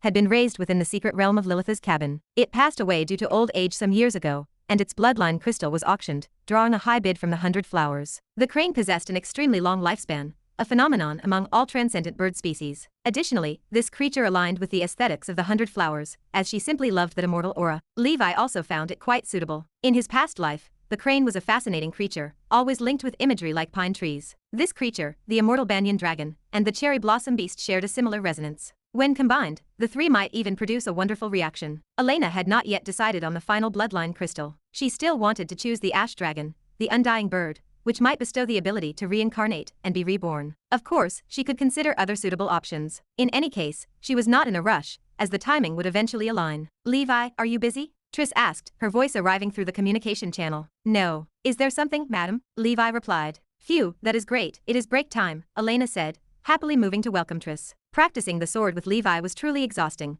as the man operated just like a robot. Triss wore her pharmacist robe, appearing quite casual. As she approached her 2000th birthday, she appeared more dignified and elegant, perhaps due to her long-term research into potions. She always exuded a faint scent of medicine, and the name medicine, which was well-deserved. Levi keenly perceived that Triss's spiritual force seemed to have stagnated. Madam, have you reached your maximum spiritual force? Triss nodded. Yes, it has been that way for a while now. Levi smiled faintly. Then let me congratulate you in advance for your smooth advancement to the 8th circle. Triss sighed slightly. It is not that easy, I am not like you. Chapter 2485. She is now at 22/6 ring which mark perfection, and still 3 away from the 7th circle which mark. Advancing to the 8th circle within a century would be impressive. She has already been at the 7th circle for over 1,000 years. She needs to prepare the medicine for advancing to the 8th circle. Triss thought for a moment before speaking. In the past, I refined potions for you. Now, it is your turn to act. Levi smiled. No problem. Triss sat down. I will prepare the materials and bring them to you. Today, I mostly came to ask if there is a way to trade for a sun-refining artifact here. Levi looked at her. I have an oddity from the ocean faction,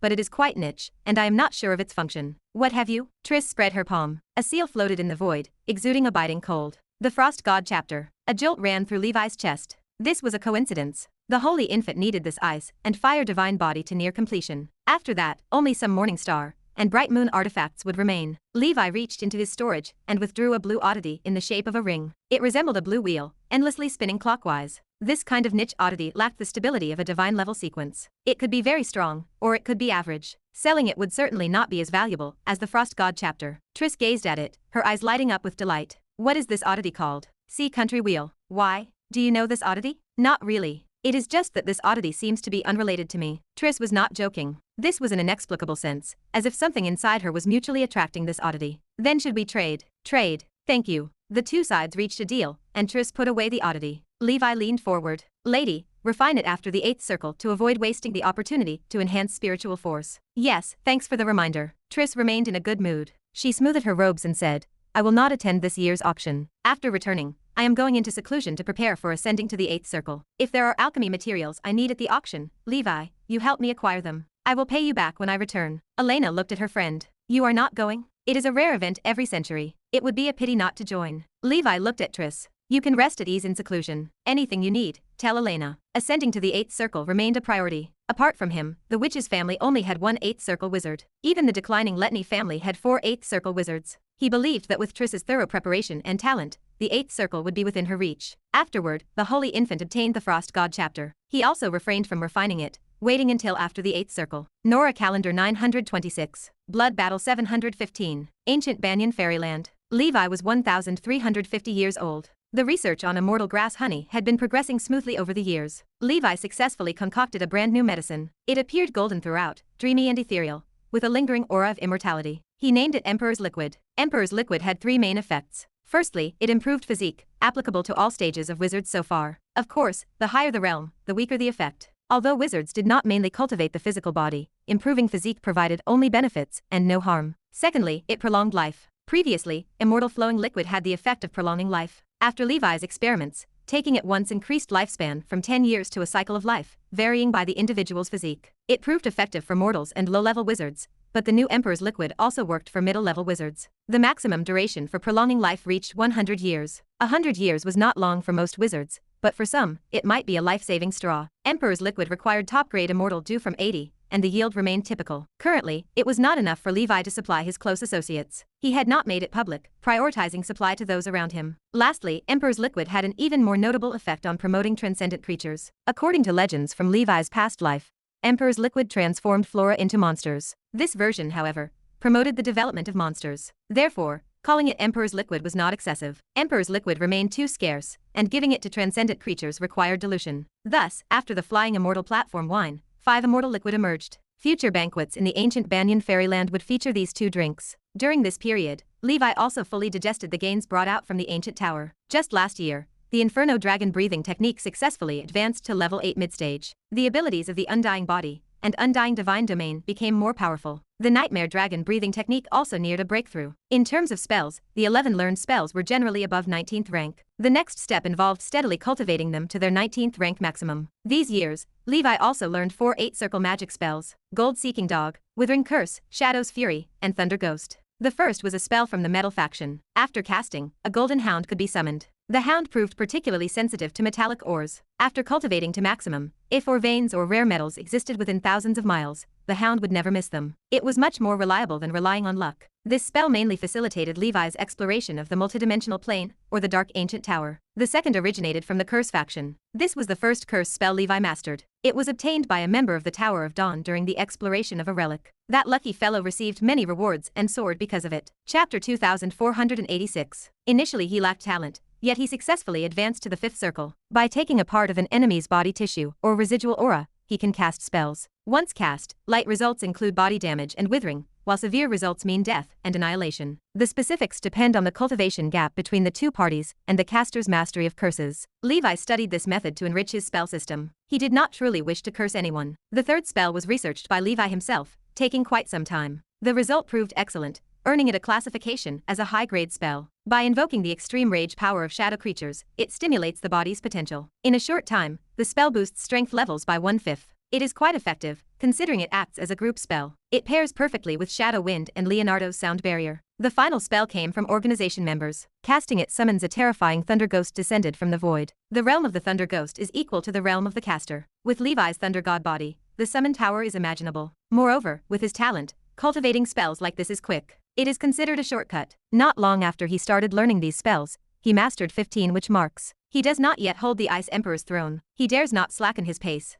After resting for a while, he embarked once more on the demon hunting journey. Time flies like a white horse galloping past. 5 years passed. Nora calendar year 931, blood battle year 720. The centennial auction opened once again. Triss had already begun a retreat to sprint towards which marked perfection. Before beginning, she handed over all the pharmacy materials she gathered to Levi. Levi helped her refine the breakthrough potion. 1,000 years later, they finally swapped roles. From now on, Triss would ask him for alchemy. Perhaps this is the true meaning of inheritance. The premise holds as long as the vision is accurate, investing not in an ingrate. After years of demon hunting, Levi's points reached 6.2 billion, and war merit reached 2 billion. After striving for a dozen years, he could exchange for the sun refining artifact. No one has exchanged for this artifact yet. It seems it is meant only for him. In the past years, demons did not dispatch level 9 entities to target him. Maybe they discovered that level 9 entities were useless, so they gave up. Of course, his danger perception has not weakened much. Levi understood that his dazzling battle achievements had become a thorn in the eyes of the demon high command. They must be plotting against him. If it were not for the legendary wizards holding the sky in the wizard world, Levi would have run away a long time ago. Being watched by strong rulers day and night is indeed uncomfortable. Because he had to attend the auction with Elena, he temporarily stopped demon hunting. Triss gave the list of materials she needed to Elena. The two prepared and went to the Blood Battle Temple. The 3 avatars continued developing in Gonda City. Levi clearly understands whatever they need. Whether participating or not does not matter. They simply send the money to him. Levi brought another hefty sum just short of 20 billion. He displayed sheer grandeur. He prepared for his participation in the auction. Over there in Gonda City, Gonda finally finished refining Titan's heart. His energy and spirit were completely renewed compared to before. His very breath seemed to shake the earth and mountains. He had become a mountain giant, or to be precise, a mountain titan, the god of mountain giants. Gonda, invigorated, casually punched in the nightmare world a few times. Whoosh. 33 dragon elephants surged out. He achieved 33 dragon elephants effortlessly. This was not even his maximum. The effect of Titan's heart is exceptionally strong. Although it is not a sequence artifact, its effect is on par. Firstly, Gondafa's spiritual force increased by a full 1,000 points. This is equivalent to the Flame Emperor's sword refined by the main body. This means it ranks among the best in sun refining artifacts. This improved Gondafa's spiritual force to 11,311 points. He instantly broke through the 7-circle perfection realm, leaving only 900 plus, until the maximum. Secondly, Gondaf also gained the glorious sun-grade Earth Affinity talent. Titan's Heart is a significant special talent. It let Gondaf easily cultivate Earth faction body tempering techniques. Then came the most crucial Titan Rune. This is where the artifact benefits body refining wizards the most. Titan Rune transformed Gondafa's current Dragon God refining body rune. It elevated all attribute aspects to a higher level. Its effect is akin to spell wizards improving their innate spells. The most direct representation is the explosion of strength. Before this, Gondafa's dragon elephant fist was stuck at a bottleneck. He could at most only manage 30 dragon elephants. After refining, he easily broke through the bottleneck. He estimates his exploded power limit in one punch could nearly reach 40 dragon elephants. Once his body tempering technique realm advances, 100 dragon elephants will not be a dream. The only slight downside is that no special spiritual creature was born. Also, because it is not a body refining artifact, the enhancement on the dragon elephant holy body kind of body refining talent is minimal. Next, he needs to concentrate on researching the purple crystal body refining technique. He will soon retrieve the Congress's glorious sun grade body refining artifact. His strength will surely undergo metamorphosis. Overall, Titan's blood is much stronger than he imagined. Practicing the thousand-eyed Titan body tempering technique next will definitely be smooth. With such a boost in spiritual force, Gondaf dare not act recklessly. Chapter 2487. He stabilizes his realm while studying the medicine. He has cultivated the nine-headed hell snake body tempering technique to the 6th environment realm. Mastery is close. He considers what name to give his future body tempering technique. At the Tower of Dawn, Heim approaches Lillian's wizard tower. Mother, I have achieved 5th circle perfection. Lillian studies Heim. He is not yet 200 years old. Over the years, Heim has remained different from his peers. He is excessively mature, calm, and deep. Rumors circulate about legendary wizards reincarnating. Lillian holds her own suspicions. She pushes aside these complicated emotions, smiles, and speaks. Keep up the good work, child. Remember to be ready before you ascend to the primordial soul. You have plenty of time. There is no need to rush. Heim has yet to refine a single truth oddity. He relies solely on his powerful 3 initial talents. Peak adds, keep working hard. Your teacher is your role model. Heim nods deeply and begins his closed retreat. This retreat lasts a long time. When he next emerges, he will be a primordial soul wizard. This may be the fastest advancement to the primordial soul in the entire Nora era. At the Dream Academy, Heartmoon Spirit Witch Natasha makes steady progress. She enters the senior realm of the 6th circle. Exchanges with the Dreamland Steeple grant her immense benefits. Her knowledge improves rapidly. The upper limit of her nightmare summoning spells breaks repeatedly. She commands a considerable force of nightmare creatures. Her rank rises steadily on the level 7 leaderboard. In recent years, the Academy has produced several potential seeds that might ascend to the primordial soul. The development momentum of the School of Dreams improves daily. At the Shadow Academy, Aya has branded 18 6th ring which marks. She ranks firmly within the top 5 of the demon slaying list, with remarkable war merits. She refines several shadow artifacts that Levi brought from the ancient tower. The consumption of shadow berry makes her cultivation twice as effective. She will soon perfectly ascend to the 7th circle. Sarit's disciple Sta, Sakura Witch,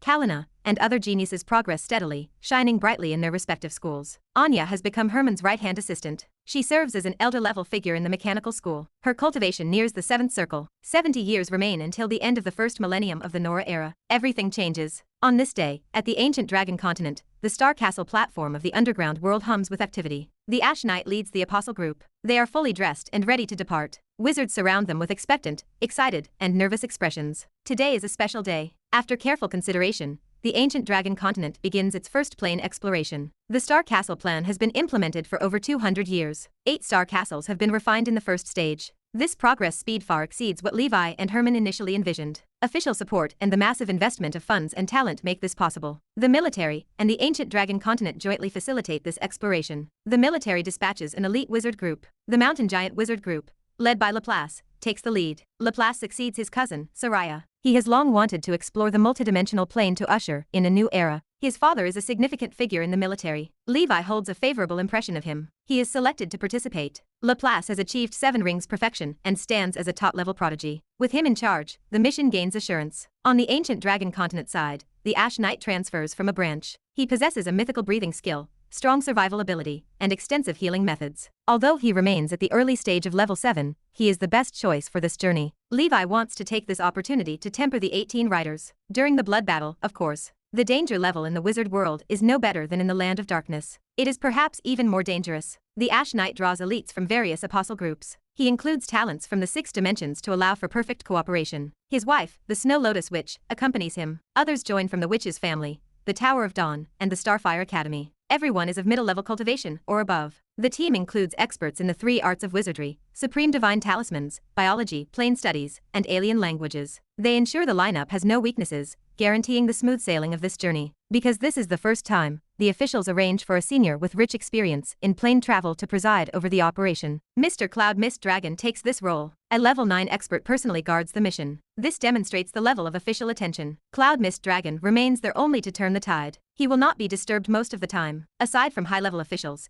even ordinary crew members remain unaware of his presence. Specific leadership tasks are entrusted to Laplace and the Ash Knight. For the Star Castle's voyage, the Fortress Master is crucial. The Ash Knight holds this position. He can communicate with Levi anytime through the Twilight Round Table. Levi himself often travels the Panplane. The Spider King, great manager of the Land of Darkness, provides ample experience. Laplace serves as the Vice Fortress Master. This voyage is expected to last around 300 years. After 300 years, whether or not they have completed the expected tasks, they must return as soon as possible. To this end, the Star Castle is equipped with sufficient fuel and supplies. A beast garden opens for the accompanying knights to accommodate their mounts and transcendent creatures. This ensures their cultivation remains uninterrupted. The same applies to the wizards, who are well equipped with various medicines. Laplace brings a level 7 space treasure from the officials. It is used for accommodating transcendent creatures and alien races. Exploration gains must be shared collectively. The captain and high-ranking members will reward or punish based on the travel group's performance. This matches the policies of various organizations exploring the Dark Ancient Tower. In short, this is a meticulously prepared journey. Levi, while engaged in demon hunting, personally comes to the scene. The military also sends a Grand Wizard. Iron Blood Walker Patricia, Laplace's father, arrives. He ascended to Grand Wizard early and possesses unfathomable strength. Cloud Mist Dragon transforms into an elegant white-robed gentleman, resting with his eyes closed. Levi gazes ahead. Tonight, you set sail. I hope the 300-year voyage brings you growth and metamorphosis. Rescue more lives in the Panplane. I wish you all a safe journey. You will return as heroes of Nora. Iron Blood Walker speaks briefly. Laplace, take good care of everyone. After the farewell, this Star Castle, representing the official start of the Panplane Salvation Plan, roars into action. Blue flames spew, and space trembles. Mechanical creations shatter the void, sailing towards the starry ocean. The Ash Knight and others glance at the ancient dragon continent below. Excitement, uneasiness, nervousness, and the unknown. Various emotions intertwine, ultimately forming a single sentence. Nora, see you in 300 years. Chapter 2488. The participants of the Star Fortress plan stared at the starry sky, their faces filled with a sense of accomplishment and anticipation. This is just the beginning. Soon, more Star Fortresses will emerge. They will continuously escort civilizations on the brink of destruction to Nora. More resources will funnel here, accelerating the process of plane convergence. The Blood Battle auction concluded successfully. Most participating wizards departed satisfied.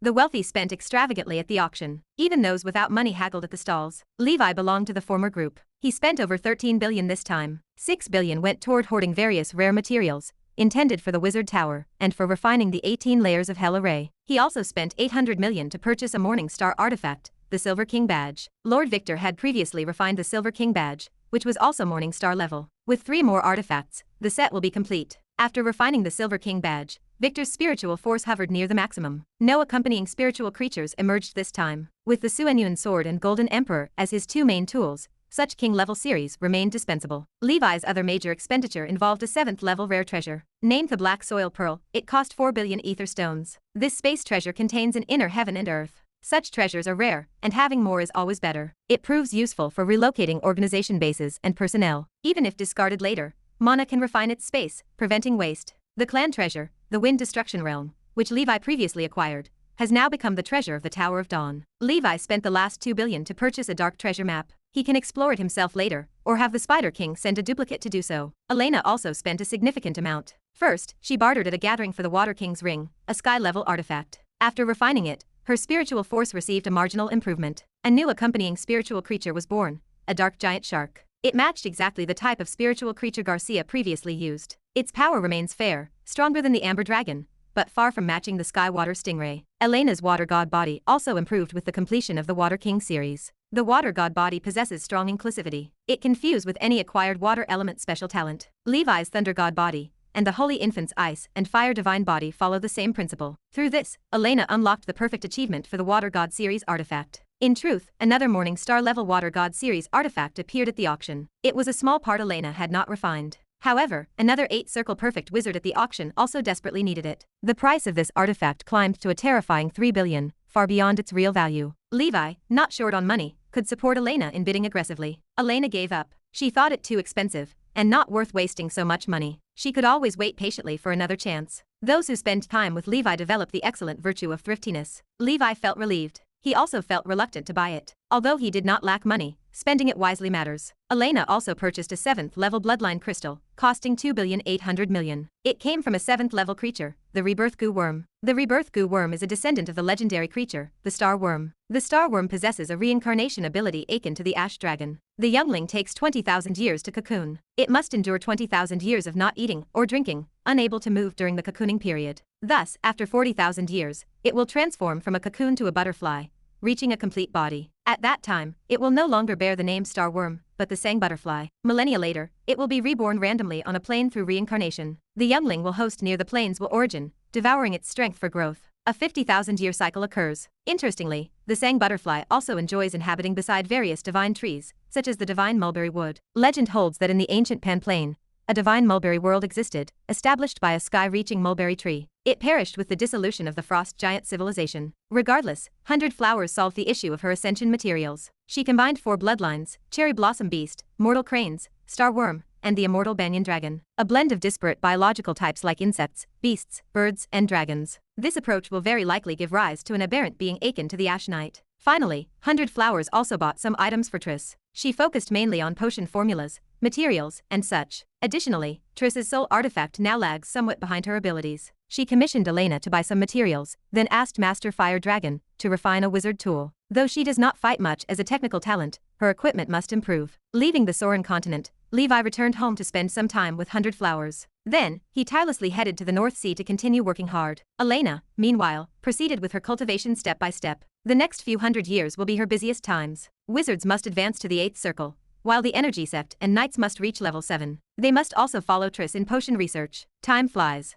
5 years passed. The Nora calendar 936. Blood battle 725 years. On a certain island in the North Sea, blood-red waves surged, staining the originally white beach a dark red. A sinister demonic aura lingered, with thousands of devil corpses floating on the surrounding sea surface. Shadows diligently cleaned up the battlefield. Chapter 2489. A monster rose to level 8 not long ago. It was none other than the swallowing sea great venerable. Its shadow initially had a realm of level 7 late stage. Under Levi's intense demon hunting, it quickly returned to the level 8 realm. Someday, it could grow to level 8 late stage, becoming Levi's first monster. On the beach, Levi basked in the sun, enjoying a rare peace. His points reached 7 billion, ranking 7th on the list, with 2.8 billion war merits. The first rank, Thunderfire Governor, reached 18 billion. The second rank, Duke Ruman, held 15 billion. There is no denying that those on the 9th level demon slaying list are all extraordinary. These individuals must have refined more than one sun refining artifact. They are legendary reincarnations themselves, likely with other powerful means. Coupled with 8-ring perfection, they reach maximum cultivation. Even though Levi possesses the Shadow Dragon talent, he cannot easily reverse things as before. The transmission chimed within Levi's mind. Lucy's voice carried a distinct rhythm. There are a few demon hunting missions. Interested? Levi sat up quickly and stretched. He tapped his palm against the communicator. Yes, thank you, lady. Over the past years, his points increased rapidly, thanks to the lady's guidance. Situations similar to the Starfire Wizard Academy happened several times subsequently. Levi rushed to the scene to rescue, earning the title of the Rescue Immortal in the wizard world. This elevated the reputation of the Dusk Palace Master significantly. If previously, respect was purely due to strength, today, more people respect him, because he has saved many wizards. Now he is a highly mobile sword, able to quickly provide support. Wherever there is a demon, he fights. The North Sea demons all retreat when they see him. Levi arrived at the first mission location before long. It was the Schubert family's residence. Everywhere he looked, he saw the corpses of Schubert family wizards. An official wizard battle group used a combat array to fight the demon army. Levi sighed heavily. The Schubert family perished.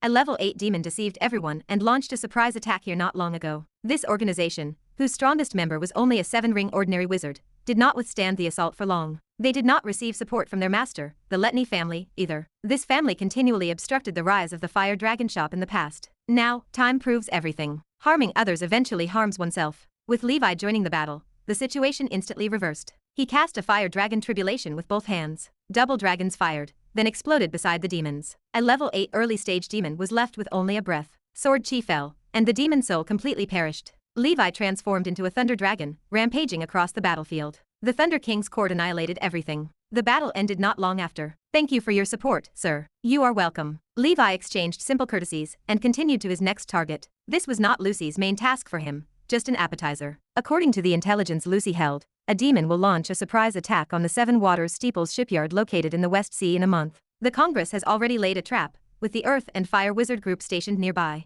Duke Ruman, a supernova, leads the siege. But Lucy feels there might be variables, thus she wants Levi to make a visit. If successful, the gained war merits could last Levi 3 years without action. Just the confirmed level 8 demon commanders alone number 10. More than half are level 8 middle stage or late stage cultivation. Their leader is level 8 peak, the Wind Drinking Venerable. Its essence is the Wind Demon, the great commander of the North Sea region's Demon Alliance army. Several 8-circle wizards have died under its hand. This is undoubtedly the largest scale battle in the North Sea region in the past century. Hence, Lucy pays special attention. Levi felt a bit proud inside. It seemed his mature, steady, reliable, and powerful image remains firmly established in the lady's heart. Winning a strong person's recognition feels quite pleasing. 7 Waters Steeple. A rough-looking middle-aged wizard smoked a cigar 1 month later. He was Duke Rumen, with 8 circle perfect cultivation, and dual cultivation of earth and burning sects. Behind him stood a phalanx of 500 elite wizards from the wizard group. Just the number of primordial soul wizards reached 18, known as the 18 Earls. 2 vice-commanders among them are also 8 circle wizards. Most other wizards are primarily 5th circle. The lineup is as luxurious as top wizard organizations. The warband wizards formed an array like a heavenly net. Encircled within was the wind-drinking Venerable's demon army. It appeared unflustered and chuckled. Earth and Fire Wizard Group, known as the number 1 blood battle group. Let us see if they live up to their reputation. Duke Rumen exhaled, his gaze serene. You will see. The great battle erupted. The Duke's arms were surrounded by magma, forming giant hands resembling Kylan arms. With a single strike, he evaporated the seawater within a 500-mile radius. Such might made the wind-drinking Venerable's expression turn serious. Its conjured wind demon hand collided fiercely with the magma giant hand. Arguably the strongest battle below level 9 unfolded between heaven and earth. Levi concealed himself within the sea waves 10,000 miles away. As expected of the second rank, this kind of strength exceeds top talents by a large margin. It is not on the same level. Even I have to treat it seriously. Duke Rumen's spiritual force is likely at its maximum. He has been famous for a long time, and perhaps he is not advancing now to brand more witch marks. Danger perception continuously sounded warnings. Chapter 2490. Levi sensed demons hidden nearby, yet detailed information remained obscured. Likely, the powerful demon forces employed methods to disrupt divination. He positioned the Death Ember Divine Palace in the distance, prepared to retreat if necessary. The lady had emphasized that preserving his life remained the priority, while everything else came second. Along with the 7 Waters Steeple, 7 8th Circle wizards stood ready. Their high-level combat power matched the demons, as wizards relied on arrays for support. As time passed, the wind-drinking Venerable struggled against Duke Rumen. Once the Venerable fell, the demon army would collapse. Duke Rumen intensified his offensive. Lava fists, transformed by spells, struck with more violence than any body-refining wizard could muster. Levi recognized that Rumen clearly possessed a foundation in body refinement and combat techniques. Near defeat, the wind-drinking Venerable revealed its true demon form. It erupted into a swirling black cloud, spanning 10,000 meters in diameter. This marked the true body of the wind demon. The earth began to tremble, signaling a shift. 4 demon mountains descended from the sky, sealing the battlefield from the periphery. 4 demons, at the middle to late 8th circle, descended into the void. Duke Rumen narrowed his eyes, his offensive turning ferocious. The demons had set a trap, enclosing the wizards like dumplings. Levi muttered to himself, I wonder if the lady's backup has arrived. The situation shifted dramatically, forcing the wizard group to shrink their formation inward. Anxiety rippled through the group, expressions turning grim. There were simply too many level 8 demons.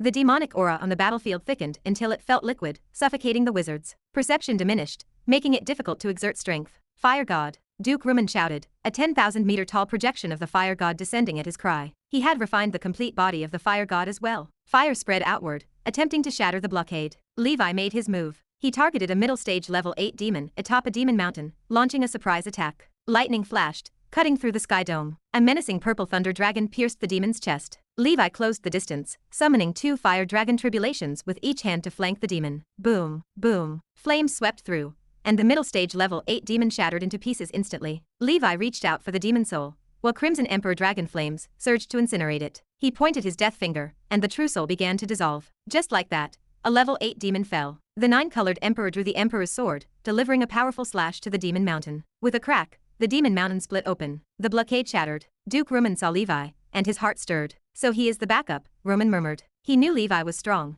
but questioned if one person could be enough. This battle carried a scale rare in a century. The wind-drinking Venerable recognized the troublemaker and cursed inwardly. The intelligence reports placed him in the North Sea. How did he end up in the West Sea? The Venerable asked. I am not sure, Lord. Should we retreat? The subordinate asked. Let us retreat. Do not get entangled with the Dusk Hall Master. It is not worth it, the Venerable commanded. That fellow is only at the middle level 8 stage, but without 9th circle strength, killing him is impossible. Seeing the wind-drinking Venerable prepare to retreat, Duke Rumen felt surprise. Is Levi really that useful? I rank 2nd on the demon-slaying list. The demons do not fear me, yet they fear Levi. Rumen felt a sudden lack of presence. Trying to run? Too late. Duke Rumen scoffed. He waved his hand, releasing an 8-layer pagoda that spun into the air. It grew larger in the wind, unleashing a powerful suction that held the wind-drinking Venerable in place. As a supernova, he possessed his own wizard tower. It was named the Melt Mountain Tower. The inner world formed a terrifying realm of lava. Many demons were sucked inside, disappearing instantly. Levi snapped his fingers. His spiritual weapons, Maya, and monsters joined the battle. He unleashed a secret word of destruction, severely injuring another level 8 demon. The grand battle erupted, darkening the sky until the sun and moon lost their light. Soon, half of the demons managed to retreat. The remaining demons fell to Levi and the Earth and Fire Wizard group. Levi killed 4 level 8 demons alone. Including the others, his war merit soared by 400 million in one go. This efficiency eclipsed his demon hunting in the North Sea. He owed the lady thanks for this opportunity. Meanwhile, the team led by Duke Rumen killed the wind-drinking Venerable. He was a peak level 8 demon, worth a significant amount. This was a complete victory. Due to Levi's support, the wizards suffered very light losses. No 8th Circle wizards died, though a few 6th and 7th Circle wizards fell. They died during the counterattack of the wind-drinking Venerable. Though prepared, the battle group faced inevitable casualties. After the battle, Duke Rumen pulled out a cigar and offered it to Levi. Dusk Hall Master, your reputation is well deserved, Rumen said. I do not smoke, thanks, Levi replied. This thing is good for meditation. A smoke before meditating makes you feel better than a living god, Rumen said. Better not, Levi declined. All right, Rumen accepted. Duke Rumen smiled as he put it away, half-jokingly asking, may I ask if the ancient dragon continent recruits older knights? Levi asked, you wish to cultivate as a knight?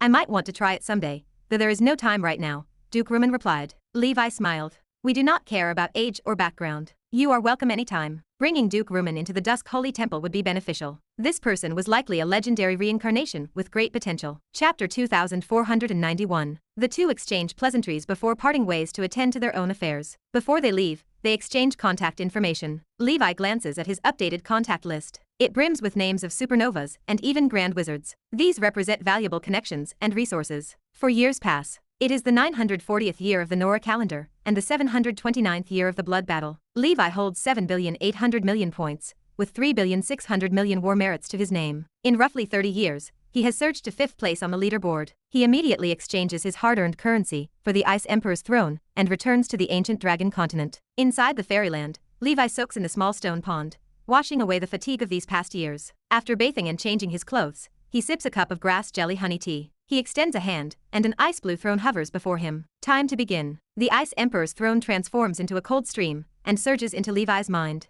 His spiritual force soars visibly. The energy contained in his primordial soul increases in turn. Several days pass, and the Ice Emperor's throne vanishes. Levi touches his dizzy forehead, murmuring to himself, is the refining speed of such oddities truly this fast? The Flame Emperor's sword was refined quickly before, but this feels different. Normal sun refining artifacts would take several years to refine given his current cultivation. It is no wonder this oddity can fuse with elemental proof. He places a hand on the Klein crystal ball. The readout displays 21,700 spiritual force out of a maximum of 25,600, an increase of 1,000 points. Not bad. The ceiling for sun refining artifacts appears to be 1,000 points. The standard for perfect 8th ring spirit power sits at 22,000. Levi is only 300 points away. He has been in the 8 environments realm for just over 250 years. For a normal 8th circle wizard, this amount of time is barely enough to become an 8-ring senior. Levi allows his consciousness to enter his mind. The 8-story wizard tower has transformed again. On the second level, a throne phantom emitting cold air floats silently. This serves as proof of refining the Ice Emperor's throne. On the first level rests the Flame Emperor's sword.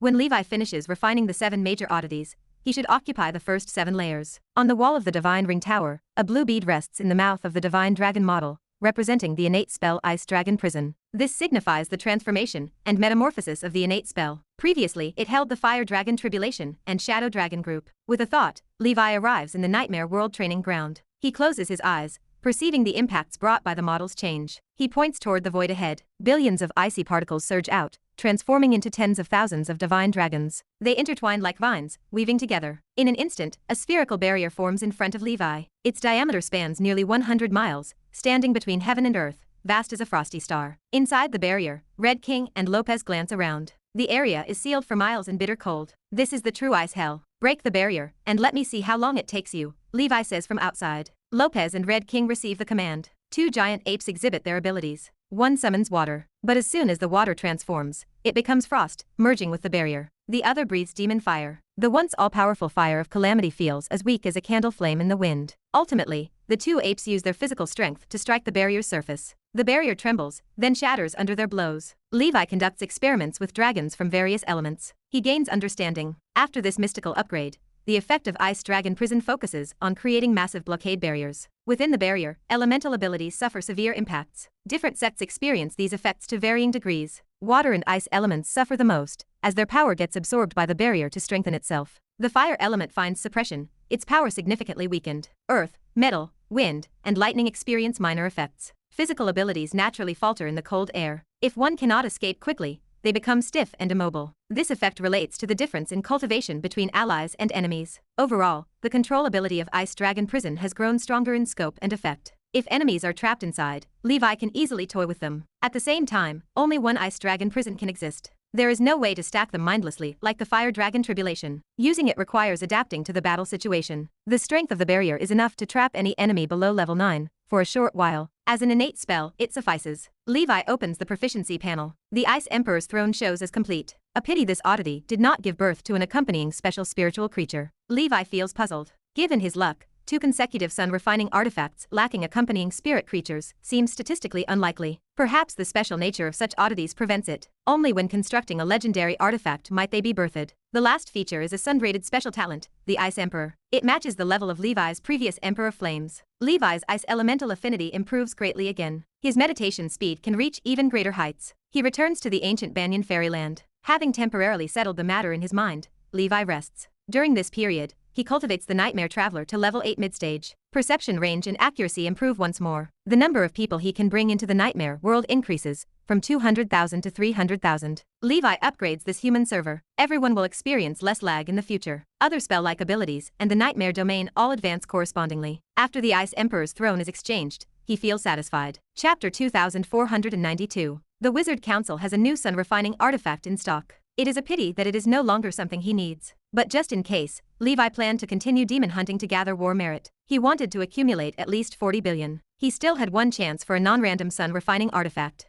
This opportunity would not be used casually before he advanced to the 9th circle. His priority was to exchange parts of the elemental proof. If no new oddities of this kind emerged, he would randomly select the most useful exchange for himself. A year later, the ancient Banyan fairyland hummed with life. Inside the dragon hatching room of the ancient shell palace, a blue, giant egg cracked open. A dragon hatchling, its body shaped like a mosasaurus, and its head long and slender, emerged from the shell. Its gaze remained dazed and adorable, and its voice sounded clear, like a little crocodile. The Sea King dragon has hatched. Quickly call the Lord, the shell demon mistress shouted in excitement. This little guy, just born, emanated a 5th stage midstage aura. The shell demons moved with nervous energy. After Levi arrived, he watched the Sea King dragon intently. Good, good, Levi said. He allowed the Sea King dragon to adapt to the fairyland environment first. Later, he would arrange for it to play in the Dragon Palace. As for its name, pure-blood dragons generally possessed true names. When it grew a bit, Levi would naturally discover it. On the same day the Sea King dragon hatched, the Fire Dragon Hall of the Dusk Holy Temple echoed with the sounds of a baby crying. Louise looked down at the infant, her gaze tender,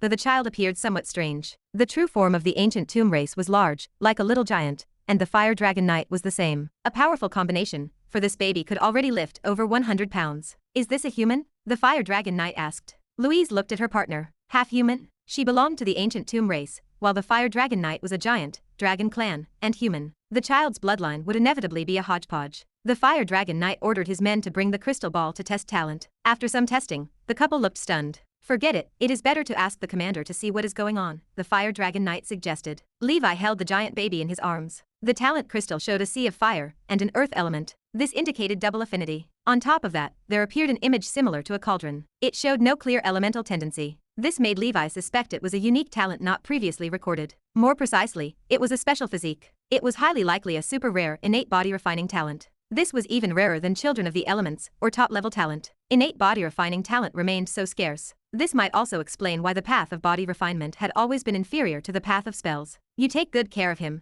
see how he is when he grows up. If possible, I will find him the most suitable teacher for cultivation. By the way, what is his name? Levi asked. Abel, the parents replied. That is quite good, Levi said. Abel grew quickly. First, it could be determined that he could still be called human, with his body mostly containing human bloodline. Only his bloodline was so mixed that it was quite rare. His first bloodline was human. From the Fire Dragon Knight, humans, though weak, possessed strong potential and room for development. His second bloodline was the royal bloodline of the ancient tomb race. From Louise, it ultimately originated from the 9 Dragons Emperor. The ancient tomb race were born strong, innately extraordinary. Among the humanoid alien races of the Panplane, they stood top tier. Otherwise, it would not have been possible to give birth to a strong figure like the 9 Dragons Emperor. His third bloodline was the sun-chasing dragon. No need to say, this would be his most important extraordinary path in the future. His fourth bloodline was the Fire Giant King. These factors combined meant that heavenly god power was not enough to describe him, for he was an innate transcendent. At a full moon, Nicholas could already run. Half a year later, he ran like the wind, stronger than a buffalo. The overly precocious Abel was sent by his parents to a baby school. He started night cultivation early, beginning with breathing techniques. As for the wizard path, Levi planned to first let Abel try the purple crystal body refining technique. If he showed talent in body refining techniques,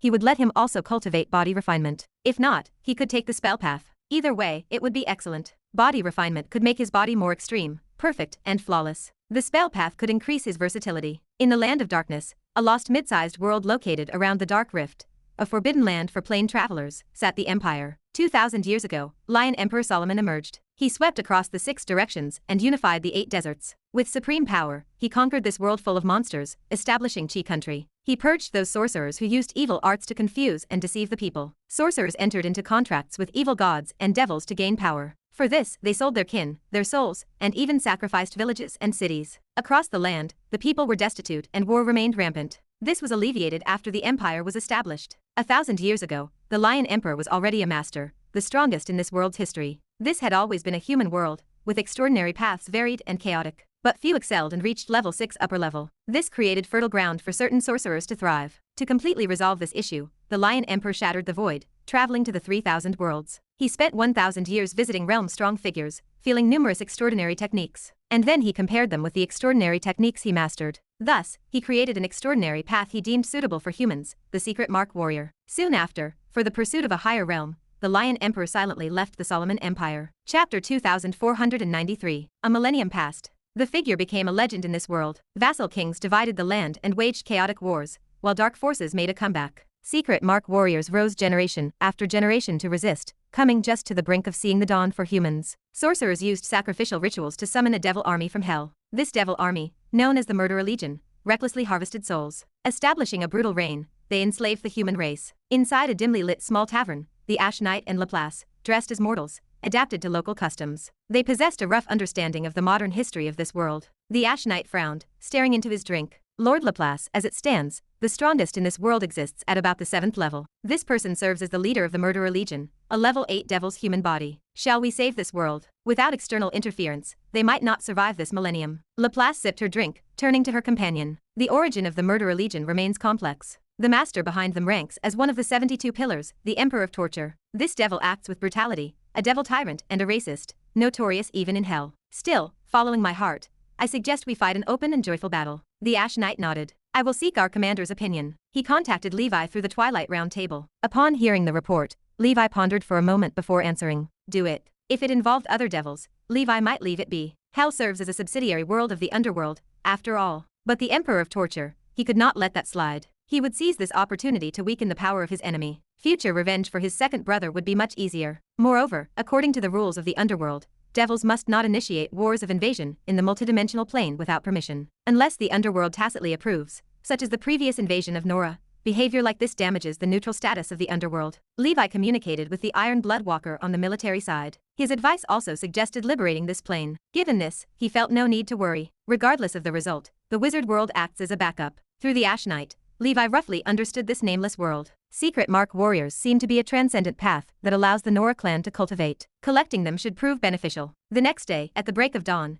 the Ash Knight and Laplace arrived high in the sky. Hell remained empty, and the devils occupied the human realm. The magnificent starlight armor gradually appeared, surrounded by ash and glittering powder. Snow Lotus, let the Star Castle descend. Let us crush the evil of this world. Lion Emperor City, the imperial city of the Solomon Empire, stood once as the cultivation place of the Lion Emperor. Now, the majestic statue of the Lion Emperor had toppled, collapsing into ruins. A group of devils, with hideous faces and fleshy wings like aliens, reveled inside the city. They consumed food and fine wine brewed from human souls. This commodity remained rare, accessible only to nobles in hell. In principle, the underworld forbids devils from devouring human souls. Before hell came under the jurisdiction of the underworld, devils ranked as the second scourge after demons. They used deceit and trickery, tempting numerous beings to form contracts with them. Through this means, they lived by devouring fresh souls in the multidimensional plane. Souls relate directly to the operation of reincarnation in the underworld. If they eat all the souls, how can beings reincarnate? Over time, the multidimensional plane would inevitably suffer. The scale of hell cannot compare to a mere Leon. The souls devils want to devour remain vast in number. For this reason, in extremely ancient times, a conflict erupted between the underworld and hell. The ultimate result clearly ended in hell's defeat, turning it into a subsidiary world. Devils can only absorb dry death energy to cultivate, or they consume the unpalatable soul fire taken from the undead. This represents the soul hell allows them to enjoy, a somewhat lenient policy. But throughout history, devils have repeatedly violated this ban. This army, descending upon the mortal world, case in point. Its master remains a prominent figure in hell, the Emperor of Torture. A level 6 devil grabbed the head of a secret mark warrior. It licked the brain matter, savoring the soul. Suddenly, the devil looked toward the sky. A gigantic sphere with a diameter of 10,000 meters approached like a small asteroid. Blue flames spewed forth, melting a large hole in the crystal wall. Atop the sphere stood many figures. Leading them, a swordsman in starlight armor looked down. His gaze remained stern as he declared, "Kill all the devils and sorcerers. Leave none alive." The battle group surged forward. Extreme warriors carrying bomb guns and wizards holding talismans marched forth. They moved with training far superior to the primitive and savage murderer legion. The scene resembled a movie where aliens battle iron blood warriors over the imperial city. The chainsword roared, tearing through the human forms of the devils. The devils howled as they perished. The wizards launched the first assault through the Supreme Divine Talisman group. A myriad of spells blasted forth through talismans, as if money held no object. This massacre proved one-sided. This group emerged from the battlefield of the blood battle, having rolled through it already. Dealing with the murderer legion, who could only bully weaker civilizations, proved a trivial task. A level 7 middle stage devil lunged before the Ash Knight. Nora wizard, do you know whose subordinates we are? Do you want to provoke a war between wizards and hell? Don't forget, you remain in the blood battle. Magnificent starlight greatswords formed, blasting the creature away. In a blink, the Ash Knight and the extreme warrior severed the devil's head. It rolled to the ground, still shrieking, "You will die. The Emperor of Torture won't spare you." A flamethrower unleashed molten flows that obliterated the head. A month later, the Star Castle battle group swept through the Solomon Empire, like an autumn gale sweeping away fallen leaves. The murderer legion vanished, leaving only some sorcerers barely clinging to life. 3 months later, inside the Star Fortress, the Lion Emperor city's sky cleared after the storm. The city's military and civilians watched in shock as a dreamy giant beast flew across the sky like a dragon or a butterfly. Wherever it went, a rain of colorful powder fell like a miracle. All diseases, pain, and injuries, even lost limbs, began to heal under this miraculous power. Some even chanted Solomon's name, believing it the return of the Lion Emperor. The mythical beast landed on the horizon of Star Castle and transformed into its human form. Gazing at the wide-eyed looks of surprise, the Ash Knight spoke. "Let us start the rescue, and let the star-pulling nail crush this world's evil." Chapter 2494. The Star Castle emitted a pitch-black pillar. It transformed into a ghostly light, broke through the Earth's crust, delved into the Earth's core, and flickered continuously. This pin is a special wizard tool refined by a legendary wizard, containing the power of celestial attraction. When the right moment arrives, Nora's legendary wizards will initiate the great star-pulling skill. It interacts with the anti-star pulling power, and imitates the previous method of fusing the Grey Eagle plane to accelerate the plane fusion. This method only works on small to medium worlds, as legendary wizards must personally involve themselves for larger ones. Nora Calendar 942, Blood Battle Year 731. After 6 months of rescue operations, a portion of the humans from the Solomon Empire reside within the space treasure. The secret mark warriors remain under special management to avoid causing trouble, while authorities executed evil mages attempting to sneak through. The rest wait to fuse with the plane into Nora. The Star Castle erupted in blue flames, shattered the void, and headed towards the land of darkness. The Dark Rift is a natural disaster similar to a space wormhole. It absorbs some of the small to medium worlds nearby. Without external intervention, these people would die at the hands of the devils in the distant future, or suffer an even worse fate within the Dark Rift. Ancient Dragon Continent. Levi observed the first successful rescue operation by the traveling group. Not bad. Now the only question remains, where did the Lion Emperor go? In the history of the Solomon Empire, this person played an extremely important role. He pioneered new roads and realms, a true hero, possessing top-level talent, wisdom, knowledge, and fortune. His significance to the humans of that world is equivalent to a more modest version of Sauron. If such a character lives 1,000 years later, they should be a renowned figure within the Panplane. A level 8 or even level 9 ranking remains possible. Levi sets this matter aside and embarks once more on his demon-hunting journey. Nora Continent. The 3 heroes of Gondor have all reached 7-ring perfection. They prepare the advancement ingredients. The issue with the virtualization ceremony is not significant. Levi keeps some Void God crystal in storage. The once-a-century blood battle auction will also release some. Every year, some Void God crystals flow out, which the authorities likely intend. Regarding the advancement medicine to 8 rings, any materials related to demons are easily obtainable. Levi accumulated level 8 demon crystal cores during his hunting, including those from mind flayers. He need only hunt a few more to suffice. The level 8 Void Treasure Pearl remains particularly troublesome. Level 8 Void Spirit Clan members must drop this item. At least 3 are needed to satisfy the 3 avatars. The Holy Infant previously bought 1 at an auction. The remaining 2, however, remain uncollected. In recent years, the Council of 10,000 Clans paused their invasion of Nora due to internal reforms. They also ceased sending Void Spirit Clan members for assassinations. Without the appearance of the Void Spirit Clan, Void Treasure Pearls will not simply appear. Levi must take the initiative. When he destroyed the Council of 10,000 Clans stronghold, he obtained some information about the Void Spirit Clan. He intends to let the 3 avatars use it to their advantage. Cultivation knows no age. In the blink of an eye, 14 years passed. Nora calendar 960, blood battle year 745. Levi remains on the battlefield, intensely hunting demons. His presence spans the land of the four seas,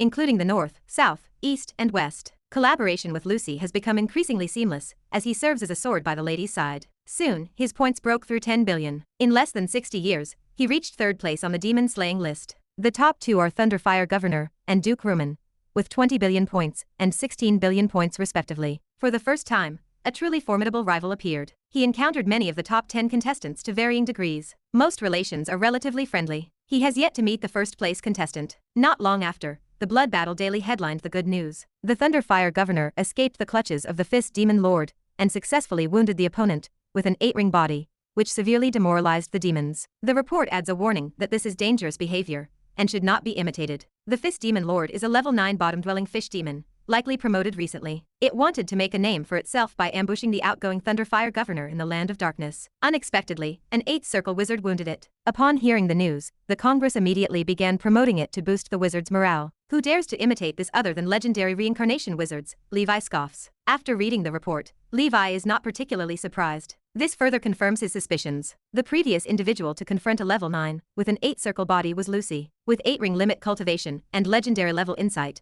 perhaps even a powerful level 9 or level 10 combat treasure is involved. Such achievements are perfectly normal. From another perspective, even legendary reincarnation and dual faction practitioners could not reverse slay a level 9 demon. The chasm between them is evident. A month later, in the shelter, Levi opens the proficiency panel. The moon rune has reached the 13th tier. Longevity amplification reached 140%. The lifespan consumption rate of 100 flowers cannot keep up with Levi's increased speed. According to the rune's amplification rule, at the 18th tier, the longevity amplification can reach 300%. That is at least 3 times that of wizards of the same realm. By then, Levi will be a genuine longevity species, while 100 flowers will be half a longevity species. The hanging rune is at level 8, with a 70% elemental damage resistance amplification. The full rune is also nearing level 11, soon able to summon astral souls. Chapter 2495. Excitement stirred within Levi. Strength grew with every passing moment. These cumulative gains obscured his own limits. The gold-seeking dog, Withering Curse, Shadow's Fury, and Thunder Ghost abilities climbed to the 17th level, 7-ring standard. The 6 major breathing techniques steadily advanced toward the level 8 late stage. His spiritual force sat only 100 points away from 8-ring perfection. Levi closed the proficiency panel and headed to the West Sea to execute a mission. 3 days later, he temporarily ended the action due to an unexpected event. His gaze turned toward the Land of Darkness. He transformed into a thunderous streak of light and rushed into the Star Realm Ruined Sea. 3 months passed. Levi emerged in a distant location. Endless ranges of white mountains floated before him, stretching for miles. White Dragon Mountain. Legend says it transformed from a white giant dragon that fell from the heavenly realm into the mortal world. In reality, the plane's fragmentation left behind mountain remnants wandering deep in space. Many traveling wizards, Levi included, verified that it remained unrelated to giant dragons. Levi's form shifted into the ordinary appearance of an alien swordsman. White Dragon Mountain served as the dojo of a level 9 expert. His real name remained unknown, so people simply referred to him as the White Dragon Mountain Master. He adhered to neutrality, never taking sides. Rumors suggested he maintained a good relationship with the Wizard Council. The entire White Dragon Mountain operated as a large interdimensional marketplace. Powerhouses from various planes enjoyed trading here. Since currencies differed among races, they typically bartered goods. Rare ores and ether stones commonly served as currency at auctions. Many civilizations required ether stones as cultivation resources. Entrance to White Dragon Mountain required a symbolic gift for the master. Anyone with an eye for detail presented nothing inferior. It served as the best way to flatter a level 9 expert. As a level 9 expert, the master acted as a third party. He maintained trading order in the White Dragon Mountain area. Over time, he built high credibility among powerhouses from various races. Levi took out a 6th level ore, handed it to the 2 alien guards, and entered White Dragon Mountain. Inside the mountain lay a different world. Bustling crowds swarmed the enormous plaza, including passing level 6 experts. In a quiet corner, Levi spotted 3 alien figures. They were the transformations of the 3 avatars. Events had unfolded previously. For some time, the 3 avatars had searched for the Void Spirit clan in the Land of Darkness. They came here hoping the marketplace might provide clues. They discovered something unexpected along the way. Green Demon Rocks, brother of Green Ghost, had appeared. He had surprisingly appeared near White Dragon Mountain. Levi had assumed he moved with the tribe. Clearly, more happened than met the eye. When they discovered Rocks, he fought fiercely against a level 8 powerhouse. Levi recognized the level 8 powerhouse from the memories of the Snake Envoy. He was Dagon Venerable. Dagon Venerable rode a pure-blooded dragon, the Flame King Dragon, which appeared almost mature. The 3 avatars hid afar to watch the battle. The battle seemed related to the Turtle King fruit and the Netherworld King armor. The giant dragon proved too powerful. Rox suffered defeat and fled from Dagon. Dagon Venerable chased after him, disappearing without a trace. Based on his direction of escape, Rox aimed for White Dragon Mountain. Levi suspected he intended to attend the century-old auction at White Dragon Mountain, or hide from Dagon there. Dagon Venerable carried a pure-blooded dragon, so he dared not venture forward recklessly. If experts within White Dragon Mountain discovered him, they would surely intercept him. Levi sent the 3 avatars to seek him out. Rox likely disguised himself as another alien race. No trace of him appeared anywhere so far. Levi felt no worry. The auction was a month away. If Rox stayed here, he might expose himself by then. Levi planned to enslave Rox. Only this would provide a chance to find Green Ghost. Otherwise, finding Green Ghost and rescuing Star Nebula Electric Mother remained impossible, even for a level 9 expert. Levi felt curious about Dagon Venerable. That Dwarf Kingdom powerhouse possessed a pure-blooded dragon. What a waste. That dragon belonged to him. As the master of the Dragon Palace, rescuing every oppressed member of the Dragon Clan remained his unshirkable mission. As for the Turtle King fruit and the Netherworld King armor, once Rox suffered capture, a single question would reveal it all. Levi found an estate in White Dragon Mountain and settled down. He practiced cultivation while waiting for the auction. During this period, he left White Dragon Mountain to handle other matters. Inside a mansion at White Dragon Mountain, a figure draped in a black robe rested with closed eyes. It was Rox, who had not immediately followed the tribe to the Pan Plain. He needed to exchange the Turtle King fruit for some rare treasure to overcome his calamity. White Dragon Mountain seemed the most suitable place. It remained not far from Nora. The auction might attract strong figures from the wizard world. They were the ones who needed the Turtle King fruit most. Demanding a high price would be easy if he traded there. The White Dragon Mountain Master possessed a good reputation and held high respect. Trading precious items here offered reassurance. He hoped everything would go smoothly. A month later, the White Dragon Mountain auction began. Every alien powerhouse aware of the grand event entered the venue. Levi also entered. As for the 3 avatars, he assigned them to other locations. Various alien races gathered in a venue resembling the ancient Roman Colosseum. Chapter 2496. 2 powerful 8-circle black armored alien races maintained order. They were disciples of the White Dragon Mountain Master. This mysterious level 9 expert possessed broad connections and many acquaintances. Within the Pan Plain, they maintained a certain influence. The first item in the auction was a level 7 treasure. Levi felt no interest, so he closed his eyes and rested. Half a day passed. Suddenly, a figure descended from the sky. He wore simple coarse linen clothes, white hair, and white eyebrows. A mask resembling a white dragon covered his face. He released a majestic level 9 aura without restraint, which intimidated the heroes of the auction. White Dragon Mountain Master. Levi opened his eyes with a sharp gaze. The White Dragon Mountain Master announced loudly, "The next auction item is a Turtle King fruit. The seller needs an exotic treasure that can be used to pass through tribulations, at least level 8 quality, preferably level 9. Additionally, level 9 forging materials can also participate in the bidding. Those who have such can directly quote or come to trade with me." Levi's heart stirred. Rox had acquired the Turtle King fruit. Was this not the treasure meant for offering a bounty on his own head? Or could Rox himself have obtained a new Turtle King fruit? It seemed highly unlikely. The recent turmoil in the Council of 10,000 Clans likely caused the loss of the treasure. The White Dragon Mountain Master displayed the Turtle King fruit. Many in the audience leaned forward with eager expressions. Some older alien races or wizards showed faces of desire. Unfortunately, despite the presence of many level 6 experts, few possessed the financial capacity to bid on this heavy treasure. In the end, only 3 participated in the bidding, including Levi. He offered the Golden Wind Jade armor, a clan treasure, for trade. He never actually used this armor after putting it on. Enemies could not break through the defense of the Vajra secret word. The armor never had a chance to autonomously protect its owner. This treasure met top quality standards among level 8 exotic treasures, and it possessed strong defense. It could be used to endure tribulations, though the effect fell short of a level 9 exotic treasure. The problem remained, how rare were true level 9 exotic treasures? In Levi's view, the Turtle King fruit's value could never compare to a level 9 exotic treasure. He considered his own level 9 exotic treasures, such as the Twilight Round Table, Excalibur, or the Holy Grail of Immortality. He would not exchange any of these for even 3 Turtle King fruits. Pure combat type exotic treasures held far less value compared to his civilization treasures. Perhaps some wizard urgently lacking lifespan would make the exchange. Unfortunately for them, no one present offered a level 9 exotic treasure. After much deliberation, the seller selected Levi's Golden Wind Jade armor as the trading object. The White Dragon Mountain Master signaled to Levi, "Please follow me, friend." Levi smiled. "Thank you, Elder." Levi followed the White Dragon Mountain Master backstage. The seller was a figure in a black robe, exuding an 8-circle aura. The figure was likely Rox, although he had changed his race. The White Dragon Mountain Master stood aside. "I am merely the intermediary. Specific trade details are for you to finalize." It had already received the intermediary fee from the seller. As long as the transaction completed, other matters did not concern it. However, for the sake of its reputation, it strictly prohibited illegal activities, like robbery within the White Dragon Mountain, and the Land of Darkness area within 10,000 miles. This region constituted the White Dragon Protection Zone. Outside this place, life and death were disregarded. The black-robed figure scrutinized Levi's armor. Not bad, but a single 8th circle exotic treasure alone does not suffice to exchange for my Turtle King fruit. If you could produce 2. The black-robed figure left the thought hanging. Before he could finish, Levi withdrew the armor. Are you deliberately being difficult? I merely ask if you want the exchange or not. This is my family heirloom treasure. Regarding the quality of my treasure, speak with integrity. How is it? Levi glared at the black-robed figure with impatience. He then turned to look respectfully at the White Dragon Mountain Master. Respected elder, is my exotic treasure not excellent?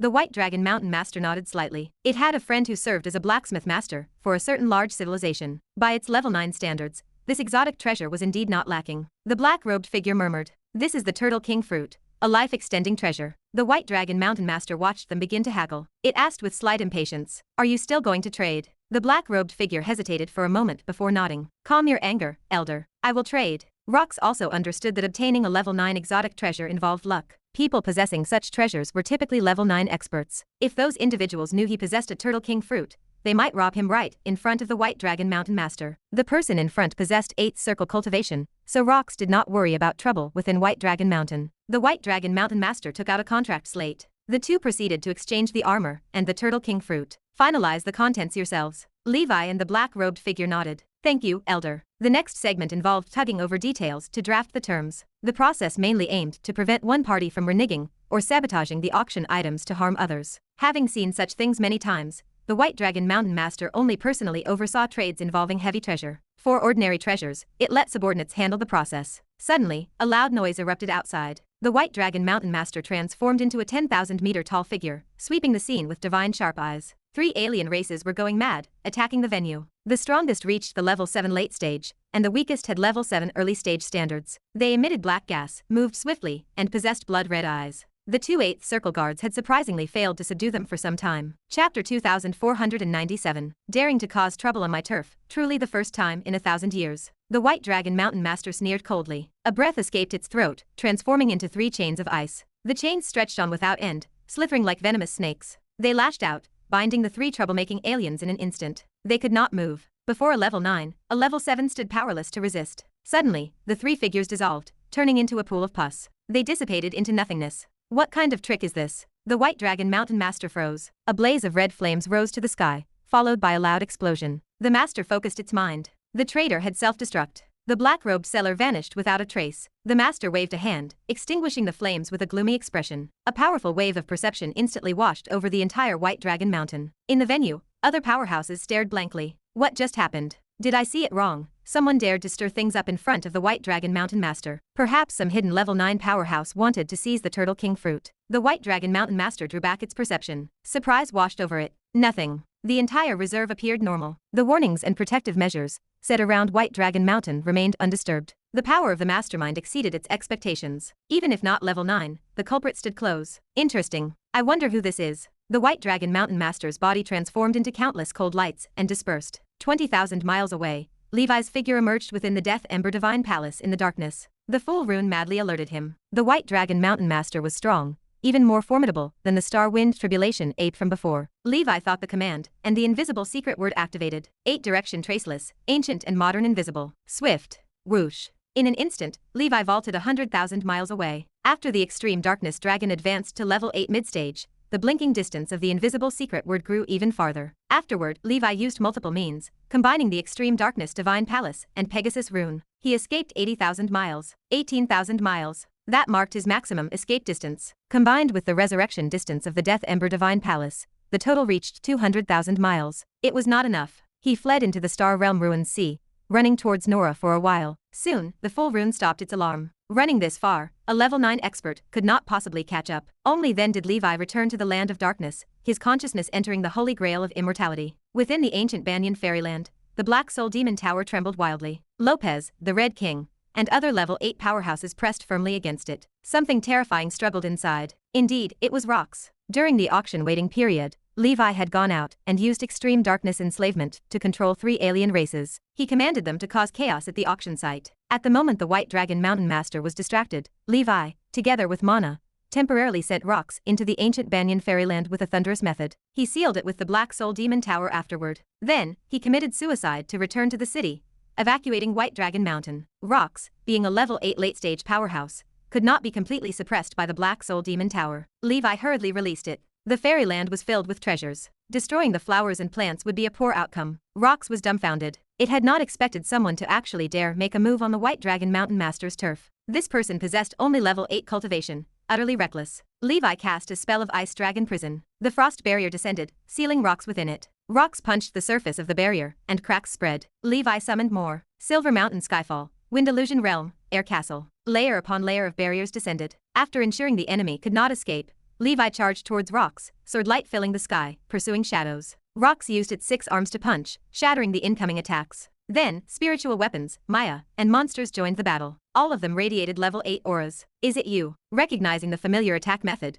Rox understood the truth. It finally understood why this person dared to act on the White Dragon Mountain. This was the Dusk Palace Master, a man that the Council of 10,000 Clans could not defeat. Its own Turtle King fruit served as a bounty for this man. He had bid for the Turtle King fruit to get close to Rox. Rox dodged and weaved, speaking with anger. Dusk Palace Master, I have never assassinated you. Why are you targeting me? I have already withdrawn from the Council of 10,000 Clans. We have no enmity. There is no need for a life and death confrontation. My brother is a level 9 expert. Provoking me is unwise. Levi ignored him. His attacks struck like a storm. He resembled a thunder dragon, shuttling within the barrier, colliding with his foe. The current thunder dragon flash talent left a trail of sparks and lightning, fighting wherever he went. Rox struggled to resist, desperation mounting. The Dusk Palace Master was too strong. Only through personal combat could one truly understand it. The 9-colored Emperor seized the opportunity, stabbing a sword into Rox's back. Rox flipped its body, 6 arms blocking. The Emperor's sword trembled. Rox's body was flung like a kite with a broken string. As a member of the Green Scale clan, its body was incredibly strong. Under this sword, however, its arms cracked and bones fractured, making recovery difficult in a short time. Levi followed up the Emperor's attack, slapping a punch onto Rox's back. The Red Emperor domain activated with unparalleled strength. Rox's sky-supporting spine suffered a comminuted fracture, and ribs pierced through the chest. Don't kill me. If you want the Turtle King fruit, it is yours. Chapter 2498. The man could not understand how Levi knew about the item. Levi had clearly come for it. The Emperor descended from the sky, embraced the body of Rox, and overpowered him. Levi flashed into appearance and pressed a palm into the face of Rox. The power of the extreme darkness dragon surged into his body like a flood. In an instant, his mind was conquered and enslaved by Levi. Master, Rox murmured, his head bowed. Thus, Rox was fortunate enough to become the 13th seed of extreme darkness enslavement. The final seed awaited its destined individual. The White Dragon Mountain Master returned to the auction site. His face was tight with displeasure. The recent incident slapped the order of his market across the face. How would anyone dare to come here for transactions in the future, he wondered. Living luxuriously for too long has led to some complacency, he mused. With the arrival of the Panplane convergence wave, the world had changed. Viewing this world with old perspectives was no longer possible. The greatest loss from this belonged to the unfortunate soul selling the Turtle King fruit. A month later, the White Dragon Mountain Master announced the closure of the White Dragon Mountain Market. The market would remain closed for 1,000 years, during which no transaction services would be offered. It was a trivial incident, yet the White Dragon Mountain Master sensed a building storm. Even as a level 9 expert, he had to tread cautiously in the coming era. Rox conveyed all the information he could provide to Levi. The Turtle King fruit was indeed stolen amidst the chaos of the organization, the one wanted for the bounty on Levi. The most important gain from this battle was the fruit that prolonged life for 1,000 years. As a result, Levi now had 2 in stock. Levi finished sorting through the spoils of war from Rox. He found 3 types of level 8 ore, along with 2 level 7 rare treasures. Other materials were too numerous to list. The most crucial among them was a pitch-black helmet. It emanated eerie death energy, making it difficult to look upon directly. Netherworld King's helmet, Levi whispered. It was so hard to find, yet he found it effortlessly in the end. This helmet was the most crucial part of the Netherworld King's armor. The upper half of the armor was in the possession of Dagon Venerable. Dagon had designed a trap to lure Rox in, intending to seize the helmet and Turtle King fruit. Rox was unaware that Dagon Venerable possessed pure-blooded dragon clan blood, so he narrowly escaped capture. At the critical moment, he used a consumable trump card granted by his brother to escape. Dagon Venerable dared not venture into White Dragon Mountain, so he left alone. Can you contact Dagon Venerable? Levi asked. Rox replied, no, our betrayal has long since reached headquarters, and our cross-world communication authority has been revoked. Previously, Dagon Venerable contacted me using a one-time communication tool from when we were friends, but that item is already spent. In the land of darkness, long-distance communication remained a challenge, requiring either communication treasures, tools, extreme darkness enslavement, duplication, or special spirit sensing methods. Dagon Venerable was fortunate that his pure-blood dragon clan was temporarily preserved. Go find your clan and stay in touch with me, Levi commanded. Levi sent Rox away. As far as he knew, Green Ghost had taken his clan, wandering in the land of darkness. However, the two brothers must have some means of contact. Once Rox found Green Ghost and blended in, he would have an insider passing messages to Levi no matter where Green Ghost went. By then, with enough power, Levi could directly venture into the void to find them. Deep in space, on a nameless small world, Dagon felt annoyed, for he had acted too hastily. He should have waited for the Flame King Dragon to reach level 9 before taking action. That way, Rox would undoubtedly have been unable to escape. The closure of White Dragon Mountain signaled something unusual to Dagon. He planned to continue hovering around Nora, not because of Rox, but for the Fire Dragon Master he longed for. This person was already at 7-ring perfect cultivation, marking the last chance in the coming hundreds of years. If the Fire Dragon Master ascended to the 8th environment, capture would become incredibly difficult. With the prior lesson of Rox as a reference, he intended to wait until the Flame King Dragon reached level 9 before taking action this time. Of course, if the Fire Dragon Master ascended to the 8th circle during this period, he might have to learn to let go. With the abnormal talent of such a supernova, once the Master ascended to the 8th circle, even a level 9 dragon race would be difficult to capture alive. That Dusk Hall Master was a prime example. 10 years passed quickly. It was Nora calendar 970, Blood Battle 755. Over the past decades, the three avatars roamed various markets in the Land of Darkness, seeking the Void Treasure Pearl. Undeniably, they remained fortunate. Lord Victor acquired one through barter in a plain black market. Meanwhile, Gandalf found a clue about an early level 8 Void Spirit Clan member. The three endured multiple hardships and together dealt with the foe. The Void Spirit Clan member was a venerable from the Council of 10,000 Clans, a fugitive in the wizard world. The three avatars also used the token to redeem rewards from the bounty department. Thus, the materials for ascending to the 8th circle were fully prepared. All three returned home, pushing forward to charge towards the 8th environment. In the ancient Banyan fairyland, the azure sea shone like a bright mirror. The shadow of a giant whale over 10,000 meters long consumed massive seawater, causing a skyward current. At the crest of the wave, the Sea King Dragon excitably gazed around. Although young, it had already become the leader of the immortal realm sea beasts. The Sea King Dragon differed from the ordinary pure-blooded dragon clan, as they naturally commanded sea beasts. Once it matured, Levi planned to keep it in the outer sea of the ancient dragon continent. Having a group of sea beast subordinates to guard the home was not bad. A few dragon demons fluttered around the Sea King Dragon, feeding it like taking care of a young master. Such harmonious and beautiful scenes were commonplace in the ancient Banyan fairyland. By the small stone pond, the elemental power rolled continuously, signifying the birth of a stronger force. Levi awoke from meditation and exhaled deeply. His eyes were full of vigor, and a smile played at his lips. 8th circle perfection was achieved. Chapter 2499. After achieving 8-ring perfection, Levi's spiritual force reached the level of 22,000. His current spiritual force limit stands at 25,600. Only a little over 3,000 spiritual force points remain before he reaches the 8-ring limit. During this period, he must complete the perfection of the Witch Mark. He needs to finalize every preparation required for his advancement to the 9th ring. Only then can he experience the first transformation from human to god. If successful, he will possess the body of a demigod. If he fails, over 1,300 years of effort will turn to dust. Levi arrived in the nightmare world to test the power of his innate spells and primordial soul spells once again. The three major spells, Fire Dragon Tribulation, Ice Dragon Prison, and Thunder Dragon Flash, are potent. Each one could serve as a primary battle technique on its own. The power of primary battle primordial soul spells, such as 8 Direction Fierce Sun and 1000 Thunder, is even more terrifying. If caught unaware, the level 8 mid-stage Ronin could suffer severe injuries in an instant. Keep in mind, the creature possesses the body of the pure-blooded dragon clan, which cannot be measured by normal standards. Nonetheless, during demon hunting, no matter how powerful his spells become, they cannot replace the raw utility of a sword chi attack. Levi's consciousness drifted into his mind. The divine ring tower grew more solid with the increase in his spiritual force. His vast spiritual force began to warm the bodies of his special spiritual creatures, much like a hot spring. Jin's fur became softer, and Biao's behind grew more prominent. God Nick, Fleur, and Si Lei saw their strength advance further. With this thought, Levi summoned the spiritual creatures farming in the ancient Banyan fairyland. Except for the wandering Ayak, every single one of them grew stronger together. Looking at Long, Levi recalled Lady Rolling's demiplane, where a giant earth dragon stretched across hundreds of miles. That fellow seemed less like an earthworm and more like a true divining earth dragon. When he advances to Grand Wizard, perhaps these spiritual creatures can experience a metamorphosis. After nourishing the spiritual creatures, Levi opened the proficiency panel. The 4 major spells, Leonardo's Sound Barrier, Sea God Armor, Sea and Field, and Sea's Delta, have reached the 19th rank limit. The thickness of the sound barrier reached its maximum value. Tests showed the effect was akin to adding a senior 7 circle level protective force field to a group.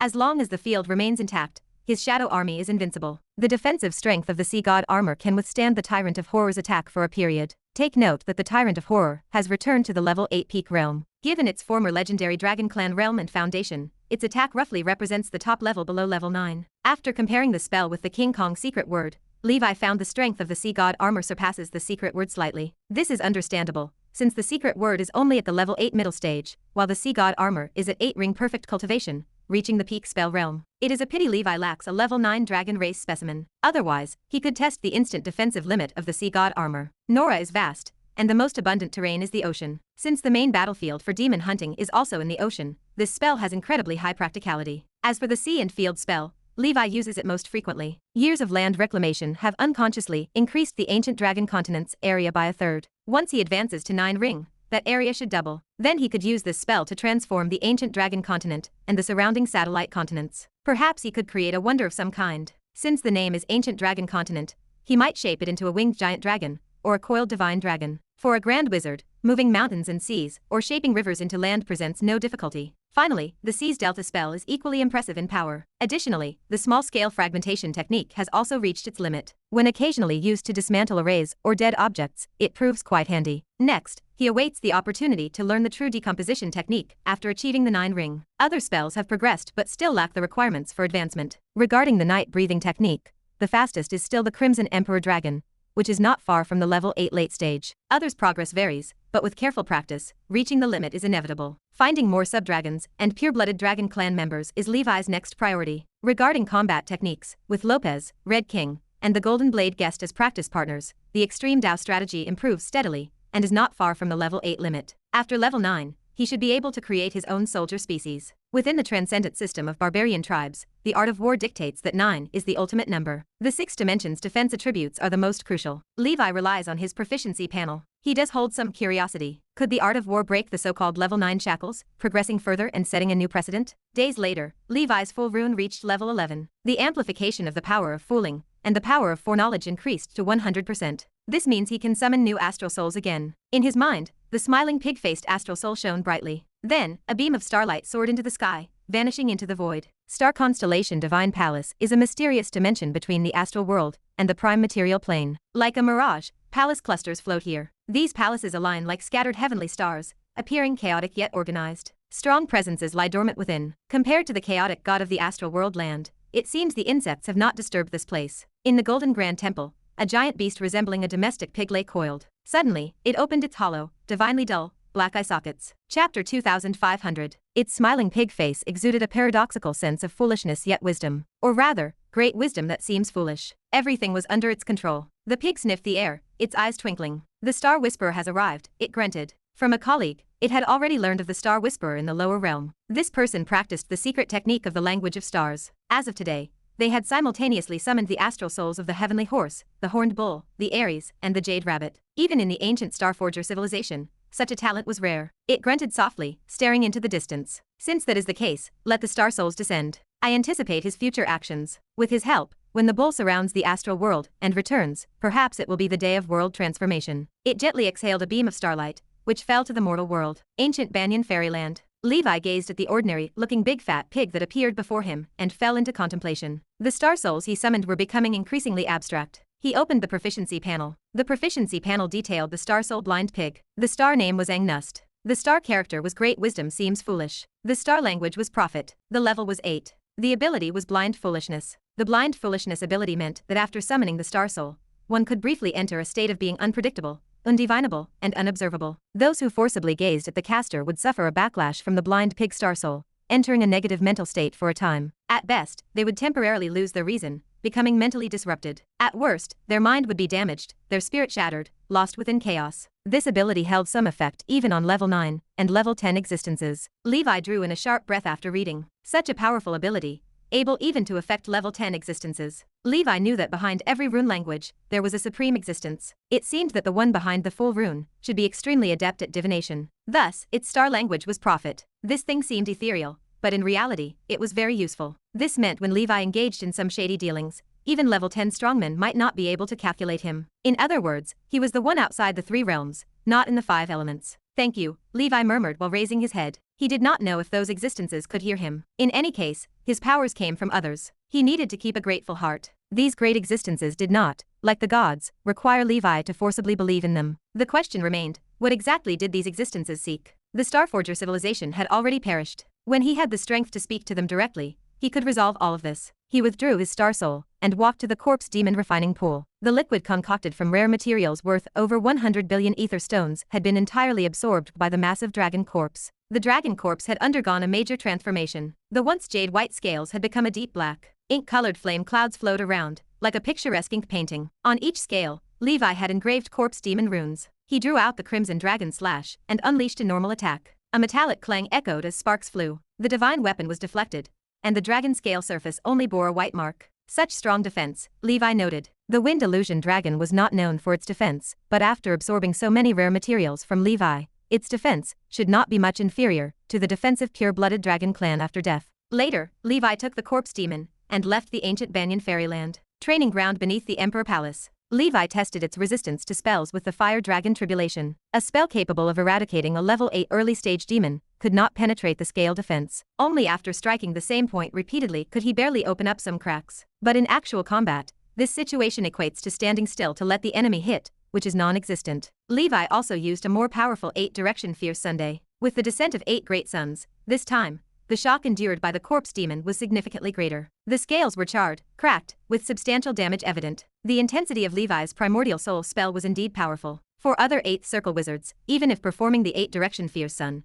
achieving such an effect would be impossible. Soon, the broken scales began to slowly heal. The giant dragon corpse demon had a certain self-healing ability. These superficial wounds could be ignored. Afterward, Levi tested with spells from various sects one by one. In the end, all were blocked by the giant dragon corpse demon. Too strong. This will be my strongest tank before advancing to level 9, Levi said. Whether in physical defense or magic resistance, the giant dragon corpse demon could drive any under level 9 enemy to despair. Next, I need to find a way to test the effect against level 9 opponents. Of course, before that, I still need to seek out a strong spirit. Ideally, a level 8 peak. At the weakest, it must be level 8 late stage. Anything less won't control such a strong body. Levi recited an incantation to summon Little Pink, sending it to deliver a message to the demon fox main mother. He needed information on all level 8 late stage and above undead in the first 8 layers of hell, preferably those without backing, whom Levi could bully. Little Pink nodded obediently, bouncing off to hell. While waiting for the second brother's reply, Levi went to the ancient Banyan fairyland for routine inspection. In the Flame Mountain region, the iron tree had grown to over 70 feet high. Once this kind of tree gets a good foundation below, the upper parts grow quickly. At this rate, before Levi advances to level 9, the iron tree should be fully grown. To be continued. Hope you liked today's video. Join the community by subscribing and dropping a like. I'll be back with another update as soon as possible. See you then.